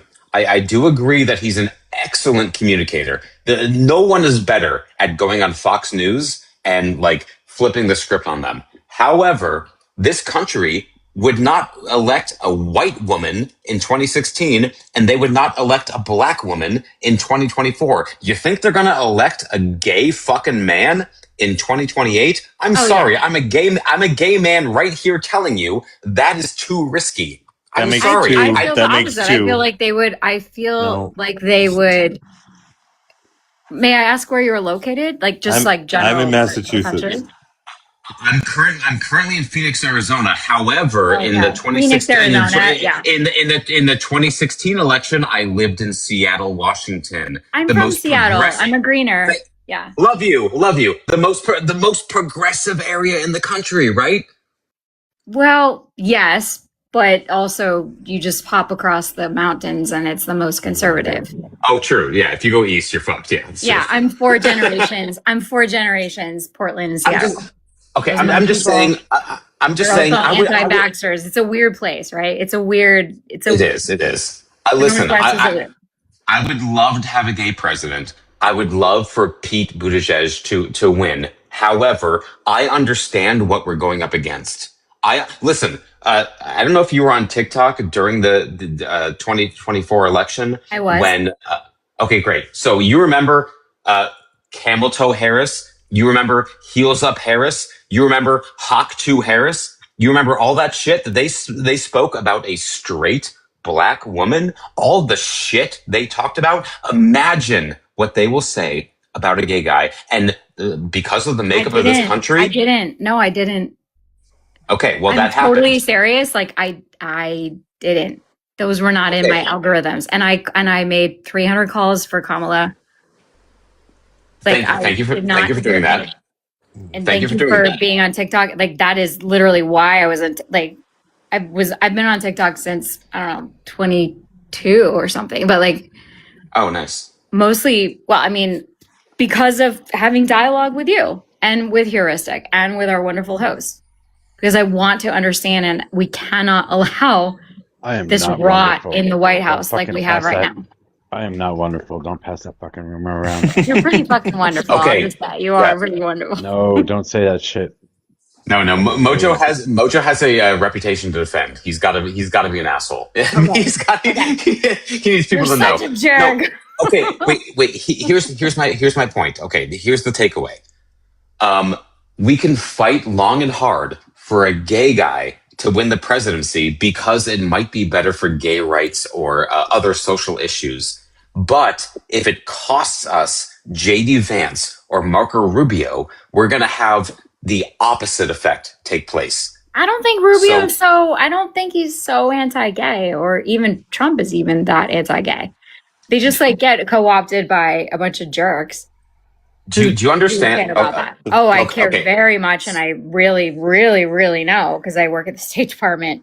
So yeah, I really, really know after working in Planned Parenthood for 4 years. I really, really, really know when I'm on those issues. Not what I'm necessarily talking about, but I feel it very hard.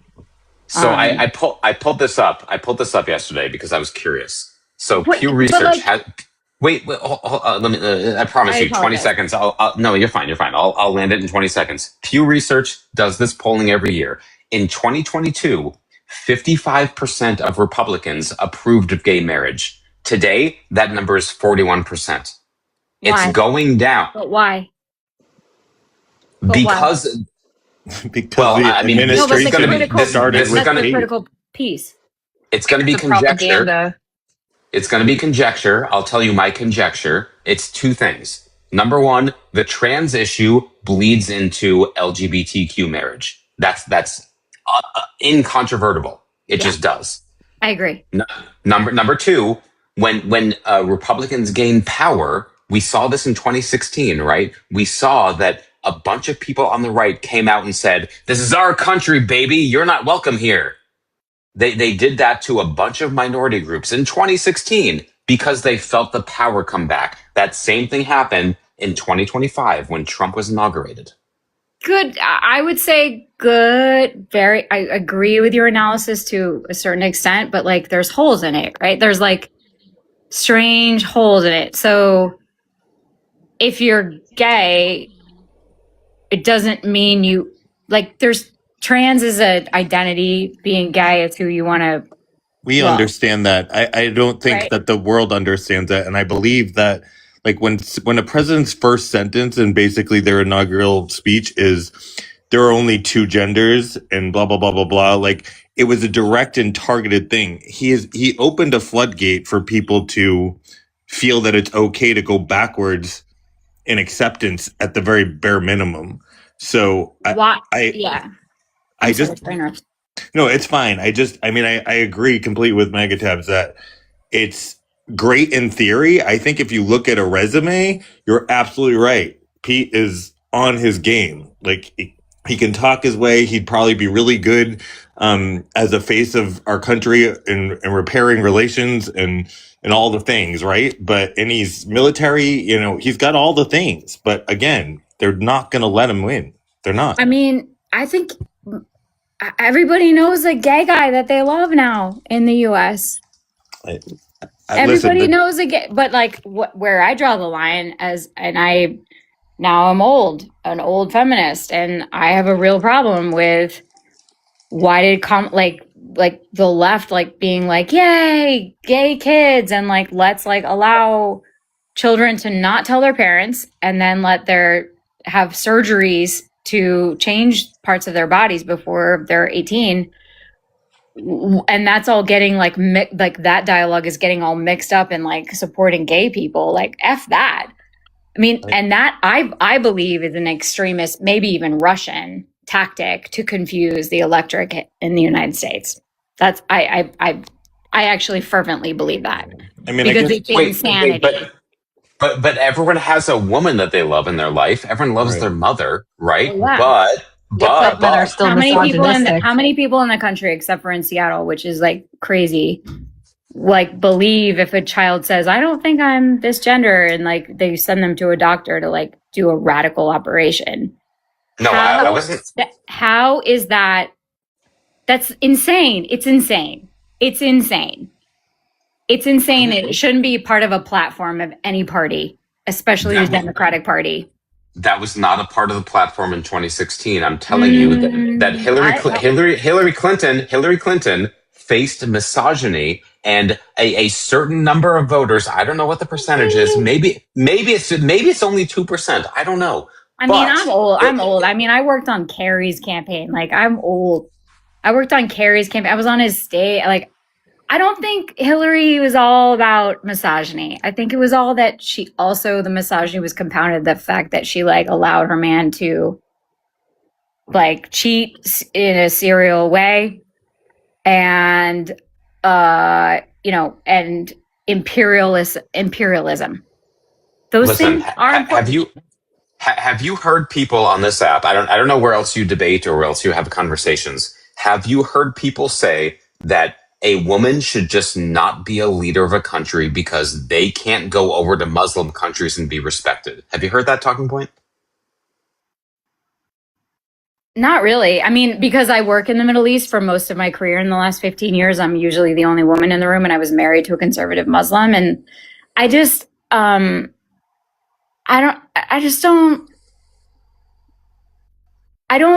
think that I feel in America that things are much more subtle than that. I don't feel that it was purely like, she's a woman, we hate her. I feel like she was married to a dude and she like allowed him to cheat on her serially.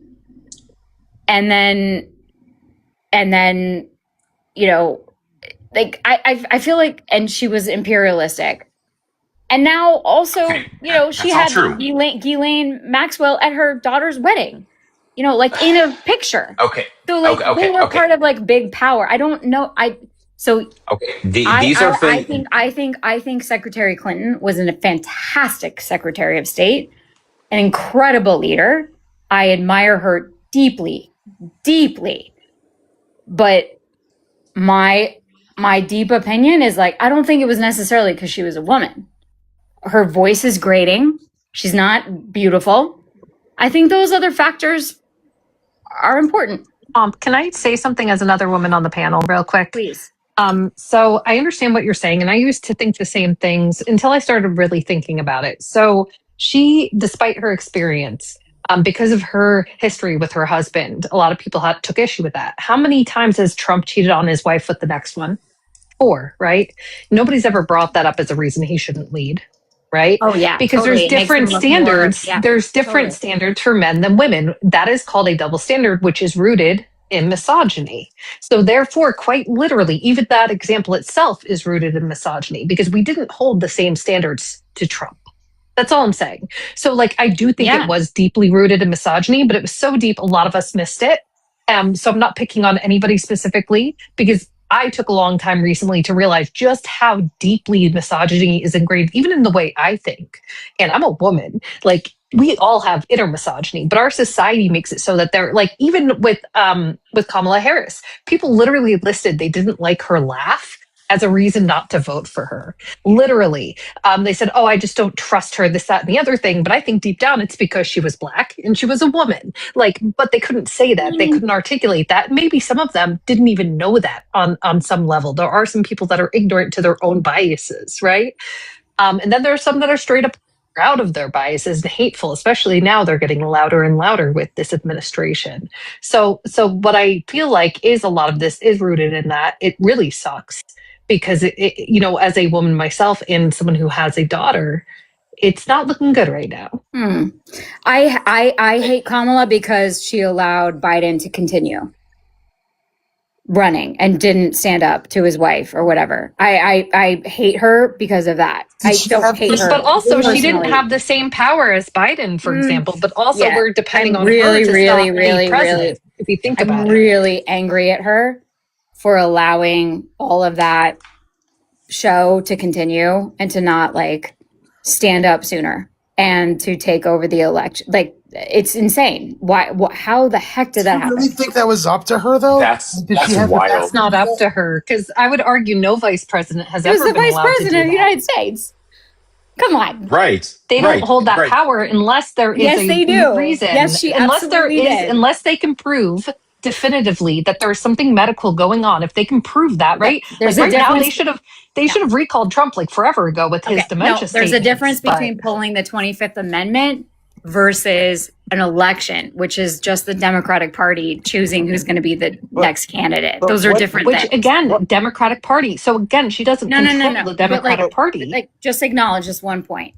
Pulling the 25th Amendment that the leader is no longer fit to be the president is different from, hey, let's have a private conversation. You cannot run again for the next to be the president in the next election. I agree. They're two separate processes, but she's in control of neither. Is my point. She doesn't control the Democratic Party. She was the vice president. And who they elect. Yeah, but she still doesn't control the Democratic Party and who they choose. Come on, give her some credit. She also does not control the 25th Amendment. That's my only point. I'm going to go right to your internalized misogyny right there. She absolutely had that power to have that. Yeah, she absolutely had that power. Do you think it was a smart move to ruin the reputation of the Democratic Party on her to just like go public and be like, Biden's not suited to be here and just start screaming that? Do you think that would have been a good look for Democrats? I do not think that she would lose her funding. She was there in the White House as the vice president, and she could have said to him, "It's time to step aside." But you don't know From all if she accounts, did or I she am not didn't. hearing that she did that. How do you know that she did or didn't? I'm obsessively reading over everything. I've not seen that she ever said that. Okay, wait. The polling at the time did not support that. Oh, F polling. You can That's say why we F have polling. leaders. That's why we have leaders. Why you can say F polling. Every fucking political decision that has ever been made over the last That's 200 not true. years. I didn't even finish my sentence. Because I don't think that polling is the best way to run an election, and I don't think that polling. I don't think that all decisions have ever been made on polling is a drag issue. You poll people. I've run many polls. I've run many polls. But do you know how a poll works? Is that you call the process of doing the whole 25th Amendment pathway, right? It takes, number one, it takes very long time to do, and in that time, our entire government will be completely at a stalemate, just like when they're doing the Trump impeachments and stuff. And again, that right there is very harmful and time consuming and not a good look, if that makes sense. It's you know what I mean? Yeah, excellent point. Yes. Are you telling me that every campaign Let's look at that the has Gallup ever poll. Let's look at the Gallup poll. All right, let's see what polls actually. Give me 30 seconds, please. 30 seconds, please. Are you telling me that every campaign that has ever existed over the last 100+ years has been wasting their money trying to find out what the electorate thinks? It's important to understand what the electorate thinks. Now, if you do a poll, what questions are being asked? What sampling are you asking? Are you posing those questions to? What questions are they? Yes, no questions. Are they leading questions? And what population are you asking? There was an incredible failure on all pollsters before the 2020, God, I can't believe it's that long ago. Before the last Trump administration became, it was such a shock that he won, right? It was such a shock that President in Trump 2016. won. 2016, you mean? Yeah. It was such a shock. All the polls were completely wrong. Guess what? Hillary Clinton was ahead by 2% in all of the national polling. You know what she won by in the popular vote? 2%. The polls were fucking right. Are you saying that the polls? Okay. They were the right. polls were wrong and said. No, they were not. Are you serious? The poll said that she was going to win by a landslide, and she didn't. No. You're talking about aggregation. You're talking about Nate Silver and 538 and giving her a 99% chance of winning. I'm talking about the fact that if you aggregate the polls, the national polls for Hillary Clinton in 2016, she was ahead by 2%. She won the popular vote by 2%. They were correct. That's total data. Are you kidding me? Yes, polls are data. That's correct. Polls are data. Thank you. And you have to look at the data individual sets. You can't aggregate the data in that way. Are you serious? Wait, it's the popular you can't. vote. You cannot aggregate the data in that way. Let me give you an example. It is. Let me give you an example about data. It is the popular vote. This is the entire nation that we're talking about. If it's the entire nation, you have to aggregate the data. I don't know what the fuck you're talking about. Just stop it. You have drank too much. We have to be clear about. Let me give you an example about aggregate data. Oh my God. You keep that really does interrupting me. matter. It's so aggravating. When now President Trump Just can't hear me. said, I want to schmoot the kitty cat, all. Thank you. Yeah. Thank Let me you. tell you something about. Let me tell you something about Waiting for that to statistics. happen. In any kind of large set, right? Especially when you're looking at an entire country, aggregate data is your only choice. You can't just look at small little sections of it because then you only know small little sections. Aggregate data when it comes to large groups, especially when it comes to polling, like Maga said, like the aggregate data was accurate, right? If you were to look at, she's trying to cherry pick the data and say that, see, look at this piece of data and that's why it's not true. But when we aggregate, we see that it is true, right? Wait, like she's dismissing herself in her own argument. She also thinks that we should have put up Pete because she has a gay friend. Like it got wild for a second there. Maddie. She what? She literally said that everybody has a gay friend, so she thinks that Pete Buttigieg could win the election, which is fine for her to say. It was crazy. Anyway, Maddie, I wanted to talk to you a little bit just to go backwards. I came up here because you were talking about the abortion law that you believe passed in Massachusetts that is like so different than what it was before. And I think this is where the conversations can really get some traction and find a middle ground, because I'm trying to figure out how you think it got so big that like abortions are allowed all the way up to 9 months now and they never were before. Because that's what you believe happened in Massachusetts. Am I correct? Yeah.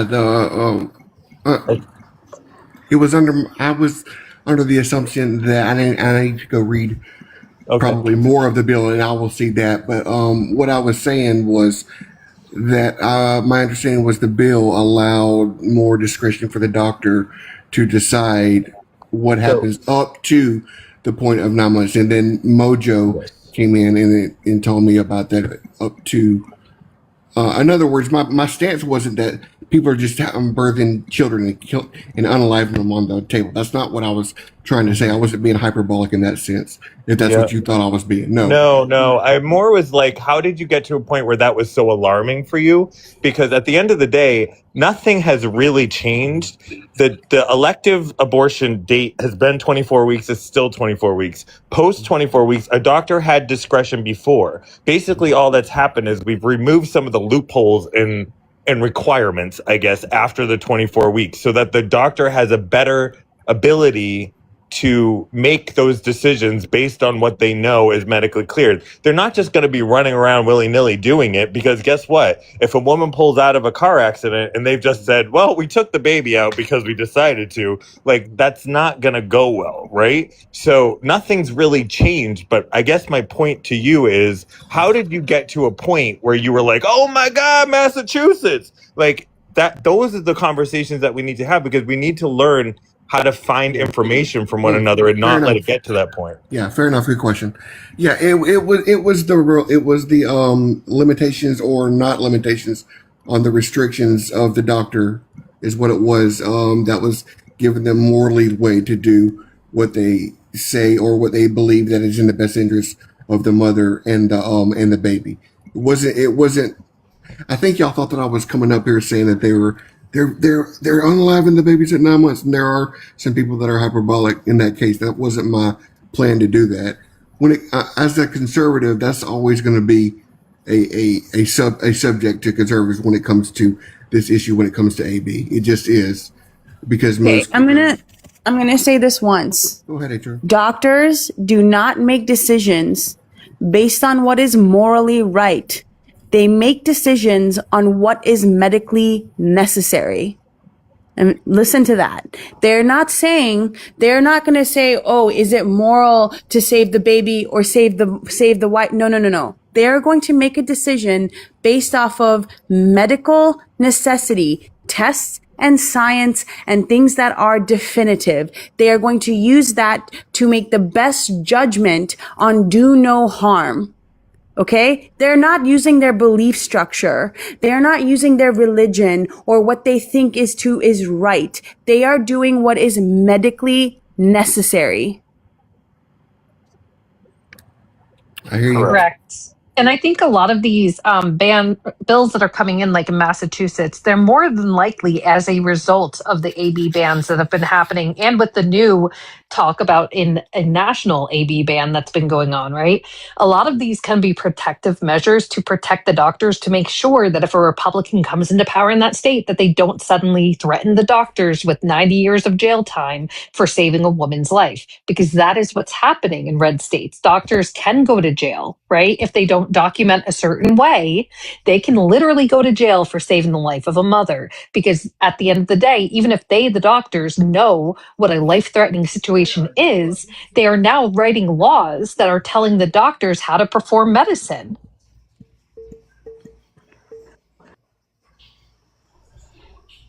A lot of this is probably as a result of the AB bans. That's the irony. The real irony is that after the Dobbs decision, abortions have gone up. They have gone up. Correct. And so have sterilizations of younger women. I removed my uterus because I'm not going to be cattle and unalive for the government. Like, I also have heart conditions. Like, I have really big medical reasons to have done this. But regardless, I know women that are 23 that are seeking the procedure just because they don't want, they see what's coming forward, and they say, I don't want to be, I don't want my future stolen from me because a man has a desire and attacks me. And then I have a government who forces me to carry his child, and I support those young women. I think it's sad because a lot of them did at one point want to have kids in the future, but now they're like, it's not worth it. Maybe I'll adopt, I mean, like I was saying, there was a girl who was having her first child, right? At 20 weeks, the fetus died. When they found that out, they told her she has to come back in a week and have it checked, okay, before they can abort. She came back in a week. They had to check it, and they said, okay, yeah, the fetus is still dead. You have to come back in a week. She then bled out, and they had to remove her uterus. A woman who wanted to have kids, and she was 23 years old.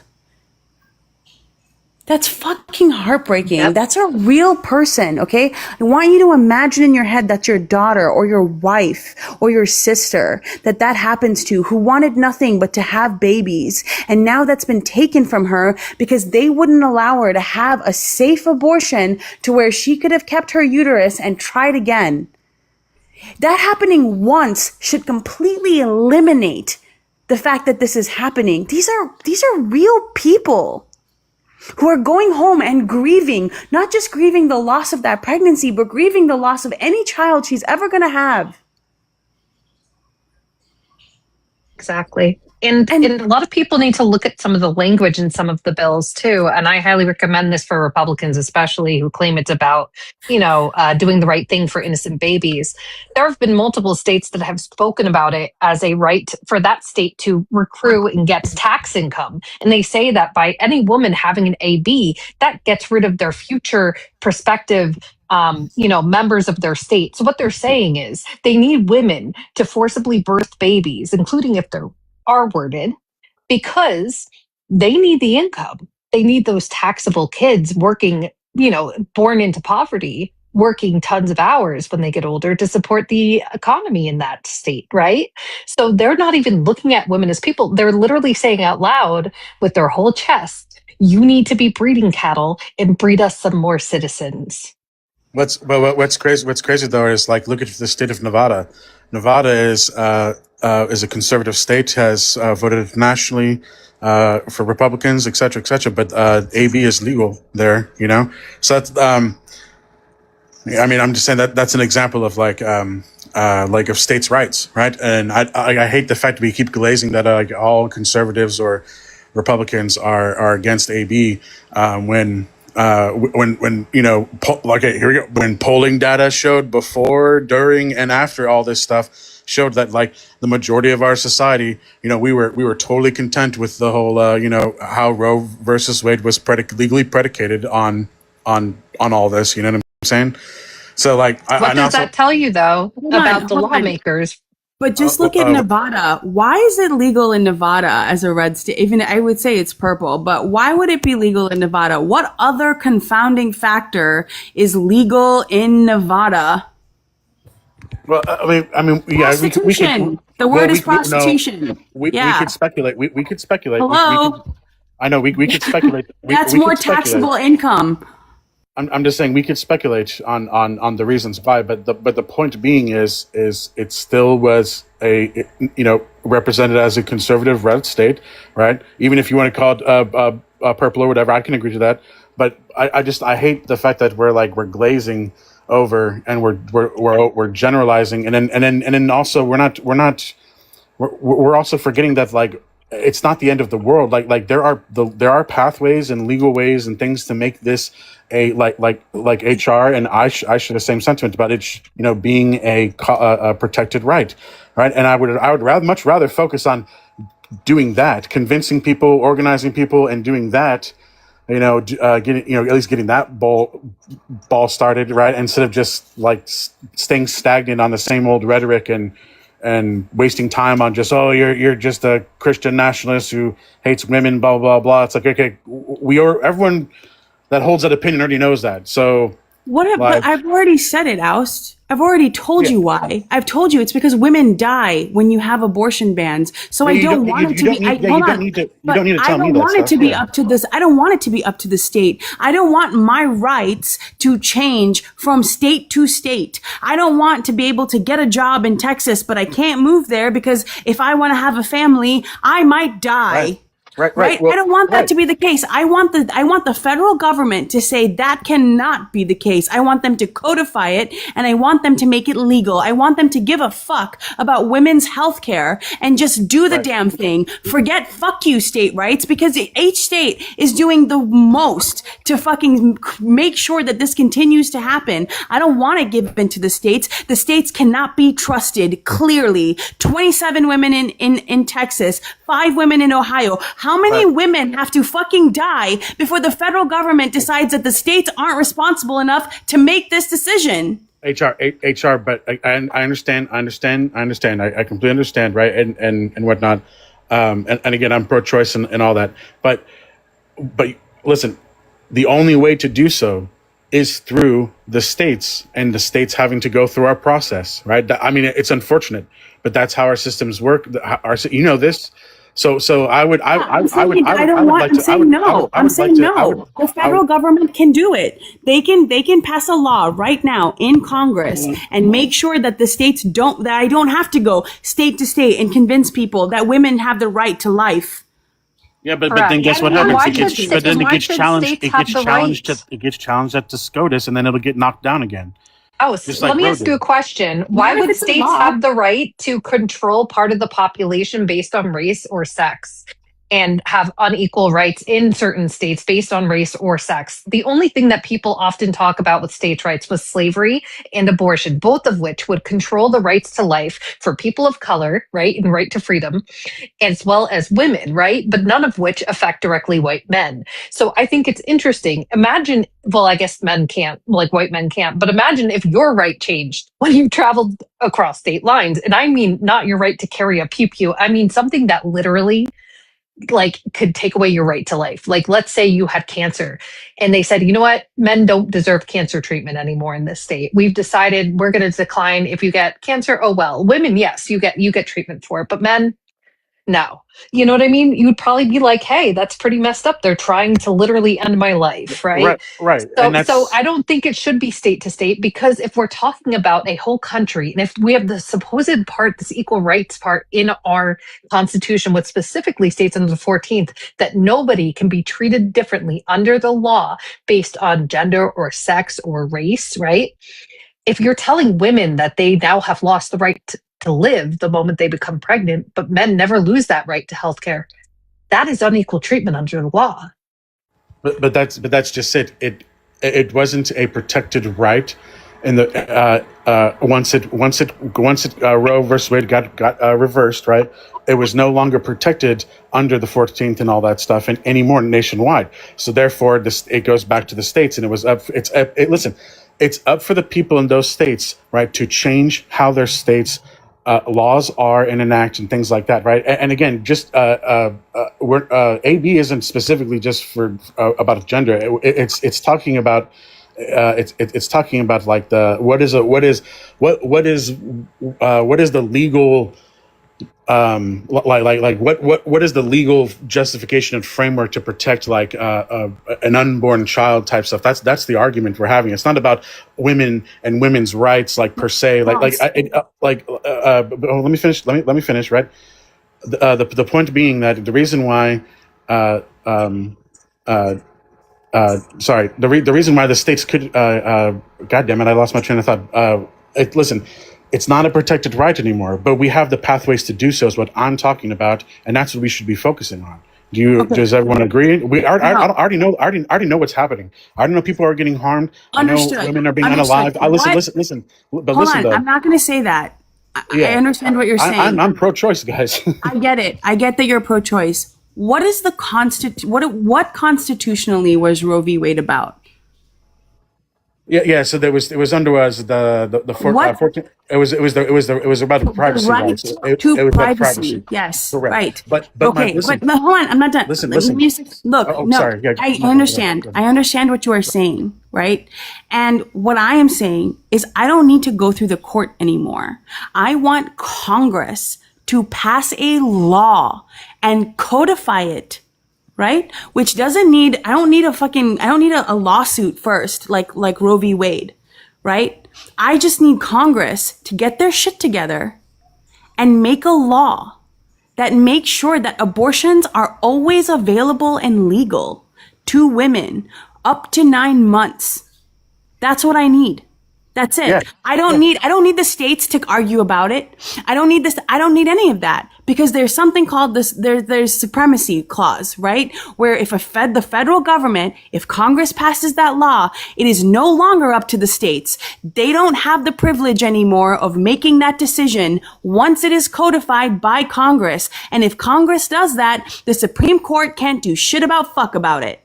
Yeah, that's exactly this. That is exactly the process of making this a constitutionally protected right. Yes, 100% with the supremacy clause things. But again, we have to get to that point. We have to meet the requirements in order for that legislation for when it does hit the floor and stuff, and when it's voted on. You see what I'm saying? Like that is all part of the process. 100% about making this a that process is called voting enough Democrats into office. And Roe versus Wade, unfortunately, did not go through that process, but it was a long-held standard in our society for a long time, and that's why we're seeing this widespread difference in many states, like Nevada. We could say, oh, it's because prostitution is legal in Nevada, et cetera, or we just want tax bodies, et cetera, et cetera, et cetera. But the point being is the fact that states' rights and allowing people like the fact that like not all conservatives have the same views on AB, right? And what I'm is it sounds like our system is just we're doomed. And I hate that type of rhetoric. Like, yes, your fears are valid 100%, but at the same, your fears are valid at the 100% at the same time. But like, let's talk about how we're going to use our institutions, our pathways to make change. You see what I'm saying? Instead of going in circles about the history. I can tell you how we're going to use I can tell you how to use your institutions. I can tell you how to use the institution of voting. Make sure that many, many people are voting for Democrats. So we have enough Democrats in the House and in the Senate in order to pass that kind of law. Proof, like that's all we need. Because the fact of the matter is that most Republicans, maybe not all Republicans, most Republicans are pro-life. Okay, so if I want to change, if I want that law to pass, I need enough Democrats in the House and in the Senate to pass that law. But you're forgetting one thing, HR. Right? Our system is based on compromise, and it requires not just one party majority to get these laws and stuff enacted, and even go through the process. Well, that's what the Republican Party has been doing. They've been using the reconciliation process over and over and over again to pass absolutely absurd things into law. So I'm saying the Democrats should just use that same fucking thing. And then waste everyone's time and energy. Why would that get struck down? Why would that get struck down? By who? Because by Supreme Court, it'll get challenged and struck down. The Supreme Court doesn't challenge legislation into law. They challenge court cases. I know that. What I'm saying is right now, listen, it took, what's it been, how long has it been? 50, almost 60 years since we had Roe versus Wade. Okay, Alice, tell me what the compromise is then. What is the compromise for women's bodily autonomy? What is the compromise? How many women have to die, and how many compromises do we have to continue to make? Again, this is my point is overgeneralizing, glazing that all conservatives, all Republicans are evil people. They're Christian. I'm not saying that. I'm not. I didn't say that. Listen, I'm not. You're the one saying it's going to be knocked down. Well, yeah, and I'm trying to explain why. And you need more than just the majority of one party to pass any type of legislation or law in our system. Period. Okay, so then show me the Republicans who are willing to do it. Point one out to me. I was going to say also, if this was true, you said that the majority of conservatives, which I would agree, the majority of Americans, I think it's over 70% believe in abortion at some point, right? Right, yeah. So even despite the fact that over 70% of Americans support pro-choice, look what the government did. That's the point. You're saying there has to be compromise. The Republican government has not shown compromise. They've shown dictatorship. They've showed taking over, right? Even when their own party says, hey, we don't support this, they said, too bad, suck it up. Our donors and the pro-life, the big money churches that are giving us a ton of money for Christian nationalism, they want Project 25 enacted, and the tech billionaires. So we're going to go ahead and put forward what they say. And even if it hurts their own party, like look at what they've done to farmers, right? They don't give a F about the working poor and the Republicans. And guess what? A lot of the Republican farmers will continue to vote for them. Why? Because they think that Democrats are demons and blah, blah, blah, blah, right? So to their own end. So here's the problem. It's not that they are, trying to compromise. They never have tried to compromise. And in fact, the fact that they're using reconciliation proves that they're not compromising. They're a dictatorship. So the only thing we can do, if we keep trying to play by the rules, they're going to keep knocking over all the pieces on the chessboard and shitting all over it, because that's what it's like when you try to play chess with a pigeon. So, and pro-choice is the compromise. You do what you think's right for you, and someone else gets to do what they think's right for them. That should be the compromise. I don't see the confusion here. Right. Okay. And the conservatives that would happily vote on this issue together with Democrats, right, are there. They're out there 100%. But again, listen to. Okay, I want you to point to me one. Okay. Just one. You're telling me they're out there, which means you must know one. Give me a Republican currently serving who is pro-choice. I don't know the stance on every single conservative. I'm just saying you're saying that they're out there. I'm talking about the voters, the people, not the people in office right now. Right. Yeah, but they don't care about their voters. We've already covered this. Hold on a second here. Right. Regardless, you will need to have a portion a portion of the other party have to help vote and get this passed, right? And this is the thing, when you start to do the things like was it Nero can't my eyes are next to HR, what you said about they view Democrats as evil and this and that, whatever, right? It's the same sentiment that is being viewed from Democrats to conservatives. Like Democrats, we think that, or conservatives think that Democrats think that we're evil and we're all these enemies. No, right? I'm not saying it's you. Listen, I'm not saying it's you. Just hear me out, okay? All that talk, all that rhetoric, and all that stuff, right, erodes unity on this issue, and then the priority on the Republicans that would join you on this issue, that priority is now not their priority anymore, and then the other issues are now their priority, right? Does that make sense? Okay, so Alice, what would you have me do? What would you have me do with the Republicans? Hold on, let me explain. Wait, I get what you're saying, but what would you have me do? right? They won't listen to me when I provide them with arithmetic and math on how the economy is shaped up. They won't listen to me when I tell them immigrants are actually people too. They won't listen to me when I say women should deserve healthcare. They don't listen to me when I talk about foreign policy and ending foreign wars. They don't listen about any single one of those things. They don't look at data. They don't look at outcomes or evidence. They don't want to empathize with people who don't look like them. What do you want me to do to get them to come over to my side and at least have the conversation about allowing women to have the access to healthcare that they need? Tell me, because Democrats have been fucking pushing that line further and further right, trying to compromise with Republicans for so fucking long that we don't even recognize that people like Obama were pretty much right of center on a ton of things, because that was as left as we got.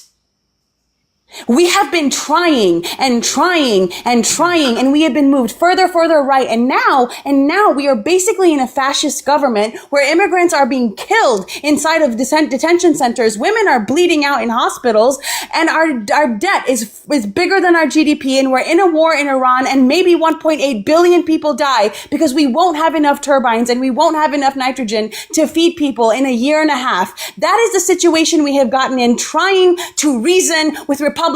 So tell me, where should I begin?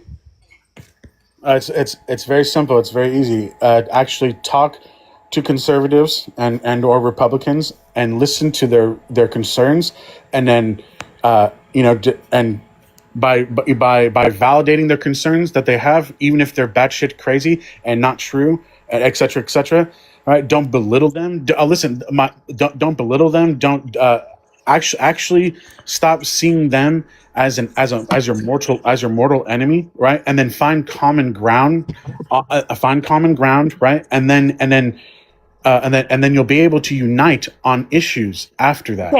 Okay. I'm going to tell you today.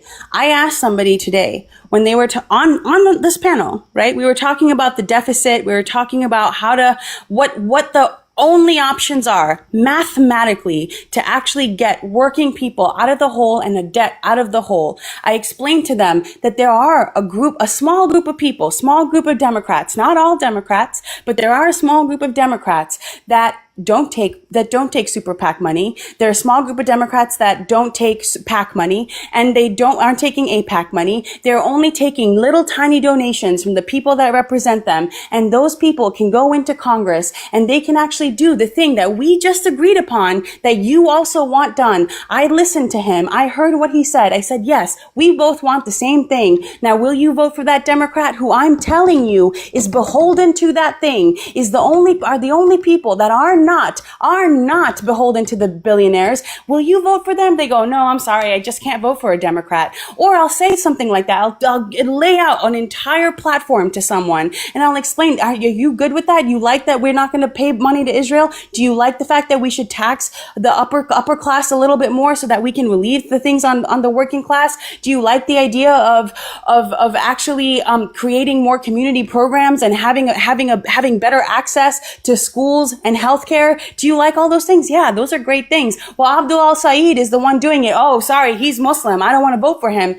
There is no common ground between people who don't believe in 2 + 2 = 4. That's what I'm trying to tell you, Oust. I hear them. I hear that they have been lied to. I hear that they are struggling with their economy, with their families, that they don't understand the bigger system in front of them that is eating them from the inside. And when I try to explain it, when I try to give them all of the details and try to hear them, empathize with them, try to make them understand, they come at me with, well, that person's a Muslim. Well, I'm never going to be able to vote for a Democrat. I'm sorry, because I'm pro-life. And then it's the same thing over and over again. The Democrats are the same as the Republicans. Actually, they're two wings of the same bird. That whole fucking rambling comes on. How many times do we have to sit here and do I have to listen to people denigrate immigrants, of which I am an immigrant, denigrate Muslims, of which my brother is a Muslim who has 2 little Muslim boys who are growing up in Virginia right now? How many times do I have to listen to them say, no 19th Amendment, no rights for you, and still empathize with them and try to hear them them? Why is it that they can't do the same? Why is it that we are the only ones, we are the adults in the room that have to come to them and make them feel comfortable and make them feel okay so that they come over to the side that understands math and science and has given you the only fucking shot that you have at a country that exists in the next 10 years? Why? Why are you making it our problem? Well, HR, I mean, that everything you just expressed right there, right, is the answer. Is the answer 100%. Right? We live in a country and a society with other people that view life differently and live life differently, right?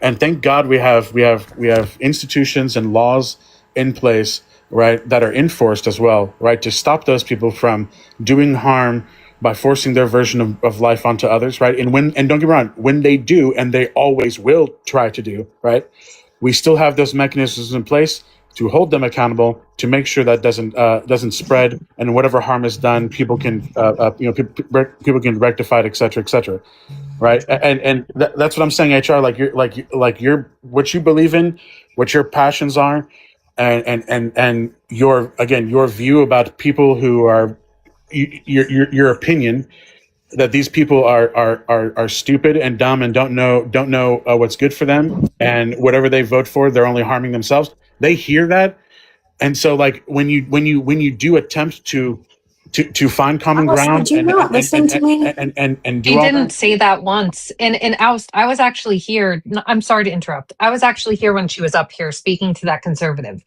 I will say she was I very wasn't respectful. talking about him at all. I don't. I'm sorry. Okay, no, but I'm saying when we have these whole dialogues and we are respectful and say, hey, here's some people who don't take super PAC money, who aren't funded by billionaires, who also are against flock cameras, perhaps. Like I know a lot of people that come on both sides that are against that, right? Because that's violating their privacy. And yet when we go, oh, but they're a Democrat, they go, oh, well, I just can't vote for that because of my ideology. So a lot of times with Republicans, and I say this as someone who was raised Baptist and extremely conservative, okay? I still love my 2A. If you go left enough, you get them back. Anyways, here's the thing. It's about the ideology. It's about the belonging. It's about everything else for a lot of people. It's because they feel good about it. They feel like they have a better morality. A lot of pro-life people feel that way. Not that all conservatives are pro-life, but a lot of them are, right? So to them, it's a lifestyle choice almost to be Republican, right? And so, for them, it's that feeling good and everything else. But then if you're like, hey, this is what will actually help you, they're going to refrain from it due to cognitive dissonance. And they're going to shut down and say, I just can't vote that way. That goes against my belief system, right? Because it's how they see themselves. It's who they see themselves as. To them, voting for a Democrat, for most of them, right, would be like betraying everything they thought they knew. And it would be them lying to themselves. You know what I mean? So it's like so deep, I don't think a lot of people realize. Yeah, it's just ego at this point. They don't want to admit that they were wrong about anything. They don't want to see anything. I think it's fear. I think Trump think about being in an abusive relationship for 10 years. Like, think about that. Bingo. And when you don't even understand that it's happening to you, you are so under the control of someone else's thoughts that you can't even see anything for yourself. So I think right now, the one thing that both sides want is an affordable life, right? Like I'm paying $700 a month for health insurance. That's insane to me. That's almost half of my rent. Like, I don't know who thinks I can pay this, but I'm figuring it out, right? But at the end of the day, I think, we've gotten to a place where our side or has gotten very angry and the other side has gotten very defensive because I think they're starting to see holes in the plan and it's freaking them out. So and we're divided more than we're together. That's just how I feel. And here's But we the all want thing. the same thing. And listen to what I said, Aus. I laid out things that we both agreed on. I asked questions about what they want to see in a government.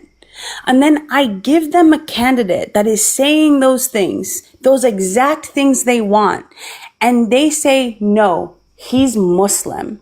right? They put these categories in people, right? And I'm not sitting here espousing a belief system. I'm not sitting here talking about what my opinion is. I am telling you where the system is going based off of math, based off of science, based off of what I understand of history, the things that I can know, not the things that I believe, but the things that I know, because I have been privileged to get an education that is much grander than most people. And I have been privileged to be able to use that education to teach people, to teach young people about how these systems work. I have been blessed genetically with a memory and a brain that understands big picture things. And I am trying to explain those to those people. I see you. I hear you. I understand your plight. I am trying to give you an answer, and it's not an easy one. I'm trying to desperately explain to you that these people who are giving you easy answers, these people who are here, are trying to manipulate you, not in a condescending way, not because you're stupid, but because they want something from you. And I'm trying to tell you that here is the actual picture. Here is the world in full granularity. And I'm trying to tell you that you are the one who is going to perish if you don't see it, if you don't allow yourself to take in new information and change your mind. You will be the one who loses.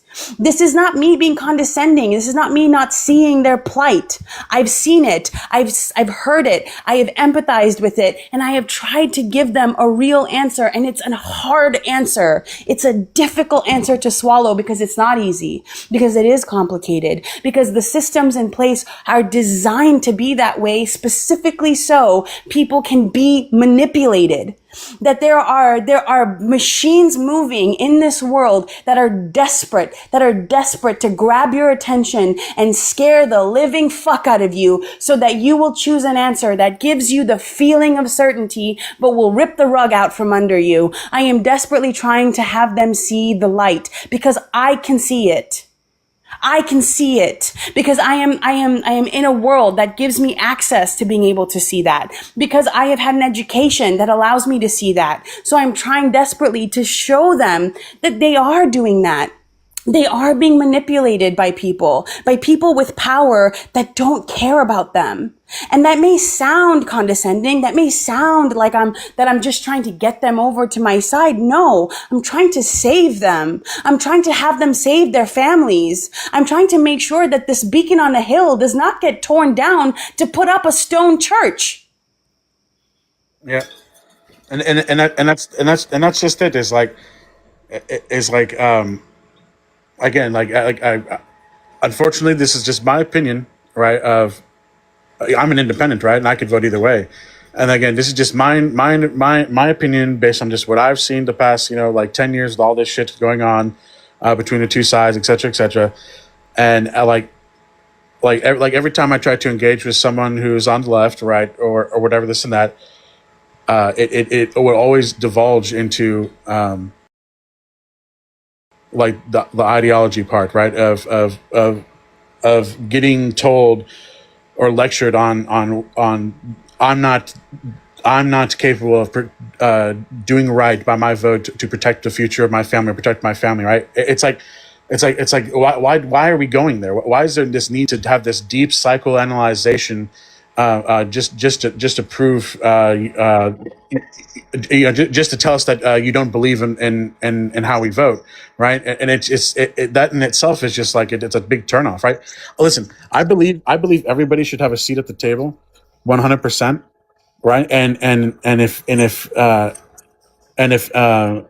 you don't let someone have a seat at the table, right, then your seat is going to be up for grabs, 100%. But at the same time, you're not listening. I'm trying to give them a seat at the table for the things they actually want. I actually want farmers to be able to farm their land and sell that product to a market that makes sense. I am trying to have their job, them be able to employ people and have access to a labor pool that functions and makes sense. I'm trying to make sure that they don't lose their land to private equity. I'm trying to help them do that. I'm trying to make sure their seat at the table remains.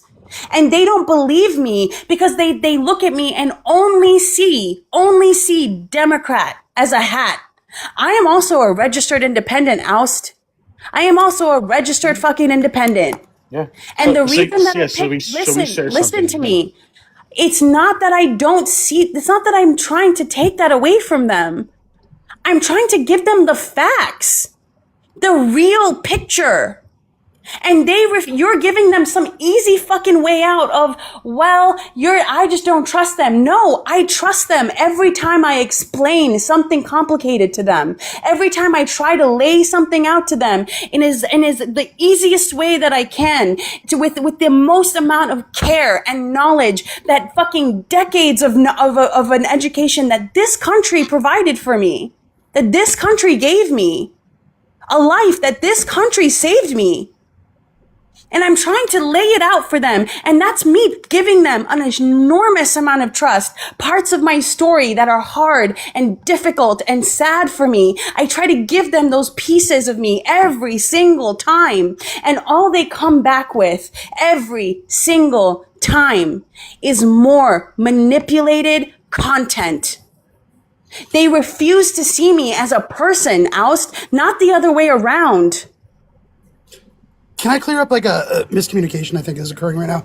What she's trying to talk about is the fact that she was doing all the things that you're encouraging people to do to get people to like listen to them and see their perspective and stuff like that. And still they act out of blind loyalty to say that no amount of information, perspective, or anything you do, or the way that you talk to me, or how nice you are to me about this information would sway me to the other side. And that means that like it has nothing to do with her or the tactics or the things that you're saying would help us with this change and better us, politically. And when it comes down to it, she's right. It really just comes down to informing people and electing decent politicians to make these decisions for us in this system.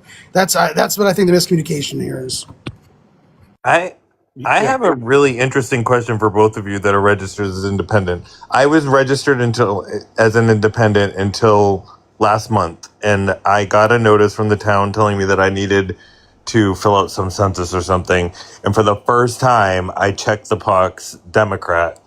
And the reason for that being is I think through all like the debates on TikTok and the panels that I've listened to, I'm learning that a lot of people do not understand how me, myself included in that, didn't understand how local government works and how it sort of starts in your backyard, right?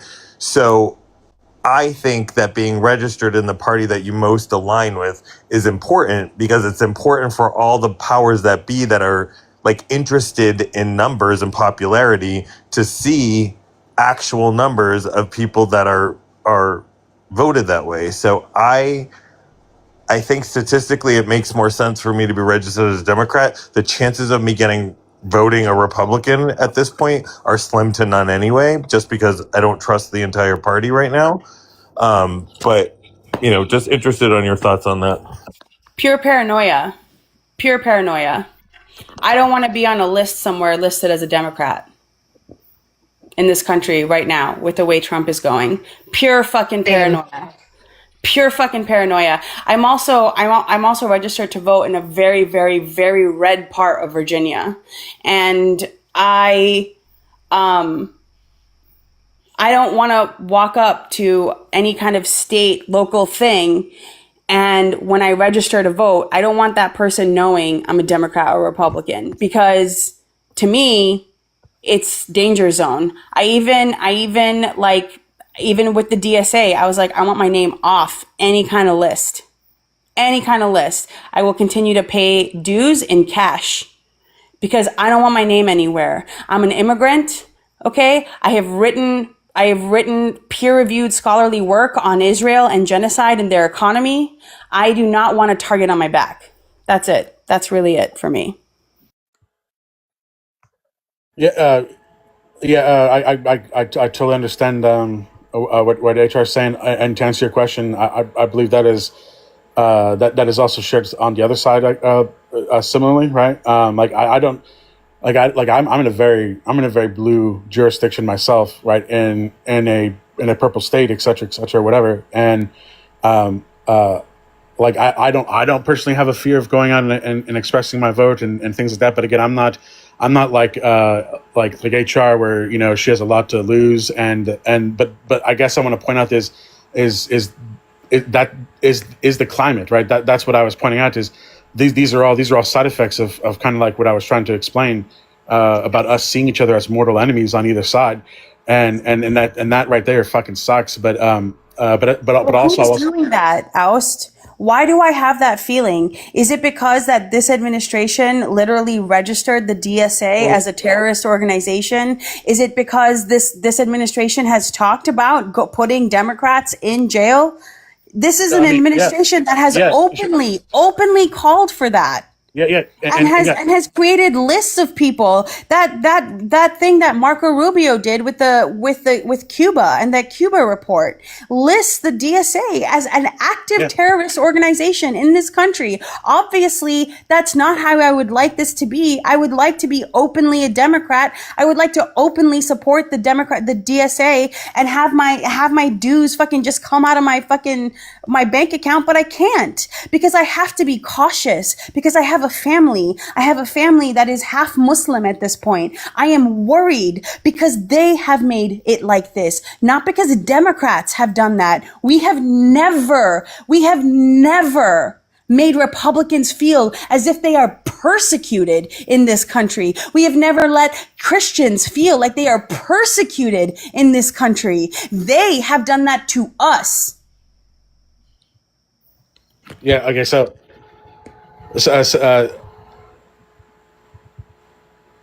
thank you for explaining, the view on the left on all that, right? The fears and being labeled and persecuted per se, or this and that or whatever, right? But again, let's just look on the perspective of the right side, right? Being called Christian nationalists, being called racist, being called Yazis, being called fascist. The generalization, the glazing, and because they all are like every single person that hurt feelings, but no rights taken. So again, listen. I'm just sharing what I know from the perspective of the right. And guess what? When people on the right, they would also think that everything that HR just said, it hurts feelings. It's just fear mongering. It's the same exact reaction on both sides. No, it's not. It's policy. She's actually listed. I mean, she just told you the DSA is listed as a T organization. Being leftist or being anti-capitalist or anti-family, which is very wide and broad. Now you can be put on the list. You can also have your passport taken. Now how do you vote? Right? If they push through the SAVE Act. In July 16th of 2025, a memo came out of the DOJ that listed reasons for denaturalization, one of them being not adhering to American character. That is so broad. And for me, that might be that I don't support Israel and I have openly written work that is published with my fucking name on it that doesn't support Israel. A woman got kidnapped right off the streets of Boston because of the same fucking reason. I have evidence to believe these things, Oust. It's not my hurt feelings. It's not an opinion. I have evidence that this is occurring and that this could occur to me given my demographic, given the things that I have done. This isn't me talking about hurt feelings. This isn't me just someone calling me a communist and me feeling bad about it.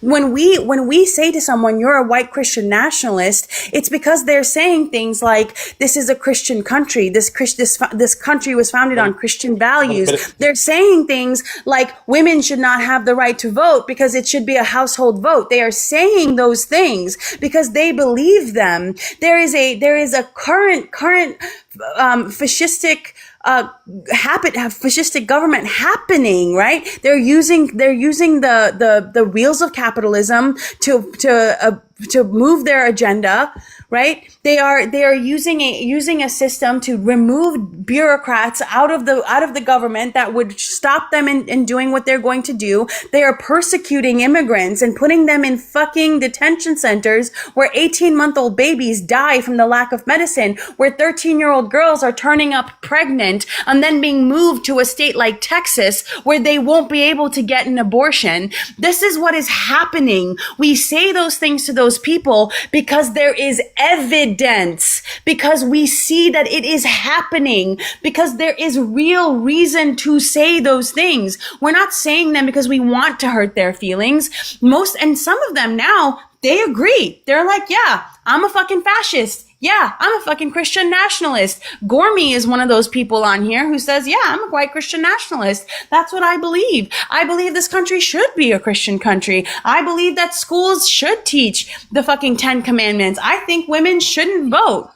This isn't something we're just saying to hurt their feelings or because we're pushing them away. We're trying to have them see what it is, that there are words that have meaning. And when we use that word, we're insisting that the evidence points in that direction. You are making it sound the same way. This is the same thing that happens with misogyny versus misandry, right? Men hate misandry because they get hurt feelings, because it's sad to them when women are mean to them. Women hate misogyny because they end up dead. And particularly, there was that Fox News anchor that said that they should just embrace being called Nazis, just like be fucking okay with it. Were you one of those? Are you okay with it? Yeah. We should normalize the term Nazi again. Were you talking to me, bro, about? Yep. I just want to see the same energy house that you're giving us. Go say that on a Republican Live and see what they say to you. See the things, see how what I said, when I say I try to explain, I try to put my trust in them by giving them the information, by allowing them to make a decision with really knowing the facts, that I try to give them a piece of myself, that I want them to understand. See what they say when you say the same thing to them. See what happens. See the fucking sick shit that will come out of their mouth when you do this, when you give that same speech over there. See what they'll say. How could we trust those people? Right? Are you telling me that you want me to talk to an immigrant Muslim girl? You think that I'm going to do that? No. Put her family in a fucking detention center. See if I give a fuck. Deport her. She doesn't support Israel. Fucking kill her. They will say shit like that. They will say shit like that to you. They won't say, well, they don't really hear me out, and they don't really listen when it comes to the fact that, like, I've grown up my whole life, working really hard, and I want whatever it is, whatever the fuck it is that they actually want. I don't know what it is, because they're not going to get any of it from the Republican side. They wanted costs to come down. Costs have gone up. Protectionist policies. The debt has gone up, right? The farmers are losing land to private equity. Okay. I don't know what else is left. I don't know what it is they see. I try to give them the information so that maybe they have a chance. Maybe this country has a chance, but they're not going to see it that way. They're never going to see it that way. And we see that every single day. And yet, we show up. I show up. I go knocking on doors. I talk to people face to face who are Republicans, and I tell them about stuff, and they still are so far removed from the real world. They are glued. They're glued to information that just makes them feel good inside. Literally feelings that gives them the sense of certainty and belonging, like Nuro was saying. They don't support universalism. They don't believe in that. They don't believe in the 14th Amendment and equal protection. They believe in protecting their own and them only. They believe in a hierarchy, and this administration is going to protect them in the hierarchy. And they don't see that. They don't see that that's going to be taken from them too, because they're not rich enough. They're not white enough. They're not close to power enough. I beg you, go to a Republican Live and give them that little speech. See what they say. See how they call you a secret Democrat, and they won't believe you that you ever voted right wing. Like, that's what usually happens. Yeah. See how they dehumanize us when you go over there and say that. Oh yeah, I'm familiar, and I can say Nero 6, right? Yeah, that's exactly what ends up happening. I get berated and belittled, and then everyone will take their turns on how much they hate people that are Democrats and on the left, and then that's exactly who I associate with, and that's what I represent, and yada yada yada. And I understand it. That's how they feel, right? And I take no offense because that's not who I am, and I don't need to address every little petty little accusation of me or my or what I affiliate with per se, because it's a lot of it is just like wow, that's way out of left field. You know what I'm Alex, saying? are you white? Yeah. So this is why you can do that. Why you don't have to take it personally. You don't have to take it in and worry about it. You're You know not why? Do you know why it's hard for me to do that?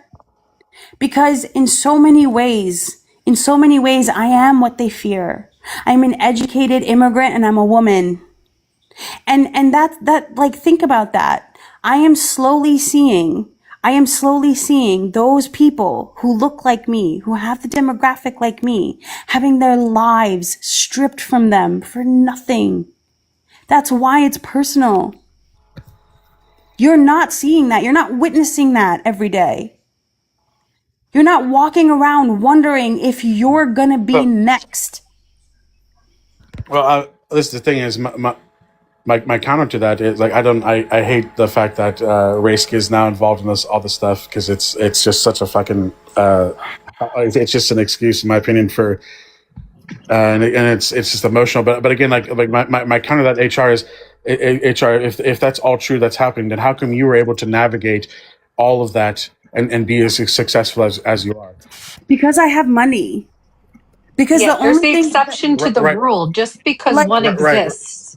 That's the thing. I'm also protected in the state that I live in currently. I'm protected by Connecticut, right? I am protected here. I worry about my brother. I worry about his kids, that they walk around with Muslim names, right? I have to worry about that because they don't live in Connecticut, because they don't live in a state that's going to protect them. I do.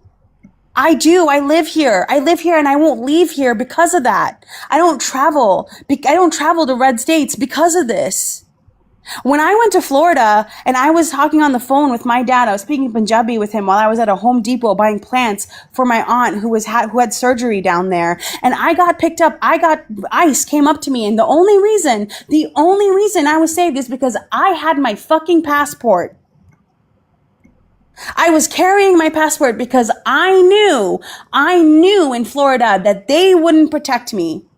And the thing is, I'm able to navigate this stuff too because I'm educated. I work for a huge firm in the United States. My boss would get me the fuck out of jail because he's got pull like nobody's business. People will listen to him. He will protect me. And they know that.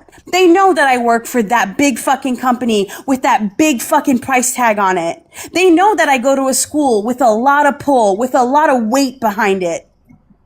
But there are people like me who don't have that. And should I not care about that? Should I just dismiss that because I'm safe for now? My freedom is dependent on my solidarity with those that do not have it because mine is not secure until they do. Yeah. So again, that's why I asked you. I thought that was a very valid question. I think, and then if you believe in all that stuff, I think it would be very productive on how you were able to navigate all that stuff happening in our system and in our society, and then be able can I jump in here, please, and then be able to communicate that to those people that you believe that are being affected. Yeah. Can I jump in here, please? Oust. Yeah. Everyone, go ahead. Pile on. Do your thing. No. I literally am asking you if I can address you. Yeah, if you're not finished, then go ahead and finish what you were saying. I'm not trying to be rude. No, you go ahead, man. Go ahead. You go ahead. I've been listening to this for 40 minutes. And first of all, I want to say to Heuristic, I can't add anything that you haven't already said. And that's actually the reason why I requested up. because it's almost as if Oust is not listening to you with his heart at all. He is so stuck in, I'm just going to do this cold analysis.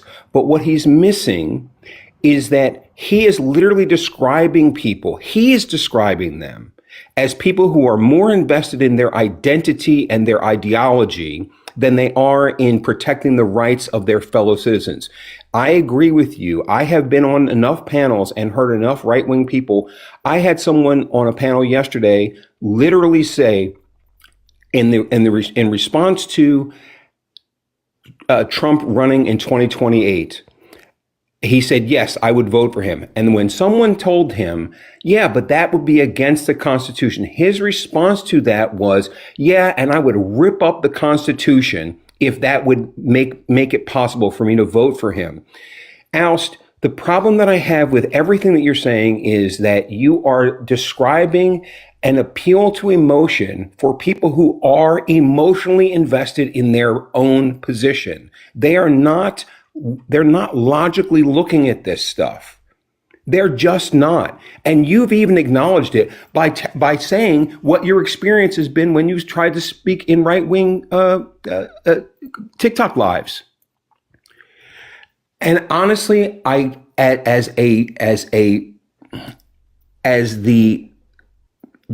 having a hard time here because it is emotional for me. And I don't think that that's a bad thing. As the descendant of slaves, okay, I am so annoyed with people like you. And I know you're going to be offended by this, but I got to say it anyway. You're not the target. You're just not the target. And the question about how is it that you were able to make it, you could ask me the same question. Because I happen to be smart. Because I happen to not take no for an answer. Because I happen to get the right breaks. Because my mother sacrificed after my father died, and she was a fucking social worker making $20-something thousand to $30-something thousand a year. She sacrificed to send me through one of the oldest high schools in the country, older than the United States, to keep me in that school, despite the fact that I said I would go to the public school in my city. She said, no, you will not. That's how I made it. I have resources and a family that did that for me. Not everyone does. And I was the target growing up. You've never been the target, ever. And it's infuriating that you are suggesting that the answer is to just handle people who want to hurt me and hurt heuristic and hurt immigrants and hurt women with more compassion. It's insane, your perspective. And honestly, I said it in the chat, so I'll say it, quote unquote, to your face, so to speak. It's as if you're trying to create a strategy that is designed to fail. It's crazy. Now I'm done. Sorry. I asked you in the chat what do you believe is responsible? Like, what's the origin story of the current divide in this country? Because in my lifetime, yes, I've always known there's two parties. I've never seen, like, families are breaking up over politics right now. Like marriages are breaking up over politics right now. I've never seen it like that. So my question to you was, and your answer was very like the status quo of both sides. Like, nah, that's not an answer. Tell me what you think is going on that is fueling each side specifically, and maybe we can fix that problem. Can I answer after him? Of course. Yeah, absolutely. Yeah, absolutely. I'll try to make it quick about what I said about the status quo on both sides. And I always fall back to with the e-files, right? We made by us uniting at the bottom on both sides, right? On both sides on the e-files, right? We got enough political pressure to have two Congress people on either side of the aisle come together and actually start doing the work at that level and start getting that ball rolling, right? And we have made more progress in the terms of progressing the e-files topic and issue an issue than we have ever had before because of how we were so united on that issue. Of course, now it's fallen on its ass and this and that, and it's like it's like it never existed anymore, and this and that or whatever, blah blah blah blah. But my point still stands, right? Is that the only way we can hold the people at the top accountable on both sides, right? The status quo on both sides of the political spectrum here, because they work together. They're they campaign to do change, but once they get elected, they govern the same. And it's that status quo, right? That has been very successful at just interjecting all the shit into at the bottom, culture wars, keeping us divided, this and that, whatever, blah blah blah. So that way they can continue doing all the shit that they're doing up there, their corruption, not listening to their constituents and stuff like that, continuing to do shit overseas, and all of this, helping out their corporate buddies, blah blah blah blah blah. Right. So again, I stress, if we come together at the bottom, then we can actually make real change on issues that we both agree with and that affect us, right? And actually have and hold accountability at the top, if that makes sense. That's all I've been advocating for. Right, but here's the problem, with all my messages. You know what I'm saying? But here's the problem with what you're saying. We no longer agree at the bottom. That's the problem, right? It's that we no longer actually agree anymore because the right has decided that supporting Trump and his notion of what it is to govern is more important than any of the problems people are facing. I mean, to the point that the only people that are actually seeing it are people who become directly affected. And the problem is, by the time enough people get directly affected, like that man in Texas whose fiance got picked up by ICE, who thought it could never happen to him, right? Or someone's daughter that ends up dead because of it, because of these abortion bans, right? When enough of those, when enough of them are actually affected by it, right? The whole thing might not be fucking savable at that point. I'm telling you right now, this war in Iran, and I'm going to say it again, is going to be margin called by the bond market.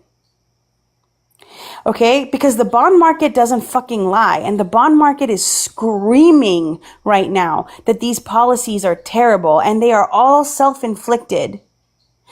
These farmers are already losing their land to private equity. As these things happen, more and more people are going to lose and lose and lose and lose. We do not agree on what to do anymore because people are so taken by this cult of personality, by the belief that he's going to protect them over anybody else when he is just here to make money for his corporate fucking buddies and for himself. And it's clear. There's evidence of that. This isn't an opinion. 3,000 plus trades, $2.8 billion. Insider trading, that is clear corruption.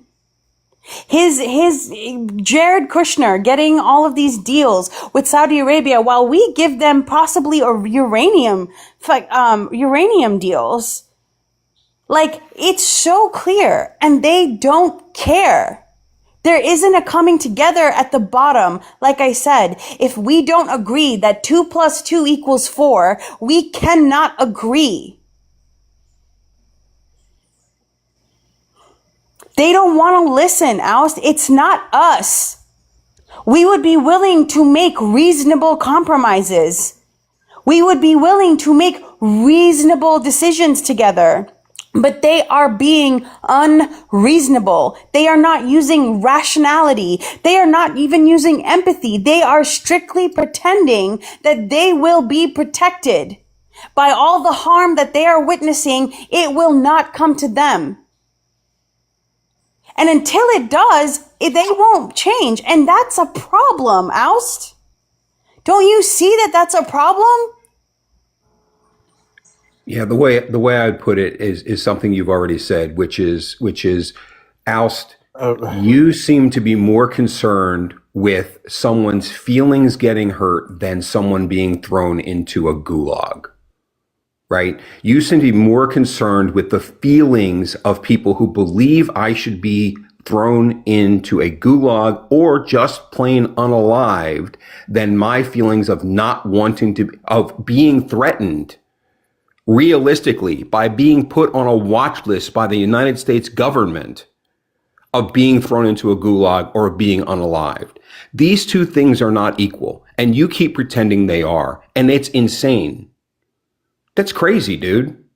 And it all comes back to, and I'll stop here. It all comes back to you've never been the target in your entire life, ever. You've never been affected by any policy there's never been a policy that has been written to take away your rights and your freedom based on who you are and what you look like. Never. And also, before anyone else, I just wanted to say real quick, if it's okay, that's not an attack. It's not anyone playing the victim card. I'm tired of when people often will hear that, and conservatives especially will say, oh, well, you make everything about this. You make everything about, because it literally is. Our systems are literally set up to target certain people, right? Certain laws are literally disproportionately harm certain groups of people more than others. And that's not on accident. That's on purpose, right? That's our systems being upheld by racism, misogyny, all of the things, right?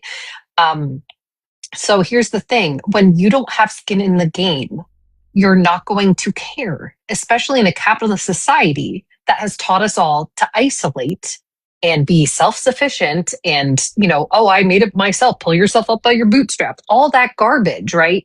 That American exceptionalism that we were all shoved down our throats, right? We've all been programmed that way if we were born into this country, and it takes a lot of years to even see. So you don't have the same experience. So it's not that when other people describe their experiences, they're just using it to victimize themselves. They're using it to try to explain to you that they are suffering in ways that you are not, that they are harmed in ways that you cannot be, which is great for you, but it's why it's disproportionate to try to center the feelings of people doing the harm. It would be like somebody going up and saying, hey, I know these group of people are oppressing you and taking away your rights.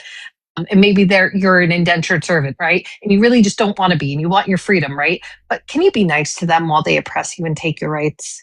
Can you say it nicely? I know he just punched you in the face, but have you asked him nicely to stop punching you in the face, right? That's what it would be like to center the feelings of an abusive system over the people being abused. Does that make sense? And it comes off very rude, even if you don't mean it to.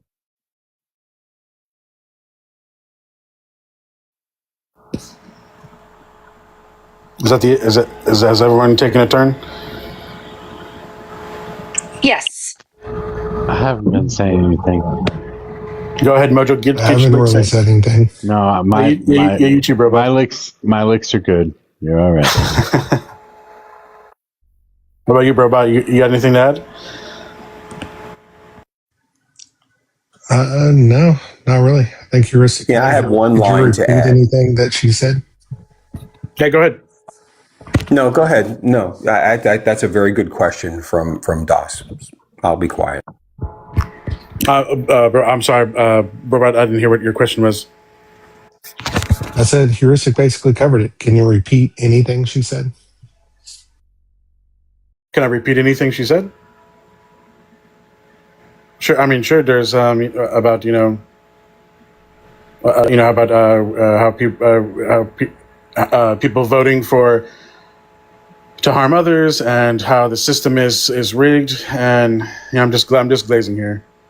But yeah, I remember what she said, and she's been consistent this entire time. She always is in our conversations, so I know her point of view very well.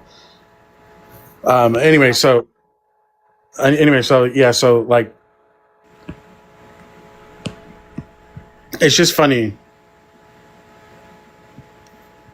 It's just funny to me because like everyone has like their view and their thoughts and assumptions of like of what I believe in, and just because I challenge or I disagree with things that have been said about conservatives directly, and is totally not taken as a concern in the first place, and it's just talked down upon, and then it's and then of course everyone the continuation of the generalization and evil people and yada yada yada, this and that. It's just just goes all the way back to what I said earlier was we can't if we can't get over seeing each other as mortal enemies, right, then we're never ever going to be able to unite at the bottom to hold people at the top accountable.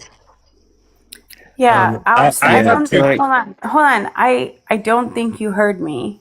Like, I think you have this general idea of what I'm saying, and you don't actually let the words that I'm saying like sink in, right? Because I haven't attacked what you believe other than the things that you have said. You've asked me to say to Republicans, like, try to understand where they're coming from, try to reckon with you, and I've explaid to you in depth. Yes, and I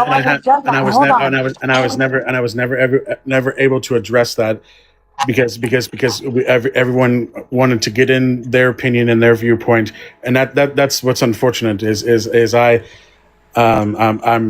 never say, hey, stop before anyone goes further. I would like to address like robot or address what you say. You know what I'm saying? That's kind of my fault for not interjecting there. If that makes sense, HR. But so when I asked you a question, so this is where it's getting complicated for me. When I asked you a question, I've asked you two questions to try to understand more where you're coming from. Because what you're saying right now is that I'm attacking you because of A, B, and C. I haven't attacked you about anything. I'm actually trying to gain your insight as to what is making you think the way that you're thinking. So I've asked you two questions. The first one was about why are you registered as an independent, and you deflected to somebody else's answers and didn't really speak to anything for yourself. And the second one I said was what do you feel is responsible for the divide right now? And you weren't able to give an answer. You said that we all have to kumbaya and meet in the middle, and we're not hearing each other. We're not listening to each other. And yeah, that's what divide is. But what caused the divide? And you do not have a significant answer. So I can't understand your train of thought. So when I'm challenging you to answer, it's because I'm actually trying to understand you better. It's not because I'm trying to ostracize you or judge you, but you're not really supporting your own arguments very well, so I don't really know where you stand, except that you want to like sing songs around a campfire with a guitar or something. Like I don't understand.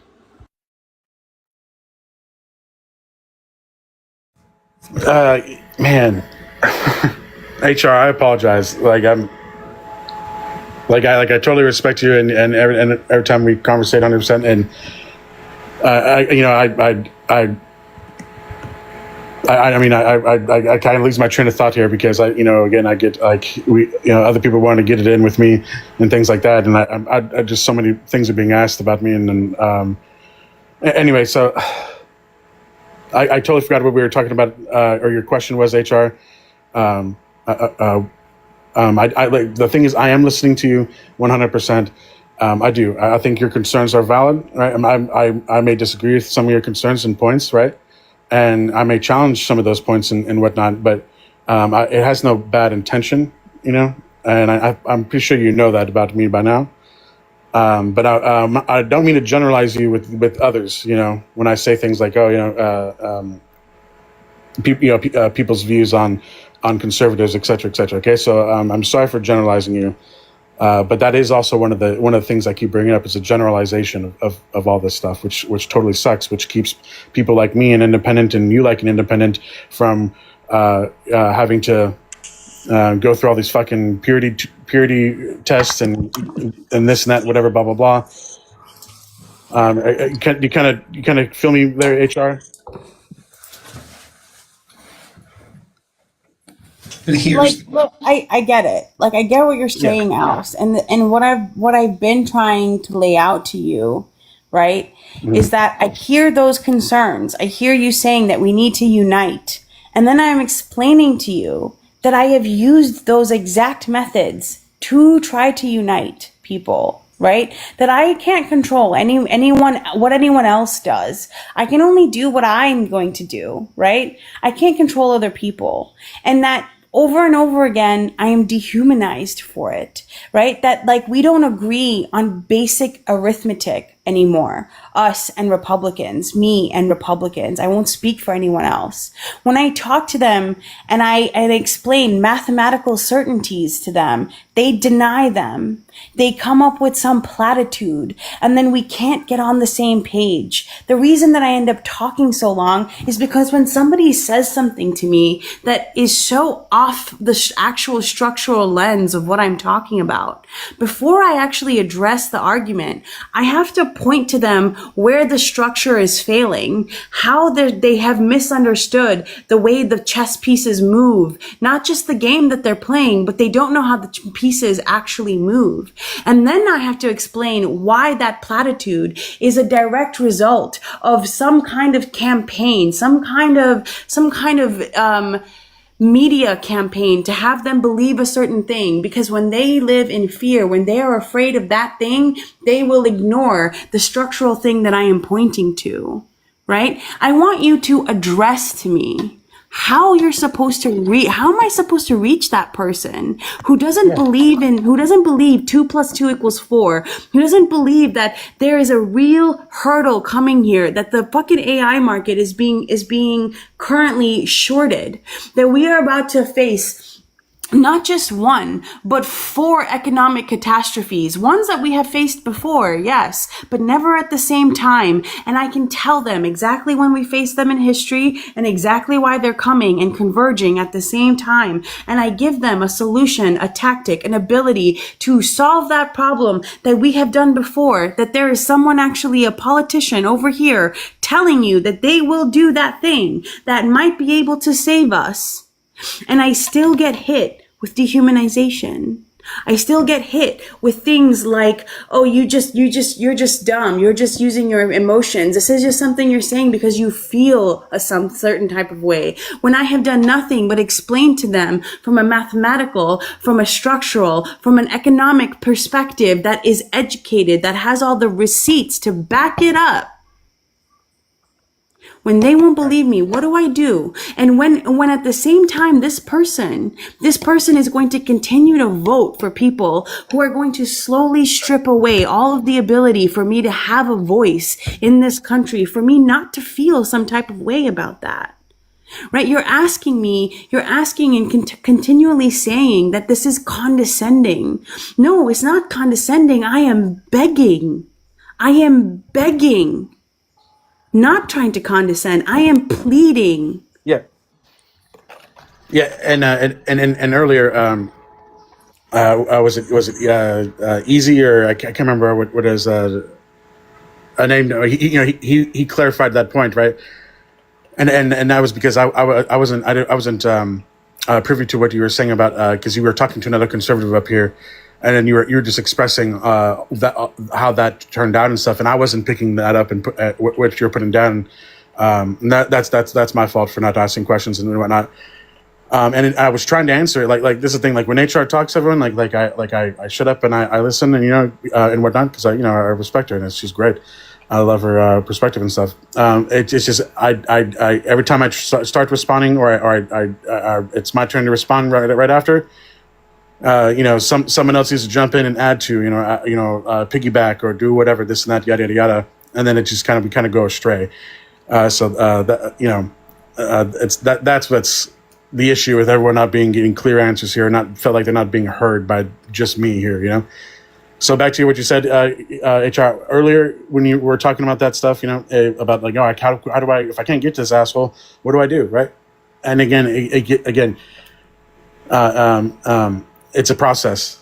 It's a process, and you're not going to get everyone, and you're not going to get the results all the time what you want, because it's the same thing when other people, or when conservatives try to communicate with people on the left, right? It's like, oh, how come this guy doesn't see what I'm saying and doesn't accept it, and they're just like, yeah, whatever, and it's just a waste of my time and energy, right? And unfortunately, that's what it is.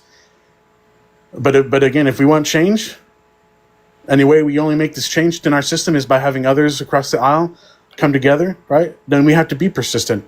We have to be better communicators, right? If you can't get your point across, right? Like again, at the seat of the table, right? Everyone deserves a seat at the table.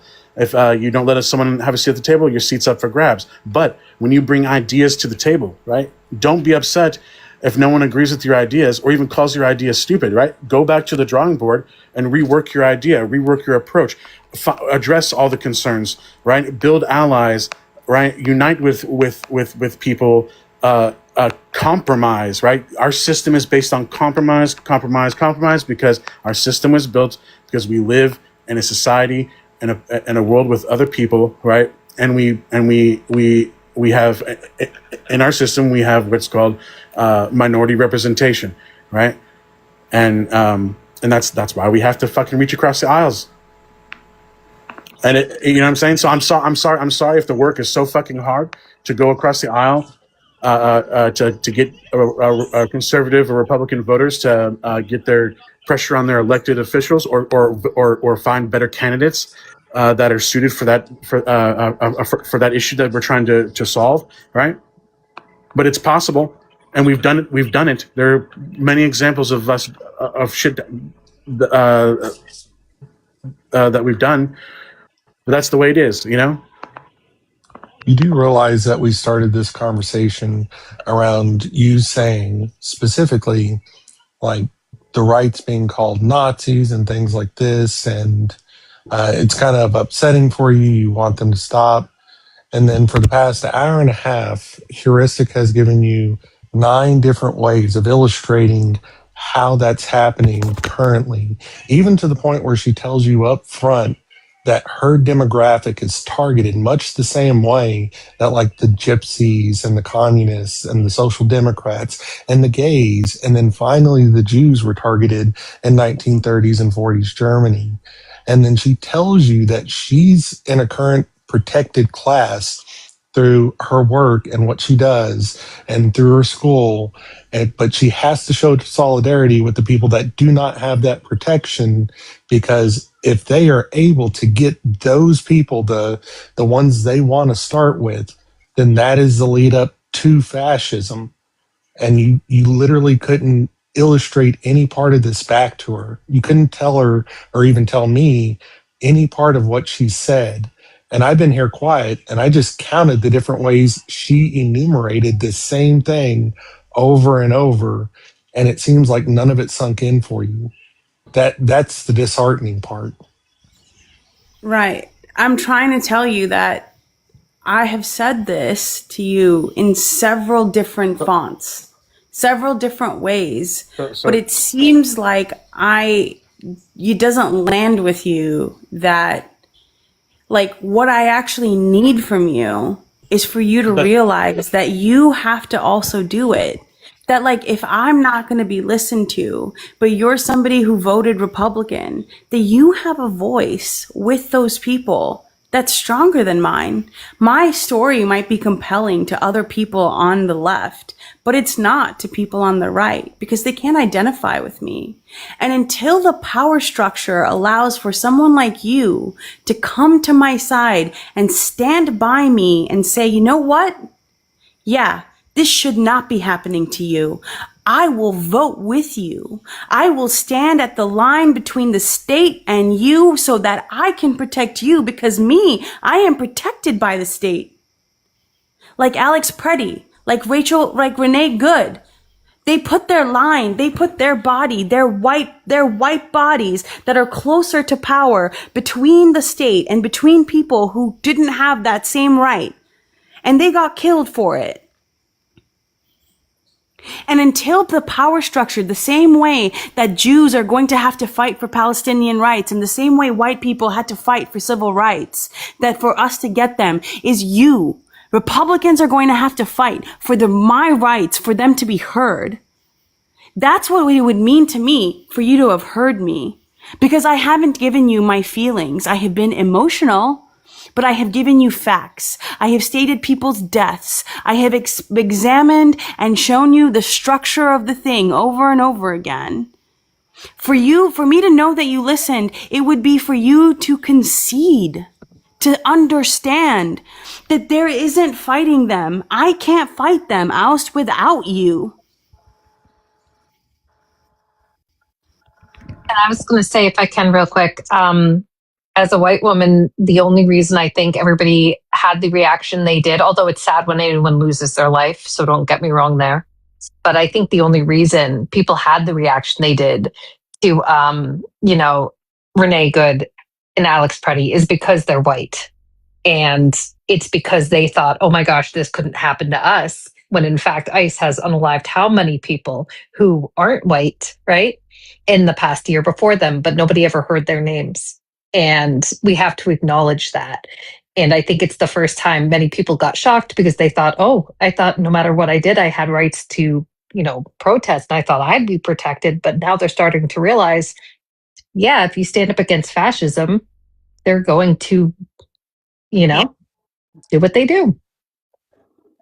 Right. There might be some truth in that. I do think that part of the problem was we had never seen that caught on video before. And I think that was very jarring and shocking to a lot of people to realize the severity of it. I think if it had it, just realizing how we all reacted to George Floyd, I do think no matter what the race of the people were, it would have been very shocking for all of us and I think it would have ignited everything. I do think there, at the same time, in that token, there was a realization of, holy shit, nobody's safe, right? And that's not necessarily the best thought to have, but I think, that probably did resonate with a lot of people. So I hear what you're saying, but I do think there's other reasons why people were upset about it.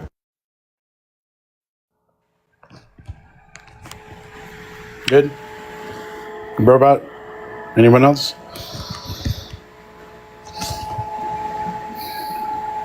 All right. So anyway, so everything you just said, HR, right? About and we're talking about you feel like you're not being heard, you're not being taken seriously. You're like everything you just said, right? That's exactly what others on the other side share. They share the same sentiment. And again, I was actually wanting you to have a response to all the stuff I said before. Did you hear what I was saying and what I was talking about and how does that land for you? If you can remember what I said.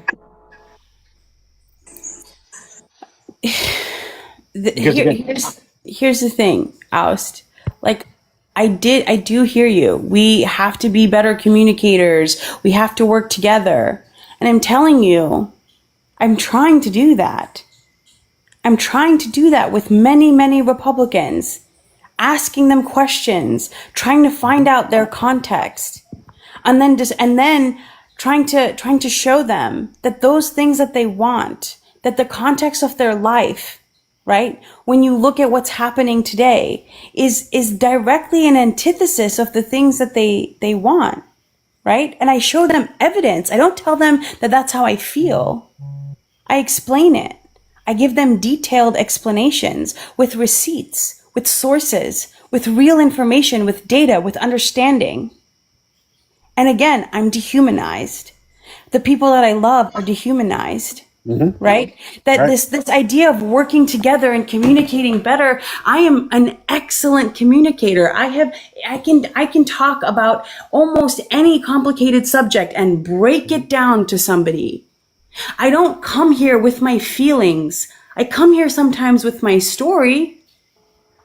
But I want you to hear me when I say, if you actually are listening to me and you believe what I am saying, that you see a better world where I don't have to go through what I'm going through, where people who are poor, who don't have the access to the institutions that I do also do not deserve to be persecuted in this way, then you should be saying, I stand with you. I will help you. I will reach to those people who trust me and believe me because of who I am to them.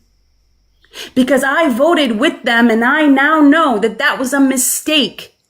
because you shouldn't be going through that, because no person should go through that, because no 23-year-old deserves to lose her ability to have a child, because no person deserves to be shot dead by ICE when they weren't even the target, that no person deserves to be put inside of a jail cell and then raped and then pregnant and then moved to a state where they can't do anything about it, that no person deserves to have their wages go down and down and down as inflation goes up and up and up purely because of fiscal decisions. If you believe that I'm right about that, then I need you to go talk to those Republicans who you voted with and say, you know what? I was wrong. And you can be wrong too, and we can do the right thing, and we can fix this together, because they're never going to listen to me. If you really heard me, that is what I would expect to hear back. Yeah. It's not because if you agree with all those things I just said, then you are the one with the power. You are the one with the ball in their court. And I need you to serve it. I need you to help, because every single differential of power that has ever changed has changed because the people with the power have decided that they no longer support that power, that they will do what it takes. Because I can't. I've tried. I am not human to them. I am not a person who is to be believed, because I am indoctrinated, because I'm a woman, because I'm an immigrant, because I have too much to lose by gaining their trust. But you have a lot to lose, right? You don't have anything to lose by gaining their trust, which is why they would trust you. It's the people who need to communicate better are the people who have decided that their vote was wrong because of what they are seeing.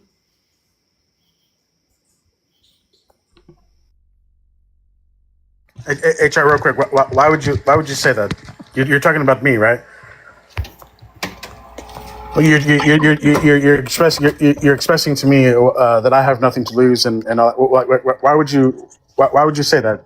I'm saying like to them, to other Republicans, you are trustworthy because because you voted with them.